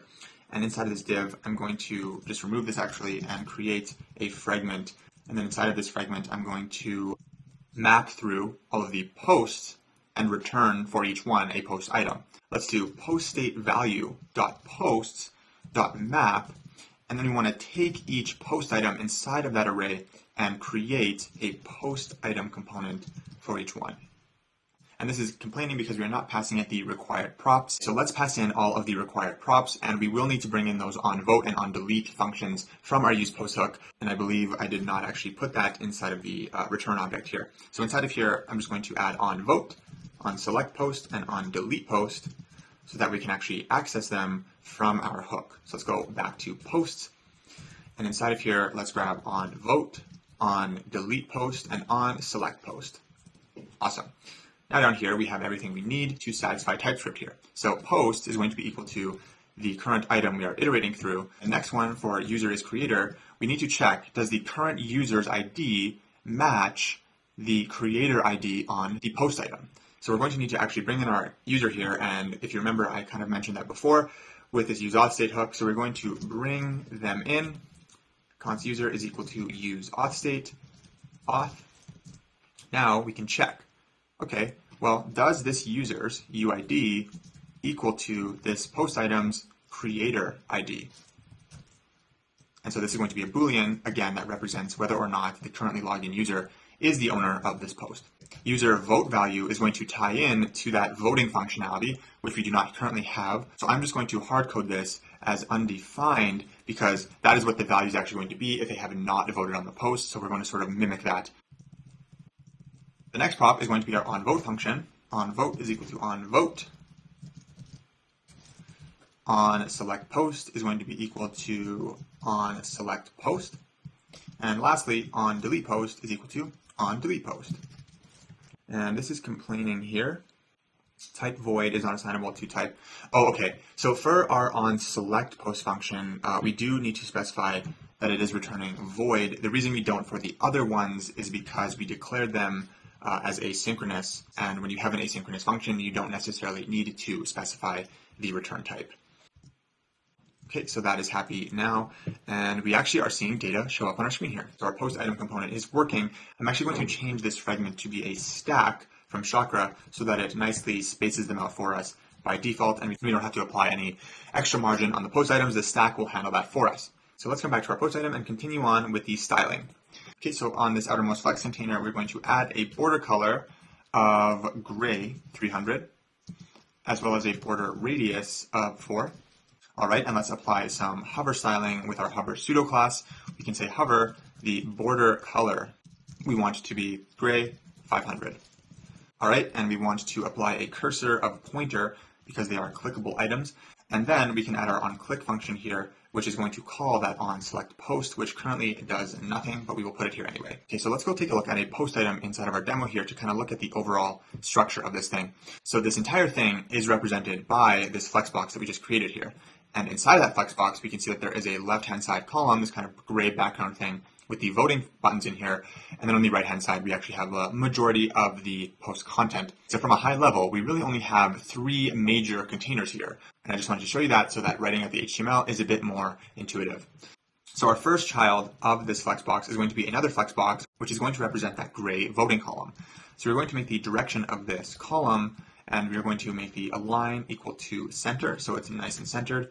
And we want to give this a background of gray 100. We want to apply some padding of 2 and a width of 40 pixels. Okay, so we can kind of see that show up on the UI over there. Then lastly, we want border radius of 4. Okay, so then inside of here, we're essentially going to have 2 icons, the upvote and the downvote icon, and the actual text for the vote status on this post. So we can create our first icon here. So icon, make sure that comes in from Chakra. And the icon we want to display here is actually going to be conditional as well, depending on if the user has upvoted or downvoted this post. Okay, so we can use that user vote value and we can check, does it equal to 1, meaning that they have upvoted this post? If it does, we want to show sort of a filled orange icon, right? Like if you go to the demo here, if I click on this, you can see that it does change to a more filled icon. So if they have indeed upvoted this post, we want to show arrow, up, circle, sharp. I don't know why I'm not getting autocomplete. That's kind of annoying to type that entire thing out. Okay, and if they have not voted on this post, we want to just show arrow, up, circle, outline. And the color of this icon is also going to change depending on if the user has upvoted this post. So if the user vote value is equal to 1, we're going to make the color of the icon that orange Reddit color, brand 100. If they have not, we want it to be gray 400. All right, we're going to make this a bit bigger, so we're going to say font size is going to be 22. And then when the user actually clicks on this icon, we want to call our onVote function. Underneath here is going to be just a piece of text that shows the vote status of this post. So we can say post.vote status. And these posts have not been voted on, so it is currently 0. And all we want to do to this text is just make it slightly smaller, so we'll say 9 point. Okay, now underneath this, we're going to have another icon, which is going to be our downvote icon. So I'm just going to copy the upvote one and come up here. For the downvote, we want to check, does the user vote value equal -1, meaning that the user has downvoted this post? If they have, we want to show IO, arrow, down, circle, sharp. Okay, the autocomplete is now working, which is super nice. And if they have not downvoted this thing, we want to just show IO, circle, outline. If I just change this to like true, so we can see that that thing is sort of filled in now. And we haven't applied the color yet, but I just wanted to show how the icon actually changes depending on what the user vote value is. All right, our color, again, we're going to check, have they downvoted this thing? If they have, we want it to be this hex code 4379FF, which is the color I found that most closely resembles the downvote color on Reddit. Then we just want gray 400 if they have not voted, if they have not downvoted. And actually on both of these, I'm just going to add the cursor of pointer. I forgot that on the upvote one. Okay, awesome. So this is looking pretty good. Let's keep going. All right, so we are done with the left-hand side voting container. So let's just get rid of this title here, and we're going to start working on the right-hand side of this component, which is going to be most of the other post content. So we're going to give this a direction of column, as well as a width of 100%. And then inside of here, we're going to add another stack, and this is just going to, again, evenly space everything that's going to go inside of here. We're going to give this a spacing of 1, and then padding of 10 pixels. So inside of this vertical stack, we're going to actually have a horizontal stack. And this is going to contain that text that says posted by, and then the username that posted this, and then the community icon if it exists. So we're going to make the direction of this row, and we want to make the spacing equal to 0.6. And we want a line to be center, so everything is centered vertically. And then we want to make the font size of everything in here 9 point. Okay, so the first item inside of this horizontal stack is actually going to be the community icon here. However, we can see that this only is there when we're on the home page of Reddit. If we actually go into a community, that icon is no longer there because they all belong to the same community. We don't really need to uniquely identify it like that. So we're going to add a condition here in the stack that's going to basically check if we are on the home page or not. We're going to come back to this when we actually build out the homepage. It's a very simple addition. But I'm just going to put a comment in here for now. We are going to do a check if we're on the home page, and if we are, we want to actually display the icon of the community that this post is part of. But for now, we are sort of building the in-community version of this, so there is no icon. The next component then would just be simply the text. So this is where that actual posted by username is going to go. And if you remember, we stored the author's user display text on the post. We can say post.creator display name. So let's come back to our app so we can see what we're doing here. And you can see that my username is actually showing up there because I created both of these posts. And in addition to this, we're actually going to say when this was posted, like posted by Shad Merhi 10 days ago or 2 minutes ago. We want to show the actual time that it was posted, right? And in order to do that, we're going to use a library called moment. So just go to npm moment, and we can basically pass this a date of any kind, and it will basically format it in a very nice, human readable way. Very popular library. You can see it has 17 million weekly downloads. So very heavily used, and it's going to make our app display very accurate and human readable times for our users to see. So we're going to install that. Okay, then once that's done, the text we want to display next to the username, we're going to need some JavaScript because we're going to call a function from that library, and that function is going to be called moment. So we're going to import moment from moment. So the argument to this thing is going to be a date. So we're going to say new date, and the date that we want to pass it is going to be our posts.createdAt.seconds, because if you recall, the type of this is actually a timestamp, and the timestamp is not a date, but the timestamp does contain a seconds parameter on it that can be used to create a date. Okay, then we need to actually multiply this seconds by 1,000 here, and then we can actually call a function on this called from now, and that is going to format the date as in like X amount of time from now. So 18 hours ago. So very cool. I think this is awesome. I love moment. Okay, so TypeScript is not happy here, and you can see that it's saying that the object is possibly undefined. And by object, it's referring to the created@. parameter on the post.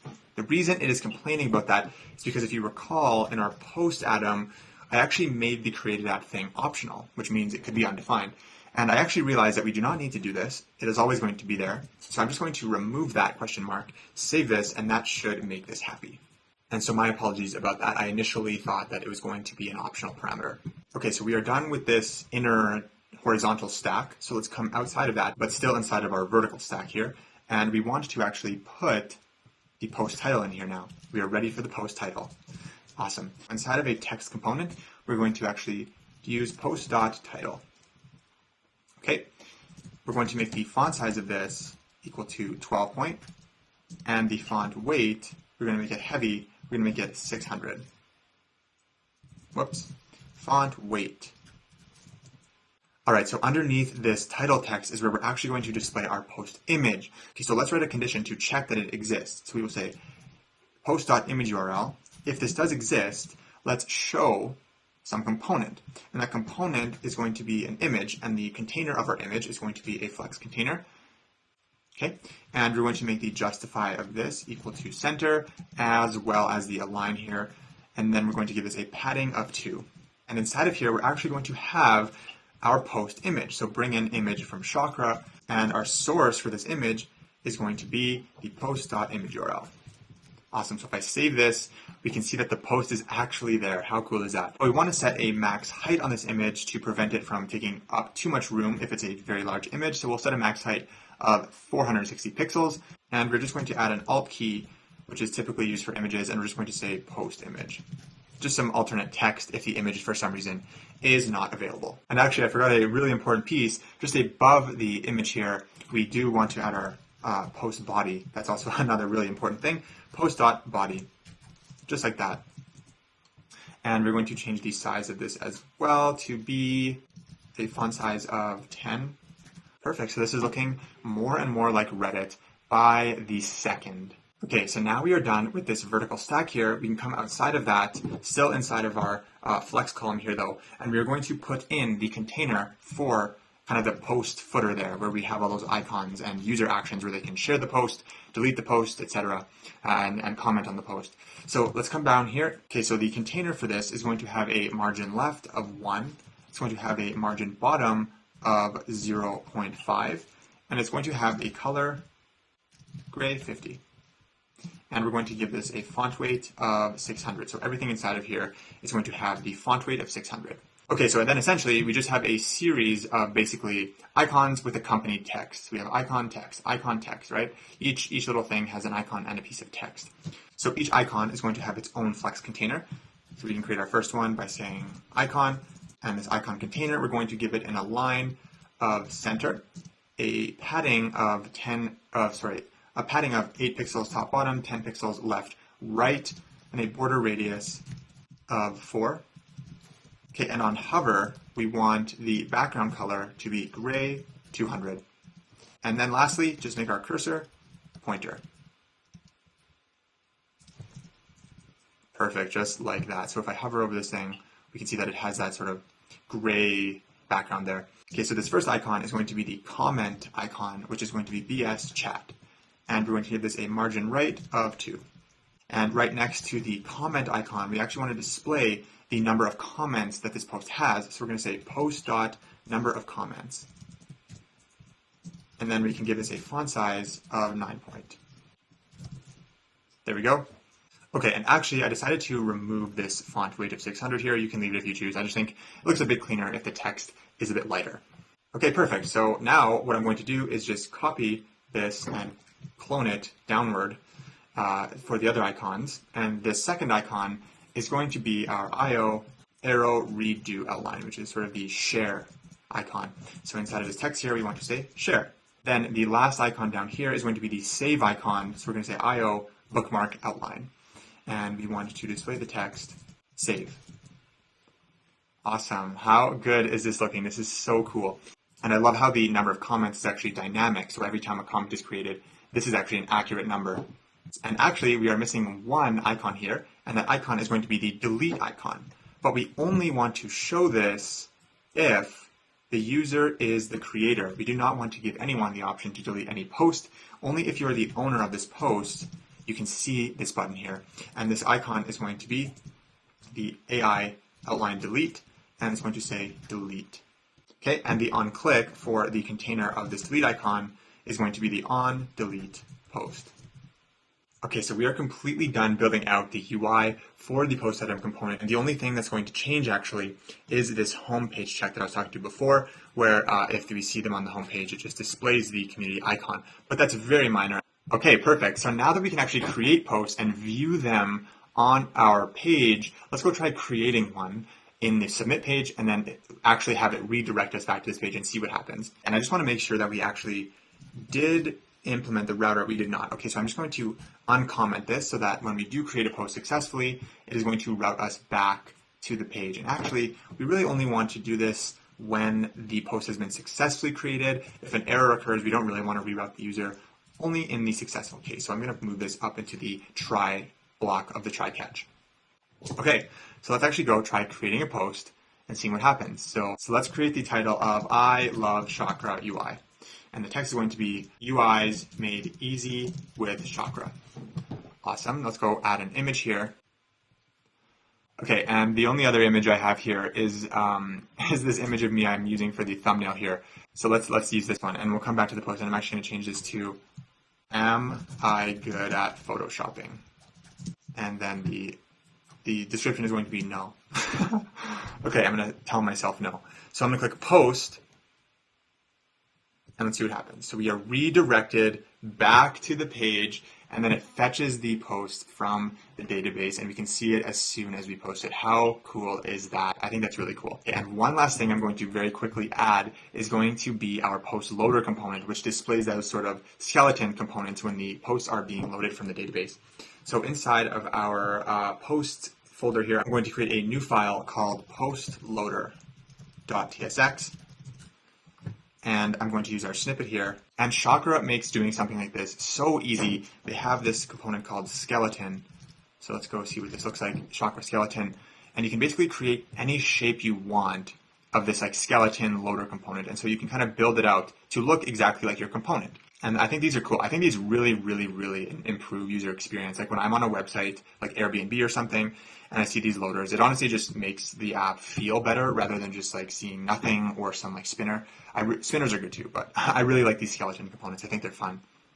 Okay, so what I'm going to do is I'm just going to paste in my loader from my completed project just because it's only like 15 lines and it's just basically something that's really easy to copy and paste. So I'm going to put this in here like this. Just add all missing imports. And I will put the link for this in the description so you can just quickly grab it, but very simple component. And all we need to do to use this component is come back to our posts component. I'm going to close my directory here. And inside of the return statement of our post.tsx file, I'm going to create a outermost fragment and wrap everything in the fragment. And the reason I'm doing that is so I can add some JavaScript in here. What I want to add in here is check if loading is true. And if loading is true, I want to show our post loader. And for some reason, it's not importing. There we go. Okay, and if we are not loading, then let's show the actual post content. So we'll move the stack inside of here just like this. Okay, so now if we come back, and if I just make this true for a sec, we can see what this looks like. So you can see that I created these components using the skeletons from Chakra to make this really nice looking loader. And honestly, I just get so fired up about these loaders. I just think they look so cool. And they really do improve the user experience. So anyway, we can actually check if loading is true using the real loading. So now if I save this and I reload, I actually don't know if we're setting loading to be true. I don't think we are. No, we're not. Okay, so inside of our try block here, I'm just going to set loading to be true. And then at the very end, just set loading to be false. Awesome, so you saw for a second there that it actually was loading. Let's do this again. Cool, so I think that's amazing. All right, and we just need to add a key to our post item here to prevent that console error we are seeing on the right-hand side over here. So I'm just going to make the key the unique ID of this post. And also we can actually improve our image loading state because if you see there, if I just refresh, it loads the post, but then for another second after, the image is still kind of loading. And that can be improved with just a simple additional state variable inside of our post item. So let's quickly add that. It's just going to be a few lines. So up top here, we can create a state variable. So basically for each post item, we can add a state called loading image and set loading image. And we can initialize it as true because initially the image is going to be loading. And for posts that don't have images, this doesn't even matter. It's just kind of a redundant state variable. But if we come down here to the container of our image, and inside of this container, we can add a condition to check to see if loading image is true. And if it is, we want to show one of our skeleton components.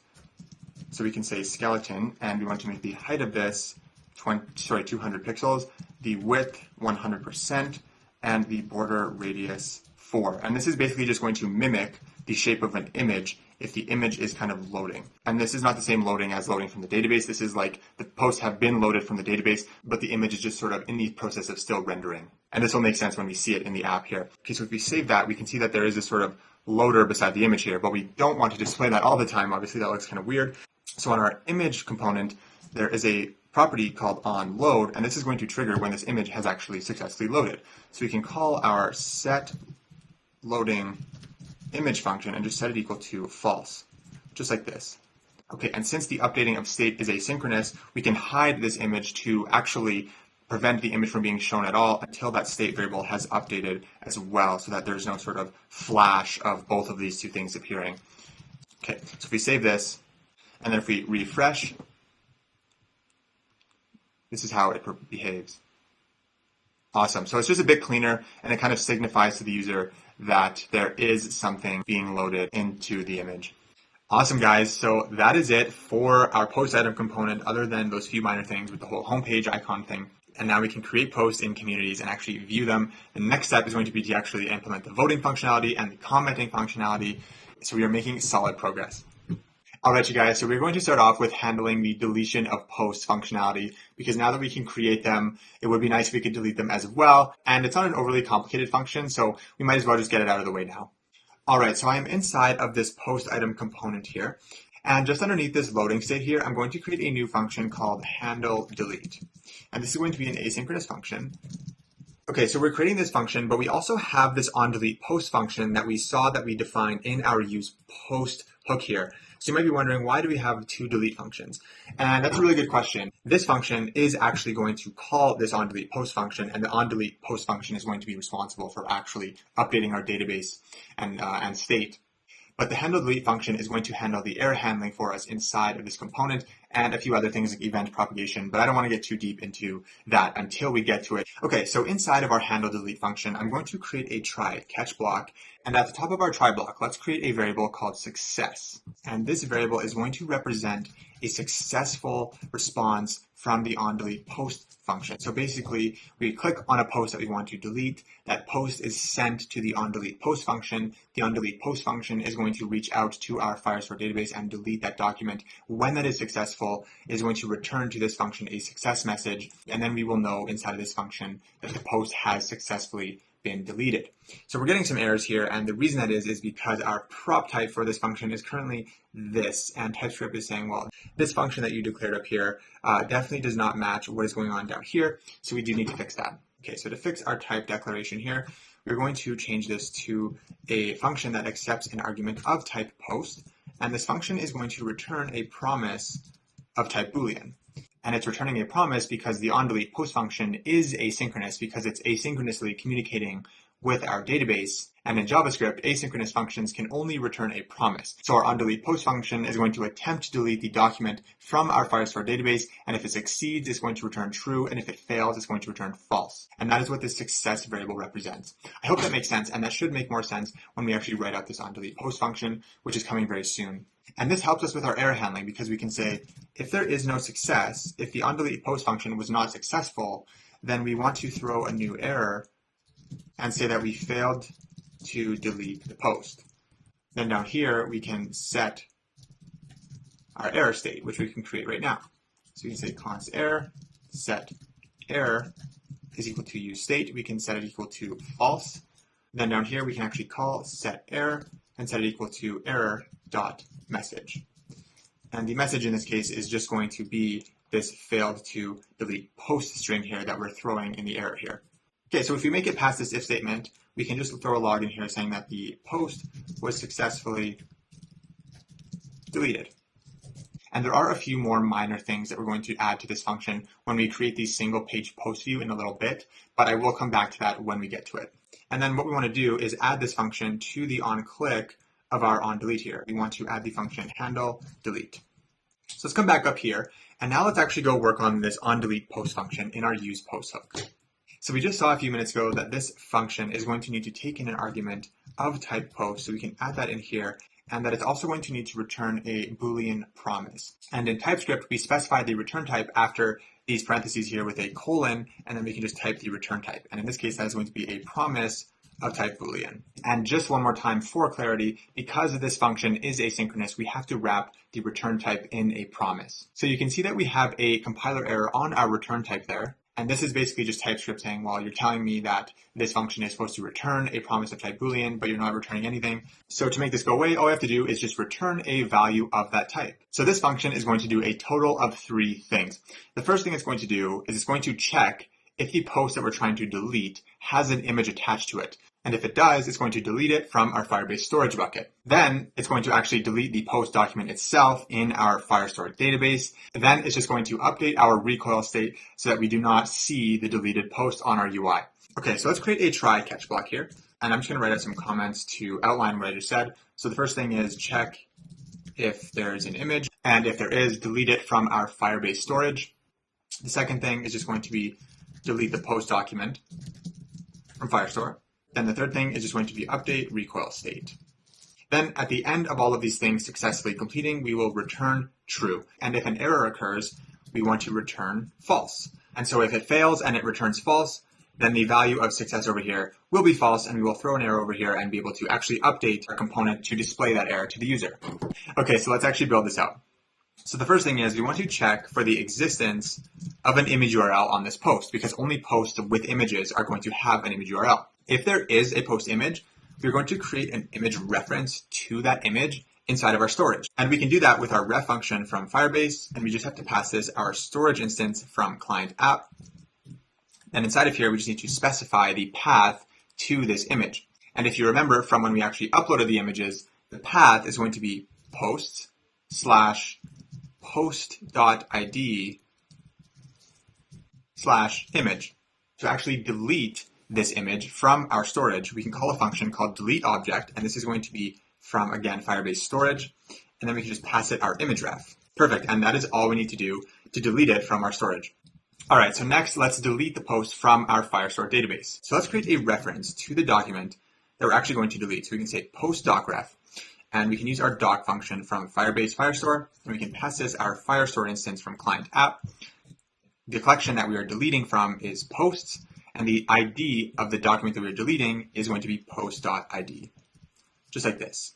Okay, so TypeScript is complaining here because the ID is an optional parameter on our post type, but because we know for sure that if we're deleting a post, this ID is going to exist, I'm just going to add the bang operator here to tell TypeScript that it is safe to proceed in using this value. All right, now to actually delete this document from our database, we can call the function deleteDoc from Firebase and pass it the document reference we're trying to delete. Perfect, so now let's just update our recall state. And we're going to use our setPostStateValue function up here. So we can call that down here and say setPostStateValue, take the previous value of state, spread it because we're only updating a single value, and that value is going to be posts. And the updated value of posts, we basically just want to remove this post that we're deleting from the current value of posts. So we can say prev.posts.filter, and filter is going to iterate through all of the items inside of posts, and the condition that we want to filter on is that item.id does not equal to post.id. Okay, so let's check to make sure that everything is in place. So if I go to my post item, we can see that we are calling this handle delete function when I click on this delete button here. And that is going to call this, which is going to call on delete post, which is going to do all that stuff we just wrote. So theoretically, this should work. So let's give this a go. And we're going to add some loading state in a second here, but let's see. And let's go talk about what should actually happen on the back end when we do click on delete before we do it, so we know that it happens on both the front end and the back end. So if I go to storage and I go to posts, and I think it's going to be this one because it's second. Okay, so yeah, when we delete this post, this image should be deleted from our storage bucket here. So let's try doing this. So let's delete. Okay, so it worked on the front end, and we're saying that post was successfully deleted, but let's go check out our storage. Okay, so let's try refreshing here. So let's go into posts. Okay, yeah, so it was deleted, which is perfect. The only one thing here now is that other post. Okay, so it did work. Let's go to our database and get into posts. And I don't even remember. I think it had to do with Photoshop. Yeah, okay, so it was deleted. Perfect. So we can actually delete posts now, which is super cool. Okay, and let's quickly add some loading state for our deleting so that we can actually indicate to the user that the deletion is in progress. So I'm going to create a state variable called loading delete, set loading delete is equal to useState, and we're going to initialize this as false. Then at the very top of our handle delete function here, I'm going to set it equal to true. And then at the very bottom, I'm just going to set it to false. Set loading false. Once everything has successfully returned. Now all we need to do to actually update the UI with our loading state is we can come down here and we can toggle the display of this icon and this delete text here, this sort of garbage can text over here. All right, so let's just cut these out for a second. And let's create a ternary operator that is going to see if loading delete is true. If it is, we're going to show a spinner. And if it is not, we're going to show the icon and text. Let's say delete with the garbage can. I'm just going to wrap these in a fragment here, just like this.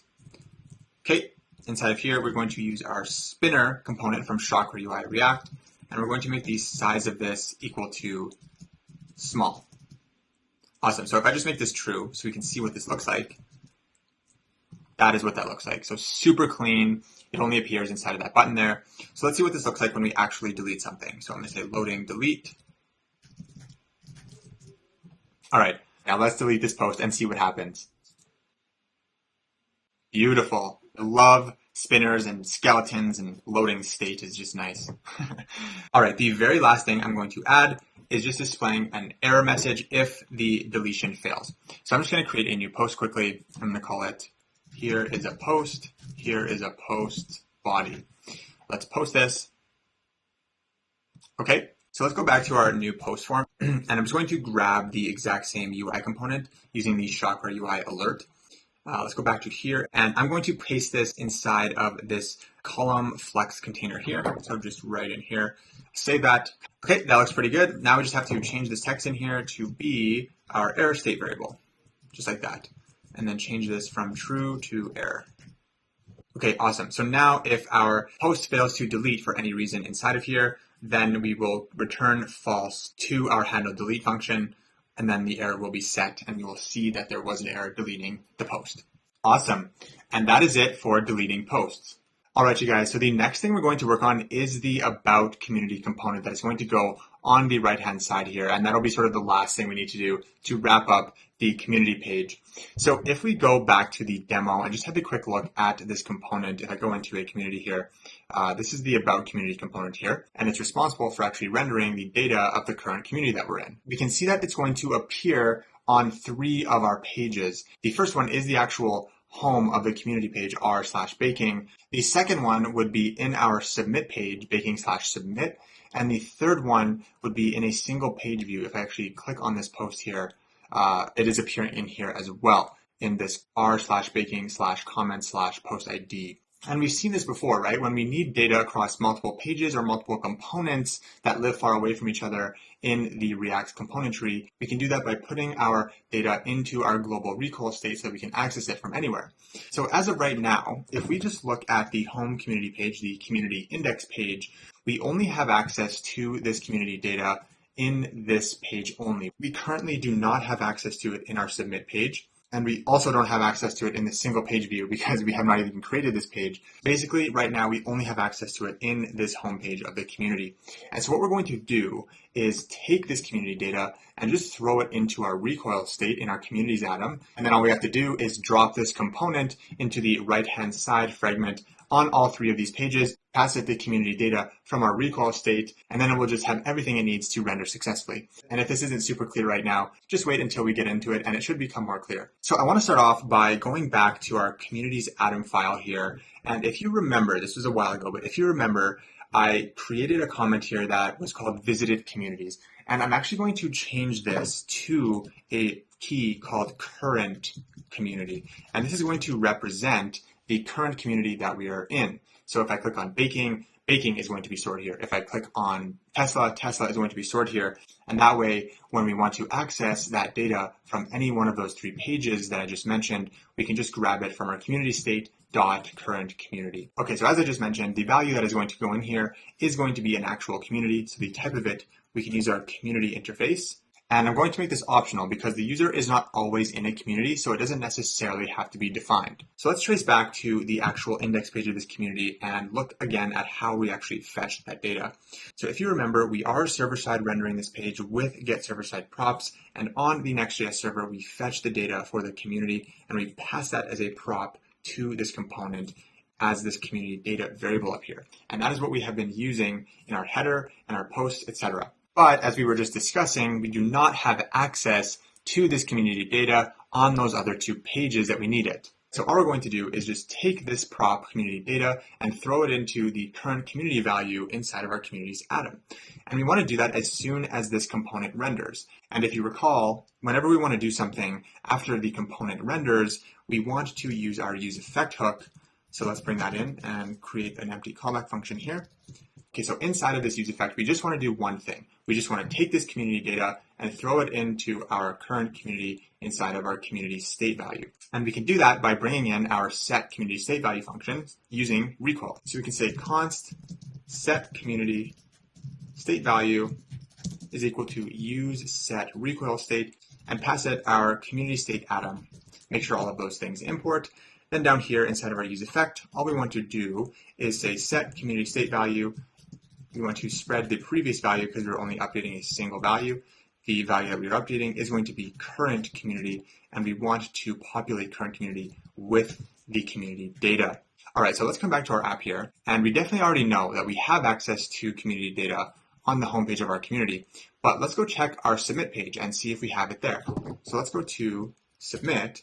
And if this recoil setting worked, we should have access to this data over here. All we need to do is read that value, current community, from community state value. So I can just say community state value is equal to use recoil value, and again, pass it our community state atom, just like this. And let's just take a quick peek at the console log of the value here. No autocomplete, very nice. Okay, so this is the log here. It's from our submit page. If I just open this out, let me expand the console here. If I open this up, we can see that the current community has been populated with Shadi's group and all of that data. And so now we actually have access to the data required by the About Community component. So we can just reuse this component across all of these pages and just pass it this data as a prop. All right, so now that we have solved the data problem surrounding this component, let's actually go build out the UI for it. Let's go back to our app over here and go to our Shadi's group page. And then I'm just going to go to the index page of our community. And that About component is just going to go right in here. All right, so let's go create the file for our About component. So inside of community, I'm going to create a new file called about.tsx. Use our snippet. And so the first prop that this component is going to take in is going to be the current community data. So we can call that community data, and it is going to be of type community. We can make sure that imports from our Atom file, save that, and then come down here and destructure it in the props, community data.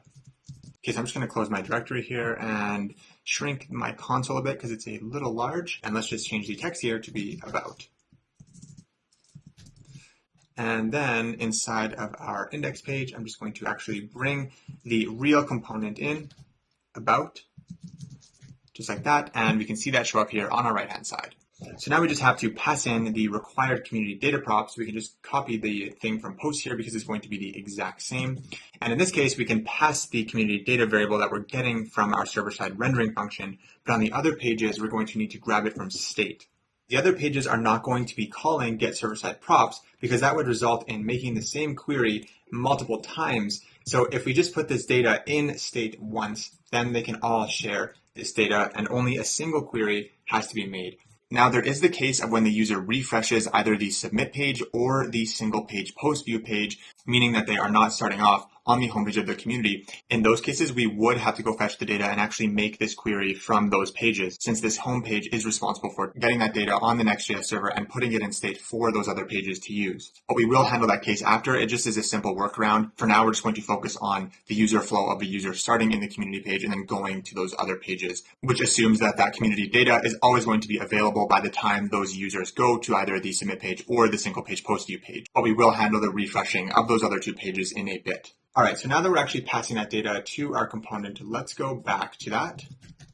Let's just take a quick look at the About component so that we can kind of see the overall layout of it. Okay, so essentially it has this overall parent container here, and then there is this header component in the top, and then this other content component in the bottom. So really there's only three main containers here. So let's come over here and let's model that out. So our first outer container is going to be a box component from Chakra, and I'm going to make the position of this sticky because when we scroll down the community page, we want this to actually stick to the top, just like that. We don't want it to go above the screen.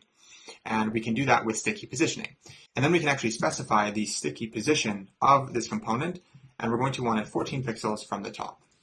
And then the blue header component that says about community is just going to be a flexbox. And then the white background container is also going to be a flexbox. So pretty much our entire component is just a box with two flexboxes in it. And of course, there will be other stuff inside of it, but this is the main structure. All right, so let's come back to our app so we can actually see what we're doing. And let's work on this header component. So we're going to give this a justify of space between and an align of center.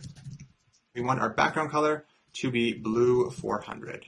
We're going to make the text color white.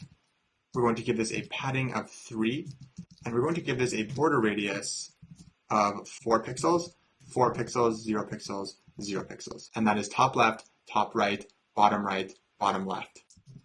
So we can see something showing up over there. Okay, now inside of here, we're going to have the text that actually says about community. Okay, and as always, text does not like to auto-import from Chakra, so let's do that ourselves. And we're going to shrink this a little bit. So let's make the font size equal to 10 point, just like that. And let's make the font weight equal to 700. All right, and then we're going to have an icon here. And I'm just going to paste in the icon import that we're going to use for this. So this is it here, the high outline dot circle thing. And then I'm just going to add that to our icon down here by saying as, and it's going to be equal to high outline dots horizontal. All right, there we go. So those are those 3 dots over there. Okay, and that is it for this header component here. Let's work on the actual body. So this flex container is going to have a direction of column, and we're going to give it a padding of 3, a background of white, and lastly, we're going to give it a border radius that is the complete opposite of the header component. So it's going to be 0 pixels, 0 pixels, 4 pixels, 4 pixels, just like that. Inside of this flexbox, we're going to have a stack component here.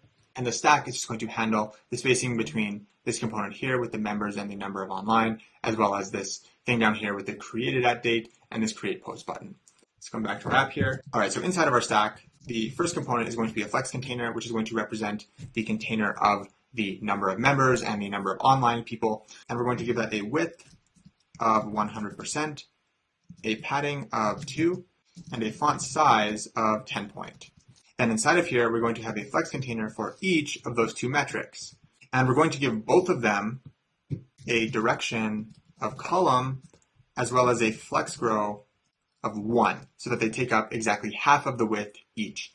And this will become more clear when the visuals start showing up on the screen here. So in the first one, we are going to display the text, and that text is going to have the community data dot number of members. Okay, and on this number, we want to call a JavaScript function called toLocal or locale. I'm honestly not sure how the best way to say that. And that is basically just going to convert it to a nice number with commas in it and stuff. If we do not have that toLocal string function, it's just going to be this ginormous number without the nice comma formatting. So make sure you call that so that when your community has millions of members in it, it looks very good. Okay, and then right underneath here, we're going to have another piece of text that says members. Just like that, so 3 members. I'm just gonna go back up here to the first flex container inside of the stack and make the font weight a little bit heavier, and I'm just going to make it 700.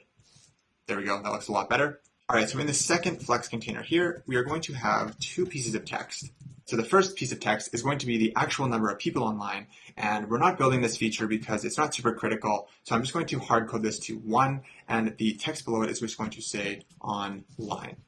Okay, so we are done with this first flex child of our stack container here. So underneath that, but still inside of our stack, we're going to add a divider component from Chakra.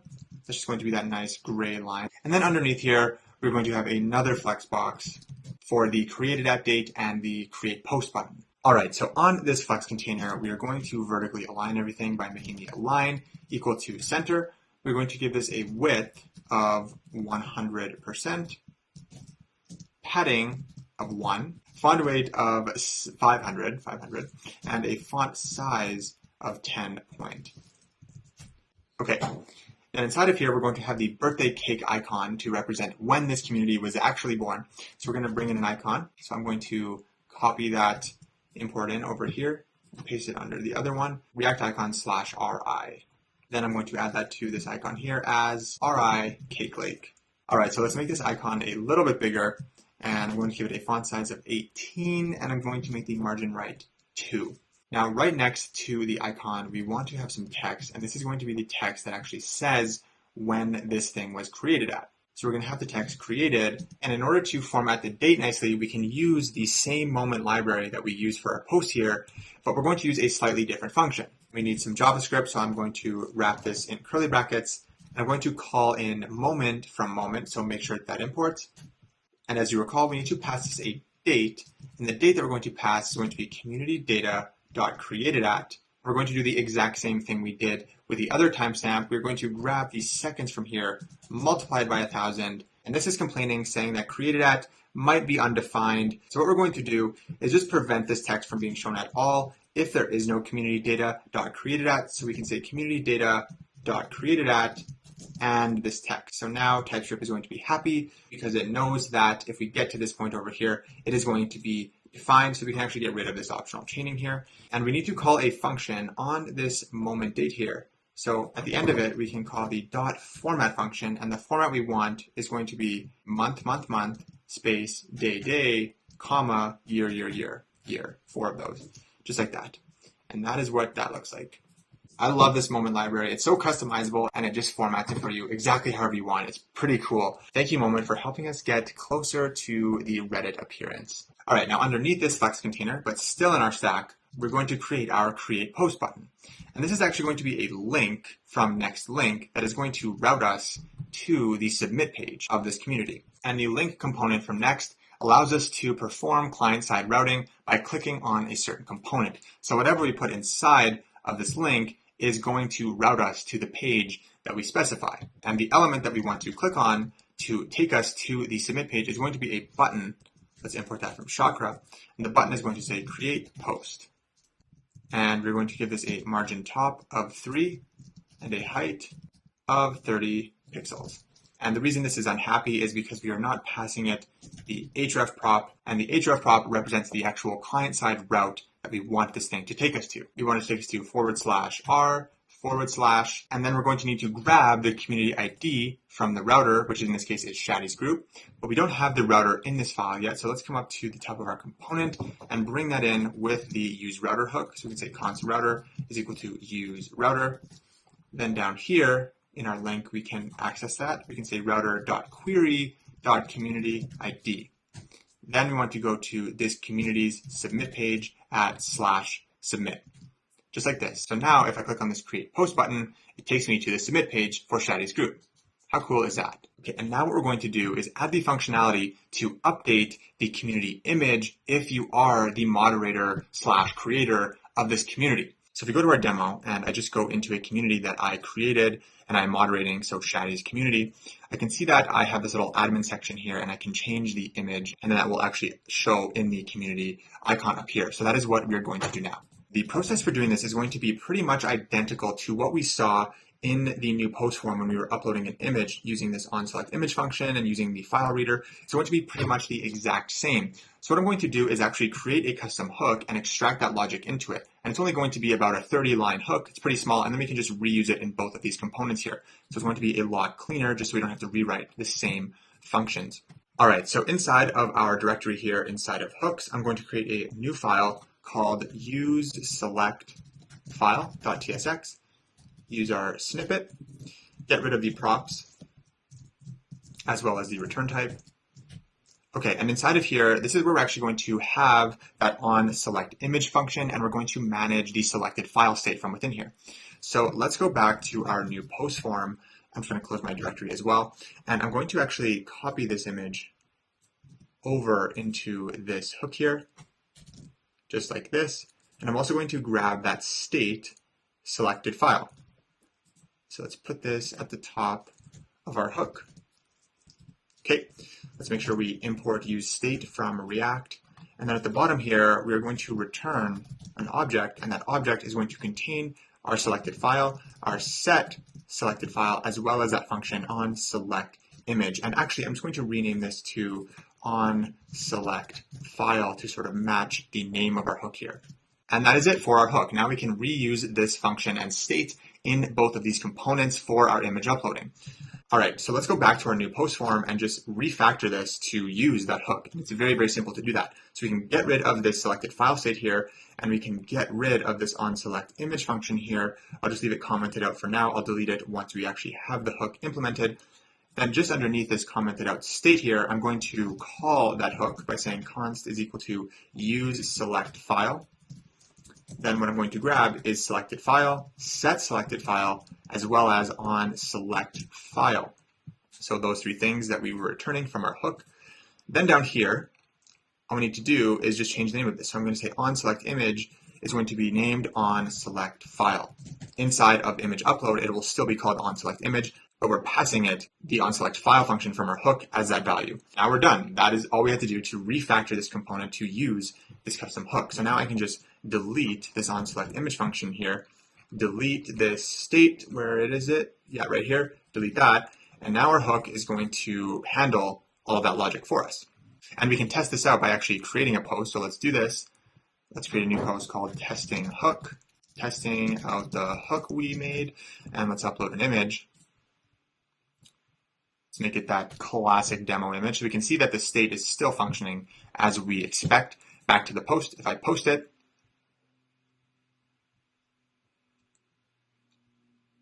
awesome. So it functions exactly the same, but the logic has now been extracted into this useSelectFile hook, and we can reuse this exact same hook when we're doing our image uploading for our About Community thing over here. So very clean, reusable code. Okay, so we can close the new post form because we are done with that. We don't need it, and we can start implementing this in our About component here. All right, so let's actually create the UI so the user can input an image here. So underneath the create post link, but still within our stack, we're going to create a new section here, but we only want to display the section to moderators of this community. And in order to do that, we need to check if the current user's ID matches the ID of the creator of this community. So we're going to need to grab the user from our useAuthState hook. So we can say const user is equal to useAuthState, pass it our auth object from client app. And down here, the condition we want to check here is that user.uid is equal to the community data.creator ID. If that is the case, we want to show some sort of fragment with admin options here. So inside of this fragment, I'm going to start off with having a divider from Chakra. Okay, then underneath the divider, I'm going to create another stack. And the stack is going to have a spacing of 1, as well as a font size of just 10 point here. Inside of the stack, we are going to have the text that actually says admin, and we're going to make the font weight of this 600. Underneath the admin text, we're going to create another flex container, which is going to actually have the upload image button, and this is going to have an align of center and a justify of space between. All right, inside of this flex container, we're going to have text, and the text is going to say change image. This is going to be the thing that the user actually clicks on to upload an image. It's similar to the upload button from our new post form. And if you remember from our new post form, this thing has to actually implicitly, sort of behind the scenes, click on an actual file input that we're going to create in a second in order to prompt the user to upload an image from their computer. So we're going to need to create another ref up here, similarly to what we did with the new post form. So I'm going to create a ref called const selected file ref, and this is going to be equal to use ref, and again it's going to be of type string, and it's going to be initialized as null. All right, and we're going to attach this to an actual file input in just a second, but for now what we can do is change the appearance of this text. So this text is going to have a color of blue 500. There's going to be cursor pointer. Okay, and on hover, we want to make the text decoration underline. Awesome, so this kind of looks like that. And then on click, this is where we're actually going to click on that selected file ref. I'm just going to leave it blank for now until we create that input and attach the ref to it. And this is going to be the exact same thing we saw already. Under this text, we are going to check for the existence of a community image. If it exists, we will display it. If it does not, we will just display the classic Reddit icon there sort of as a default. But the community image can exist in two ways. It can either be inside the community data.image URL, or if the user is adding a new file, there is going to be an image inside of our selected file state, which we're going to bring in from our hook. So let's do that right now. So at the top of our about component, let's call the hook use select file. And from in here, we can grab selected file, set selected file, as well as on select file. Perfect. So now down here, this is defined. And then if this is the case, if we have either of these two things, we actually want to show an image from Chakra. So inside of our source of this image, we want to show one of these two things. And I'm going to add the statement, we want to show the selected file or community data.image URL. And this is basically going to first check for the existence of a selected file. If it does not exist, it will show the community image URL. The reason I'm putting the selected file first is because the selected file sort of takes priority over a potential existing image URL because they're updating it, right? They want to see a preview of the updated image that they're uploading. So that is why we are checking for the existence of this first. And if it does not exist, it will go and render this. Okay, and we're just going to apply a few minor styling to this image. So we're going to say border radius is going to be equal to full, and our box size is going to be equal to 40 pixels. Okay, and then we're going to give this a alt of community image. And this is not happy because we do not have anything for the falseness of our ternary operator. And if we do not have either of those two things, what we want to display is our classic Reddit icon. So I'm just going to paste that over from my completed project just like this. And we're going to need to import this icon as well, FA Reddit. And that is coming from React Icons FA. Let's throw that up here with the other icons. So now if I save this, we can see that we have no image for the community yet. So it's just displaying this icon. But if I click on an image to upload it, oh, I haven't created the file input yet. So let's do that now. That's pretty critical. So underneath this flex container here, but still inside of our stack, we're going to add another condition to check for the existence of a selected file.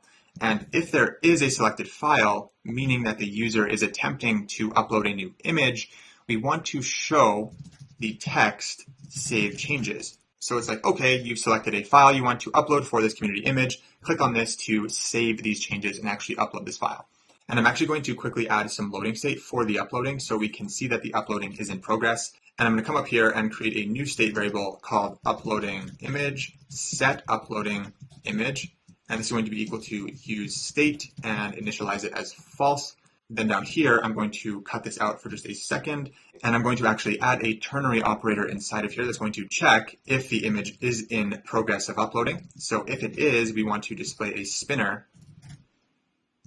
Okay, and if it is not, we want to display that text, just like this. And when we actually upload an image, we will see what this looks like. And then on this text, we are going to give it a cursor of pointer, and then we're just going to add an onClick to the save changes text, which is going to call a function that is going to actually go upload this image to our Firebase storage and update our community document with that image URL. So we can actually create just the definition of that right now. So just coming to the top here, just going to create a function called onUpdateImage, and we're going to make this an asynchronous function and just leave it empty for now. But then we can add that to the onClick of this save changes text here. onUpdateImage. Perfect.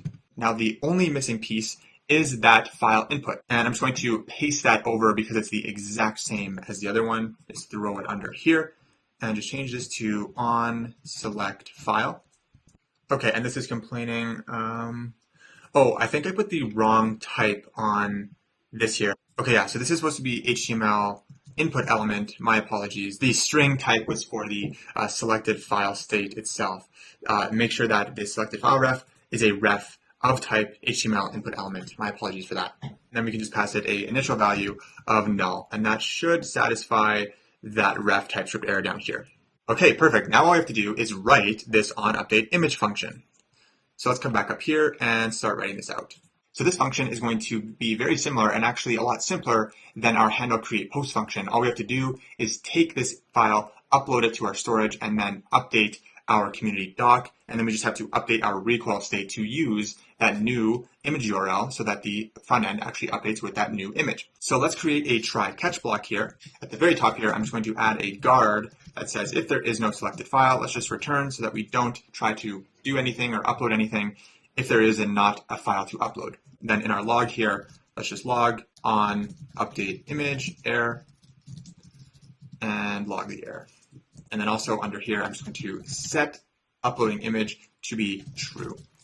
So the first thing we're going to do is take the file that the user is trying to upload and upload it to our storage bucket. So we can create an image ref, and we can use our ref function from Firebase storage, and we can pass this our storage instance from client app, and the path to this image inside of our storage, we are going to store it at communities/community-data.id/image. So pretty much the exact same path as the post image, just for communities now. All right, now to actually upload this thing to our storage, we can use the same function, upload string from Firebase storage, pass it our image ref, pass the file that we're actually going to upload inside of this image ref, and then also the format of the file, which is going to be data URL. And as a reminder, this is coming from the format we told our file reader to format this image in. After it's successfully uploaded, we can get the download URL for that image.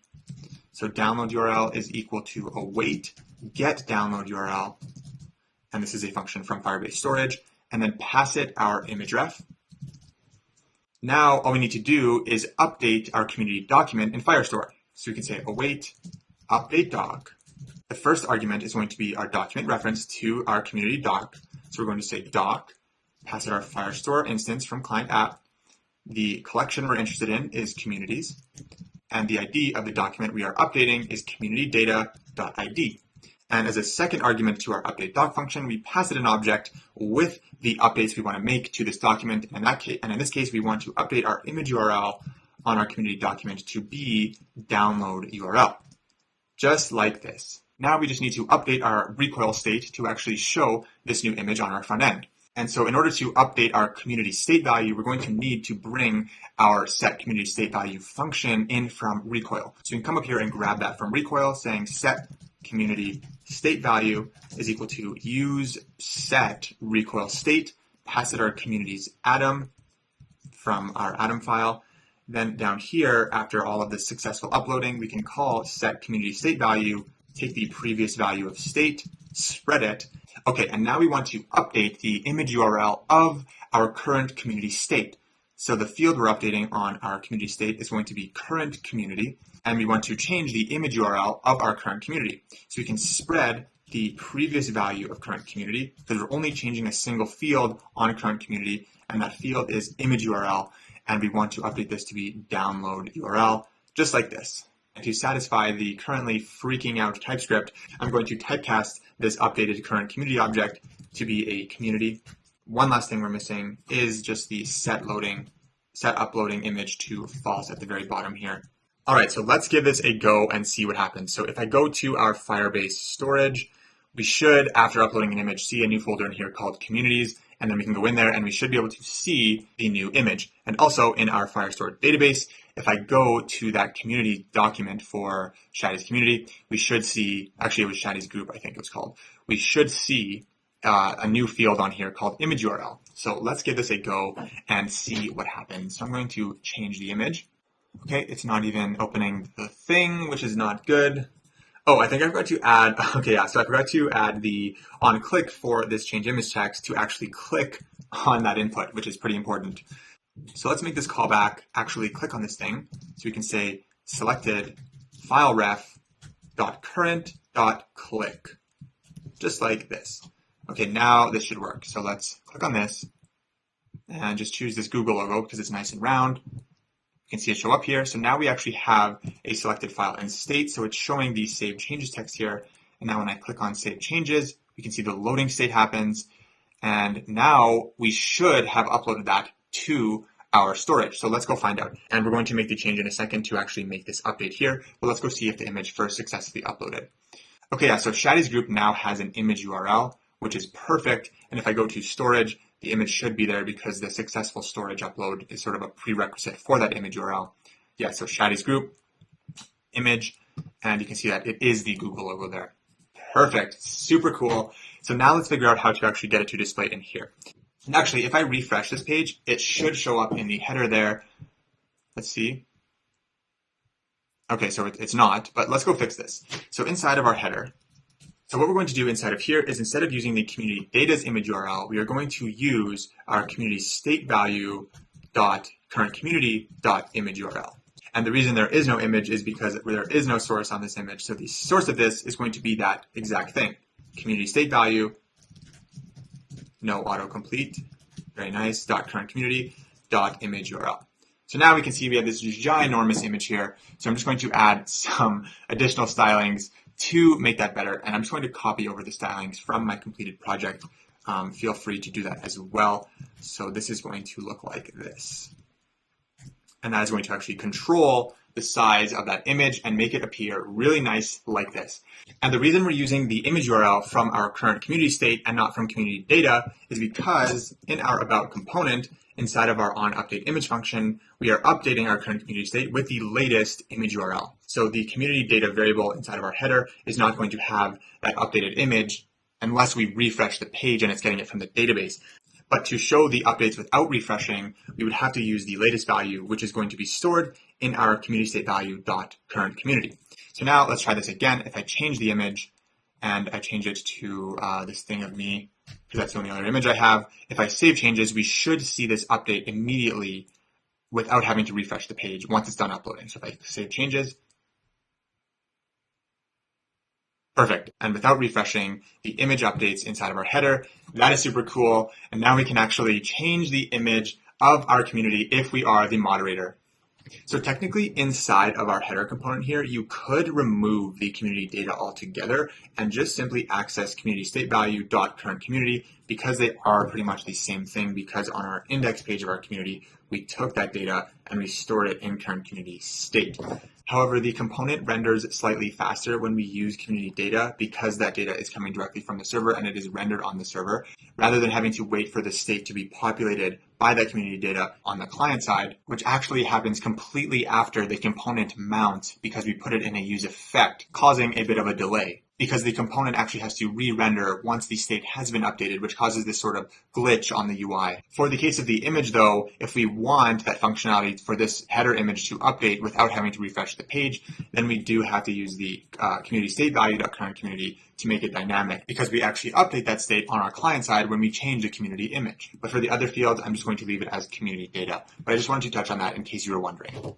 Okay, and one other thing that I noticed that I want to change is inside of our about component here, I realized that I'm using router.query.communityID, and I honestly have no idea why I did that because we have access to that same exact thing on community data.id. So we do not actually need the router at all. Some of you probably noticed that, so my apologies for that. We do not actually need the router in this file, so we can just get rid of it completely, and this create post thing will do the exact same thing.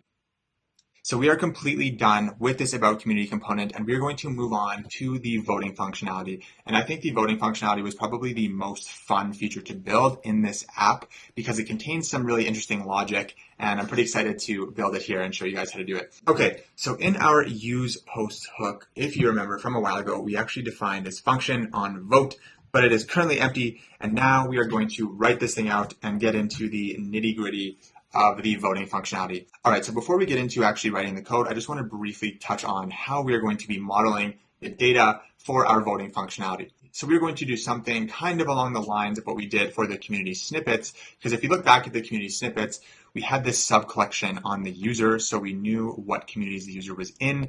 And then on the community documents, we had this field called number of members. And so when a user would join a community, we would add a document to the user's community snippets sub-collection, and then we would go also update the number of members of the community. We're going to do something similar here because if you look at our posts, we have a field on the post called vote status, which needs to be updated every time a user votes on this particular post. And on our users, we are going to create another sub-collection called post votes. And the post vote sub-collection is going to allow us to know which posts the user has voted on and in which communities. And then we can add documents, remove documents, or edit documents in this collection depending on what the user is doing and how they're voting. And then all we need to do is just go and actually update the associated post with the new vote status depending on what vote the user has placed. So we're going to be dealing with batch writes again because we're going to be updating two documents, post votes as well as the post, and we only want both of these things to succeed or none of them at all. So we're going to be using a batch write for this logic. Okay, so let's talk about this on vote function now. So I'm going to come over to our demo and just go to the home page here. And when a user tries to vote on a post, there are three really important things that we need to think about. The first thing is, well, what is the value of this vote? Is it an upvote or a downvote? Probably important to know. The second thing is, has this user voted on this post before? And the third thing, and this sort of ties into the second, is if this user has voted on this post before, are they changing their vote to be the opposite, or are they removing their vote altogether? All right, so this post, for example, I have not voted on this post, so I can upvote it or I can downvote it. So let's upvote it. Okay, and now if I want to vote on this post, well, I have voted on this post already, so there are really only two options here. I can remove my existing vote, or I can change my vote from an upvote to a downvote. And so this type of logic is important when we're writing out our function because it dictates how we change this value. You can see that if I go from an upvote to a downvote, it changes by 2. And if I go from a downvote to an upvote, it increases by 2. And if I remove an existing upvote, it goes down by 1. And if I remove an existing downvote, it goes up by 1. So this is the logic that's sort of going to drive the structure of this onVote function over here. Okay, so for now, this function is going to take in 3 important arguments. The first one is going to be the post that the user is trying to vote on. That is going to be of type post. The second one is going to be the actual vote value, which is going to be a number. And the third one is going to be the community ID in which this post is in. That is going to be a string. So we can write out this logic with just a few simple if-else statements. So we can say, if this is a new vote, do something. Otherwise, do something else. And this else statement represents an existing vote, meaning that they have voted on the post before, and they're making a modification to that vote. And sorry, ignore this undefined error. I'm just trying to explain the concept here. But inside of this else statement, there are 2 things that can happen. The first thing is the user could be removing their vote, and this would just basically be like going from an upvote to neutral or down to neutral. That is what I mean by removing the vote. The second thing that can happen, though, is that they are flipping their vote. And this would look like going from up to down or down to up. And both of these scenarios can be handled by another if-else statement. So we can say, if removing vote, then do something. Otherwise, they must be flipping their vote, so do this other thing. So in the case of a new vote, the first thing we want to do is either add or subtract 1 to or from the post.vote status. That is going to be the first thing in our batch, right? The second part of our batch is going to be creating a new post-vote document on the user's post-vote subcollection. So in the case of removing an existing vote, we are again going to be adding or subtracting 1 from the post.vote status. Whether or not we're adding or subtracting depends on the voting direction that we are moving in. The second thing in the batch is going to be deleting the post-vote document. And in the case of flipping a vote, we are again going to be adding and subtracting from the vote status, but in this case, it is going to be 2 because we're flipping it. So we need to add or subtract 2. And this is the part that tripped me up the most when I was working on this logic here. It's kind of weird at first, at least for me it was. The second thing in the batch is going to be updating the existing post-vote document in the database. So this is a high-level overview of this function, and I just wanted to spend a few minutes to walk through this because I think that will help when we're actually writing out the code rather than just diving right into it and being like, oh yeah, here, this is how it works. I think this is much better for you to grasp. So if I'm wrong, I'm sorry, but that is my assumption. So now we can actually start working on writing out the code.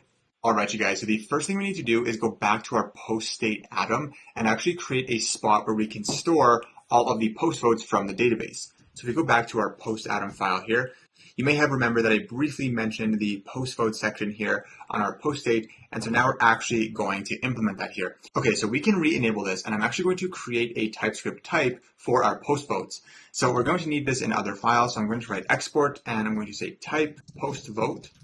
And on our post vote, we're going to have an ID of type string. We're going to have a post ID, which is going to be the ID of the post that this vote belongs to. And we are also going to have the community ID of the community that this post is in. And then, of course, we need the value of the vote. So I'm going to create a new parameter called vote value, and this is going to be a number. And it's going to be a 1 for an upvote and a -1 for a downvote. Okay, then down here on our post state, we can declare this as an array of post votes, just like this. And then on our default state, we can just initialize post votes as an empty array. And now TypeScript is all happy and we are set up and we have a place to store our post votes so that we can actually use them. So let's go back to our use post hook and start working on this function. Okay, so inside of this function, I'm going to create a try catch block as usual. And I'm going to move all of this logic inside of our try block because it's all of the stuff that we want to attempt to do. And then I'm going to fix this spacing here. And then if there is an error, we will log the error. So we will say on vote error, and then log the error. So we are going to protect our voting feature against users who are not authenticated. So at the very top of our function, we're going to check for a user. And if there is not an authenticated user, we are going to open the authentication modal, but we will add that at the very end because it's very simple. So at the very top of our try block, we're going to destructure the vote status from our post that we're voting on. So I'm going to grab the vote status key here, just like this, because we're going to use it throughout all of this logic. So the way we can tell if the user has voted on this post before or not is we can search through the user post votes array in our PostItem state here that we just added and see if there's a vote with the post ID that matches this post. If there is not an existing vote, we are in the case of a new vote. If there is an existing vote, then we are in the case of the existing vote. Okay, so let's actually create this. So we can say const existing vote, and this is going to be equal to post state value dot post votes dot find. We want to search through this array for a specific vote. And the very next thing we're going to do after writing out this function is actually go and fetch those post votes from the database and populate this array with them. But for now, just assume that this array is populated with the user's post votes. And so we can iterate through every single vote and we can check, is there a vote with the post ID that is equal to this particular post's ID? And so the find function is either going to return to us the existing vote or it's going to return undefined. And then we can change this to if there is no existing vote, which is equivalent to saying that it is a new vote. Okay, and also above all of these if-else statements, I'm going to create our batch instance using our write batch function from Firestore, pass it our Firestore instance from client app. The next variable I'm going to create is going to be a copy of the post argument. Just like this, I'm going to create an object and just spread the post inside of it. And I'll explain why I'm doing this in just a second here. Underneath here, I'm going to create updated post, which is going to be a copy of our post state value.posts array. And then finally, I'm going to create an updated post votes array, which is going to be a copy of post state value.post votes. Okay, and so the reason we're creating these copies of these particular state variables is because these three things, posts, and post votes, are all going to need to be modified depending on what piece of the logic that we enter here. And so basically we create copies of the current value of state, modify these copies throughout these if-else statements, and then at the very end we can take those modified values and use them to update our state. And this creating copies of state and mutating the copies rather than the state itself is very common in React, and it ensures you avoid mutating state directly, because we definitely don't want to do that because it can have unwanted side effects. And so this pattern of creating copies of state, modifying those copies, and then updating state with that modified copy is a very common thing to do in React. And the last variable I'm going to create up here is going to be called vote change, and I'm going to initialize it to be the value of vote. And this vote change variable represents the amount that we are either going to add or subtract to our post document's vote status. And again, it's going to be modified throughout this logic here depending on what is triggered within the logic. And then at the very end, we will write that update to our post document in the database. So it starts off as the value of vote, and depending on what logic is triggered, it's going to be modified, and then we're going to apply that change at the very end. And if all of this is a massive blur and you're just like, what is going on? Don't worry, once we actually start writing this out, it will become a lot more clear. This function is probably the most difficult to wrap your head around in the entire build. Just give it some time, let it absorb, and it should make sense with time. All right, so let's start off with the case where there is no existing vote that is found, meaning that this is a new vote. So I'm just going to put that comment here. And the first thing we're going to do inside of this if statement is create a document reference to this new post vote doc that we're going to store in our database. So we can create a variable called postVoteRef.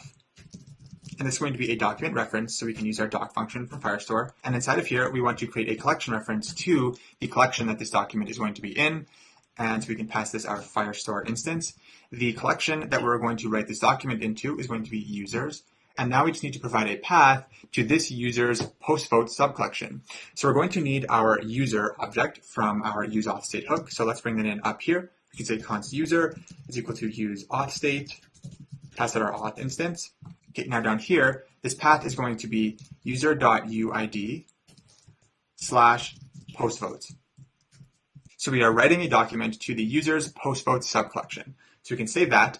And now we can actually create the new vote object that is going to be stored in this document as well as on our front end state. So we can call this new vote. This is going to be of type post vote. And the ID is going to be our postVoteRef.id. The post ID is going to be the clicked on posts ID, so post.id.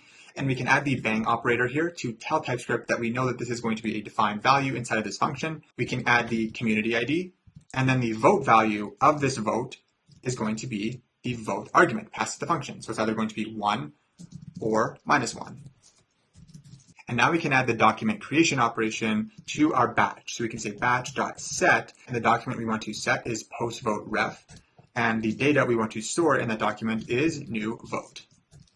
And if you recall, in order to make the batch actually perform these operations, we do need to call the function batch.commit, but we are actually going to call this at the very end of all of this logic, because depending on which if-else statements are triggered in here, the batch is going to contain different operations. So we're going to let it be modified throughout this logic, and then at the very end, we're going to commit all of the tasks that it has been assigned.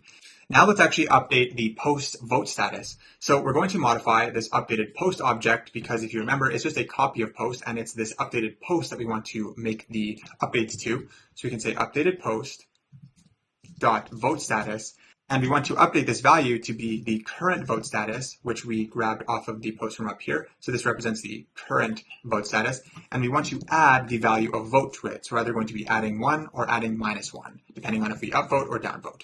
Okay, and we also want to add this new vote to our post vote state. So we can take our updated post votes and we basically want to append this new vote to it. So we can set this equal to an array, and inside of this array, we want to take all of the existing post votes so we can spread the value of itself and then just add the new vote to the end of it.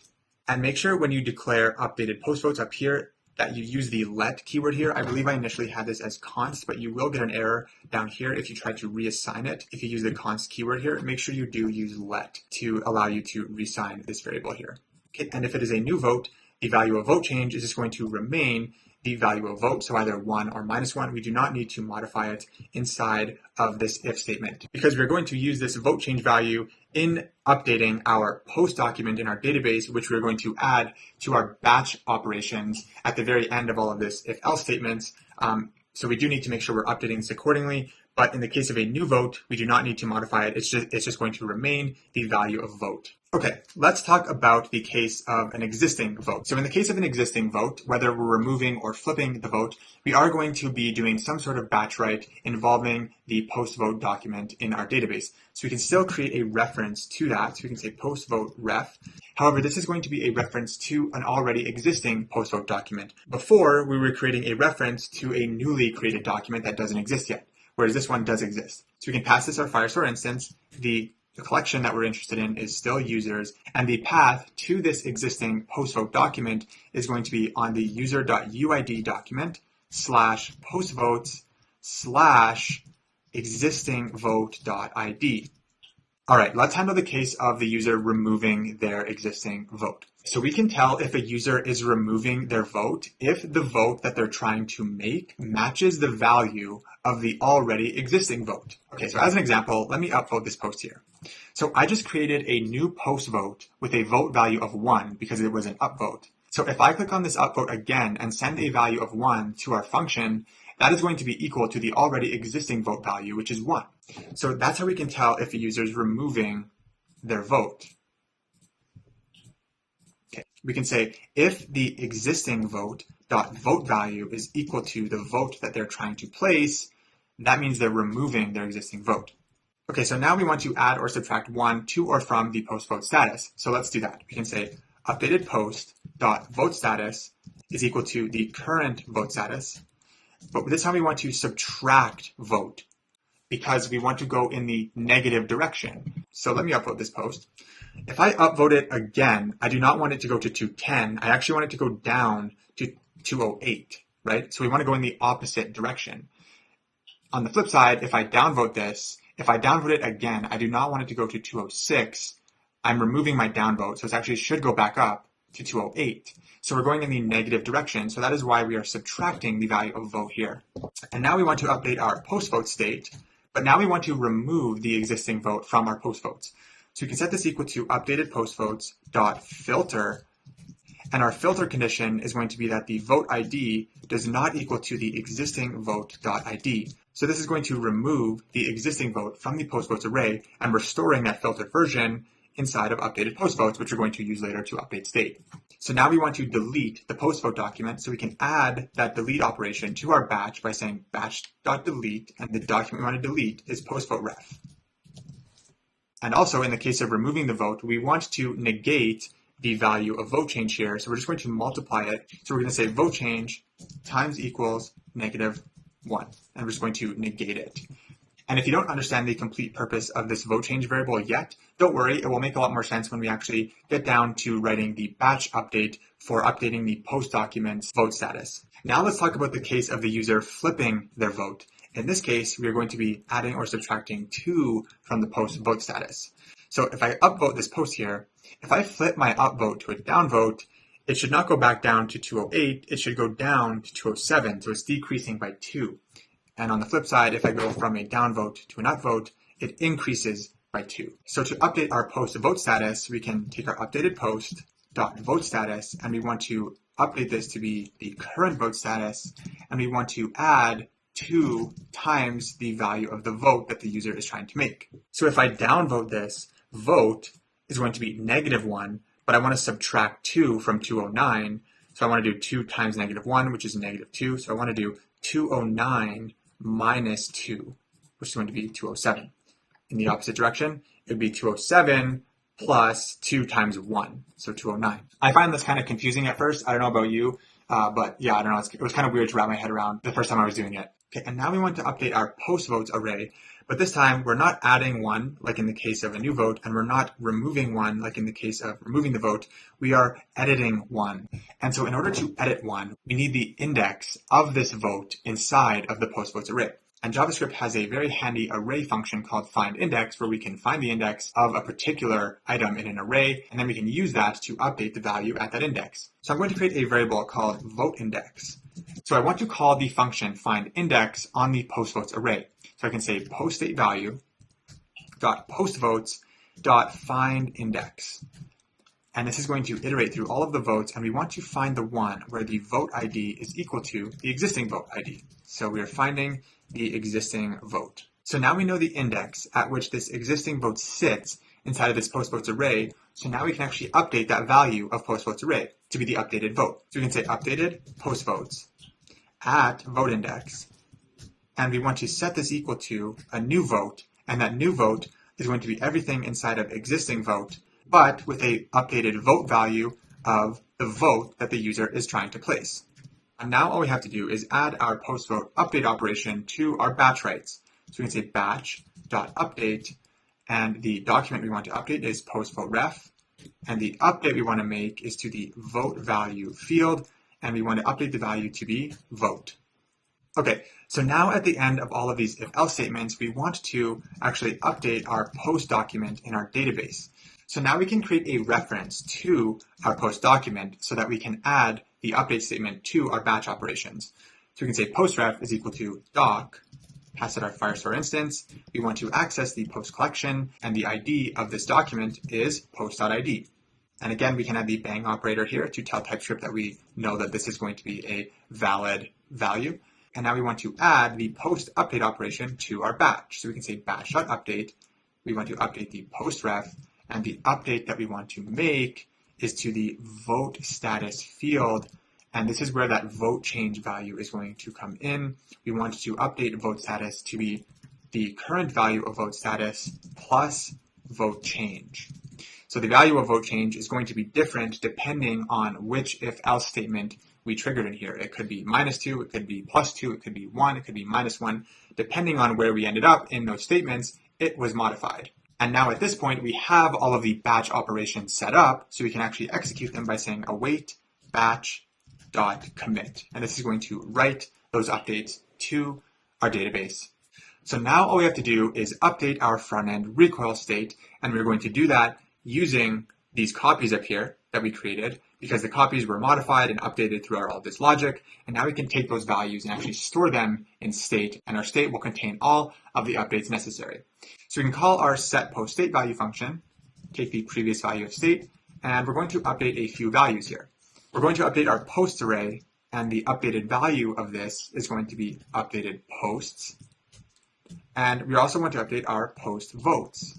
And our updated value of this is going to be updated post votes. Awesome. So now I hope the idea of making these copies and then modifying the copies and then using those copies to update state at the very end makes more sense now that we've kind of written out this logic. Okay, so this is completely fine and we are updating state, except we are missing one thing. This updated post array has not yet been updated to contain this newly updated post. So if you remember, we created this variable called updated post, which just represents the post that we're voting on. And depending on what type of vote the user placed, we updated that post's vote status, right? We added 1 to it, added 2 to it, subtracted 2 to it, whatever. We updated the vote status. But we did not take that newly updated post and store it inside of the updated post array. So updated post does not yet contain the newly updated and modified post with the new vote status. Okay, so in order to update the single post element inside of the updated post array, we are going to need access to that post index. Pretty much the exact same thing we had to do with our vote here. We needed the vote index to update that vote inside of post votes. We need the post index so that we can update the value at that index. So we can find the post index very similarly to how we found the vote index above. We can say post index is going to be equal to post state value dot posts dot find index. Okay, and then we want to iterate through all of the post items and find the one where the ID is equal to the post that we're voting on's ID. So post.id, just like this. So now we can use this index to actually update our updated posts. So we can say updated posts at post index is going to be equal to updated post, just like that. And now updated post contains the post with the latest vote status value. So I think we are all done with the logic of our onVote function.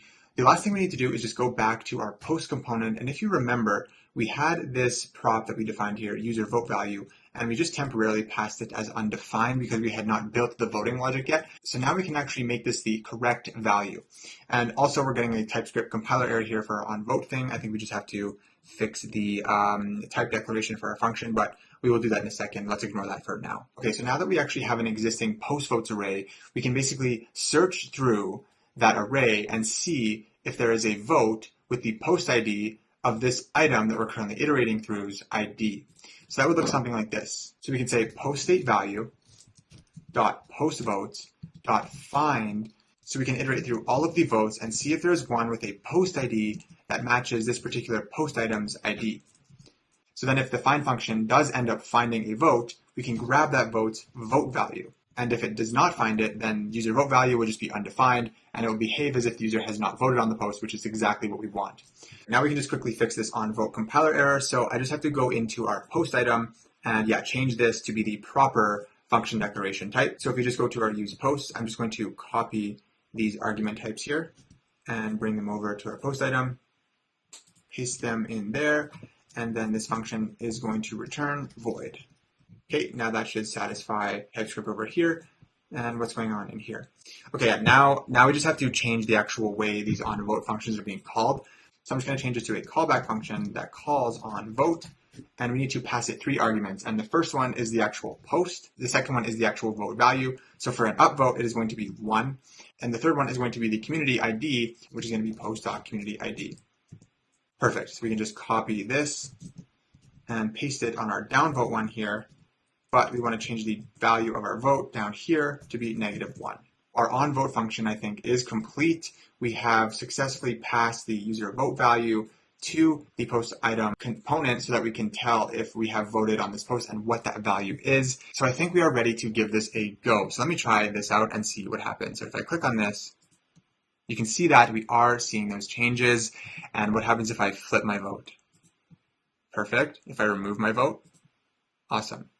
So it seems to be working. Let's go back to the back end and see what should be happening over there. So I'm going to come over here and split screen this with our app.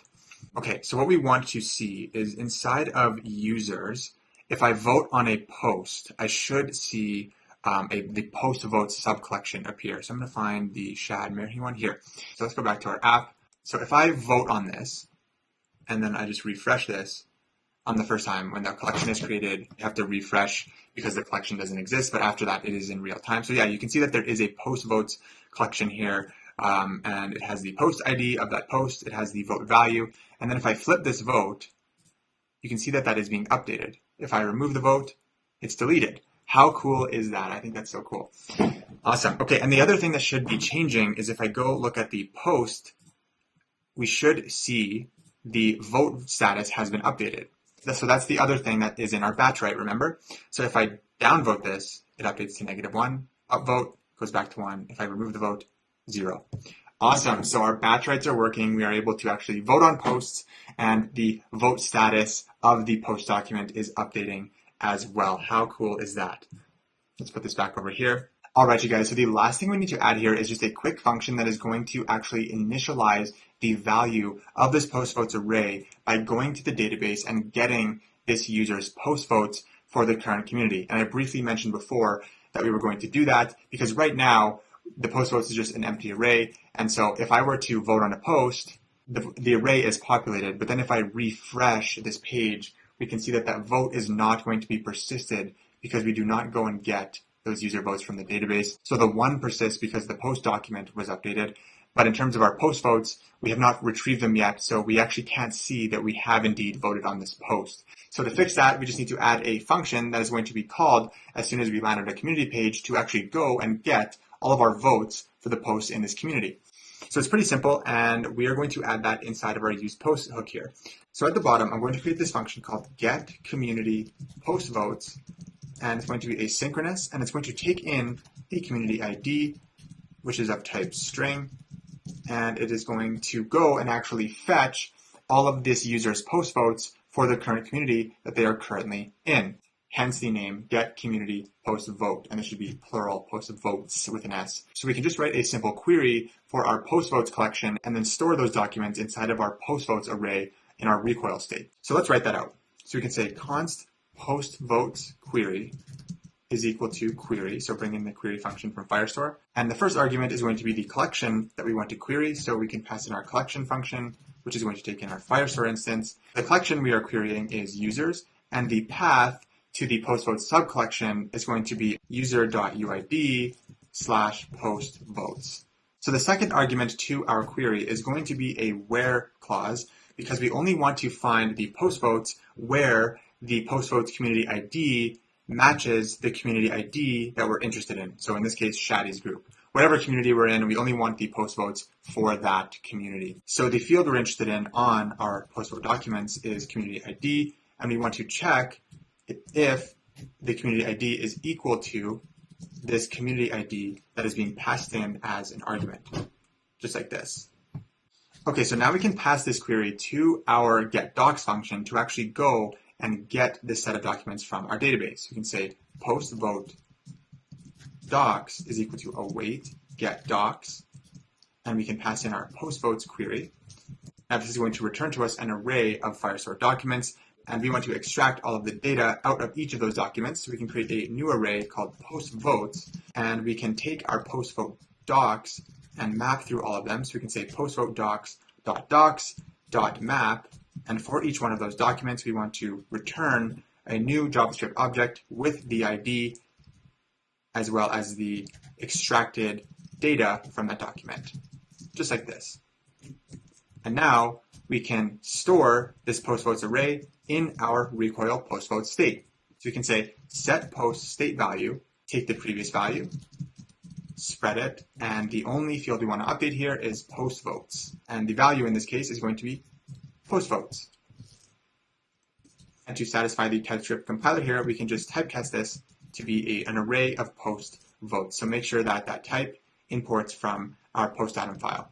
So that is it for this function here, but we have not yet called it. So we want to call this function as soon as the user lands on any given community page. And so to do that, we can create a use effect, make sure that imports from React. And inside of our use effect, we can call our get community post votes function. And then we can pass in the community ID. So we can get the community ID from our communities atom inside of the current community. So if we come up to the top here of our hook, we can use our recoil hook to grab the value of the current community. So I'm going to create a variable called current community, and I'm going to use the hook use recoil value, and I'm going to pass in the community's atom, community state atom, and then I want to access the current community, just like this. Now down here, I can pass this as an argument to that function. So I can say current community dot ID, just like this. Now TypeScript is complaining, and we're going to fix that by adding a guard above this function to prevent calling this function at all if there is no current community, because it doesn't make sense to get community post votes if there is not a current community. So what we can do is add a dependency here of the current community. And so every time the current community changes, this is going to trigger, and we want to make sure there is a defined community before calling this function. So we can just add an if statement here to return out of this function if there is no current community .id. And that will make TypeScript happy down here. Now there is one more dependency we need to add here, because if we look at our community post votes, it depends on a valid user ID as well. We do not want to call this function if the user has not been logged in or if the user has not yet been loaded from our auth service. So we can add a dependency here of user, and in our if statement here, we can add if there is no user or no community ID, return, and do not call this function because, well, this function is pretty useless without either of those two things. Okay, so now if I actually refresh this page, my post votes are going to be fetched from the database as soon as this component loads, and then they are stored in the post votes state so that I can see which post I have voted on refresh. So if I downvote this post and then I were to refresh, we should see that vote as soon as the page refreshes, which we do. Awesome. And so now every time we go into a different community, this use effect is going to trigger because the value of current community is going to change to the new community, and it's going to go get the post votes for that new community. So that is how this logic works.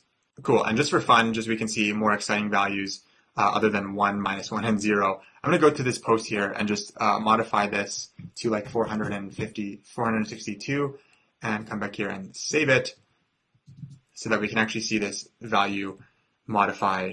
It's a little bit more exciting. So now if I downvote this, it goes down to 460. If I go back up, 462. If I remove the upvote, 461, downvote, remove the downvote. Very cool. The logic seems to be working. I love it. I think this voting functionality is super cool. It is another extremely important pillar of the Reddit functionality. Without voting, Reddit would not be Reddit. So we have successfully implemented voting functionality, and we have written out probably the most complicated function of this build. So congratulations for making it to here. I hope that I was able to explain that in the most clear way possible. If anything is unclear, please ask in the Discord. I would love to help you, or just comment down below. But I hope it makes sense. And now we can move on to other things. So now we can actually protect this feature against unauthenticated users by adding a simple check at the top here to see if they are logged in, and if they are not, we can open the modal. And this is exactly what we've done with other features like trying to join a community. It's the exact same thing. But there's another interesting thing related to this that we need to take care of. So watch what happens when I log out. So I logged out, but my votes are still there, and that doesn't really make sense. Our community snippets were cleared because it no longer knows that we're in this community because there is no user signed in, but our votes are still there. So we definitely want to clear those out of state when the user logs out. So the way we can do that is by just adding another simple use effect to listen to changes in our user object. So let's create that. So we can say use effect, and we can add a dependency here of user. So this is going to trigger every time the user object changes. And if on one of those changes there is no user, we want to clear the post vote state. So we can say set post state value, take the previous value, and we want to update this state to have empty post votes. So we can set post votes equal to an empty array, just like this. Okay, so you saw that they cleared there. So I'm just going to add a comment here for clarity, clear user post votes. All right, so now what happens when we log back in? Let's see if it actually goes and fetches our post votes for us. Okay, so it does not. It's weird, right? Because we have voted on these posts. It's not picking that up. It's not fetching them. It fetched our snippets because it knows we're joined into here, but it's not getting our votes. Okay, so it fetched our snippets because it knows that we're in this community, but it did not go and fetch our votes.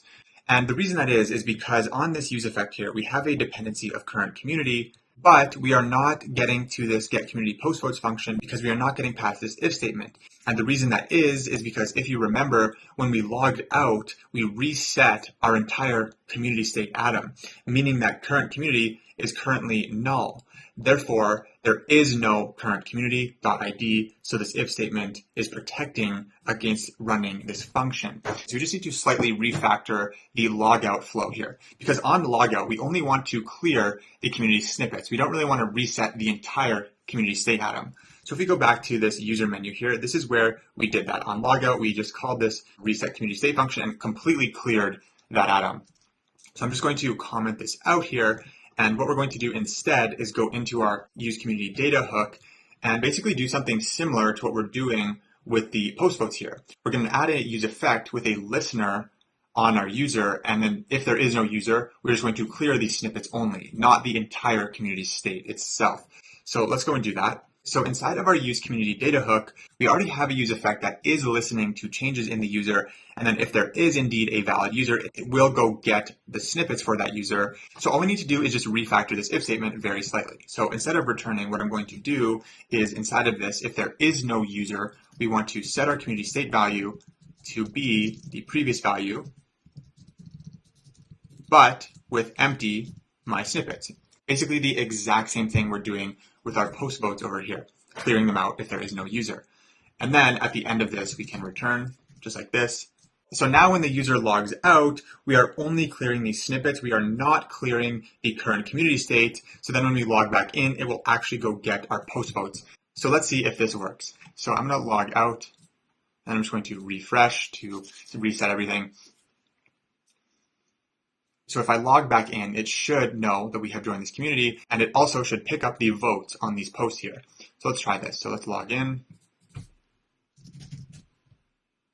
Perfect. So it works. It went and got our snippets, and it also got our votes. Now let's see if when we log out, it clears those things. Perfect. So all we're doing in these use effects here is just clearing all of the user specific data inside of our post state as well as our community state. So the post votes as well as these snippets should be cleared when there is no user. Perfect. So I'm just going to go back to the user menu, delete this, and we actually do not need this reset community state value function. We can close our user menu. So now all we have to do is just add a simple check at the top here. If the user is attempting to vote on a post and they are not logged in, we want to prompt them to log in. So we can say if there is no user.uid, then we want to open the modal. And in order to do that, we are going to grab our setAuthModalState function from Recoil. So we can say setAuthModalState is equal to useSetRecoil and pass in our AuthModalState atom. So make sure that imports. And then inside of this if statement here, we just want to call that setAuthModalState function. And we want the state to be open, as well as the view to be log in. And then we can return because we do not want to proceed. So now if I try to vote on a post and I'm not logged in, it is going to ask me to log in. So now we can log in. And once I log in, it'll go and actually fetch that data for us, which is super cool. And then I can change my votes if I would like to. Awesome, guys. So we have successfully implemented the voting functionality into our app, and we have written out probably the most complicated function of this entire build. So congratulations for making it here. I really hope that I was able to explain all of that in the most clear way possible. But if anything is unclear, please do ask in the Discord. I would love to help you, or just leave a comment down below and I'll also answer that. But I do hope that it makes sense. And that was a long sprint we had to do to implement voting functionality. But we are done, and it is an essential part of Reddit. Without voting, Reddit would not be Reddit. So I am glad we have implemented it, and we can now move on to other things. All right, you guys. So the next thing we're going to work on is the single post page. So if we go to our demo here, we want to build the functionality so that we can click on posts like this, and then it takes us to a page that is specific to that post. And this is where we can see all of the comments on this post as well as comment ourselves. And if you look at the URL up here, it is at the route r/baking/comments/post ID. So this is the route we need to build, and that is what we are going to do now. So let's come back to our app here, and if we just take a quick look at our post atom, you may have remembered that we actually did define the state for the selected post. So selected post represents the single post that we are currently viewing. So when I click on a post, we are going to store that post inside of selected post. And then when we're on this page here, that is where we are going to read data from. And also in our use post hook, we did define that function right here. It is currently empty. This is the function that is going to be called when we click on a post, and all it is going to do is just take that post and put it into that selected post state. It's a very simple 4 to 5 line function. Okay, so the first thing we're going to do is actually create the page route for this page. So again, the route for this page is going to be r/community-id/comments/post-id. So inside of our community ID folder, we need to create another folder called comments. And inside of our comments folder, we can create our dynamic post ID route. So we can use our square brackets, and inside of here, we can put pid.tsx.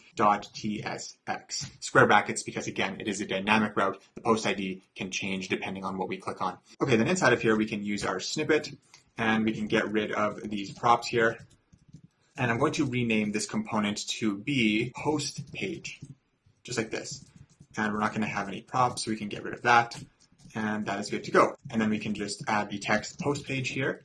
So now if I go to this route here, if I just go to r/Shadi's group/comments/some random post ID, it could be anything, we should see this post page text here.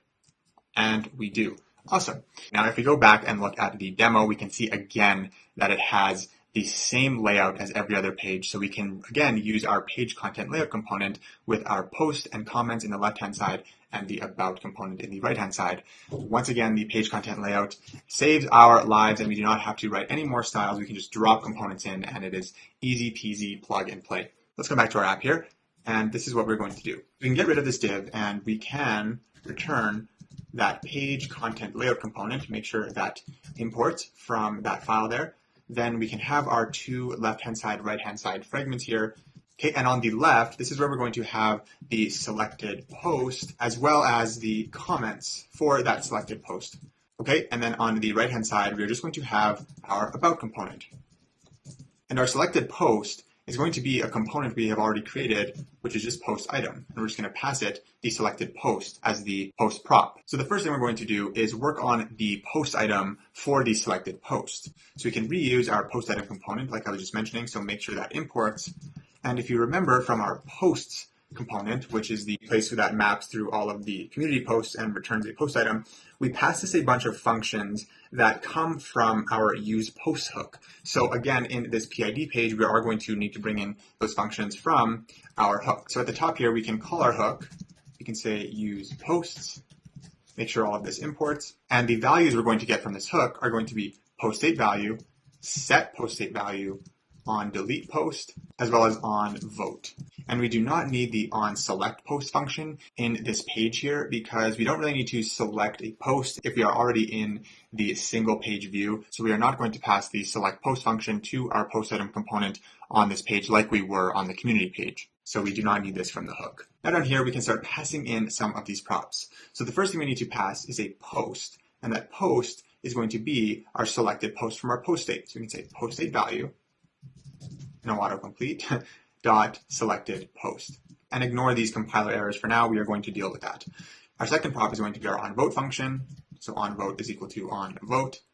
OnDelete, this is equal to onDelete post.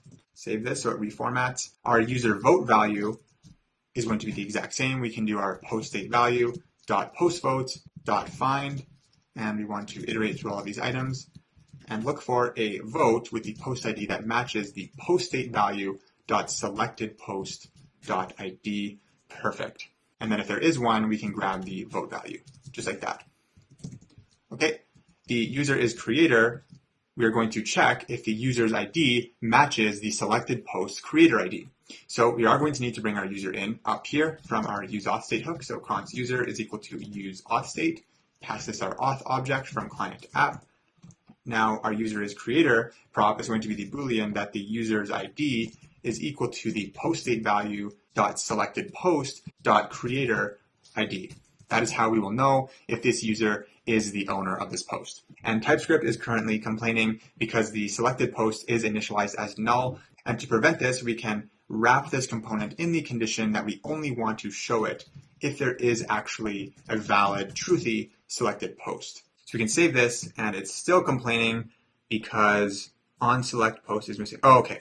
So we want to go to our post item, and we want to make the onSelectPost function an optional prop. Because again, this is only going to be passed to the post item on the community page, not in the single post page.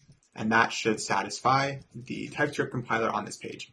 Awesome. So now we have a happy component.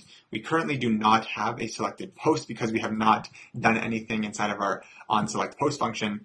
But when we do, it will show that post. So let's go do that now. Let's go to our usePost hook and actually work on this function. It's a very simple function. So this function is going to take in an argument, which is going to be the post we are clicking on and is going to be of type post. And all we want to do inside of here is take that post and put it into the selected post state. So we can say set post state value, and the only value we want to update in our state in this function is going to be selected post, and we want to set it equal to the passed in post. And when the user clicks on the post, we actually want to take them to that page, so we can use our router to do that. So we can bring in our router up top. So we can say const router is equal to use router from next router. Then down here, inside of our onSelectPost function, we can use the router to direct the user to that path. So we can say router.push, and the route we want to take them to is /r/ then the community ID, which can be accessed on post.communityID, then /comments/post.id. And that is how we can take them to that route.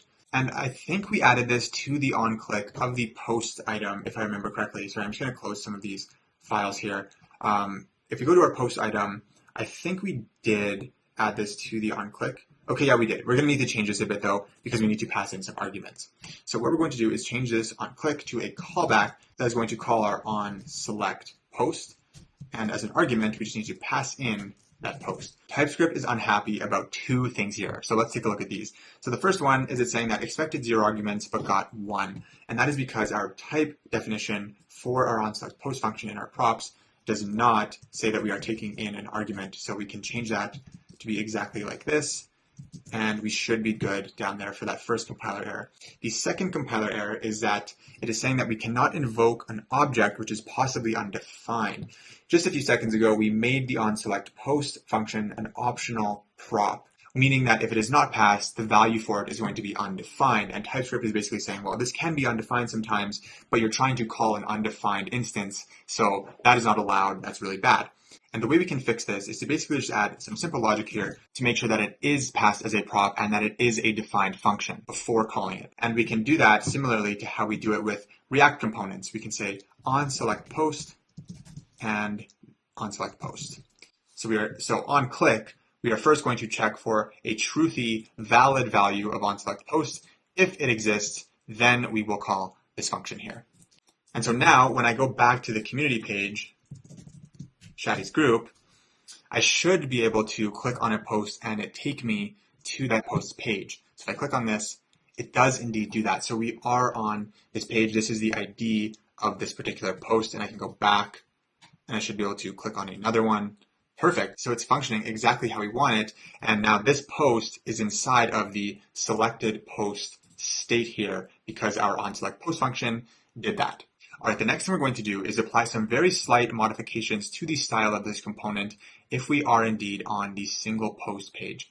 If you look at this demo here, if I click on this post, you can see that it's styled differently. We don't have the gray background over here. The border radiuses are slightly different. There is no mouse hover because it's not really clickable. So just very, very minor things that we have to go and modify inside of our post item component over here. So let's do that quickly. So inside of our post item, the way we can tell whether or not we are on the single post page versus the community page is if the onSelectPost prop is passed.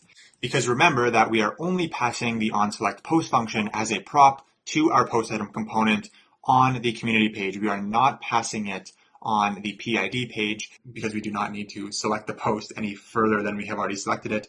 So that is how we can tell inside of our post item if we are on the single post page or the community page. If this is defined, we are on the community page. If it is undefined, we are in the single post page. And that is how we are going to conditionally modify the styles of this component. All right, so applying this logic, we can create a new variable called single post page. which is going to be a Boolean that represents if we are on the single post page. So this is going to be true if onSelectPost is undefined. Okay, so if there is no select post, then it is true that we are on the single post page. So that is how we can detect which page we are on. And so the purpose of this variable is that we can use it inside of our styles here to just conditionally apply certain styles. And there's only about 4 or 5 things we have to change here, so it's pretty minor. The first thing is going to be our border color. So now we can get rid of this gray 300, and instead we're going to use a ternary operator to check the truthiness of our single post page variable. So we can say single post page. If this is true, we want the border color to be white. And if it is false, we want the border color to be gray 300. Perfect. The next thing is going to be our border radius. So if we are in the single post page view, then we want the border radius to be 4 pixels, 4 pixels, 0 pixels, 0 pixels. And if we are not, we just want it to be 4 pixels. And as for our hover styling, we do not want to apply a border color if we are hovering in the single post page. So we can say single post page. If we are, we do not want the hover border color. If we are not, we do want it, and we want it to be gray 500. So now if I hover, we're not seeing that there. And we can do the exact same thing to our cursor. So for our cursor, we can say single post page. If that is true, we do not want a cursor, so we're going to use the keyword onSet. If it is false, we want pointer. Perfect. So now we do not have that cursor on this page. Now there are just 2 more things we have to change, and they're both on this voting container here. So for our background, if we are on the single post page, we want a background of none. And if we are not, we want a background of gray 100. Okay, now you saw that background disappear, which is perfect. And the very last thing is the border radius. So we can have the ternary operator once again. If it is true, we do not want a border radius. And if it is false, we want a border radius of 3 pixels, 0 pixels, 0 pixels, 3 pixels. All right, and that is it for our styling modifications. Okay, so what we need to do now is make 2 very, very small tweaks to our onVote function, because currently it will not work on this page. If I try to vote on this post, the voting works. I'm able to actually place a vote, but you can see that the vote status of the post is not working. And so we do have to fix that.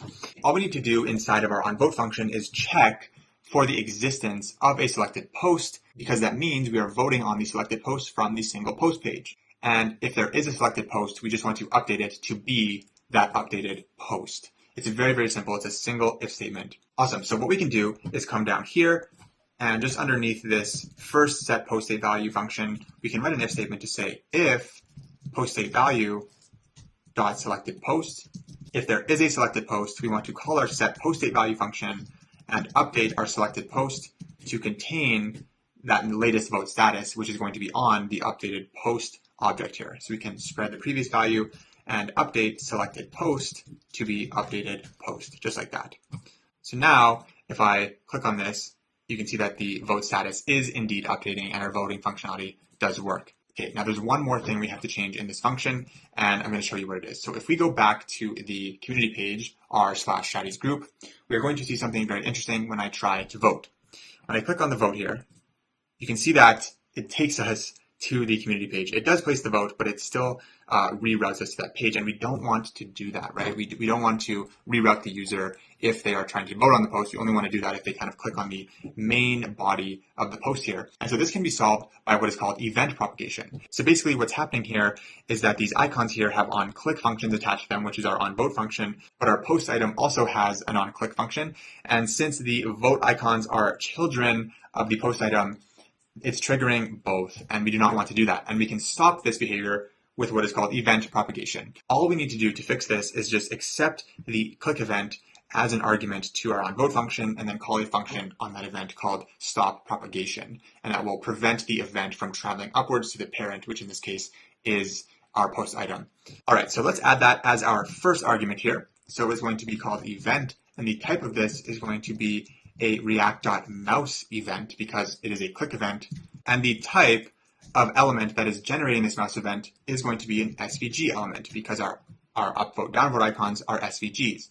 And then as a second argument here, we can pass the mouse event type, and we can save this, and we're actually going to copy this, and we need to update our type declaration for this function inside of our post item here. So we can just add this as that first argument, save this, okay, and then we can come down to the onClick functions here, And all we need to do is, in both of these cases, I'm going to add the event as a first argument to this function here. Okay, so let's go back to our onVote function, and at the very top, the very first thing we're going to do is say event.stop propagation. Now, if I place a vote, we are not being redirected because that event is stopped dead in its tracks. It is not traveling upwards and triggering the on-click of the post item. Perfect. But if I still click on the other parts of the post item, it still takes us there, which is great. And now I can vote from in here. Very, very cool. Voting works in both pages. And we also need to add our event.stopPropagation function to our delete function, because right now, if we were to click on delete, it would do the exact same thing as the voting was before, and it would actually take us to the single post page view, which we do not want.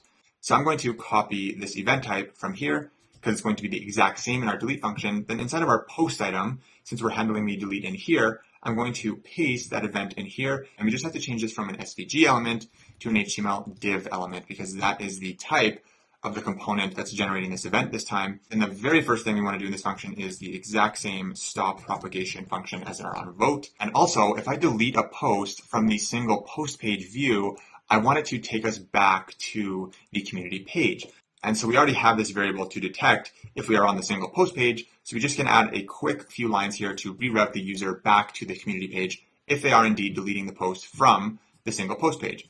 So we can bring in our router to do that. We can say const router is equal to use router. Then what we want to do after the post is successfully deleted is check, are we on the single post page view? If we are, then let's push the user back to the community page. So we can do that by doing router.push /r/ then the post.communityID. So now if I delete the post from the single post page view, it should take me back to this page, and that post should be gone. So now I can delete them from both the pages. So let's create a new one just to test this out. I don't want to delete that other one because it has the image in there. Hey dude, blah, blah, blah, random, post this. Okay, so now if I delete this, I can delete it from both pages, just like the voting functionality. So perfect. So let's come back to our post ID page here. And now I want to show you something interesting. What happens if I refresh this page? What do you think is going to happen? Let's find out. Okay, so nothing is there. So the reason this is happening is because our selected post state is actually currently null. And why is this happening? Let's backtrack to the logic of how selected posts actually got to be not null in the first place. If we go back to our post component, which is again on the community page, we sent this onSelectPost function to the post item component. And then when we clicked on a specific item within this list, it took that post and it put it in the selected post state. So right now, our PID page only works if we're coming from the community page. So if I click on this post, yeah, it works fine. I can go back. If I click on this, it works fine. But if I refresh this page, our app is not yet built to get the selected post, which is required if we are not coming directly from the community page. We want to build it so that they can visit this link directly and view that post without having to come from the community page, because that's probably a very common occurrence on Reddit. There's probably a lot of times where people share the links to certain posts, and then that person who received the link clicks on it, and they're visiting reddit.com to only view that post. They don't want to go to the community page and then go to the post page. You know what I mean? And as of right now, we could not share this link with anyone because they would come to this link and they'd be like, oh, well, nothing's here. Cool. So we just need to make a simple addition to account for this. All we need to do is on our post ID page, when a user visits this page, we can check if there is a selected post inside of the post state value. And if there is not, meaning that they are visiting this page directly and not coming from the community page, we can go and grab it ourselves from the database and then put it into the selected post state directly from here. And on this page, we have everything we need to do that. In the URL, we have the post ID, so we can query our database, grab that post, and then put it into state, and it'll function exactly as it was before. All right, so what we can do is create a function called fetchPost, and this is going to be responsible for fetching a single post from the database, and we are only going to call this sometimes, and we're going to see what that sometimes is. So this can take in a post ID of type string, and we're going to leave it empty for just a second. And we want to check if we need to call this function as soon as this page loads. And to do that, we can use a useEffect, because this is going to run as soon as the component maps to the DOM. And I'm just going to leave the dependencies empty for now. So inside of this useEffect, we want to check a condition that will tell us whether or not we need to call our fetchPost function. And that condition is going to be if there is a valid post ID in the URL and there is no selected post, that means we need to call this function fetch post and actually go and get this post, because that means the user has refreshed the page or they are visiting our website for the first time on this link. So we can grab the post ID from the URL using our next router. So we can bring that in up here. We can say const router is equal to use router. And on this page, we know that there is a parameter called PID inside of the router query. And it's called PID because that is what we called our dynamic route in our square brackets. So we can grab that value from our router.query object just like this. PID. Now we can write the logic for that condition that I just said a few seconds ago. So if there is a PID and there is no selected post inside of post date value, then we want to call our fetch post function and pass it the PID as an argument. And again, TypeScript is freaking out here because the query parameter can technically be an array of strings or a string. In our case, it's always just going to be one post ID, so we're just going to typecast it to a string.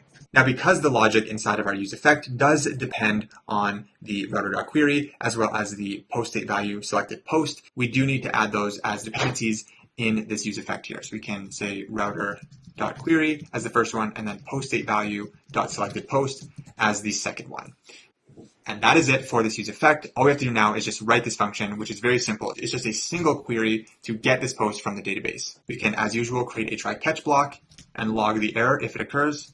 Fetch post error, log the error. And inside of our try block, we want to actually attempt to go and get this post document from our database. So we can create a reference to that document. So we can say post doc ref is equal to doc. Pass it our Firestore instance from client app. The collection we are getting this document from is posts, and the ID of this document is going to be the post ID argument of this function. And then we can actually get this document from our database, and we can create a new variable called postdoc, and we can use await get doc and pass it our postdoc ref, just like this. Okay, and now we can take this result and update our selected post date to contain the data from this document. So we can take our previous value of post date and we can update our selected post. And the value of selected post is going to be a post object with an ID that is postdoc.id and all of the data from the postdocs data. So we can spread postdoc.data, just like this. And then to satisfy TypeScript, we can typecast this as a type post. Awesome. And so I saved it and you can see that it did go get that post for us. So now if I refresh this page, it actually gets the post for us, which is amazing. We do not have to come from the community page. And we are going to face this exact same refresh problem with our community data as well, because that data is originally coming from the community page. Let's go take a look at that community page, just as a reminder. So this page is server-side rendered. If you recall, we are calling the getServerSide props function, and we are getting the community data from the database, and then we are passing that to this community page here. So then we take this community data, put it into our current community state right here as soon as this page renders, and then we can access this state from the other pages that need it, like the submit page as well as the single post page like we're going to see. So if I were to go to the single post page, and we are going to display the about component on the right here, if you remember, right now, the current community data is populated with the Shaddy's group data. But if I refresh this page, it is not going to be there because, again, the home community page is responsible for completing that initial population. So we can only access it if we come to this post page or the submit page after the community page. So if we visit these pages directly, it is not going to be there. So we have the exact same problem that we had with our single post. And we can do something extremely similar to what we did here, where we just check for a community ID in the URL, and then we go, oh, okay, there's a community ID in the URL, but there's no current community in state. That must mean we didn't come directly from the community page, so we should go get the community data and put it in state directly from where we're trying to access it.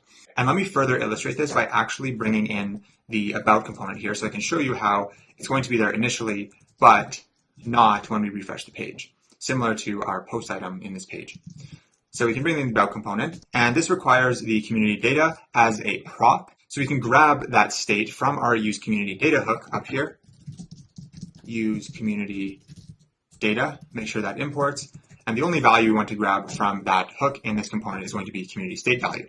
Then down here, we can pass the community state value dot current community as a prop. Okay, and TypeScript is complaining because the current community is initialized as null, but we're telling the about component that we are always passing valid, truthy community data. So what I'm going to do is add a condition here to say we don't want to show the about component unless we actually have community state value dot current community. So if I save this, you can see that this component does appear over here because we actually do have current community state right now because we came from our community page. But watch what happens when I refresh this. Same thing is going to happen and it's not going to be there. So it's not. And you also notice that my post vote data is gone as well. I have upvoted this post, but after refreshing, that data is gone. And the reason our votes aren't there is because if you go to our use post hook, we had that use effect that gets our votes in a certain community only if there is a valid current community in state. And as of right now, that only occurs if we come directly from the community page. So inside of our use community data hook, we are going to do the exact same thing that we are doing here. However, we are going to be looking for a current community as well as the community ID from the router.query in that case. So let's go over to our use community data hook. So we're going to create that function called get community data, and this is going to be asynchronous. And just like our fetch post function, we are only going to call this sometimes, and that sometimes is when we are going directly to the single post page or directly to the submit page. We do not need to call this function if we do indeed come from the community page because the community data will already be in state. So underneath here, let's create a use effect. And I'm going to leave the dependencies empty for now. And I don't know if we have our router imported in here yet. We do not. Okay, so at the very top here, but beneath our user, I'm going to grab our router. So const router is equal to use router from next router.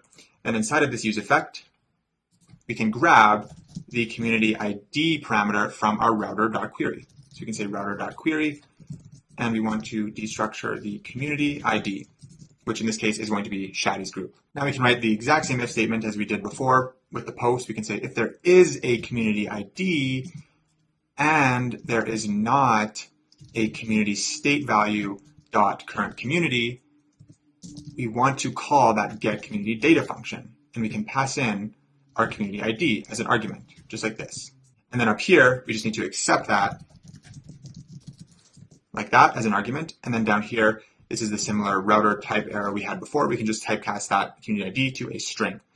And then up here, we just have to write a simple query to go and actually get the data for this community. All right, so let's create a try block. And first things first, log the error. Good old error handling.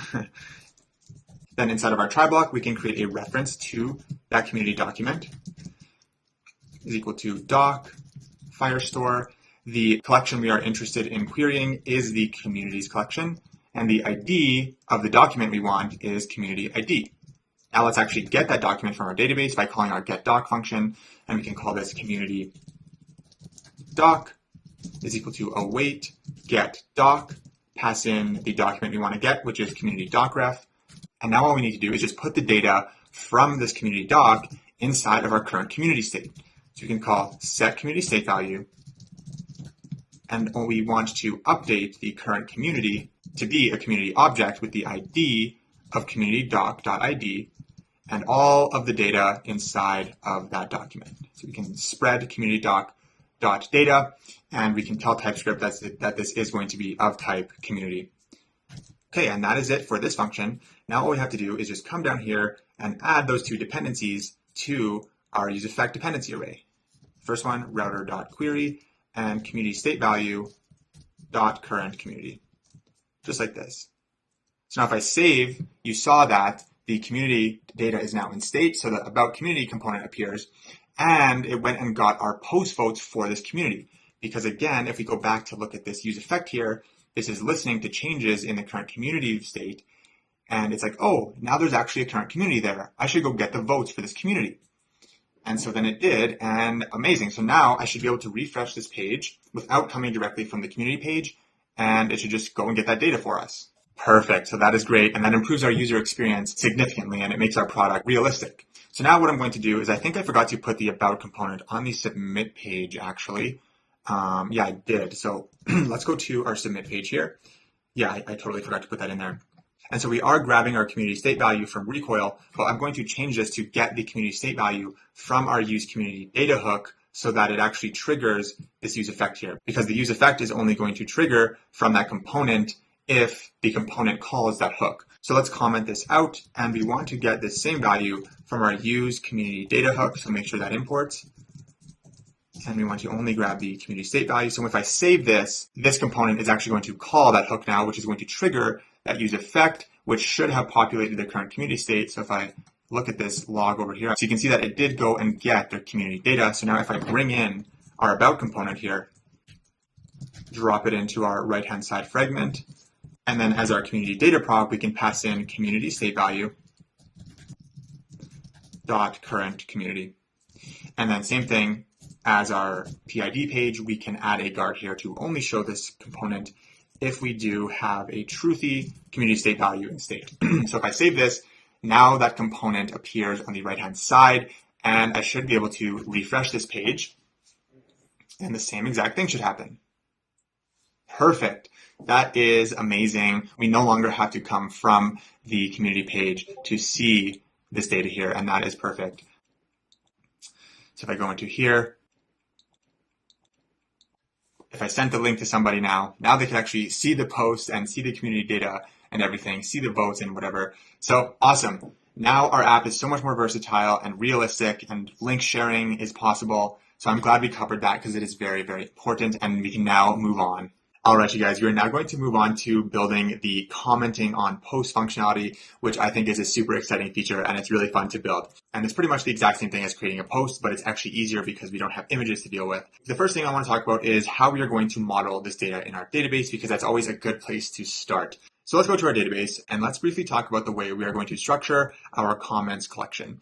So really we're faced with two different options for storing the comments in our database. We could either create a top level comments collection at the same level as these ones here, communities, posts, and users, or we could create a comments sub collection on the post document. And either one of these are fine in different circumstances.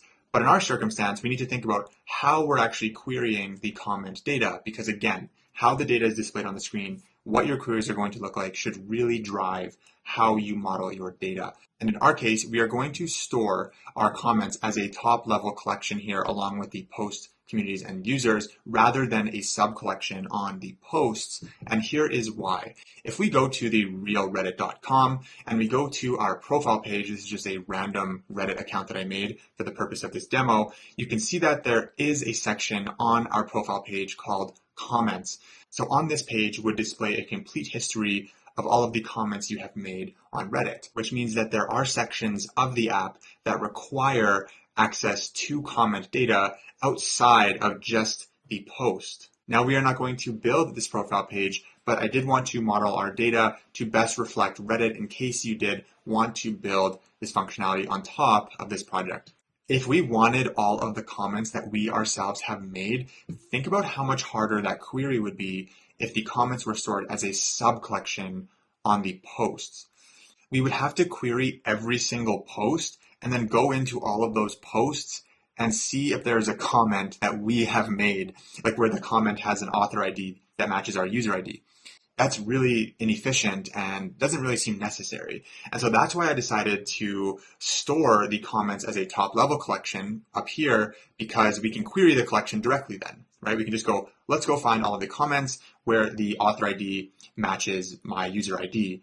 And for the posts, it's just as easy to find all of the comments with a certain post ID. So it's sort of the best of both worlds here. It simplifies our lives significantly if we just have the comments up here as a top level collection.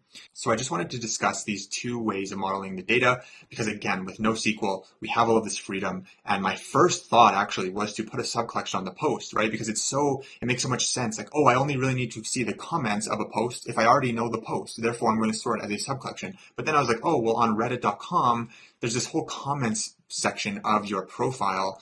And so making that query with the sub collection pattern would be very, very challenging, which is what led me to decide to store the comments up here as a sibling of posts rather than as a child of posts. Just wanted to clarify that because I don't want to just be like, oh, we're modeling the data this way, accept it. I wanted to provide some food for thought. So I hope that is helpful. And now we can actually build the functionality into our app.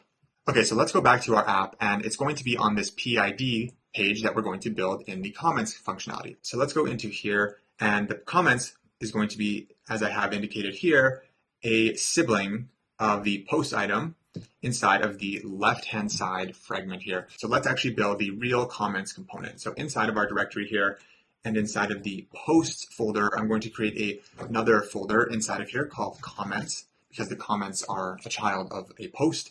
And so then inside of here, I'm going to create the main root file of this folder, which is going to be comments.tsx. I'm going to use our snippet, txcd, and then I'm going to just put the text in here. Here are the comments.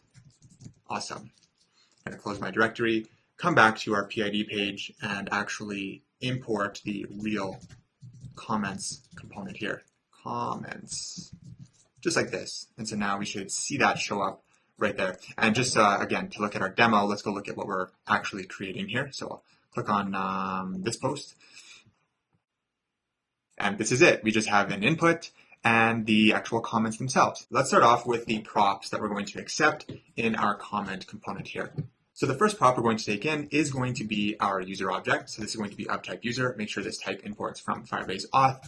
Our second prop is going to be our selected post, which is going to be of type post. Make sure that imports as well. And then the third one is going to be the community ID, because we are going to store this on all of our new comments. Then we can destructure them from the props down here. So user, selected post, as well as community ID, just like this. All right, and let's go back to our app so we can see what we are building. And let's briefly define the functions that are going to be in this component to provide some clarity as we are building this out.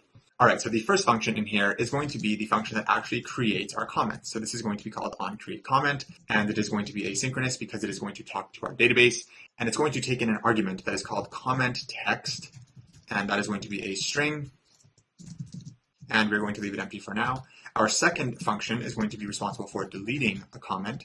This is also going to be asynchronous, and this is going to take in a comment, but this is going to be of type comment, which we have not created yet, which we're going to do in a second, but for now I'm just going to make it any so that TypeScript doesn't kill us. And our third function is going to be responsible for fetching all of the comments for this post.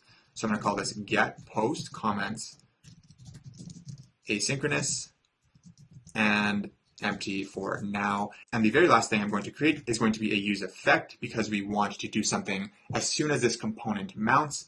And that thing we want to do is get the post comments for this post that we're currently looking at. And we only want to run this once, so I'm going to leave the dependency array empty. So essentially, as soon as this component mounts to the DOM, it's going to go fetch the comments from the database and then put them in stage so that we can actually see them on the screen. So that is pretty much the skeleton of this component, and now we just have to fill all of these things up. Let's build out the actual container for our comments component. So we can get rid of that div there.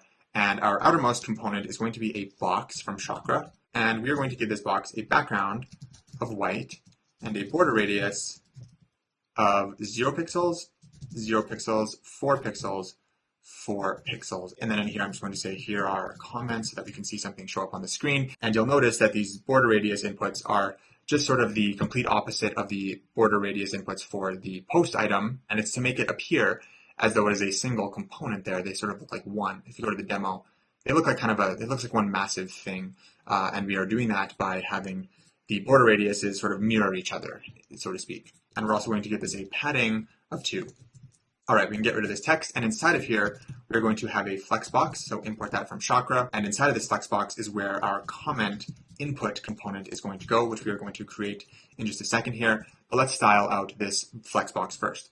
We're going to give this a direction of column, padding left of 10, padding right of 4, and a margin bottom of 6. We're going to give this a font size of 10 point and a width of 100%. Perfect. And actually, before we create our comment input, let's create the state that we're going to have in this component here. So the first piece of state we're going to create is going to be for our actual comment input and is going to represent the actual comment text that the user is entering when they're creating a new comment. So we're going to call this comment text, set comment text, and we're going to initialize this to be an empty string. Our second piece of state is going to be all of our comments for this post that come from the database. And so we are going to initialize this to be an empty array. Okay, and we're going to have two loading states here, one for fetching our comments and one for creating a comment. We want to keep them separate because they are two separate things.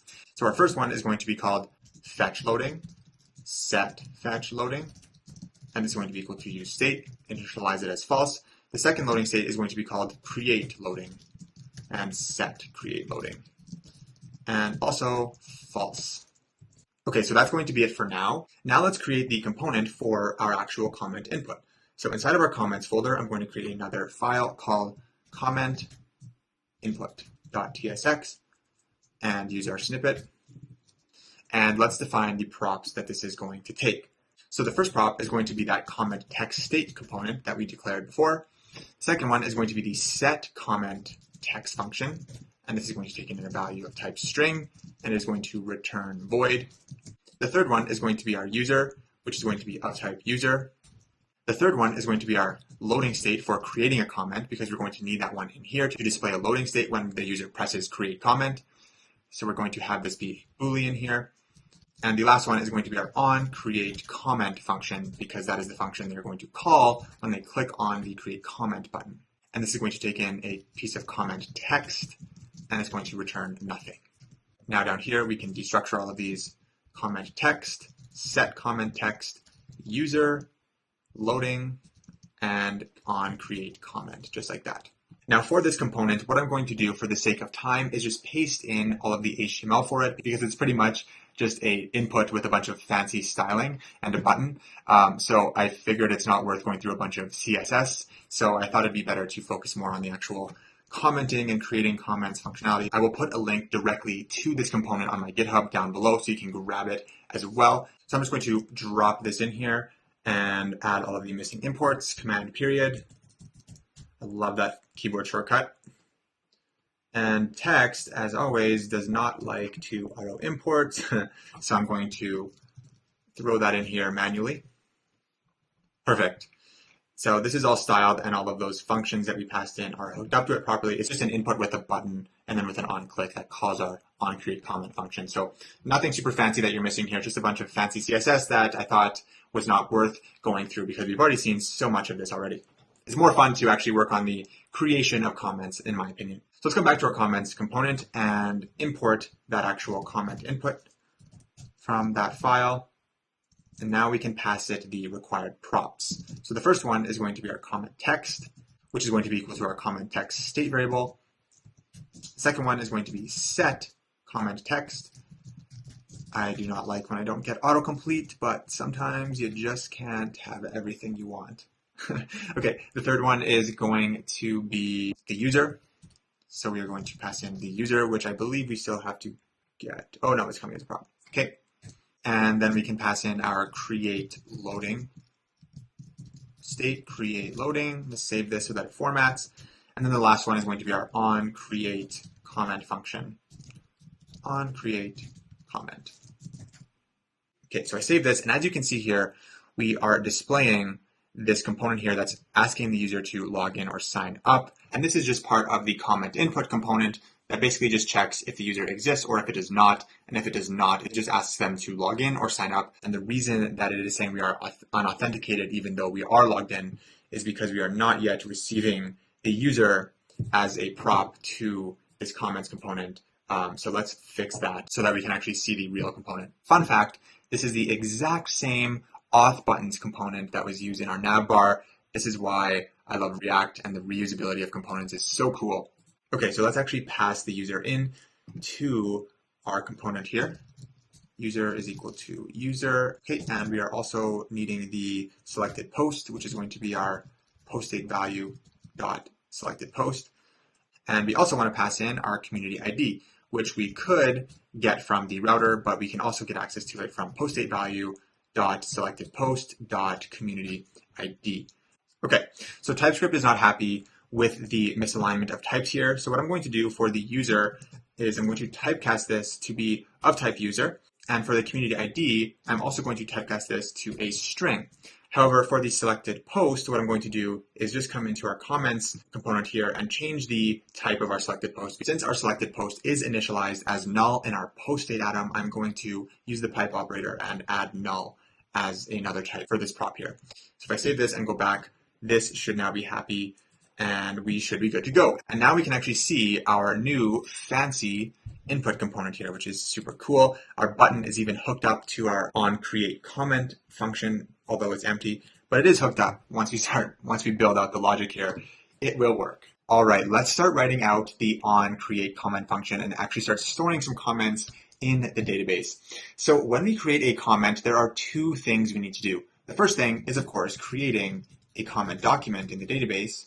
The second thing is we need to update the post's number of comments. Because if we go back to our database here, you might remember that we store a field on our post documents called number of comments. And the reason we do that is because if we go to our demo here, we do store that information. You can see it here. And it is also displayed on all of the post items here. So 328 and 4 and 458. So that is the data coming from the number of comments field on that post document. So we need to update that as well every single time we create a comment. So update post number of comments.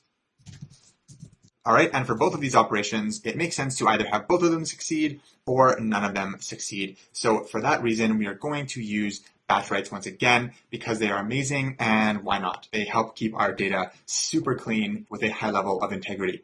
And then once our batch write successfully completes, we can update our client recoil state to show the new comment as well as the new number of comments.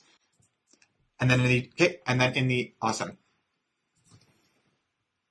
Okay, all right, so, okay, perfect. And then in our delete function, we're going to do pretty much very similar things. We are going to delete the comment document. We are also going to update the post number of comments, but this is going to be -1. Up here was +1.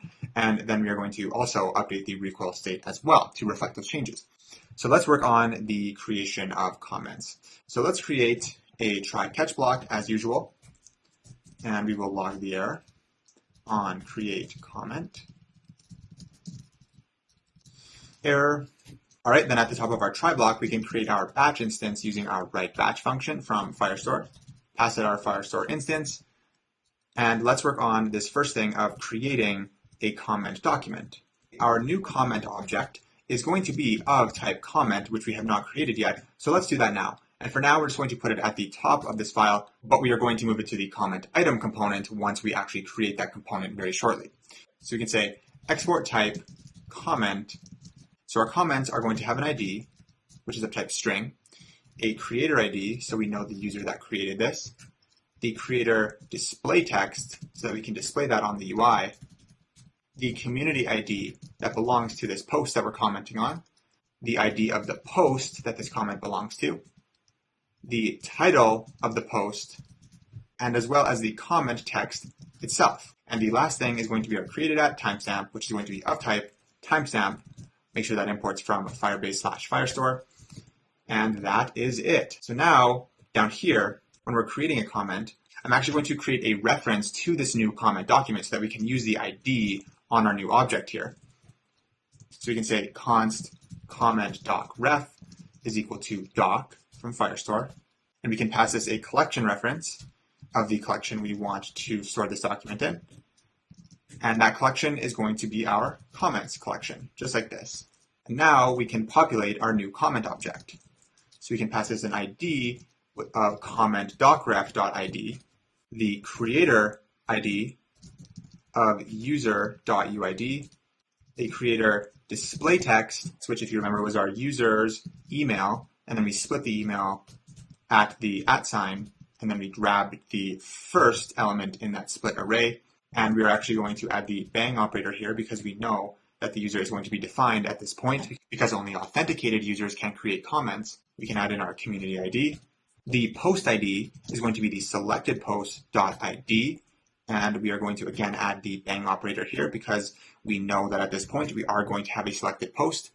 The post title is going to be our selected post.title. Again, can add the bang operator. And our text is actually going to be our state variable, which is going to be comment text. And we actually don't need to accept this as an argument to this function here. We can just use it directly from state. I don't know why I initially passed that as an argument. It doesn't really matter, but we don't really need to, so I'm just going to use the state variable. All right, and for our created at, we are going to use our server timestamp function, and we're going to typecast this to a timestamp to avoid the type conflict between the server types and the client types, just like this. Okay, then we can actually add the creation of this document to our batch operations. So the document we want to create is going to be our comment docref, and the data we want to store in that document is going to be our new comment. Now let's update our post documents number of comments field. So let's move that comment down here. So let's create a reference for the post document that we are updating. So we can say post.docref is equal to doc, pass this our Firestore instance. The collection that this document in is posts, and the ID of this document is selectedPost.id. And to fix this compiler error here, we can do one of two things. We can either add the bang operator like we were doing up here, or we can typecast this to be a string. Either is fine, but we do know at this point that we are going to have a valid selected post. To be consistent with above, I'm going to add the bang operator here to tell TypeScript that it is safe to proceed. Then we can add the update to our batch operations. The document we are updating is post.docref, and the update we want to make is to the number of comments field on this post. And we want to increase this value by 1, so we can call our increment function from Firestore and give it the value 1, just like this. Now we can actually write those operations to the database, so we can say await batch.commit. And then after our database documents have been successfully created and updated, we can update our client recoil state. So the first thing we want to do is set our comment text to be empty, so we can clear the input. And the other piece of state we have to update is our comments array. We want to add this new comment to the top of that array so that it shows the updated list on the UI. So we can call our setComments function, and we want to take the previous value of this array and update it to be a new array with the new comment at the top and all of the previously existing ones behind it. And this is complaining because type never. Okay, yeah, so I think when we have to specify the type of this comment state here. And since we have our comment type defined, we can indicate to React that this is going to be an array of comments, and that should satisfy this array down here. Perfect. Okay, so TypeScript is happy. I can save this, and I think all we are missing is our loading state actually. So at the top of our try block, we can set create loading to be true. And then at the bottom, we can set create loading to be false, just like that. Okay, so let's actually test out this function because our button is actually hooked up to it. So we should be able to create a comment. Let's go to our database. And what should happen is we should see a new collection appear in here called comments with a new comment. But we should also see that this post, this one we're looking at right here, should have an updated number of comments with a value of 1. So let's try this out and see what happens. So I'm going to do, hey, nice post, dude. Click comment. Okay, it it didn't even load, like the loading state didn't trigger. Are we sure we have that hooked up? Comment input on create comment. Comment text. Okay. What is happening here? I'm not sure. Is our React, did anything get created in the database? No. Okay, nothing got created. I'm gonna just try maybe refreshing this. Maybe my hot module thing was being weird. Okay. So let's try leaving another comment. Hey, dude, nice post. Okay, so that seemed to work. I don't know what was happening before. Okay, so if I go to the database now, we can see that the number of comments on the post was updated, and I just have to refresh the database because the comments collection is being created for the first time. And yes, it was created, and we can see that brand new comment in there, which is super cool. So obviously our batch write worked because it created the comment, and our post number of comments was updated. So let's create another comment. Second one, comment. This was updated to 2, and that second comment should be in there. Second one, nice. All right, so now we are able to successfully create comments. So let's go back to our app, and there is actually one more piece of recoil state that we have to update here, and that is going to be the selected posts number of comments here. We did that on our post document in the database, but we do want to do it in the client as well so that those changes are reflected on the UI right away. So in order to update our selected post, we are going to need our set post state function from recoil. So we can bring that in up here. We can say set post state, and we only need to set post state here. We don't really need to read from it. So we can use our use set recoil state hook and pass in our post state atom. Then down here, after adding the new comment to the comments array, we can call our set post state function, take our previous value, and the value that we want to update here is selected post. And we only want to update one field on the selected post, and that field is going to be the number of comments. So we can spread the previous value of selected post, prev.selectedPost, and we just want to update the number of comments to be incremented by 1. And the way we can do that is we can just say prev.selectedPost.number of comments plus 1. And we can tell TypeScript that this new post object is indeed of type post. And then we can add the bang operator here to tell TypeScript that we know that there is going to be a selected post at this point. So now if I were to go make a comment on this post, I should see this number here update without refreshing the page. Hey dude, this is cool. This is cool. So if I comment, you can see that changed to a 3 immediately, which is super cool. Awesome. So now all we have to do is create our CommentItem component so that we can actually see the comments of this post underneath here. All right, so let's work on the CommentItem component here. So inside of our directory here, inside of the comments folder, I'm going to create a new file called CommentItem.tsx. And this is going to represent an individual comment item similar to a post item. So let's use our snippet in here, close our directory. And I mentioned before that we were going to move this comment type over to this comment item file once we had created it. So that's what I'm going to do now. And the reason I'm doing this is just because I feel like it just makes sense to store the individual comment type inside of the individual comment item component. Just a preference of mine, though, it doesn't really matter where you store it, to be honest. So let's import this timestamp from Firestore, save this, and now we just need to go back to our comments and actually import this comment type from that file we just created. So let's do import from comment item, and we want to import the comment type there. And now this should be happy down here. We can save this and go back, and I'm actually going to move this above the comment item props. I feel like if you have multiple types inside of your React components, the component props type should be at the bottom, kind of closest to the component. Just a preference, honestly, that's just what I do. It doesn't really matter, but up to you. All right, so the first prop that this thing is going to take in is going to be the actual comment itself, so we can declare this as a type of comment. Our second prop is going to be our onDelete comment function, because we're going to be able to call that directly from within the comment item component. This is going to take in a comment argument, which is of type comment, and it's going to return void. Our third prop is going to be a Boolean that represents if we are in the process of deleting this comment. So I'm going to call it loading delete. And I will explain more about this in a bit once we have the component actually built out. And the fourth one is going to be the user ID, so that we can know if the current user is the creator of this comment, so that we can display the option to delete it to them if they are. All right, let's come down here and destructure our props.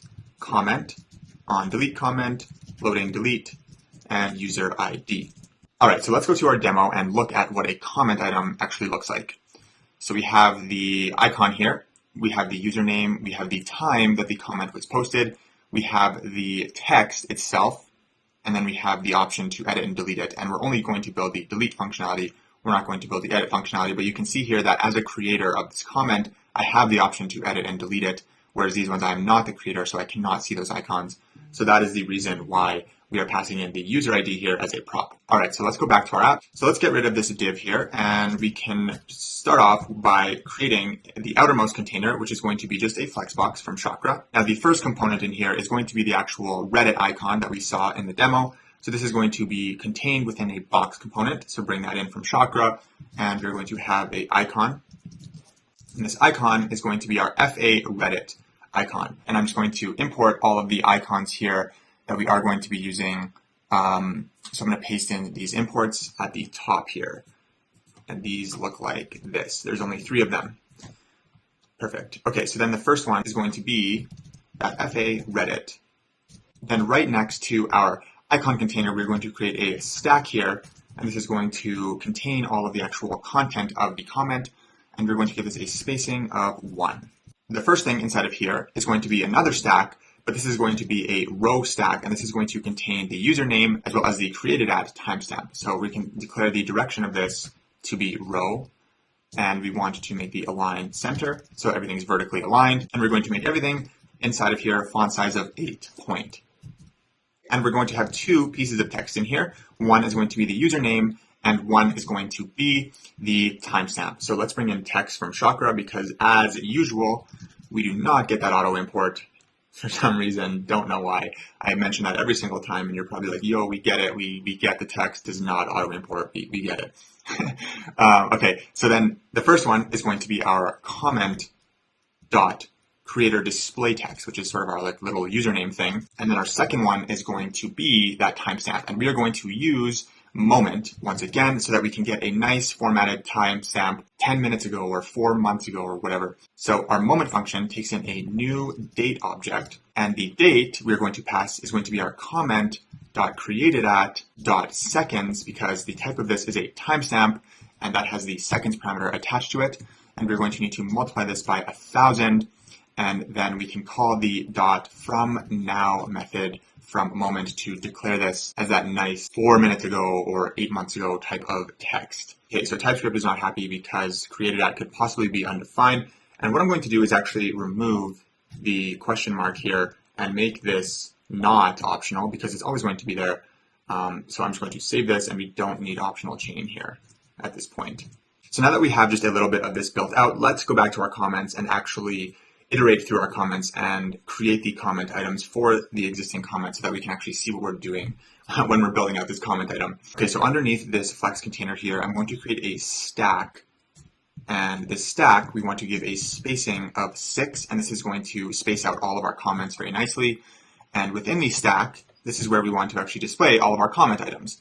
So we want to take our comments array and map through all of them, and take each one and create a new comment item.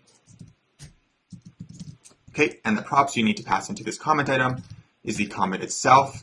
Comment is equal to comment, our onDelete comment function, onDelete comment, our loading delete, which for now is just going to be false, but we're going to come back to this, as well as the user ID, which is going to be the current user.uid.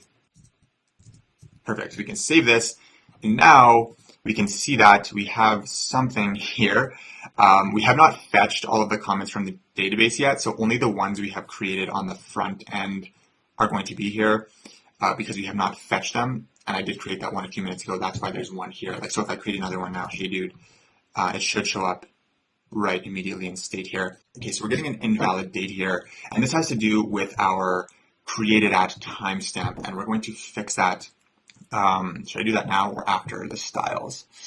Okay, let's do the date now, actually.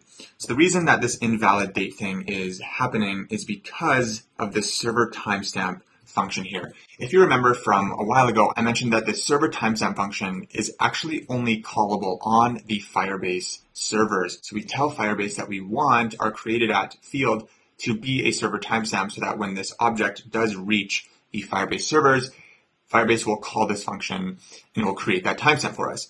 But on our client, we actually cannot call this function. And since we want to put this comment into our client state right away without having to go fetch from the database, we do need to actually sort of manually create our own timestamp here with our own seconds field on it. With our posts, we did not have to do that because we created a post using the server timestamp function, and then we went back to the community page and all the posts were fetched from the database after the server timestamp was successfully created on the Firebase servers. But in this case, we are taking this thing and immediately inserting it into client state so that it shows up on the screen immediately. There is no fetching after creating a comment. My point in saying that is we do need to manually create our own timestamp on the client so that we can see a valid date here. Okay, so what we can do to fix this is after adding this new comment write operation to our batch, we can take this new comment object and modify the created at field so that it works on our client and set this equal to our own little client version of a timestamp. And our timestamp needs to contain a seconds field on it here. And the value we want to set to our seconds, you can use our date object from JavaScript and call the .now method on it. And then we want to divide this by 1000. And then we can tell TypeScript that this is a timestamp because it's sort of our own little custom version of a timestamp so that it works on our client.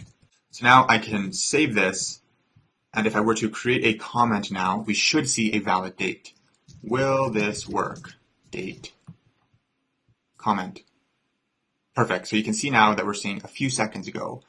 And so Moment is able to actually read that as a valid date because the seconds thing actually exists on the created at thing now. Awesome. I hope that makes sense. It's kind of confusing and it's kind of weird with this whole server timestamp thing, but this is a way around it so that we can directly insert this thing into our client state. All right, let's go back to our comment item and actually continue building out the UI and fix up these styles a bit. So on our creator display text, we are going to change the font weight of this to be heavy, 700. And then for our date, we are going to change the color to be gray, 600.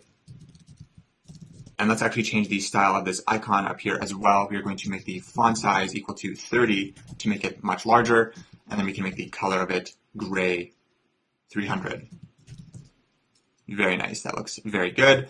All right, now underneath this inner stack here, we're going to actually show the comment text itself, which is probably the most exciting part of the comment.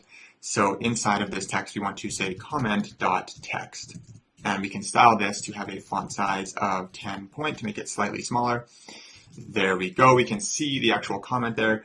And then underneath here, we're going to create another stack, which is going to contain all of the user actions that is on a comment. So like these icons, the edit delete buttons, and it's going to be a row stack. So that's all spaced nicely. Okay, so let's make the direction of this equal to row. And we're going to vertically align our items again. So we can say center for our align.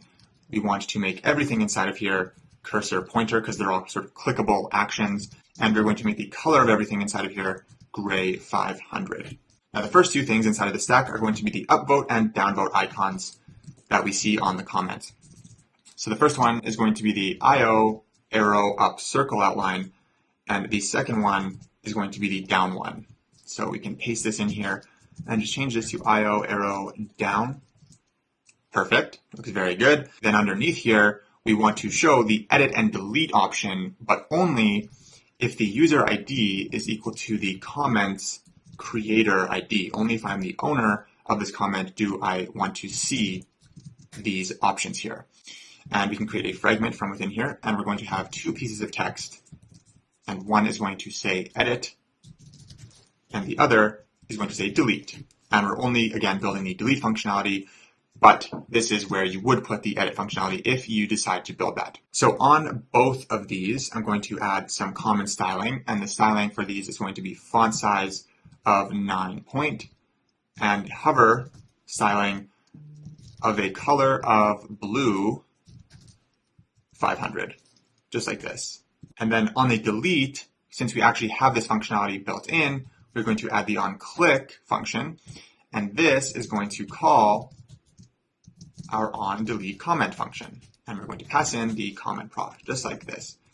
So now we actually have this hooked up to our delete function, so when we build it, it will actually work. Okay, and one thing up here next to our created at text is we're going to actually also add a loader for when the user does delete this comment. We're going to display a little spinner here indicating that the delete is in progress. And that's sort of where this loading delete boolean is going to come into play. So right here, I'm going to add that in, and I'm going to say, if loading delete is true, we want to show this spinner. So bring in the spinner from Chakra, and we're just going to make the size of this small. Cool. So if I make this true, just so we can see what this looks like, that is what that looks like. It looks really cool, and it just tells the user that the deletion is in progress. Awesome. And I think I forgot to add padding on the stack container of all of these comments because it looks like they're not positioned properly. So here on this stack here, I'm going to add a padding of 2. There we go. That looks much better. And while we are here, actually, I'm going to use this fetch loading parameter to display a skeleton loader for our comments because that makes it look so much better. So inside of this stack here, I'm going to create a ternary operator that is going to see if fetch loading is true. If it is true, we are going to display our loader. And if it is not, we're going to display our comments. So I'm just going to paste in the loader from the component because it's just a bunch of skeleton components here. And let's add these missing imports. Cool. And I have this like hard-coded 0, 1, 2 array just so that it creates 3 of these box skeleton components here. So if the fetch is complete, meaning that we are in the falsiness of this ternary operator, we want to display to the user that there are no comments if the comments array is empty after they have been fetched. So inside of here, I'm going to create another fragment. And in this fragment, I'm going to add the condition to check if the comments.length is equal to 0. And if it is, we are going to display this component that says no comments yet. And I'm just going to paste that in. It's just a flexbox with some text in it. So that is what this looks like. And if we do have comments in our array, we want to show them. So then I can create another fragment over here. And inside of here, we want to actually put in this comments.map function. Just like that. So I can save that. And now I need to just import text from Chakra. Save this. So now if I refresh this page, because we have not created our fetch comments function yet, we should see this thing here that says, yeah, no comments yet, even though there are comments. But again, we haven't created our fetch function yet to create our initial value of comments. So pretending that there are no comments, this is what that would look like. Okay, so let's write out this get post comments function so that we can see the initial state of this post comments when this component loads. Right now we can see that there are 5. So once we write this out, the initial value of our array should contain those comments after they have been fetched. And all we need to do inside of here is query our comments collection to find all of the comments with the post ID of the selected post's ID. So we can create a try block, and inside of here, let's log the error, get post comments. Then inside of our try block, I'm going to create an object called comments query that we're going to pass to our getDocs function to perform the query. So we can create this using our query function from Firestore. The first argument to our query function is going to be a collection reference to the collection we are querying. We can pass this our Firestore instance, and the collection we are querying is comments. The second argument is going to be our where clause. Which set of documents do we want to get from the comments collection? We want to get all of the comments where the post ID of the comment is equal to the currently selected post's ID. So selected post.id. Let's save this so that it formats.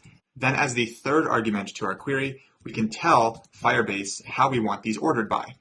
So we can pass in our order by function, make sure that imports from Firestore, and we want to order by the created at field in descending order so that they come in with the latest comments at the top. Now we can actually fetch this set of documents from our database. So let's create a new object called CommentDocs, and we can call our getDocs function and pass in our comments query.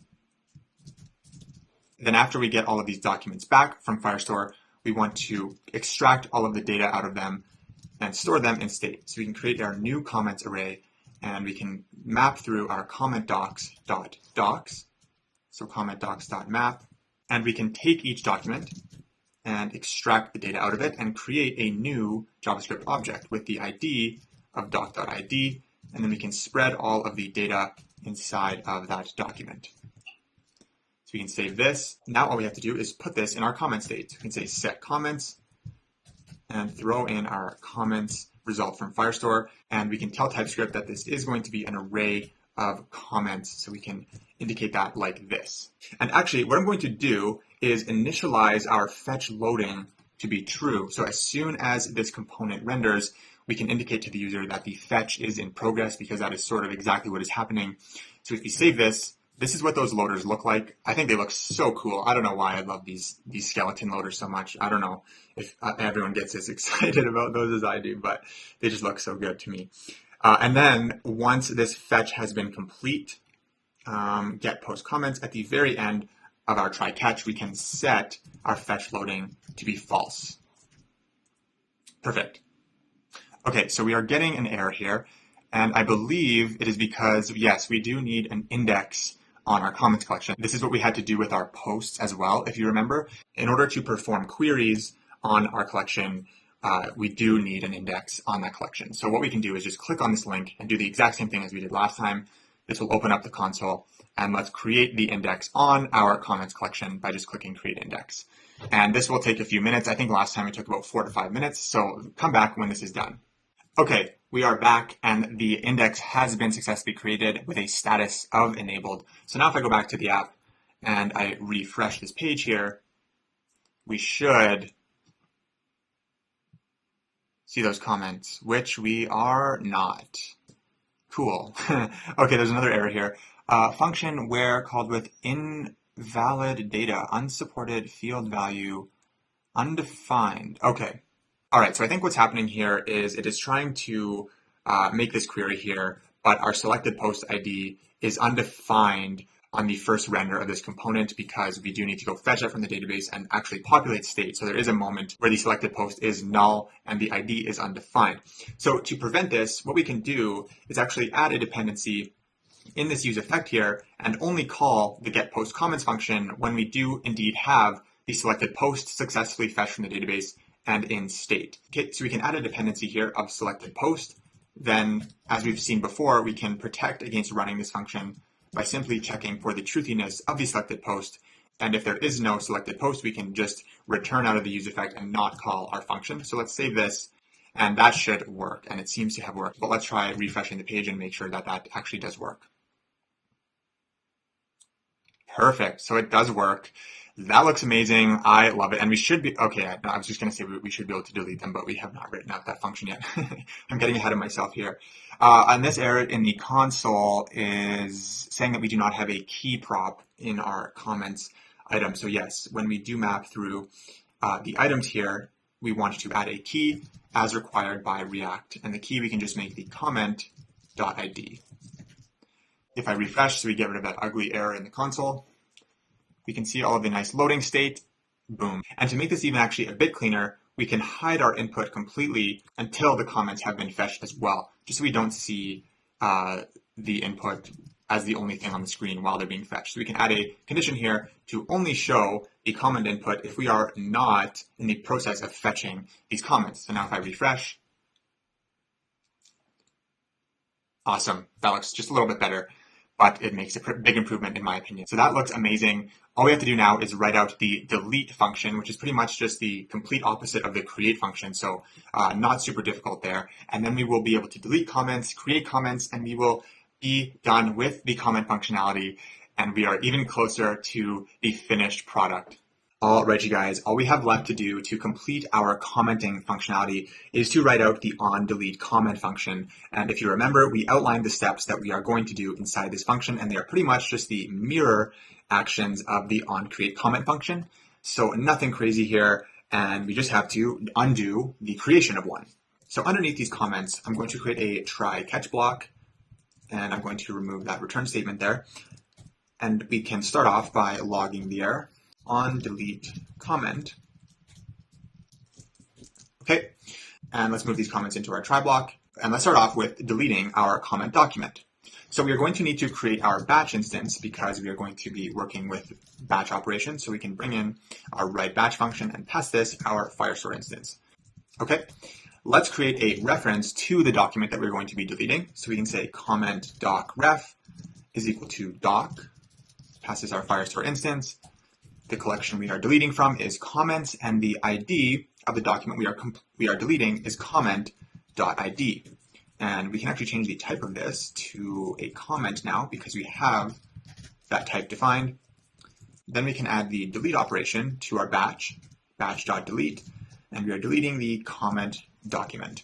Okay, second thing in our batch is going to be updating the number of post comments on the post document. So we can create a document reference to that post. So post.ref is equal to doc, that's our Firestore instance, posts collection, and the ID of the post we are updating is going to be our selected post.id. And we can add the bang operator here. And then we can add the update operation to our batch, exact same as what we did in the creation of posts. And we are updating our post docref. And the update we want to make is to the number of comments field. And we want to increment this by -1, decrease it by 1.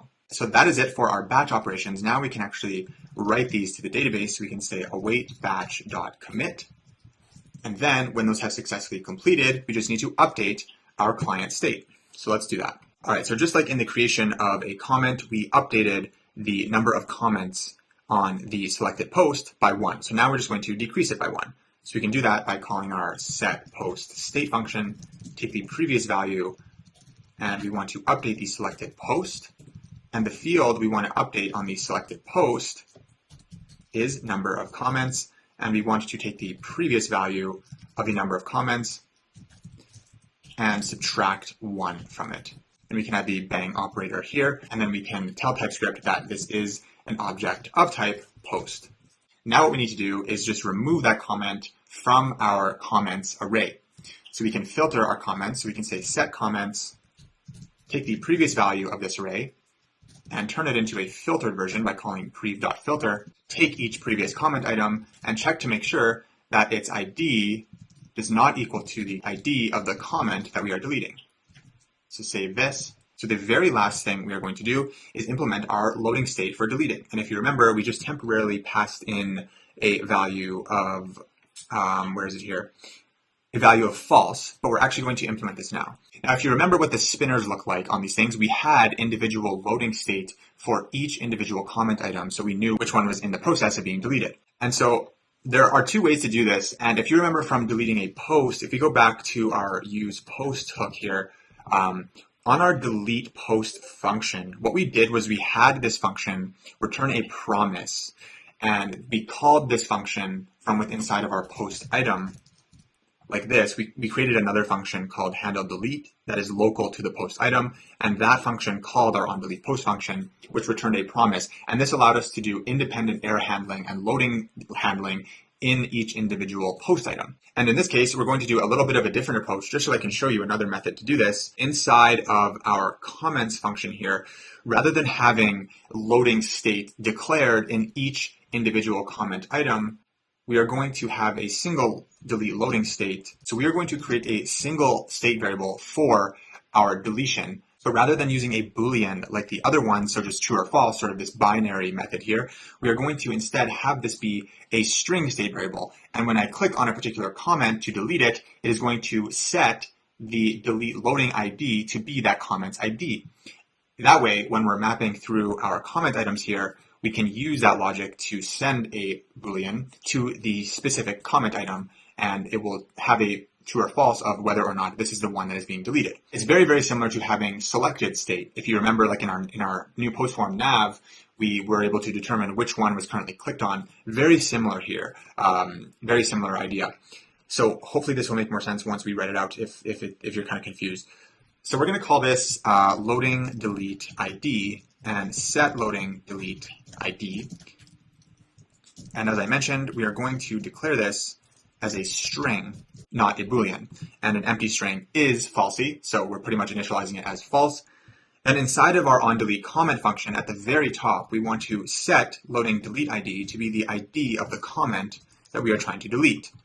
And at the bottom down here, we can set it equal to an empty string, which is again falsy. Then down here, to actually pass this prop to this component and to have it know whether or not it's being deleted, we can say, does the loading delete ID equal to this particular comment that we're iterating through's ID, just like this. Okay, so let's try this out. So let me try clicking delete. And you saw that only that one had the spinner there, and that is thanks to this loading delete state. We store the ID of this particular post, so watch up here. So that's pretty cool. I think that's cool. The other option to do it, like I said before, was with like how we did it with the posts, where we would create another function inside of our comment item, which would call our onDelete function inside of here. And then this function would return a promise when it is successfully deleted. And then inside of the component, we would know locally whether or not it was successful, and we could show the loading state and blah, blah, blah. But in this case, we sort of are having a single state variable that is acting as the loading state of all of them. So hopefully you find those two methods sort of interesting, and yeah, just a different way to handle loading state. But yeah, so now we can delete comments and create them. So here is a new comment. We can post this, and then if I don't like it, delete it. Very cool. If you go to our database and check this out in real time, if I create a new comment, hey there, dude, nice post. If I post this, watch on the left. That document appears instantly. And if I go to the posts, there's 4 comments, which matches our client state here. Perfect. If I create a new one, nice.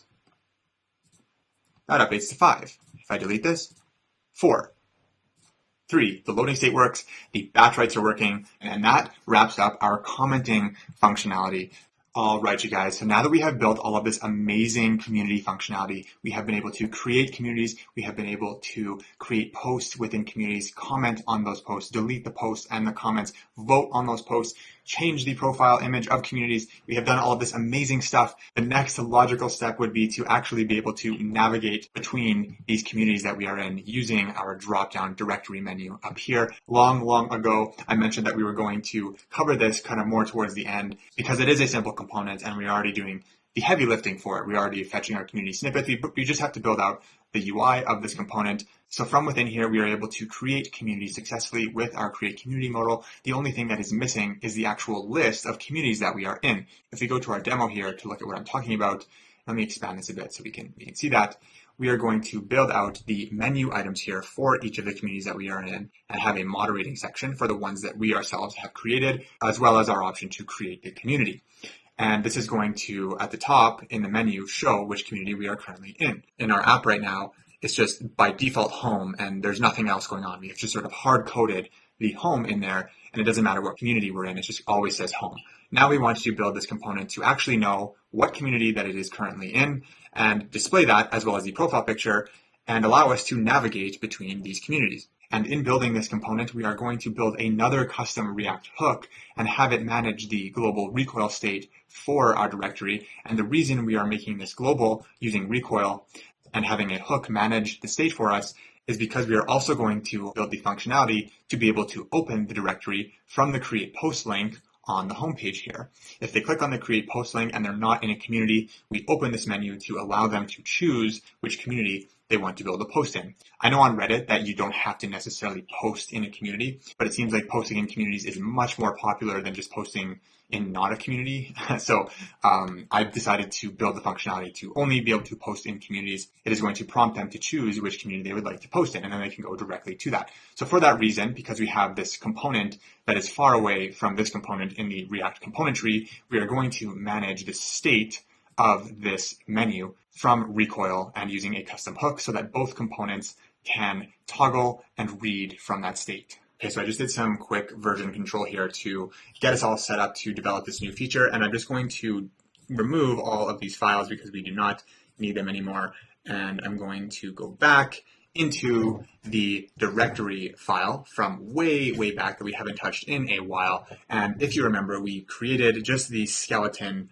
of our communities component, which if I open it up, I believe that is where our create community modal is right now. So that is how we are actually able to open up this modal and create a community. So essentially all we need to add in this component is just the actual list of our community snippets and create a menu list item for each one. So what we're going to do is start off by pulling in that value from our recoil state community state value. So we can declare that up here in a variable called mySnippets, and we can use our use recoil value hook, and we can pass this our community state atom, community state, and we only want to grab my snippets from community state. We don't really care about anything else in this component. Okay, so underneath our community modal here, let's add in a box component from Chakra, and this is going to be the container of all of the list items. So the first component inside of this box is going to be a piece of text, and that text is going to say in all caps, my communities.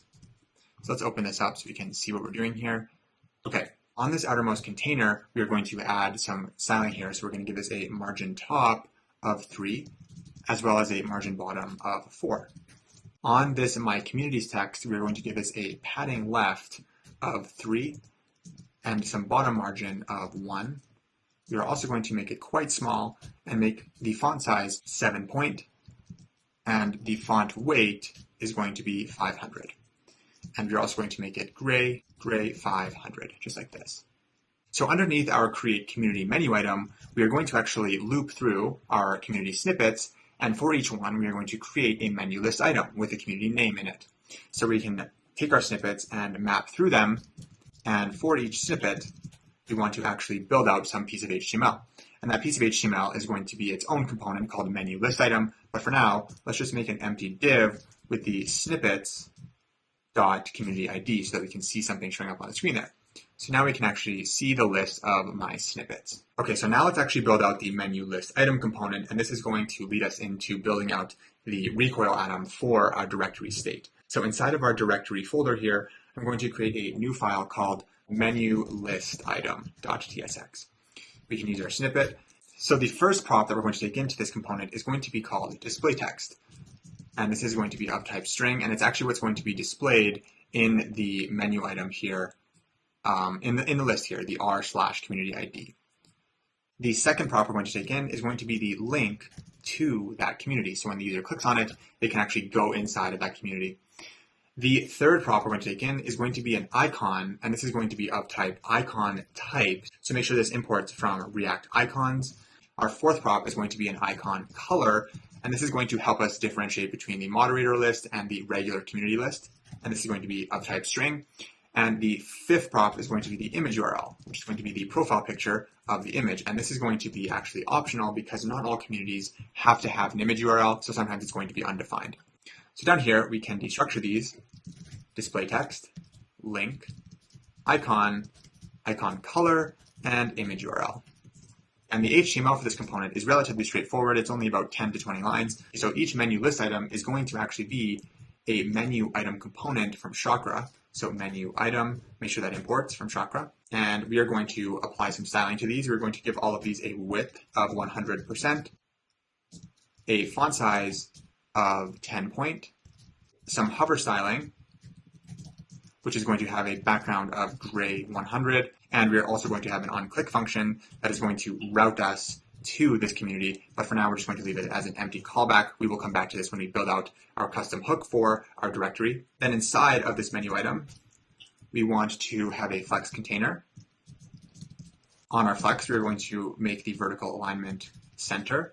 And inside of here, we're going to add a condition to check for the existence of an image URL, because if the image URL exists, we want to display that. And if it does not, we're just going to display our famous Reddit icon. So if there is an image URL, we are going to have an image component from Chakra. The source of our image component is going to be our image URL. We are going to give this a border radius of full to make it round, and we're going to give it a box size of 18 pixels. And we're going to give it a margin right of 2 to add some space between this and the text that is coming up. If there is no image, we're just going to display an icon, and the icon is going to be the icon prop that we are going to pass in. We are going to give this a font size of 20 and some margin right of 2. And we're going to give this a color equal to the icon color prop. Then underneath this ternary operator is where we're actually going to show the display text. So let's go back to our app so we can see what we're doing here. And let's actually bring this component in so we can get rid of this div here. And we are going to render our menu list item component that we just created. We can pass this a key of just snippet.community ID because that's a unique identifier. The icon we're going to pass in is going to be FA Reddit. Our display text is going to be a string, and we are going to use a template literal here, and it's going to be r/then snippet.community ID. So it's like r/Shaddy's group or r/baking. Okay, let's save that so it formats. We're going to pass in a link string so that our Next.js router can take us to this link. And the link is going to be /r. Make sure to include the / before the r here so that our router knows to place it after the domain name. So it's /r/ then it's going to be our snippet.community ID. And that is that. And so this is what we're going to pass to our router. Our icon color is going to be blue 500. And our image URL is going to be snippet.imageURL. And so the reason we have a prop for our icon color as well as our icon is because we are going to reuse our menu list item component up here in a little bit when we display the list of communities that we are moderating, because they're going to vary slightly, and so that's why they're passed in as props and not used directly in the menu list item. Okay, so let's save this. Okay, so I think the reason that it's not showing the image URL here is because we added the functionality of uploading community images after we have created this community and after the community snippet was inserted into my user's community snippets array. And so I think the community snippet does not have the image URL right now. Okay, and this is because we built that functionality afterwards. So all we would have to do to fix this is to just go back to the community page and then join and leave the community. And that should put a new snippet with the image URL in it. So if I leave the community, that should have been deleted from the database. So yeah, I'm not in that community anymore. And if I rejoin, it should have created a new one, yeah, with the image URL. So now if I open up the directory, the image is there. Okay, so now let's quickly build out the moderating section of this list because it's extremely similar to this. We just have to apply a filter. So if we go to our demo, you pretty much just have the moderating section and then the My Communities section. And the ones you are moderating also do appear in the My Communities list. That's how it appears on Reddit, so that is how I made it. So then inside of our directory here, the component for our moderating section is going to be very, very similar to this. So I'm just going to grab that entire box and paste it up above here like this. We can get rid of the Create Community menu item. And this is going to say, instead of My Communities, it's going to say Moderating. Okay, so if I save this, now we have a duplicate list. So we need to apply a filter here to this snippet array. So before we map through it, we want to actually filter these to only be the ones that we are moderating. And to do that filtering, we can look at each snippet in this array and see if the isModerator key exists and is true. And then once that filter is done, we can then map through those results. Okay, so I save this and we can see that there are no communities that I'm currently moderating. Okay, so the user I'm currently logged in as is clearly the creator of this community because I can change the image, right? Only creators and admins of this community can do that. However, it is not showing up in my moderating section of the list, even though I clearly am the creator of this community. So it should definitely be in here. I should definitely be a moderator. And the reason that is because what we had to do just a few minutes ago with having to leave and then rejoin the community to allow that new image URL functionality to be included in the snippet. So currently it's built so that even if you create a community and you're added as a moderator, if you leave that community that you created and then rejoin, you're not automatically added back as a moderator. And we can actually add that functionality because I do think it makes sense now that I think about it to, if you leave a community that you created and then rejoin, maybe you should be added back as a moderator. So what we can do to fix that is go to our use community data hook and go back to our onJoin community function. So inside of our join community function, all we have to do is on this new snippet that we're creating, we can add that isModerator key here, and we can just check, like, does this user's ID equal the community data .creator ID? That's all we have to add. So I think now that we've added this code, we should be able to leave this community and then rejoin, and now it should end up in my moderating section. Yeah, because if I go to the database now and go back to community snippets, I should be a moderator, right? Because I rejoined a community that I am the creator of. And so now it's showing up in here successfully, which is perfect. But I'm kind of glad we discovered this because I think it does make sense to just be automatically added back as a moderator. And also, if I change the community image here to be, say, this Google logo, if I save those, save that change. Now, if I were to refresh this page, the community snippet should have that updated image because the community snippet and the community are pointing to the same image URL. And so when I update the community image, the community snippet is also going to be updated as well. So that is super cool. Okay, so now we're going to start working on the actual recoil atom that represents the state of our directory menu. So the openness of it, as well as the currently selected directory menu. And then we can build out our custom hook to manage that state so that we can toggle the openness from the create post link on the home page. Okay, so inside of our directory here, I forgot how confusing it is to have the directory component called the directory, and we have the file directory. It's kind of confusing. Inside of our folders, inside of atoms, let's create a new file called directory menu atom.ts. Okay, so we can import atom from recoil. So just like all of our other atoms, we can create a TypeScript interface to model what the state is going to look like. So for our directory menu state, we can create an interface called directory menu state. And there's only going to be two things in here. The first one is going to be is open. Is this thing open or not? Similar to our modals. And then the second thing is going to be the selected menu item. So what is currently selected in this drop-down menu? And right now I'm going to make this of type any, but we're going to actually come up here and create a type for our selected menu item. And this is going to tie into the props that we are passing to our menu list item here. So bear with me if that doesn't make sense. I'm just going to close the left-hand side directory, and let's create the type for our directory menu. So directory menu item. So our directory menu item type is going to have the same properties that we are passing as props to our menu list item here, because for each menu list item, we're pretty much creating a directory menu item. And so they're going to have the same properties. So this is going to have display text of type string, a link of type string, an icon of icon type, make sure that imports from React Icons, icon color, which is a string, as well as an optional image URL. And also, I think I forgot in the communities component, the icon color we want to pass to our menu list item in the moderating section. It is not supposed to be blue 500, it is supposed to be brand 100, which is that Reddit orange. So in the directory menu item, if this did not have an image, the icon would be orange, which would sort of indicate that we are a moderator of that community. And that's sort of how we differentiate them there. That's not super important though, that's just a very small detail. Okay, back to our directory menu item here. Now we can declare this selected menu item as type directory menu item. And we can also create a variable to represent our default menu item. And our default menu item is just our home page, right? It's a home text with the sort of home icon. That's sort of our default when we're not in a community. So we can say export const default menu item, and we're exporting it because we're going to need it in our custom hook. And this is going to be of type directory menu item. And our display text for this is going to be home. Our link is just going to be the index route. The icon is going to be an icon called TI home. So make sure this imports from React Icons /TI. And the icon color is going to be black.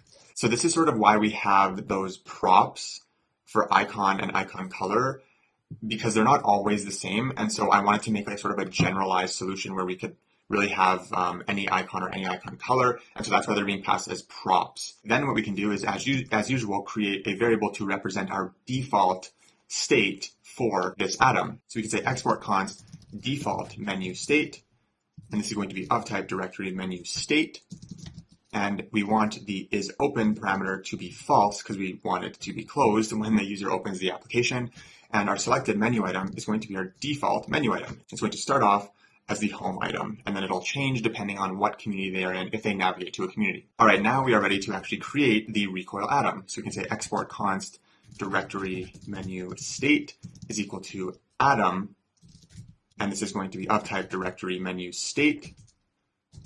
Then inside of here, our default key can just be directory menu state, and the default initial value of state is going to be our default menu state, just like this. Awesome, and that is it for this file. This is all that represents our directory menu. So this is like the most important part here, that we have just two pieces of state representing our directory menu. We have whether it is open or not, as well as the currently selected menu item, which is just one of those community list items. Okay, so this is how we're going to use this is open parameter from our directory menu state. So if we go back to our directory, so Chakra's menu component allows us to pass in a prop called is open.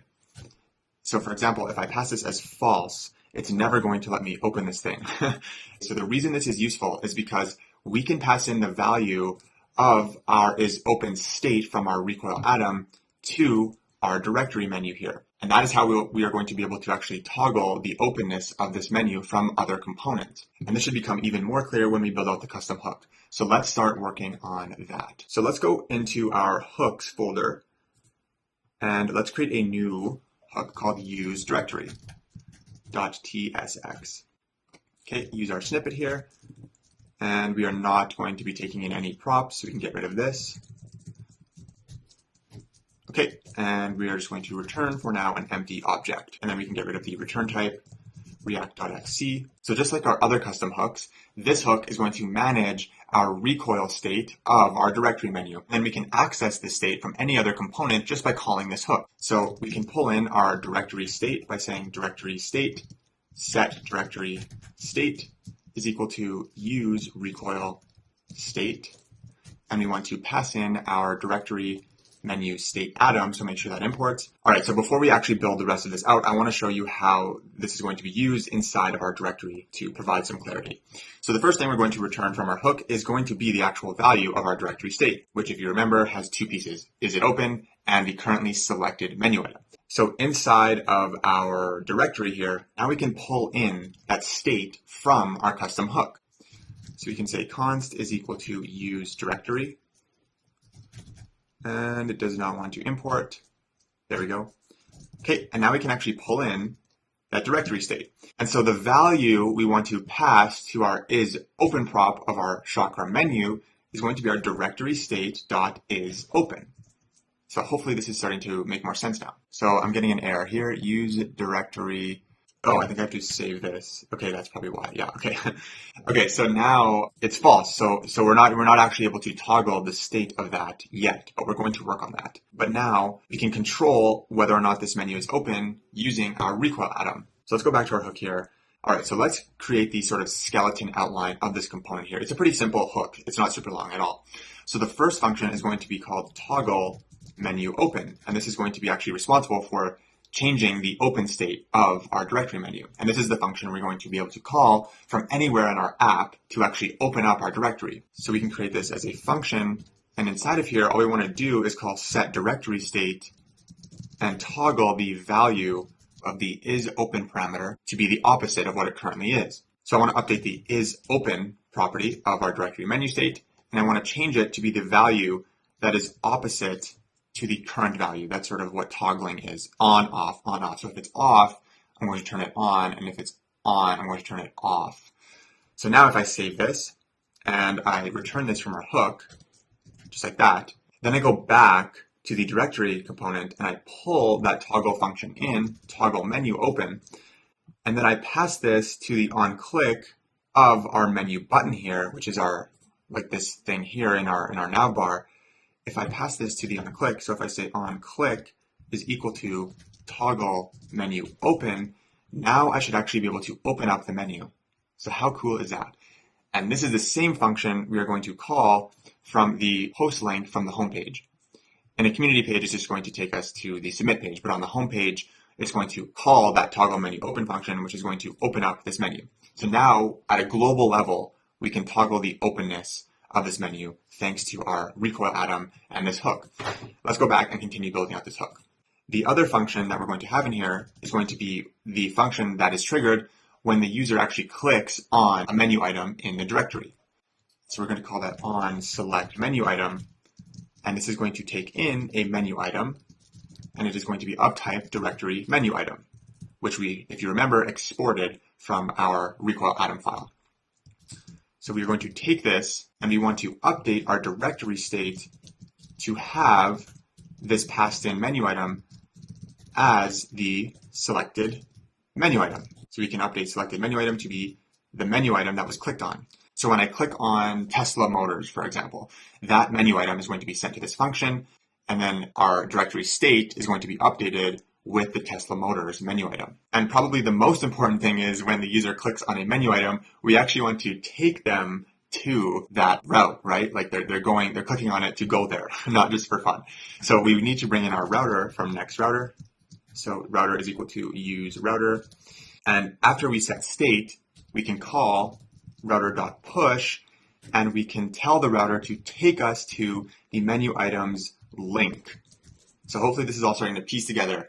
Now let's actually go see how we're going to use this onSelect menu item from within our menu. So if we go back to our menu list item component, which again represents a single item in our list here. So when we click on one of these menu items, we actually want to call that onSelect menu item function and set that state to be the one we clicked on.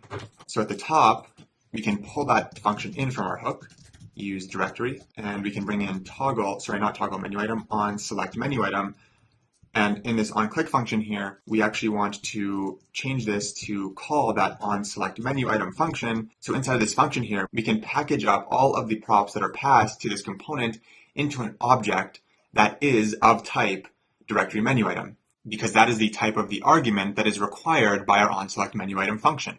And so that is why we are passing in all these props, and that is why our directory menu item type has the exact same properties of the props we are passing into this component here. So we want to pass this an object, and again, this object is of type directory menu item, which has property display text, link, icon, icon color, and image URL optional. So now if I actually click on a different community, new, we should actually be taken to that community page. So let's click on it.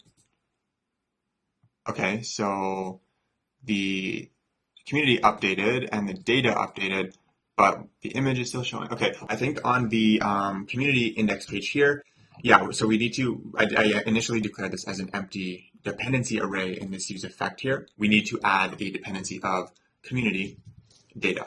And so this is so that every time we actually change communities and community data changes, we update our current community state to be that latest community data. Before, without the dependency, it was just running a single time. We want to run this every single time the user navigates to a new community and community data changes. So if I save this now that should update. All right, so the header updated, but you'll notice that the post did not. We're still seeing the post from Shadi's group. And the reason that is we have to go do the exact same thing in our get posts function use effect in our post component. We need to add a dependency of community data. So if we go to our post component here, so we created this use effect, and it's currently only built to run once because there's an empty dependency array. And we want to call this function get posts every single time the community changes because we want to get the post for the community that the user is currently in. So we can add a dependency here of community data, which is being passed as a prop to this component.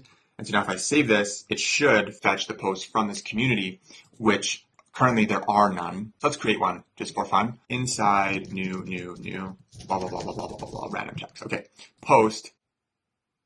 Cool. So now I'm in new, and I see this post I just made. If I go back to Shadi's group, it should like refetch all that data. So now all that data updates, the community data updates, the header updates and everything. If I go back to new, the data updates. So perfect. So all we had to do was just add dependencies in our use effects to make them trigger every time we switch communities.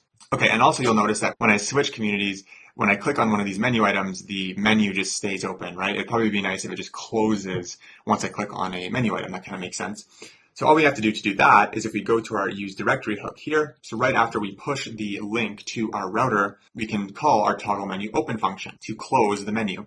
So we can say if the directory state dot is open, then we want to close it. We can call toggle menu open just like that.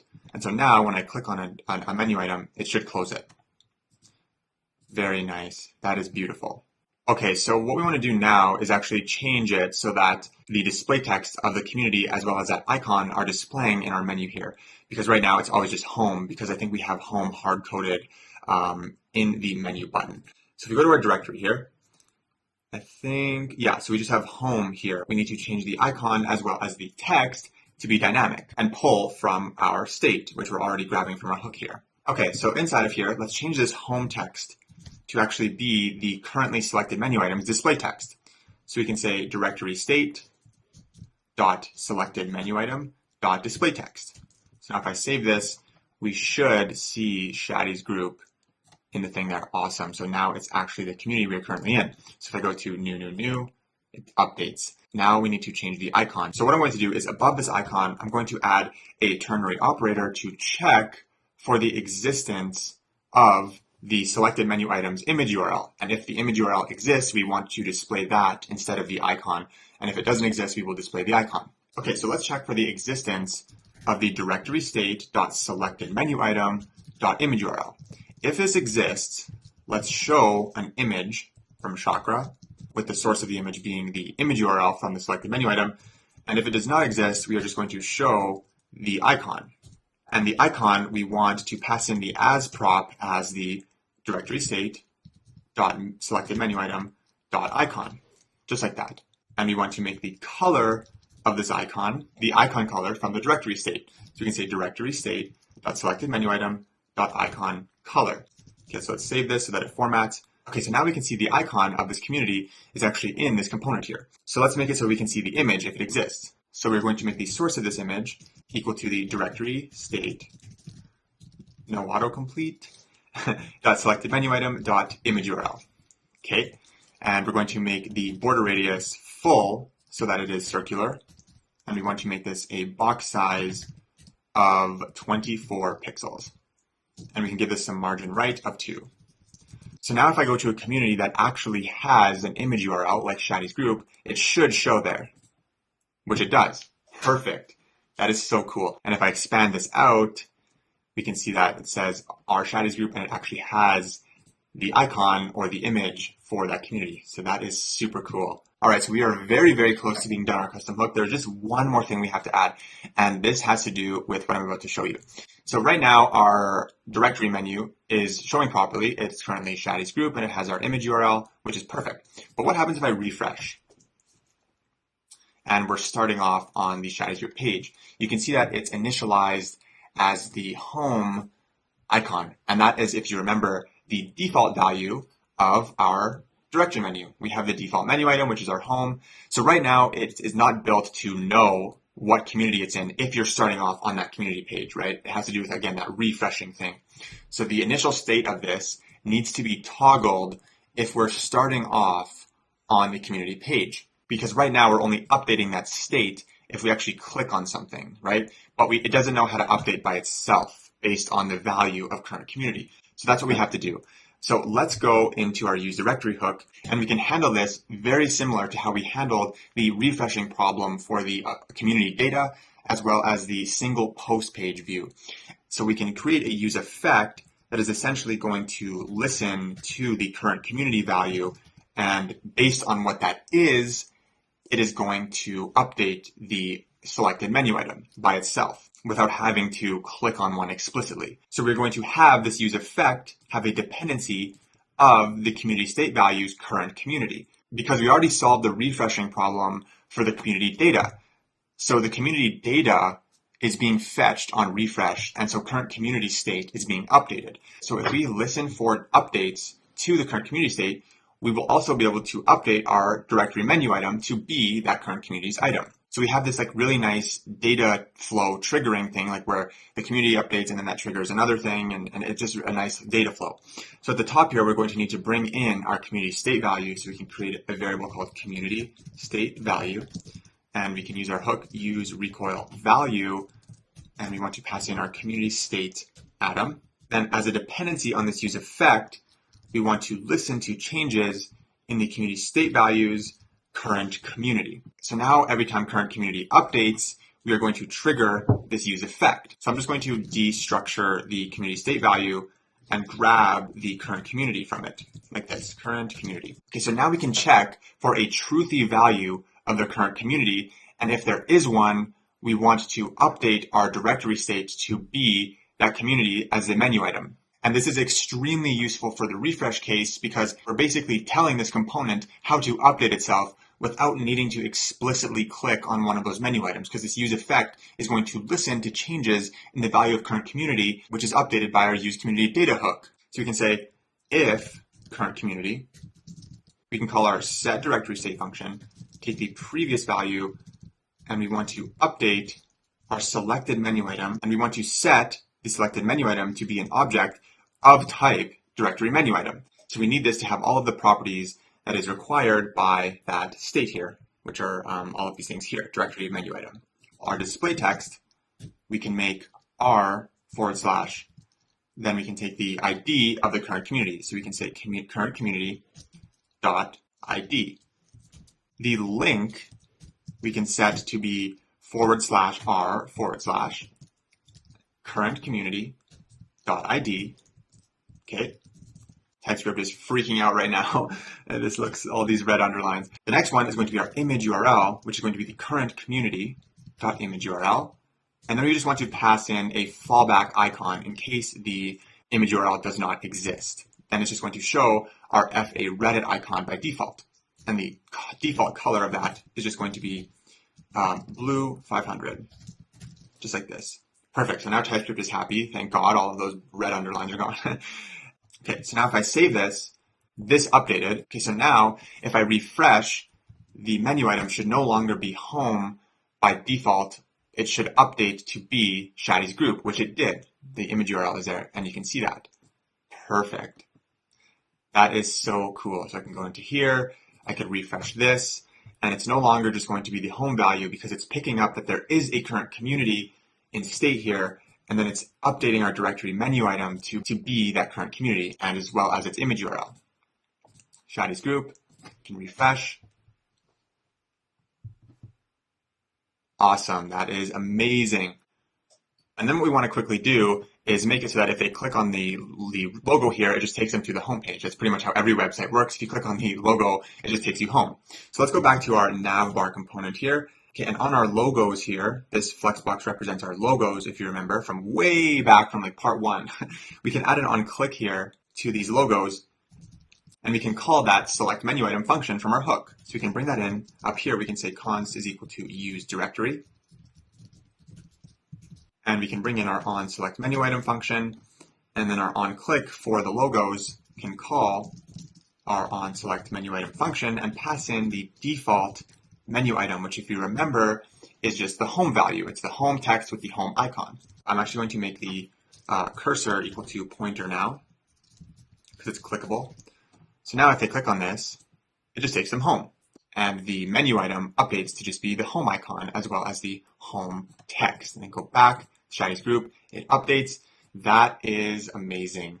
So the very last thing we have to do related to our directory here is just go back to our create post component and actually have it open up the directory if there is no current community, meaning that they are on the home page. So if we go back to our create post link component here, we already have created this on click function that routes the user to the community submit page. So if I click on this, I go to the submit page of Shadi's group.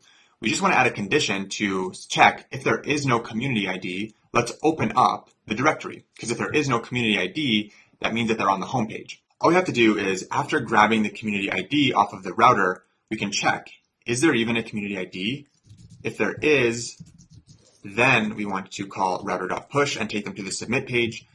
And if there is not a community ID, we want to open our directory menu.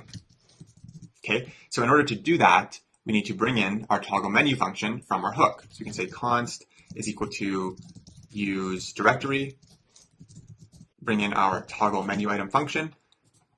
Then down here, we can call toggle menu open. And we actually want to return out of this function if this if statement is triggered because we don't want to open the menu as well. So if I save this now, so if there is a community ID, which right now there currently is, the create post link is going to take me to the submit page. But when I'm on the home page, which we have not created yet, when we add the create post link to our home page, it's actually going to open up the menu. And so that is how we're actually going to open up our directory menu from the home page. And the home page is extremely simple to make because all we're going to do is just drop in components that we have already created and it's just going to magically work. All right, you guys. So as I just mentioned, we are going to be working on the home page of our app here because we have already covered all of the community-based functionality. And all we need to do now is work on the index page of the app. And we basically just have a post feed very similar to the communities. And then these right-hand side supporting components here, like the top communities, and then these other sort of simple components here. All right, so since on the home page, we are not in any particular community, we just need to write a few functions to actually build out the posts that will be inside of the user's feed. Because when we go into a community, that query is very simple. We just go find all the posts with the community ID that we are currently in. But on the home feed, we sort of need to write some different logic to actually determine what we're going to show to the user. And we want to do this for both logged in users and users that are not logged in, meaning that they're sort of visiting the site for the first time. So if I log out, you'll see that the feed changes and it's slightly different. And then if I were to log back in, it builds a feed that is specific to this particular user. So we just have to write two functions, one to build the feed for a logged in user and one to build the feed for a non-logged in user. And our functions are going to be very simplified versions of what Reddit probably does to build out the user's feed. They probably have very, very advanced backend functions that use machine learning and everything to actually determine what to show to the user. In our case, we're just going to be writing some simple functions. So we're not going to get into any sort of machine learning or anything. So our functions that build out our feed are going to be much simpler than what Reddit probably uses. And our homepage, just like every other page we've seen, follows the same exact layout pattern with the left-hand side or right-hand side. So we can, again, use our PageContent Layout component and then just drop the components in there and it'll style it all very nicely, just like the other pages. All right, so let's actually go to our app and go to our own homepage here, which should be just completely blank because we have not written really anything inside of here. And the file we're going to be working in here is just going to be our index page. So if we go into pages, it's the root of the entire app. This is where all of the initial Next.js page stuff went. We have not touched this file since way back in part 1 when we sort of just deleted everything inside of it. So now we're going to actually fill this thing up and put some meaningful content in here. All right, so I'm going to close my directory here and let's start with the actual HTML layout of this component. So as I just mentioned, we are again going to be able to use our PageContent Layout component that we have created, and we can just create the 2 empty fragments in here. All right, so in the first fragment, we are going to have our actual post feed. And then in this left-hand side container, we are going to have our recommendations and those other 2 very simple components in the right-hand side here. All right, so that's sort of the skeleton for our HTML. Let's work on the skeleton of the functional part of this component. So the first function we're going to have is going to be called build user home feed. And this is going to be responsible for building out the feed for an authenticated user that is logged in. The second function we're going to have is going to be called build no user home feed. And pretty self-explanatory. This is going to be for users who are not logged in. And our third function is going to be called get user post votes. And this is only going to be called for authenticated users. And if you remember, the way we got our votes when we were inside of a community was that we got all of the votes for posts within that community. But since on the homepage, we are not in a community, we're going to get the votes that may possibly exist for the posts that do end up showing up in our feed, depending on what this build user home feed function ends up putting into our post state. And this function is a very minor detail on the homepage, because if you think about the homepage of really any application like Reddit or Twitter or Facebook, when you refresh your homepage, you're typically seeing content you haven't seen before. It's new, so you probably would not have voted on it. But there is a chance, especially in our demo, we don't have a ton of user-generated data like on Facebook and Twitter. So it just makes sense to have this function here to sort of just cover the bases to make it actually make sense in case a post is in the feed that we have previously voted on. So that is sort of how this is going to work. But we'll cover a lot more on that when we get to it. So don't worry about this for now.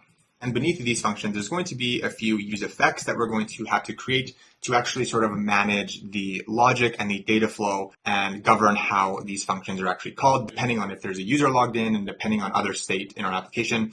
So the most important thing on our homepage is whether or not we actually have a user logged in. That really drives how our feed is built and what functions we need to call here. So the first thing I'm going to bring in is going to be our user object from our useAuthState function. I'm going to pass this our auth instance from client app. And we're also going to bring in the loading parameter returned from our useAuthState hook, which we're going to call loading user.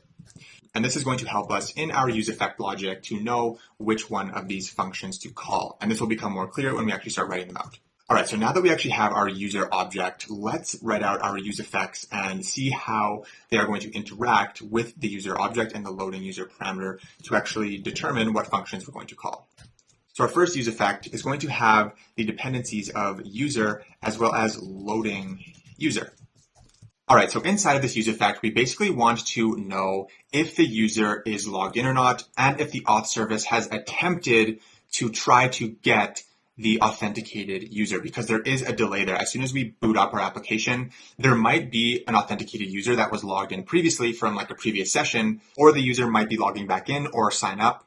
But the auth service has to go and actually get that from the Firebase servers.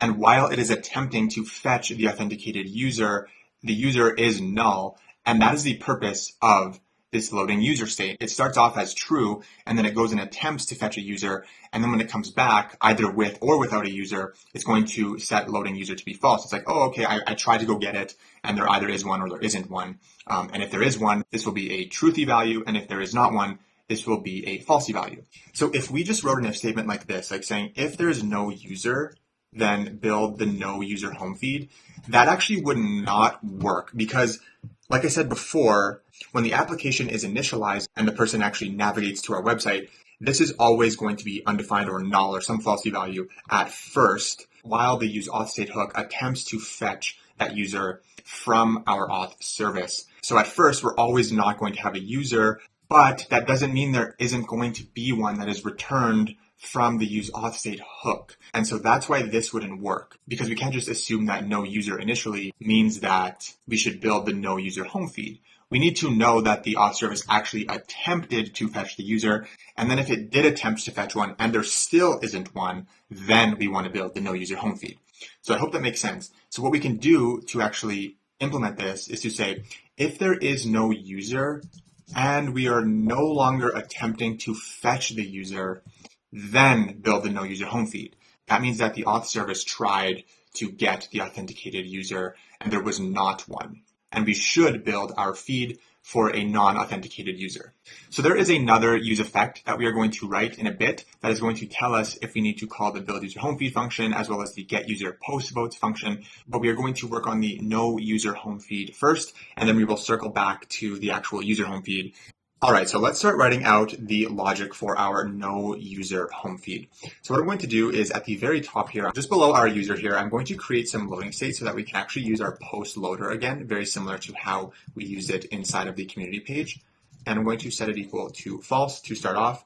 And inside of our build no user home feed function, I'm going to create a try catch block. And the very first thing we're going to do at the top is set loading to be true. And then at the end, we can set loading to be false, just like this. And we can log our error, build no user home feed error. So our very simple no user home feed algorithm is just going to be simply grabbing the 10 most popular posts in our database. And a really good feature to add in your app would be pagination so that you could, load 10 initially. And then if the user keeps scrolling, it would load another 10 so that it keeps your front end nice and light. So you don't just fetch all of the posts from the database. You can start off with 10. Pagination is really good for front end optimization, and it just ensures you're not fetching too much data. In our case, we're just going to create a simple query that grabs the 10 most popular posts in our database. And the way we can do that is by querying our post collection and ordering them by the vote status. So to do this, we can create our post query object, which is going to be created using the query function from Firestore. The first argument this requires is a collection reference to the collection we are querying. So import collection from Firestore. Pass it our Firestore instance from client app. The collection we are querying is posts. So after our collection reference, we can pass in some query specifications to tell Firestore what exactly we want from this collection reference. So we want to grab documents from our post collection, but we want to order them by the vote status. So we can bring in our order by function from Firestore, and the key that we're ordering by is vote status. That's the name of the field on our posts. And we can pass in a second argument of descending because we want the highest rated at the top. Okay, and as a third argument, we can pass in another query specification. And in our case, we're going to pass in a limit. So you can bring in the limit function from Firestore, and you can pass it 10, just like this. So this query is going to get 10 posts from the post collection that are ordered by vote status in descending order so that the highest rated is at the top. So now we can actually get these documents from Firestore by passing our post query to our getDocs function. So we can say post docs is equal to await getDocs. And in order to use the await keyword, we do need to make this function asynchronous. So let's do that. And then we pass in our post query to this function here. And as usual, we can create another array called posts and extract all of the data from each of the post documents inside of post docs. So we can say postdocs.docs.map, take each one and turn it into an object with an ID of doc.id, and spread all of the data inside of the document to extract it all out. Now, in order to put these posts into our post state, we are going to need to grab our set post state function from Recoil. So we can grab that value from our use post custom hook because we're going to grab a bunch of other stuff from this hook as well. So we might as well grab the state from here too. So for now, we can grab our set post state value function returned by our hook, come down here and take the post array that we just created and call set post state value. And we want to update this to contain those posts. And we can tell TypeScript that this is going to be an array of posts. We can say posts is going to be equal to posts as an array of posts. So make sure the post type imports from PostItem. That is a lot of saying posts. It's kind of a tongue twister after a while. So now we have successfully retrieved posts from the database and put them into our post state. Now all we need to do is actually show them here in our feed. So we're going to do something extremely similar to what we did in our posts component. If we go back to this component here, all we did was take our post state and map through them, and for each one, create a post item. And we're going to do the exact same thing here. It's actually going to look exactly the same as this, even with the post loader. So let's go back to our index page, and we can remove this comment. And inside of our left fragment here, we can put the same ternary operator that we had in that post component. So we can say, are we loading the post right now? So if loading is true, we want to show our post loader, which we can import. And if it is false and we are not loading, we want to map through all of those posts inside of post state and return a post item for each one. Okay, so we're actually going to need our post state value from our hook as well. So let's come back up here and just grab that post state value. Then we can come down here and we actually are going to wrap all of our posts in a stack to space them out nicely. So import stack from Chakra. And inside of our stack, we are going to say post state value dot posts dot map, take each post, and for each one, we want to create a post item component just like this. And actually, if you remember from our last part, we also want our create post link on the homepage as well, which is what triggers the opening of our directory. So let's put this at the top of our fragment here, above our stack. So we can say create post link. And if we save this, we should see the create post link unless we get an error. We're not seeing post because the post item thing is broken and we're not even calling that function yet.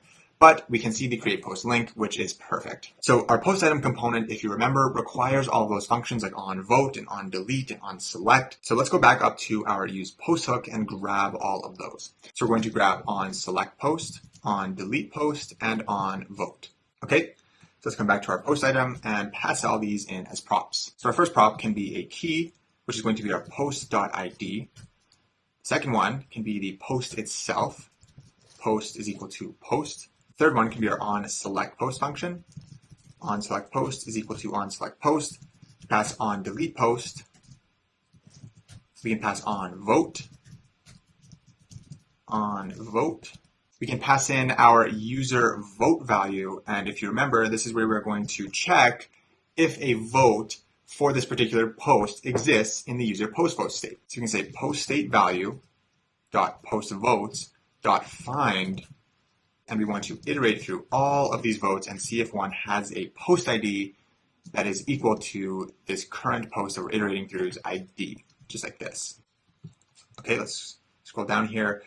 And if we can find a vote, then we just want to grab the vote value from that vote. Okay, we're going to pass in another prop called the user is creator to know if we are the author of this post. So we can say, does the user ID equal to this post's creator ID?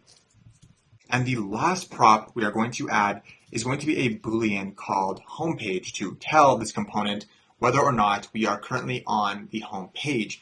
And this is from a while ago, but let's go back to our post item. And if you remember, I briefly touched on that here. I had this comment saying homepage check, and that is so that we can display the community name and the image URL here if we're on the homepage. Because if we're inside of the community, we do not show that because we don't really need to, because we're inside of that community, so we don't need to display what community it is. But on the homepage, we do want to show that so that the user can actually click on it and see what community it's in. So inside of our post item here, we can come to the top, and on our post item props type, we can add an optional Boolean prop here that is going to be passed if we are indeed on the homepage. So then we come down to our component here and grab that from the props from destructuring. Then on our index page, we should now actually be able to pass this in just like this. And just by simply passing it in, it is going to be true. Perfect. And this is actually it for our entire left-hand side fragment. So I can save this. And all we need to do now, let's go back to our app here, is just have it actually call this function. So if I log out, let's see what happens. It actually called the function and it went and got those 10 posts from the database. Now our database only has one post. So it's going to get up to 10. Yeah, there's only one post, but it would get 10 if there were 10. And like I said before, after we finish the no user case, we're going to write out the logic to actually build the feed for what happens when I log in and there actually is a user. But now this is pretty cool because we can actually see some posts on our feed and they appear exactly the same as they do in a community. It's just a more generic feed. So now let's go into our post item component and quickly write out that new logic for checking if we are on the homepage and display the community image URL and the link to that community if we are indeed on the homepage. So just underneath this comment here, we can add some logic to check if we are on the homepage. So we can say homepage and then write the double ampersand sign to say, if we are on the homepage, we want to display this additional information that we're going to write here. So I'm going to create a fragment inside of here. So now if I just put a div in here that says homepage just to test this out, if I save this, we should see that here. So let's get rid of this div. And inside of here, we're going to add a ternary operator to check for the existence of the community image URL. And if it exists, we're going to display it. And if it does not, we're going to show our generic Reddit icon. This is our classic image icon ternary operator. So you can say, does the post contain an image URL?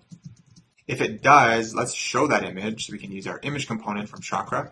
And if we do not have an image, let's show our classic Reddit icon. So icon, and then we can say as FA Reddit icon. So this icon, we're going to give a font size of 18 point and a margin right of 1, as well as a color of blue 500.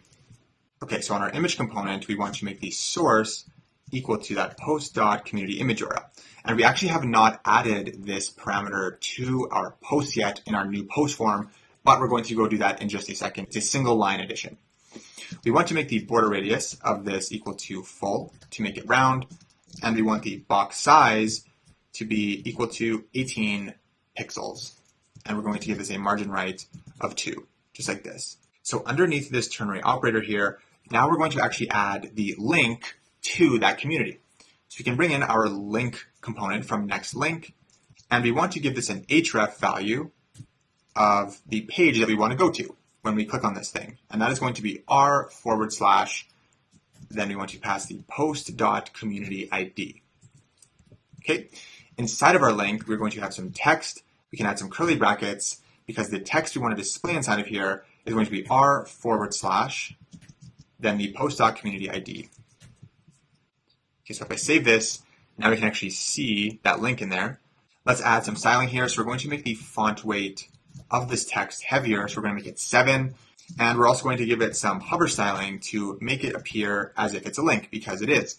And links usually have a underlined text decoration. So we can say text decoration, and we can give this an underline value here, just like that. And to create some space between this link as well as the posted by username text, rather than just adding some margin, we're going to add this little dot icon here, because that's how Reddit has it, and it looks really nice. Okay, so just underneath this link here, we can create another icon, but this icon is going to be the value bs dot. So make sure that imports, and we're going to give this a color of gray 500 and a font size of 8. So it's very small and very subtle, but it does give some spacing there, and I think it looks really good. So now I can actually click on this link and it'll take us to this community. So let's watch. So it took us to the community, but just for a second there, it actually took us to the single post page view. So if I go back, the first route that it went to was the single post page view, and then it went to the community page. And this again has to do with event propagation. Because we have an on-click on the post item here that takes us to the single post page, we do need to do some event propagation to prevent us from triggering that when we click on the link inside of the post item. So what we can do is just add a simple on-click to our text here, and we can just simply take the click event that is generated and call the event.stop propagation function on it. And so now if I were to save that, if I click on this link now, it will take us directly to the community page. It is not going to first go to the single post page view and then the community page. So now if I go back, the previous route is the home page, not the single post page. And now we just need to go back and quickly add the community image URL to our new post documents if it exists. Because Shadi's group, if I go into here, does have a custom community image, and we need that to be inserted onto the post as well, and we are currently not doing that. Very simple to fix. We can just go to our new post form file. So in order to insert this on this new post object, we do need access to that value. So what we're going to do is add the community image URL as a prop to our new post form. So if we go back to where this new post form is actually rendered, it is on the submit page.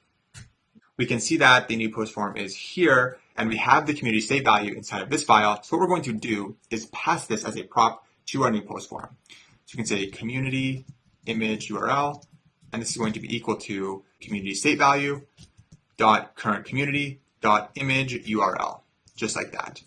Then inside of our new post form, we have to actually add that to our prop type here.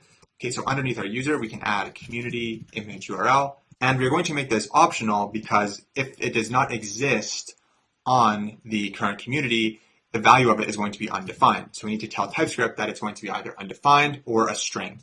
Okay, so now we can grab that from our destructured props here, community image URL, and on our new post object, underneath the community ID, we can add community image URL, and we want to make it the value of community image URL, or if it does not exist and it is undefined, we're going to pass an empty string. And the reason we're doing that is because Firebase will not like it if we pass a value of undefined here. We need to pass in an empty string instead. They're both falsy values, but Firebase just wouldn't like the value of undefined. It is happy though with an empty string. So the value of community image URL is going to be this variable if it exists, and if it is not, we're passing an empty string. So now if I were to save this, and inside of Shadi's group, create a new post. Oh, I have to log in. Let's log back in as Shad Merhi. Oh, forget my password. Okay, so if I go to create post and I call it community image feature, and I can say newest feature. Okay, and if I post this and go back to the home page, we should see the community image URL in this post because it was inserted. This post, however, does not contain it because this feature we did not have when we created this post. And actually, if I go into Shadi's group and I change the image to something else, like the Google logo here, and I save that, if I went back to the home page and were to refresh, the post should have the latest community image, and I'd have to log out to see that because our feed is only built for logged out users, and you can see that the Google image is indeed there. So we can close this new post form, we can close the submit page, and we can come back to our index page here. Now let's start working on the actual logic for building out the user feed for our authenticated users. Okay, so for users that are logged in, we are going to show them posts from the communities that they have actually joined. And we know all of the users' communities thanks to our community snippet state inside of community state value. So what we can do is build some sort of query that is going to grab a set of posts from the various communities that the user is in. So the main thing that this function needs to accomplish is to get posts from the user's communities. Okay, so let's create a try catch block and log the error if it occurs. Build user home feed error. Okay, then at the very top here, we're going to set our loading state to be true. And at the very bottom, set loading state to be false. Okay. So the way we can write our query such that it fetches posts from multiple communities rather than just one is we can create an array of the user's community IDs using the community snippets, and we can write a where clause in our query to find post documents with the community ID that is inside of that array. So since we're going to be fetching posts from specific communities, we do want to make sure that the user has indeed joined some communities. So we can write an if statement to check for the length of the community snippets array. So we can say if community state value dot my snippets dot length, meaning that there are indeed communities that this user has joined, then we are going to get posts from the user's communities. And if the user has not joined any communities, meaning that they're like a new user or they just haven't joined anything yet, we're just going to call our build no user home feed function because that's going to build them a nice generic feed. So we're going to need to create an array of the user's community IDs because it's going to be required by the query we're going to write. And we can do that using their community snippets. So we can create this array and we can call it my community IDs. And what we want to do is basically extract the ID from all of the user's snippets. So we can take the community state value dot my snippets and map through them. And for each snippet, we want to sort of convert it into just the community ID. So we're basically just converting the full snippet object to just a single string that is the snippet.community ID. So my community IDs is just going to be an array of all of the extracted community IDs from all of the snippets. And we're going to use this in our post query, which we can create right now. So we're going to say const post query, and we can use our query function again. First argument is going to be our collection, which is going to take our Firestore instance. Collection name is posts. So the second argument to our query function is going to be our where clause, and this is where we're going to actually use that community ID array. So we want to get posts where the community ID of the post is in the My Community IDs array.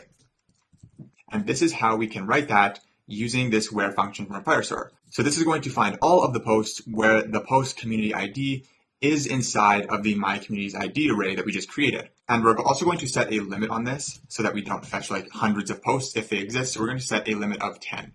And again, this is a very simple query to build out the user home feed. A really good thing you could build on top of this app would be to make the actual feed functions a lot more sophisticated. This works though for the purpose of this demo. Then we can actually fetch these documents from Firestore. So we can say const post docs is equal to await get docs and pass it our post query. Then we can create our posts array and map through all of the post docs.docs, take each document and convert it into an object with the ID of doc.id and with the data inside of the document. Okay, then we can just call our set post state value function and actually put these posts inside of our post state. So we want to update posts to be posts as an array of posts, very similar to what we did in the no user home feed function. Okay, so just to reiterate, we are checking if the user is inside of any communities. If they are, we're going to go get some posts that are inside of those communities. And if they are not in any communities, we're just going to call the no user home feed function that's going to build them the generic feed that is not specific to any community. Okay, so now that this function has been written, we do need a way to call it. And the way we're going to do that is going to be with another use effect that is going to run some logic and check if it is appropriate to call that function, very similar to what we did with our build no user home feed function down here. So we can create another use effect here. Okay, so just like this use effect down here, that is listening to some application state and then waiting to read those values to see if they match some condition that it makes it appropriate to call the build no user home feed function. We're going to do something extremely similar inside of here as well. We want to basically know when we should call our build user home feed function. Now, if we look at this function, we can see that it is fetching data based on the values inside of community state value .mysnippets, meaning that this function and the posts that we want to retrieve in this function depend on this state here, community state value .mysnippets. So we don't really want to call this function until we have fetched those snippets from the database. So that is what we're going to do down here in this use effect. We're going to check and see, has our application attempted to fetch the user snippets from the database?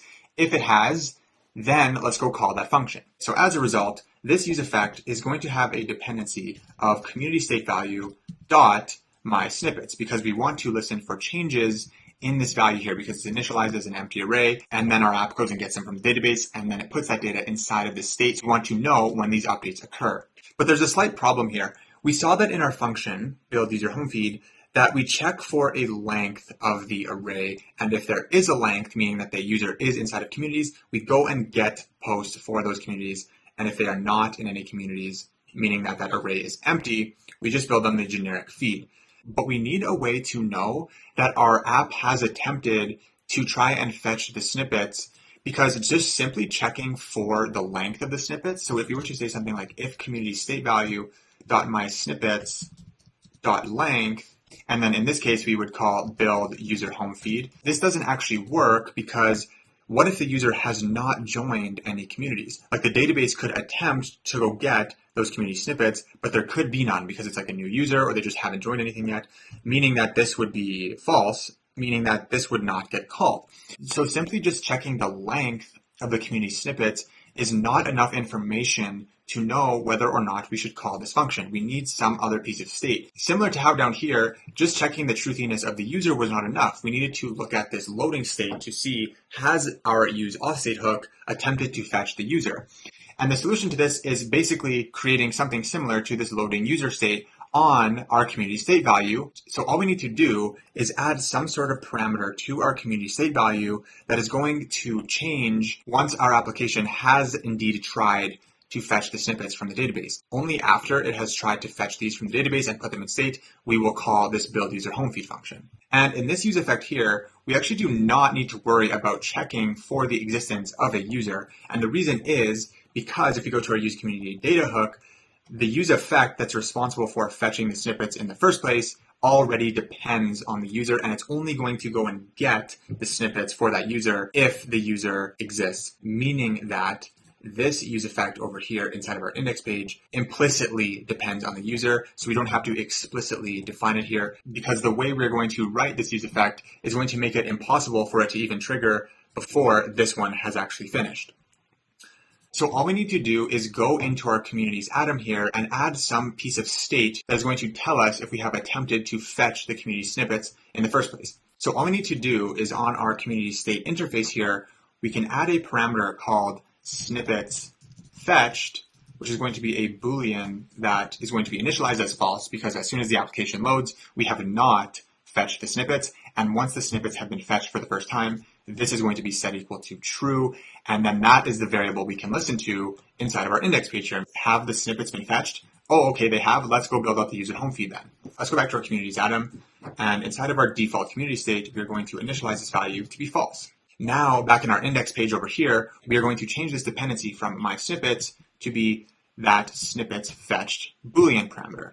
And then in this use effect, we're going to say, if my community state.snippets fetched is true, then go build out the user home feed, because then it is appropriate to do that. And then inside of our build user home feed function, it would make sense to check for the length of that array to see if the user has joined any communities or not. So the only thing missing now is to actually set this thing equal to true inside of our fetch snippets function.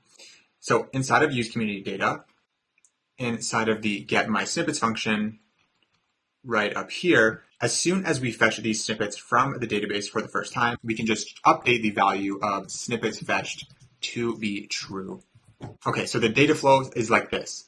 The user is going to log in, which is going to trigger the getMySnippets function to happen. The getMySnippets function is going to fetch the snippets from the database, and it is going to put them in state and is going to set the snippets fetch parameter to be true. Then inside of our use effect over here on our index page, this use effect is listening to changes on that snippets fetch thing. When this is changed to true, this use effect is going to trigger. This if statement is going to be triggered because it is true, and then is going to call the build user home feed function and build out the appropriate user home feed. Okay, so I hope that makes sense. And this is a very common thing in React to have your use effects listen to certain pieces of state and wait for that data to come in before triggering other things. And it's sort of this nice data flow logic. And it just makes sure all of the data that your functions depend on actually exists, or at least has been attempted to have been fetched. So now when I actually log in, it should go and fetch the snippets for shadmirhi@gmail.com, which should trigger this build user home feed function, and a new feed should be built. So let's test it out. So sign in. Okay, nothing happened. Okay, my snippets are not even being fetched. Okay, so there's definitely a user because I'm logged in. Oh, okay, you think it? Okay, so I think what's happening currently is that if we go to our use community data hook, this use effect that is down here that is supposed to call get my snippets, which is listening to the user object, is actually not even happening because we're currently not calling this hook from our index page. We need to call this hook in order to trigger these use effects here. So the way we can do that is instead of pulling in community state value using the use recoil value hook, we can actually grab it from our use community data hook. So use community data, import that, and we can grab community state value, and it's going to return the exact same value that recoil did because this hook is, after all, just grabbing from recoil. But we are now going to actually trigger the hook to call those use effects that we needed to. So now if I save this, okay, so it did rebuild the feed. There's only 2 posts in our entire database, and there's only 1 community. I'm going to need to create some more posts in different communities that I'm not in to test this out. But if I log out, it should, it rebuilds the feed for a non-authenticated user. And also, when the user logs out and there is no user anymore, we want to actually reset the value of that snippets fetched Boolean. And we can do that inside of this use effect here as well, because we're already kind of doing that. When there is no user, we clear the my snippet state because it is specific to a particular user. So if the user logs out, we just empty that array. We can do the same thing with the snippets fetch thing here. And this ensures that if a user does happen to log out and the feed is rebuilt for a non-authenticated user, and then they do decide to log back in, it will trigger another update to rebuild the feed for that user again. So now if I save this, if I log out, it rebuilds the non-user feed. And if I log back in as Shadi, it builds the feed for Shadi. Okay, and both of the user and non-user feeds look exactly the same right now because our database only has 2 posts in them. And so to actually differentiate the 2 feeds here, let's go back into that new community, or go into some other community that you have created. And I'm going to create a post in here. New, blah, blah, blah, blah, blah, blah, blah. I'm going to post this inside of here.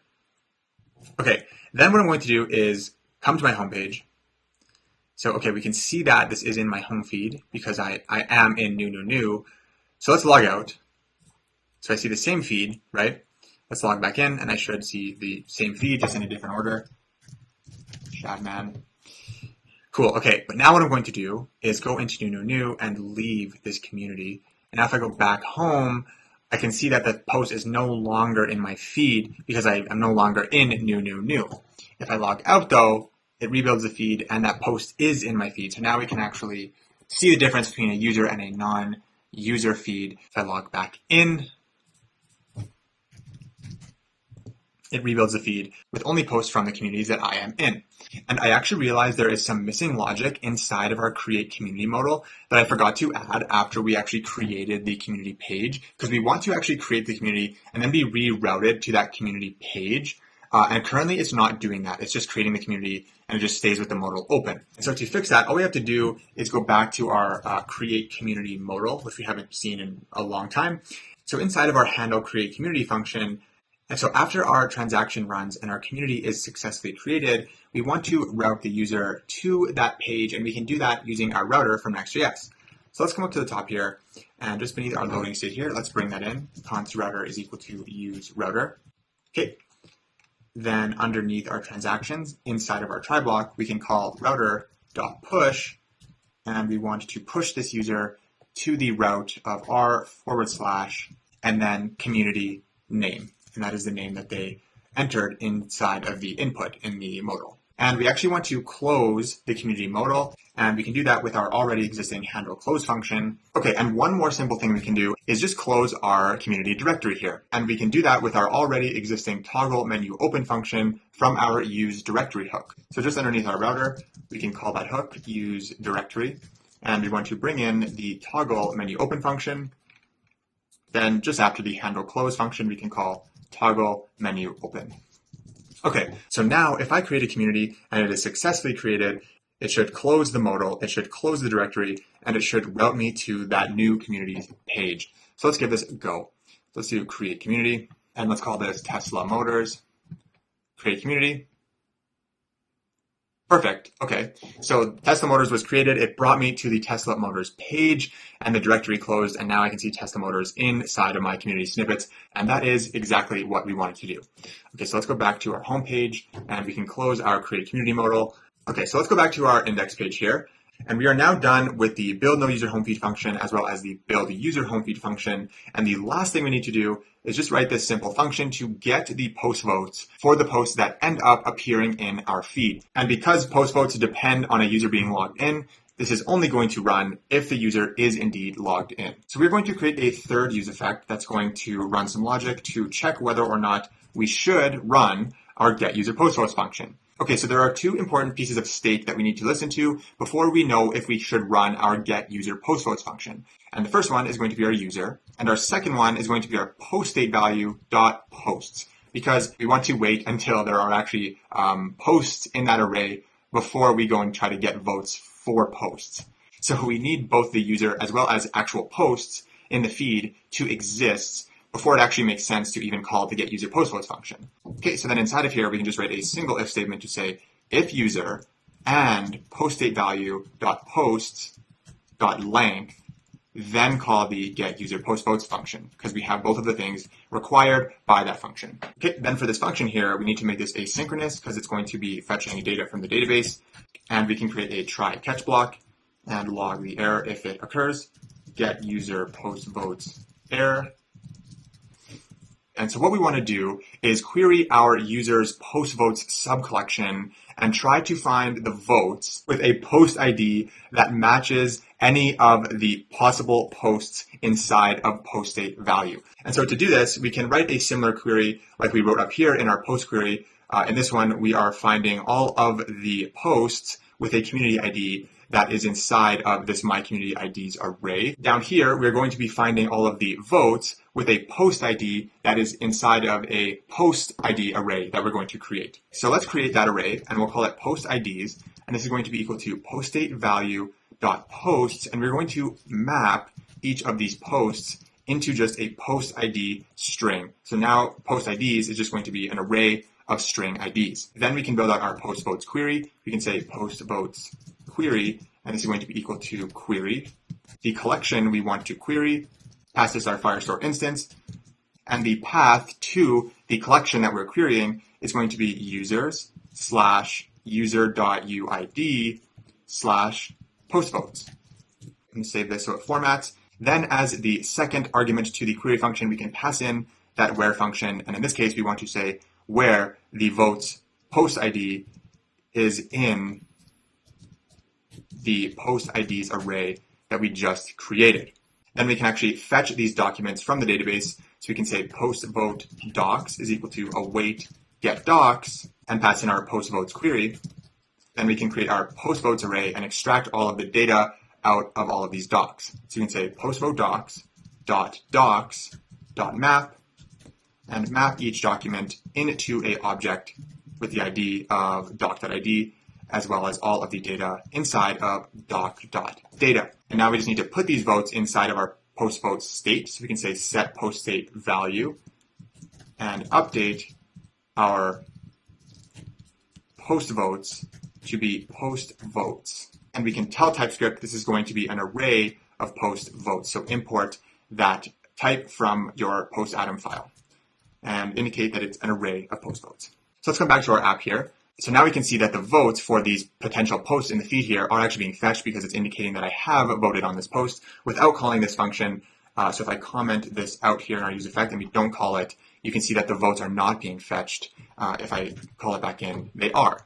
And kind of like what we were talking about before with building out the feed, if there was enough data being generated by the users, most of the time the content you're seeing in your feed is brand new and you have never seen it before, and you have likely not voted on it. And in our case, since we just don't have a lot of data in our demo here, we just have to build this to make it make sense because naturally, due to the lack of data, some of the posts that are showing up in our feed here are posts that we have seen and have voted on just because there is not enough data. And to prevent duplicate post votes from showing up in our post vote state, so say on the homepage, we go and fetch a bunch of votes for the post, and then if we go into a community, it's going to fetch the post votes for that community. There could be some overlap there. And to prevent that, we can, inside of this third use effect here that's calling our get user post votes, we can create what is called a cleanup function. So in React, when you return a callback function inside of a use effect, this function runs when this particular component dismounts. So in this case, our component is our index page. So inside of this use effect here, we can return a callback function, which will be triggered when we navigate away from the index page. And in React, this is what is known as a cleanup function because we typically use them to clean up our data and remove any sort of like stale data from our state. So inside of here, all we want to do is just clear our post votes. So if the user navigates to a community page, the post votes are sort of started off on a new clean slate. So we can say set post state value and simply just set our post votes to be an empty array, just like that. And this is typically what cleanup functions look like. So that is it for the entire functional part of this component. We have written out all of the required functions. All we need to do now is just create those right-hand side components.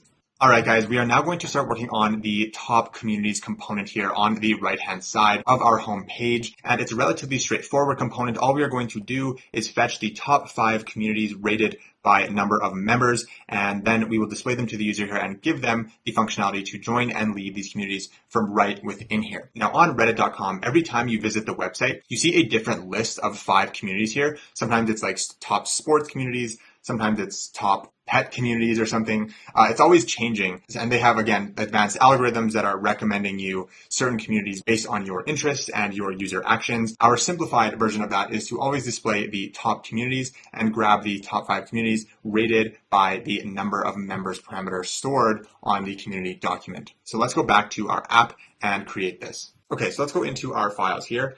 And inside of our community folder, which is up here, I'm going to create a new file called recommendations.tsx. Okay, I'm going to close my directory so we have some more room, and I'm going to use the snippet. And we are not going to take in any props to this component, so we can remove that. So it's a pretty simple component. All we're going to have is a single function that is going to be responsible for fetching those top 5 communities. So we're going to call this getCommunityRecommendations, and it is going to be an asynchronous function, and we can create a try catch block inside of here as usual and log the error if it exists. I'm going to paste the function name in here because it is difficult for me to type. Also inside of this component, we are going to add a single use effect that we are going to give an empty dependency array so that it only runs a single time after the component mounts to the DOM. And when the component mounts to the DOM, we want to just call that getCommunityRecommendations function. Okay, and at the top of this component here, I'm going to create 2 pieces of state. And the first one is going to be the actual communities array, where we are going to store the top community documents from the database. So we can say communities and set communities is equal to use state, and we can initialize this as an empty array. And we can indicate the type of items inside of this array by importing our communities type from our community atom file and indicate that it is an array of community items. And I'm also going to create some loading state inside of here so we can display a nice skeleton loader to the user, which is just going to be a simple skeleton, and we're going to initialize loading as false. And also inside of this component, we are going to need our use community data hook, so we can call that in here. And what we're going to need is the community state value as well as the on, join, or leave community function, because we are allowing the user to join or leave communities from right within this component. So we need that function in here. All right, so let's build out this function. So at the top here, I'm going to set loading state to be true. And at the very bottom, we can set loading to be false. Okay. Then inside of our try block, we can just build a simple query that is going to grab the top 5 communities ordered by the number of members parameter. So we can say const community query is equal to query, import the queries function from Firestore, create a collection reference to the collection we want to query, pass collection our Firestore instance, and the name of the collection is going to be communities. And as a second argument, we can pass in our order by function, and we want to indicate that we want to order by the number of members key, and we want them in descending order so that the most popular is at the top. And then we can also just pass in a limit of 5 because we are only displaying the top 5. Okay, so let's actually grab these documents from the database. So we can say const community docs is equal to await get docs, as in our communities query, and then extract all of the data from each of these documents.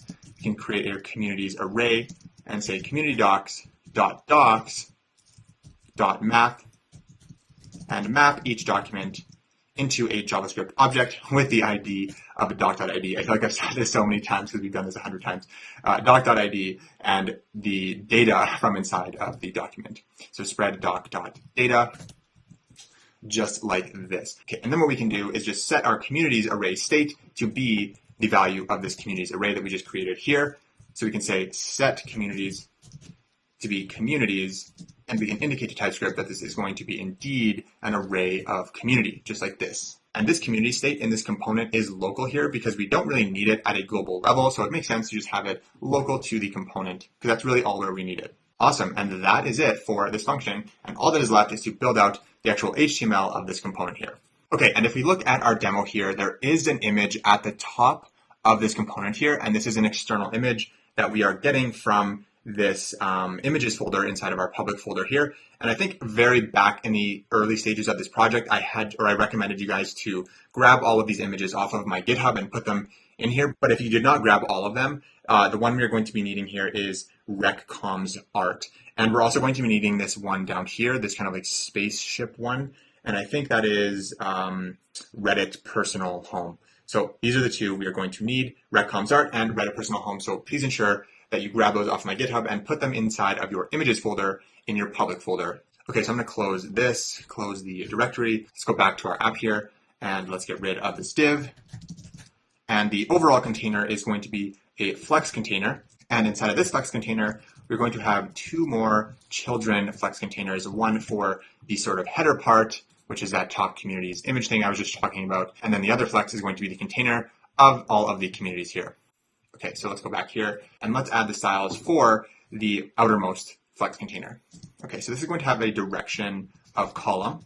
And we're going to give it a background of white, a border radius of 4. We're going to add a border 1 pixel solid and a border color of gray 300. Now let's work on this header component here, this first flex child. Okay, so the header component is going to have an align value of flex end because we want the text to appear at the bottom of the container. Okay, we're going to make the text color white. We're going to give this padding of 6 pixels top bottom, 10 pixels left and right. We're going to make the height 70 pixels. The border radius is going to take 4 inputs, and it's going to be 4 pixels, 4 pixels, 0 pixels, 0 pixels. Save this so it formats a little bit nicer. I'm going to give this a font weight of 700. Okay, and this is where we're going to place our image in here. So we're going to say background image, and we are going to use that image I was just talking about in the images folder, and we can access it via the URL function through CSS. And inside of here, we can pass in the path to that image. So it's /images/recomsart.png, just like this. Okay, and then we're going to add a background size that is going to be equal to cover so that the image fits the entire container. And then all that's going to be inside of our header here is going to be the text top communities, just like this.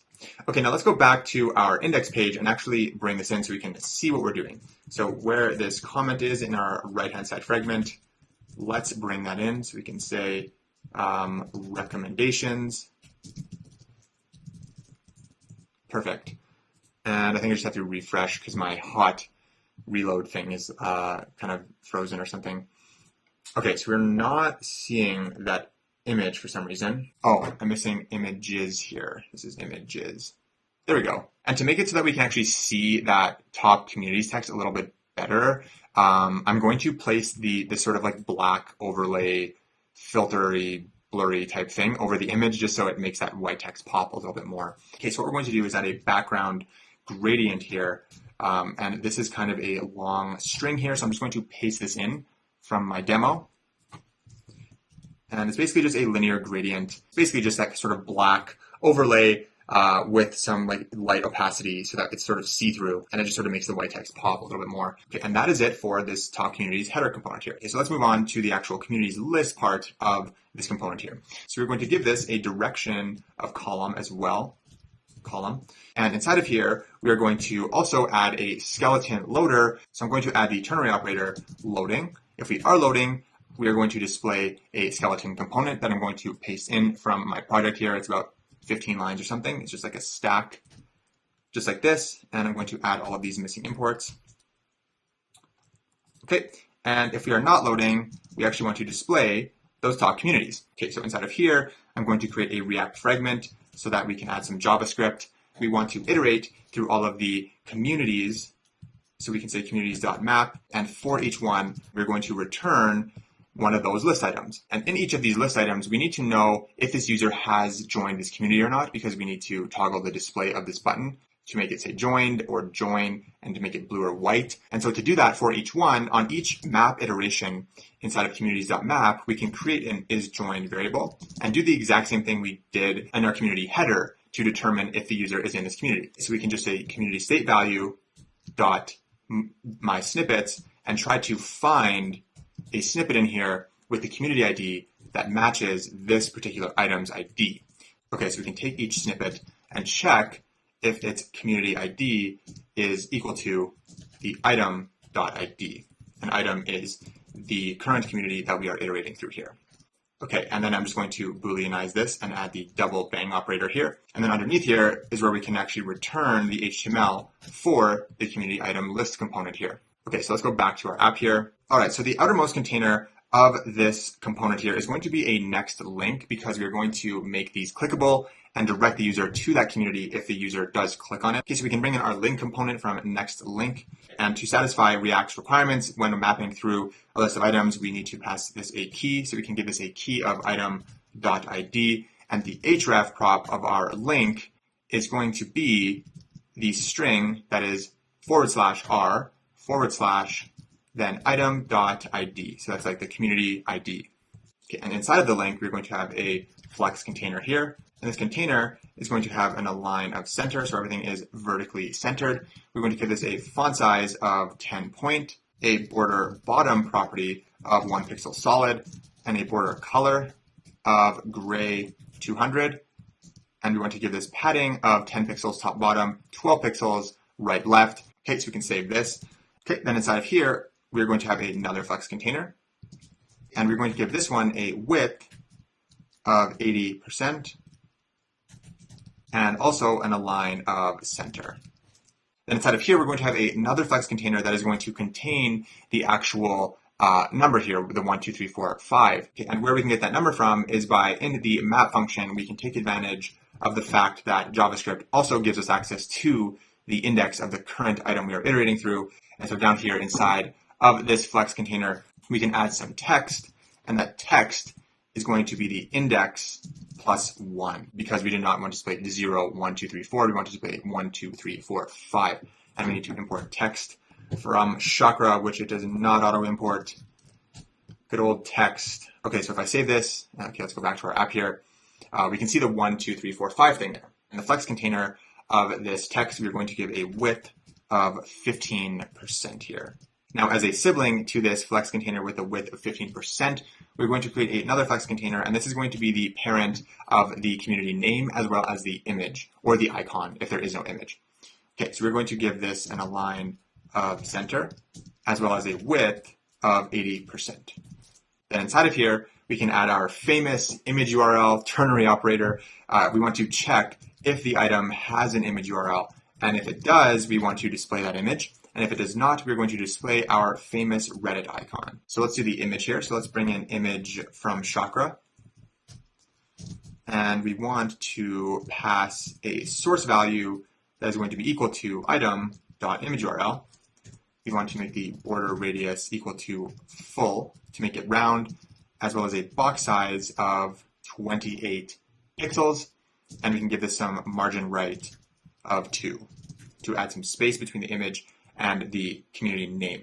Okay, and if there is no image URL, we want to display an icon. And that icon is going to be our FA Reddit icon. So make sure that imports from react icon /FA. We want to make this a bit bigger, so we can give it a font size of 30 and a color of brand 100, our good old Reddit orange, brand 100, and a margin right of 2. Perfect. Okay, so we can see those showing up over there. Now, underneath this ternary operator here, I'm going to create a span element where we're going to display the actual community ID. Okay, and the reason I'm creating a span is because we need to apply some CSS to the text name so that if it's super long, it has like the triple ellipses, like the ... so the text doesn't overflow, because that's how they do it on Reddit. And that styling wasn't working on like the flex container component from Chakra, so I'm just using a span, and it seemed to work on there. So for this, we just need to add some inline styling, and the styling is going to be white space, which is going to be no wrap, and we're going to add overflow, which is going to be hidden, and we're going to give text overflow to be ellipses, just like this. So if the community name is super long, it's just going to show the triple dots, which looks pretty nice.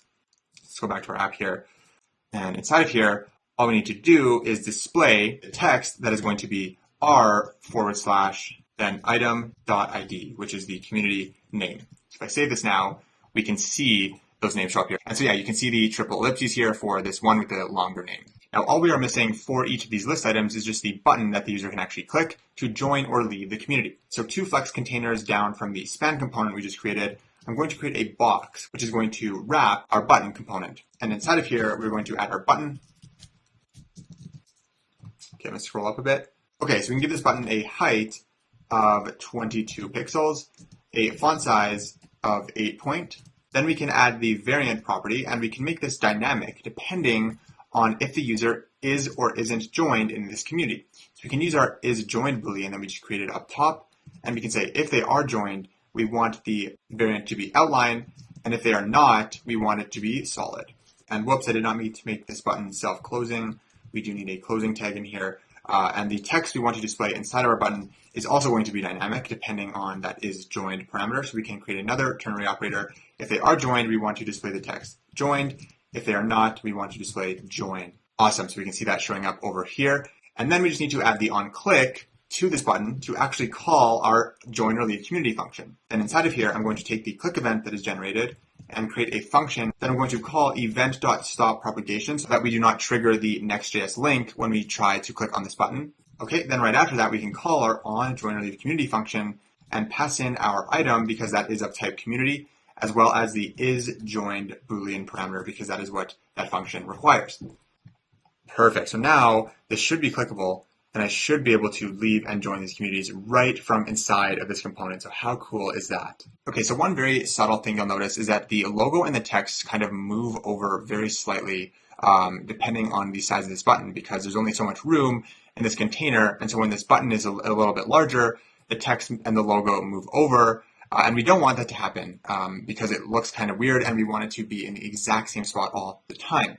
So the way we can fix this is on our box component here, we can add absolute positioning. So we can say position is equal to absolute, and we can position these buttons to be 10 pixels from the right of the parent container. So if I save this, it's going to look kind of weird. We just need to go up to this flex container that is the first child of our Next.js link and add a position of relative. Now that absolute position button knows that it is positioned relative to its parent, which is this flex container here.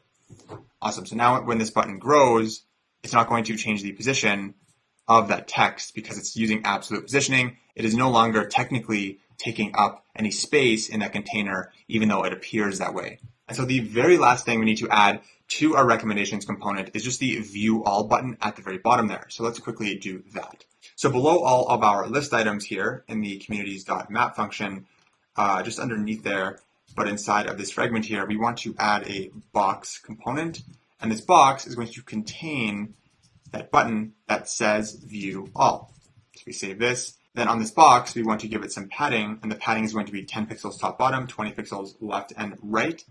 And then for our button here, we're going to give this a height of 30 pixels and a width of 100%.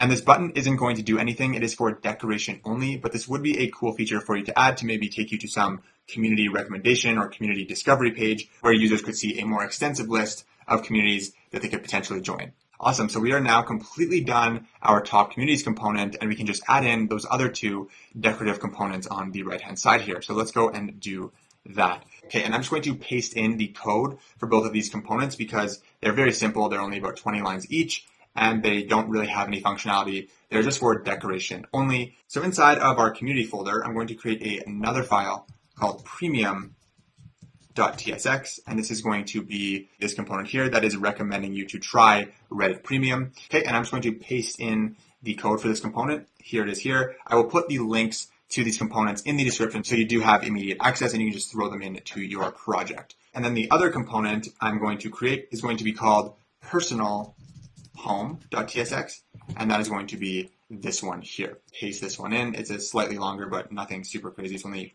45 lines. And again, this uses that Reddit personal home image from the images folder. So do make sure that you do have this to make sure it works on your end. And that is it for these decorative components. So we can close both of these, and I can close my directory here. And inside of our index page, we can come back and bring both of those in. So just underneath recommendations, we can bring in our premium component. And underneath that, we can bring in the personal home component. So now if I save this and go back to the app, so you can see these showing up here, but they are not spaced out very good here. So what I'm going to do is actually change the fragment to be a stack. And then we can add in some spacing here, and this spacing is going to be 5. Awesome. So they're spaced out much better now, and this looks really, really good.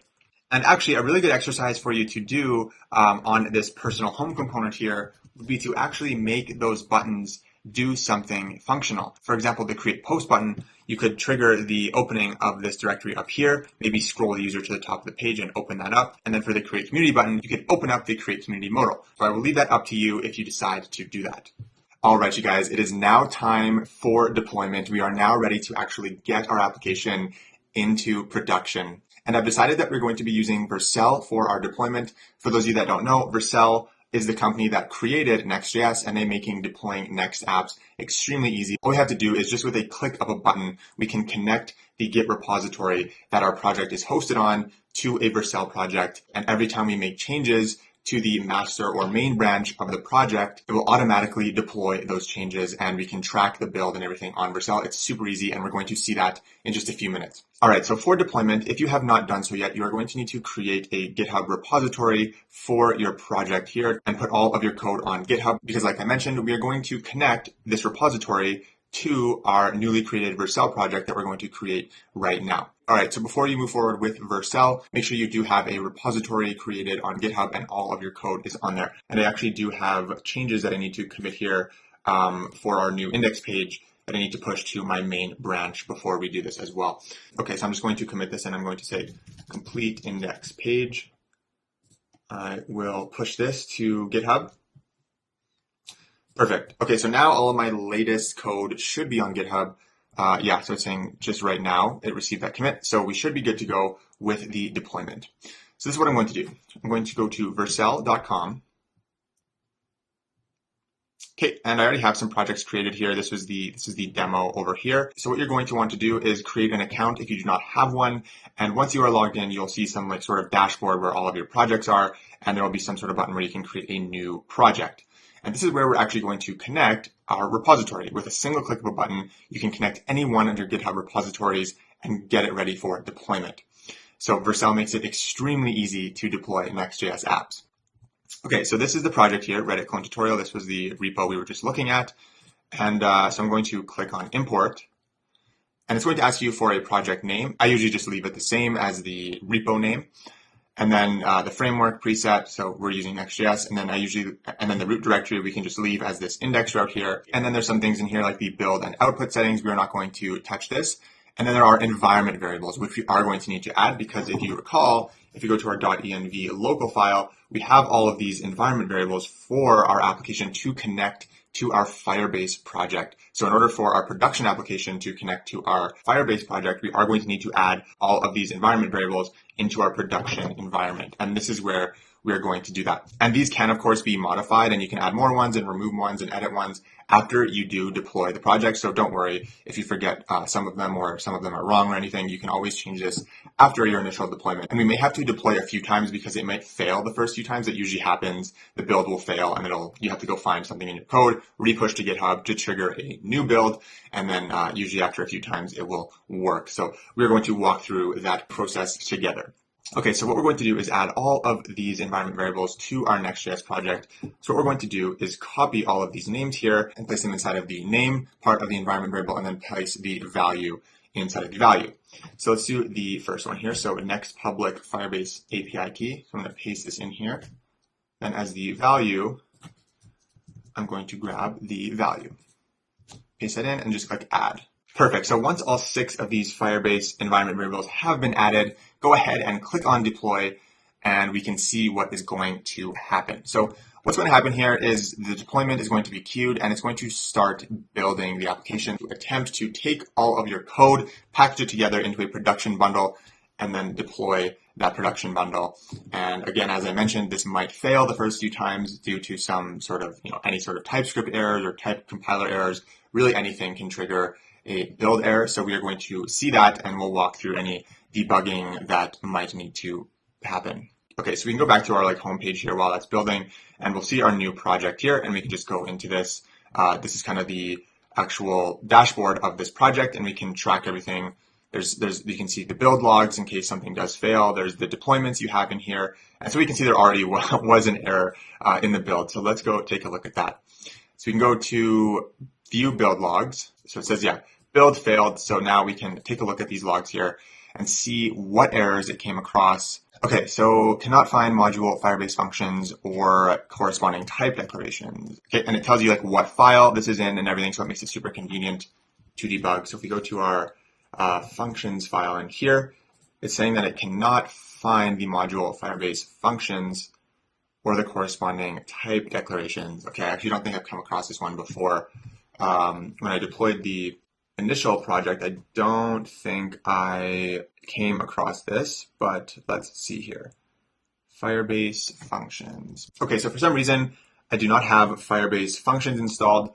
I thought it would have installed when I enabled Cloud Functions, but I'm not sure exactly what happened. I don't remember having to manually install it in our demo, but that's okay. Okay, so I'm just going to Firebase functions. Maybe I did have to manually install this. Okay, so I'm just going to manually install this in our project here. npmi Firebase functions.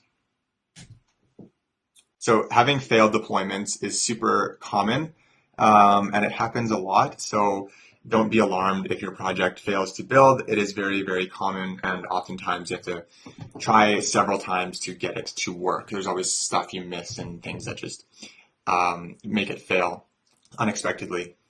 Okay, so let's go back to Vercel here.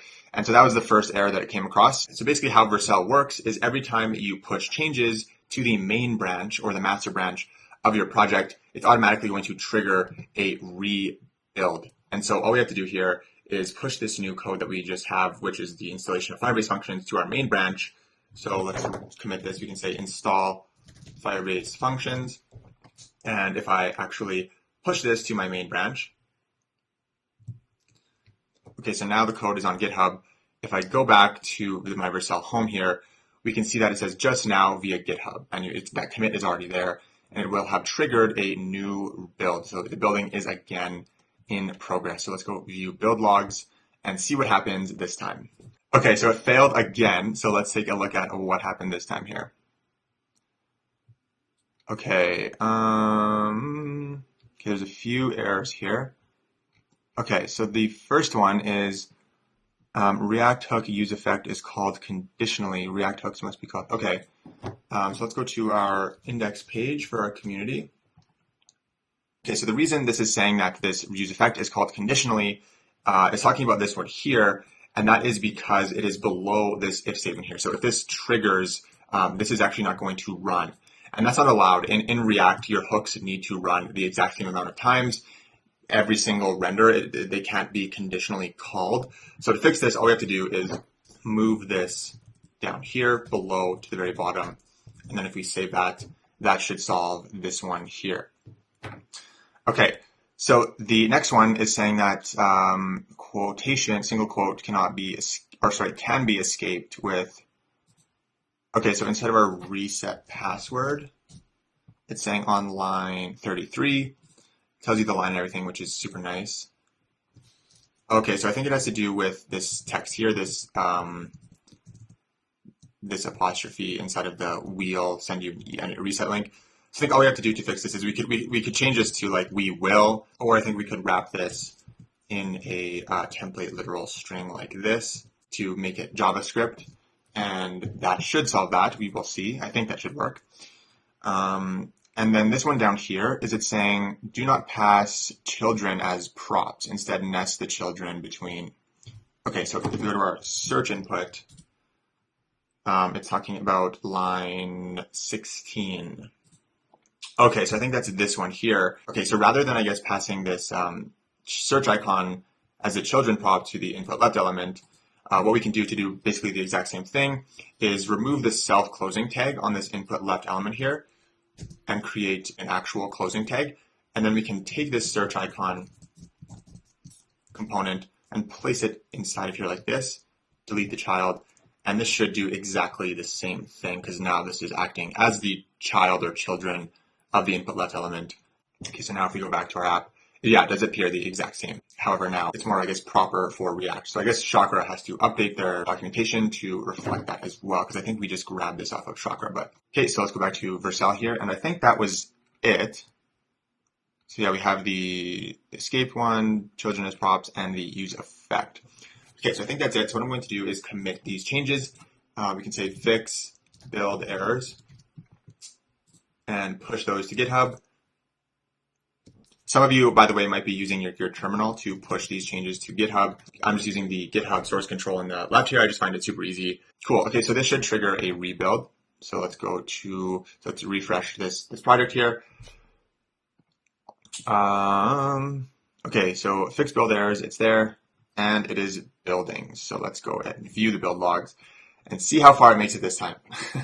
Okay, so it looked like my build succeeded. We can see the check mark here. So it's pretty quick. It only took just over a minute, 1 minute and 22 seconds. So now we can actually visit this, and this is the real app here. This is it in production. It's deployed at this Vercel domain sort of given to you, and you can connect a custom domain to your project through Vercel.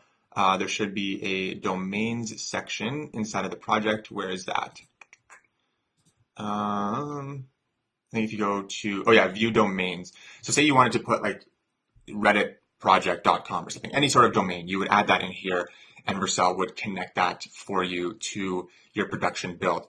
In our case, I'm just going to leave it as the assigned one by Vercel. But this is pretty cool. We have a securely deployed application that is now officially on the internet, and it's connected to our Firebase project. So this is in production. So that's super cool. It's officially deployed, and we can log in and everything. So I'm going to log in as my Shad Merhi user, and very cool. We are now able to actually use this application in production. This is actually on the internet. We are on the internet. Comment. Very, very cool. You can delete everything. The app should function exactly as it was in development. Awesome. All right, you guys. So the very last thing that we are going to cover here is going to be Firebase security rules, because now that our application is in production, we want to add some security rules to our database to only allow certain types of users or authenticated users to access certain resources in our database, such as posts, comments. So the way we can implement security rules is we can go to our Firebase project here, and inside of the Firestore database tab, we can navigate to the rules section, which we have briefly seen before, and we're actually going to write out some rules for our specific documents in our database. Okay, and security rules are really important because even though our front end, if we go to our app, okay, so only the owners of posts can like see the front end action icons here, like deleting the icon, etc., or only admins can change the community image of the community. But technically, you can still make a request to the backend using the command line, like making a curl request or something, and the request to your app and to your database may not necessarily be coming directly from your actual front-end application. It might be coming from some other source like a curl command. And so for that reason, it is important to protect your database and all of the data inside of your security rules against these types of potentially malicious requests made from outside of your application. So now your front end and your back end will both be nice and secure. Okay, so I'm just going to expand this out a bit so we can see this here. So essentially, this is the default security rules that you're given for a new Firebase project. And so right now, there's only one rule that exists. It's basically allowing every single type of action on our database, which is perfect for development because we need to test out all of the features. So basically, this thing here, the document equals, and then the double star thing, is just a wildcard that is the path to every single document in our database. So it's the posts, the users, and everything in here, every possible path. That is what this document thing represents. It's basically just saying allow read and write in all cases. That's essentially what this means. And so we can write paths to our specific resources like our posts and comments to only allow read and write on updates and deletions to each type of resource. Okay, awesome. So let's remove this here and let's write out our first security rule. And once we write the first one, the rest should be pretty intuitive. So we can delete this here. And the first one is going to be our users collection. So to do that, we can use the match keyword here, and we want to write the path to the particular resource we are creating the security rule for. In this case, it is going to be our users collection, and the second part of the path is going to be our user ID. So this curly bracket notation here just indicates that this is a dynamic path and that we are referring to essentially any document inside of the users collection with any particular ID. And on any specific user document, we have those two sub-collections, community snippets, as well as post votes. And for both of those, they're going to have the same security rules. And so to indicate that we want to refer to all of the sub-collections on any particular user document, we can use the wildcard parameter rest of path and set it equal to the double star. And this was similar to the double star we saw before. And this is basically just saying that at any path inside of any particular user document, so any sub-collection and any document inside of any of those sub-collections, that is what this is referring to here. So we can create specific rules for those. And in this case, this is going to be the community snippets subcollection as well as the post votes subcollection and any document inside of either of those. Okay, so then we can open up some curly brackets here. And this is where we're actually going to write the permissions. Okay, so for these particular resources, we're going to say allow, read, and write. And then we can add a colon here. And then basically we just want to write some sort of if statement that is going to say allow this if some condition is true. So in our case, we want to only allow reading and writing to these particular paths if the request.auth instance is not null, which means that the user is logged in because we can access that current user via this .auth instance because it's connected to our authentication service. Okay, and we also want to add the condition that the user ID, which is coming from this path here, so whatever we name this in the wildcard path, we can use as a variable inside of this logic here. So if I name this user ID lol, down here, this would be user ID lol. It's basically the same as like a dynamic path in Next.js. Whatever we name the dynamic path, we have access to that variable name inside of the logic here. Let's change this back to user ID. Okay, so we want to see that the user ID is equal to the requests.auth instance.uid. So we're saying, okay, so the user must be logged in. So the request.auth instance is not null, and the user ID of the authenticated user matches the user ID of the actual user document that they're trying to write to. So only Shad Merhi can write to the Shad Merhi user document. Shad Merhi cannot write to the Ben document or whoever document. Awesome. And so that is it for our users collection. So we can come down here and start working on the other ones. So the next one we're going to do is our posts. So we're going to say match/posts, and we are going to again use our wildcard post ID variable here. And for our posts, we are going to make them completely public because all of our communities are public. On reddit.com, there are private communities and stuff, which would require more advanced security rules. But in our case, we are making all of our communities public. So all of the post data is available to read to anyone for reading. So we can just simply say allow read, and we do not need to specify a rule, which means that this is going to be readable under all circumstances. But we want to add a condition for writing a post. So for actually creating a post and storing one in the database, we want to add some condition for that. And in this case, we only want to allow the creation of posts if the post creator ID matches the ID of the authenticated user, because we don't want Shadi creating posts on behalf of Ben, or Ben creating posts on behalf of Shadi. So we want to make sure that it is Shadi creating a post for Shadi's user. So to do that, we can say request.resource, and request.resource is how we can access the actual document object that we are trying to write to the database. Okay, and then we can access the data of that resource. And our data, if you remember, has a parameter called creator ID on it. Because if we go to our new post form here, this is going to be the request.resource.data object. And so on here, we have access to the creator ID. So we want to check that the resource's creator ID is equal to the auth instance's user ID. And the next rule that we want to add for our posts is for the deletion of posts, because we only want Shadi to be able to delete Shadi's posts. We don't want Ben to be able to delete Shadi's posts. So what we can do is we can add a rule for deleting. So we can say allow delete. And we only want to allow the deletion of posts if the user making the request, so request.auth.uid, is equal to the creator ID of the post resource that they're trying to delete. And the way we can access this resource is we can say resource.data.creator ID. So in the case of creating a post, when we are actually like writing a document to the database and we are passing data with our request, we access that data through request.resource.data. In this case, we're accessing a resource that is already inside of our database, so it's not coming from a request. So we can access that just through that resource object here. I'm just going to change the order of this first one here to match the bottom one. It doesn't really matter, but just a preference of mine. So let's say like that. And the very last CRUD operation we could add a rule for would be for updating the post. And in our case, our application is not built to allow editing of posts, but if you decide to build that in this project or a future project, this is how you would write a rule specific to updating this resource. So now we can work on our comments. So we can say match comments, use our comment ID wildcard variable. And the rules for this are going to be the exact same as the posts. They're going to be publicly readable, but only the owners can create and delete these resources.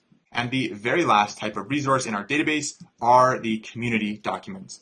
So we can say /communities and use our community ID wildcard. Cool. And so for communities, all authenticated users can create communities. So we can just say allow read, they are publicly readable, but for writing, we just want to make sure that the user is authenticated. So we can say request.auth does not equal null. Just like that. I'm just missing an if statement here. Awesome. So now if I publish these rules, it will actually be published to the Firebase servers where our application is currently deployed. And they might take a minute to propagate to all those servers. But now if I go back to the application, these should be in effect. And depending on the functionality and the types of features and security you have built into your app, you can add more security rules and you can have more advanced user-based authentication. But in our case, this is exactly what we need for our application. Perfect. And that is it for our security rules. And now our database is nice and secure, and only the appropriate users can access the data that is available to them. All right, you guys. So believe it or not, that is the end of the entire Reddit build. I cannot believe we made it here. It has been a wild journey. Congratulations if you have made it to the end here. I hope you have learned an insane amount. We have covered so many things here, and my entire goal with this project was to cover enough stuff in detail to give you the tools necessary to create anything you would want with these technologies. So I hope you have gained that from this, and I really hope that you feel that your skills have been upgraded in following this tutorial. And if you have enjoyed this content, please like and subscribe. It really does help out my channel. And I'm going to be creating more and more tutorials in the future. This is just the beginning. And also please join our Discord. It is a growing community. And it is not only for this project. Just join in there to chat really about anything. It could be about this project. It could be about your own projects. And it could just be this ongoing thing and chat about really any future project. All right. So thank you guys once again so much for watching. I really, really appreciate it. It has been a crazy journey. I hope you have learned a lot. So thank you guys so much once again, and I will see you next time.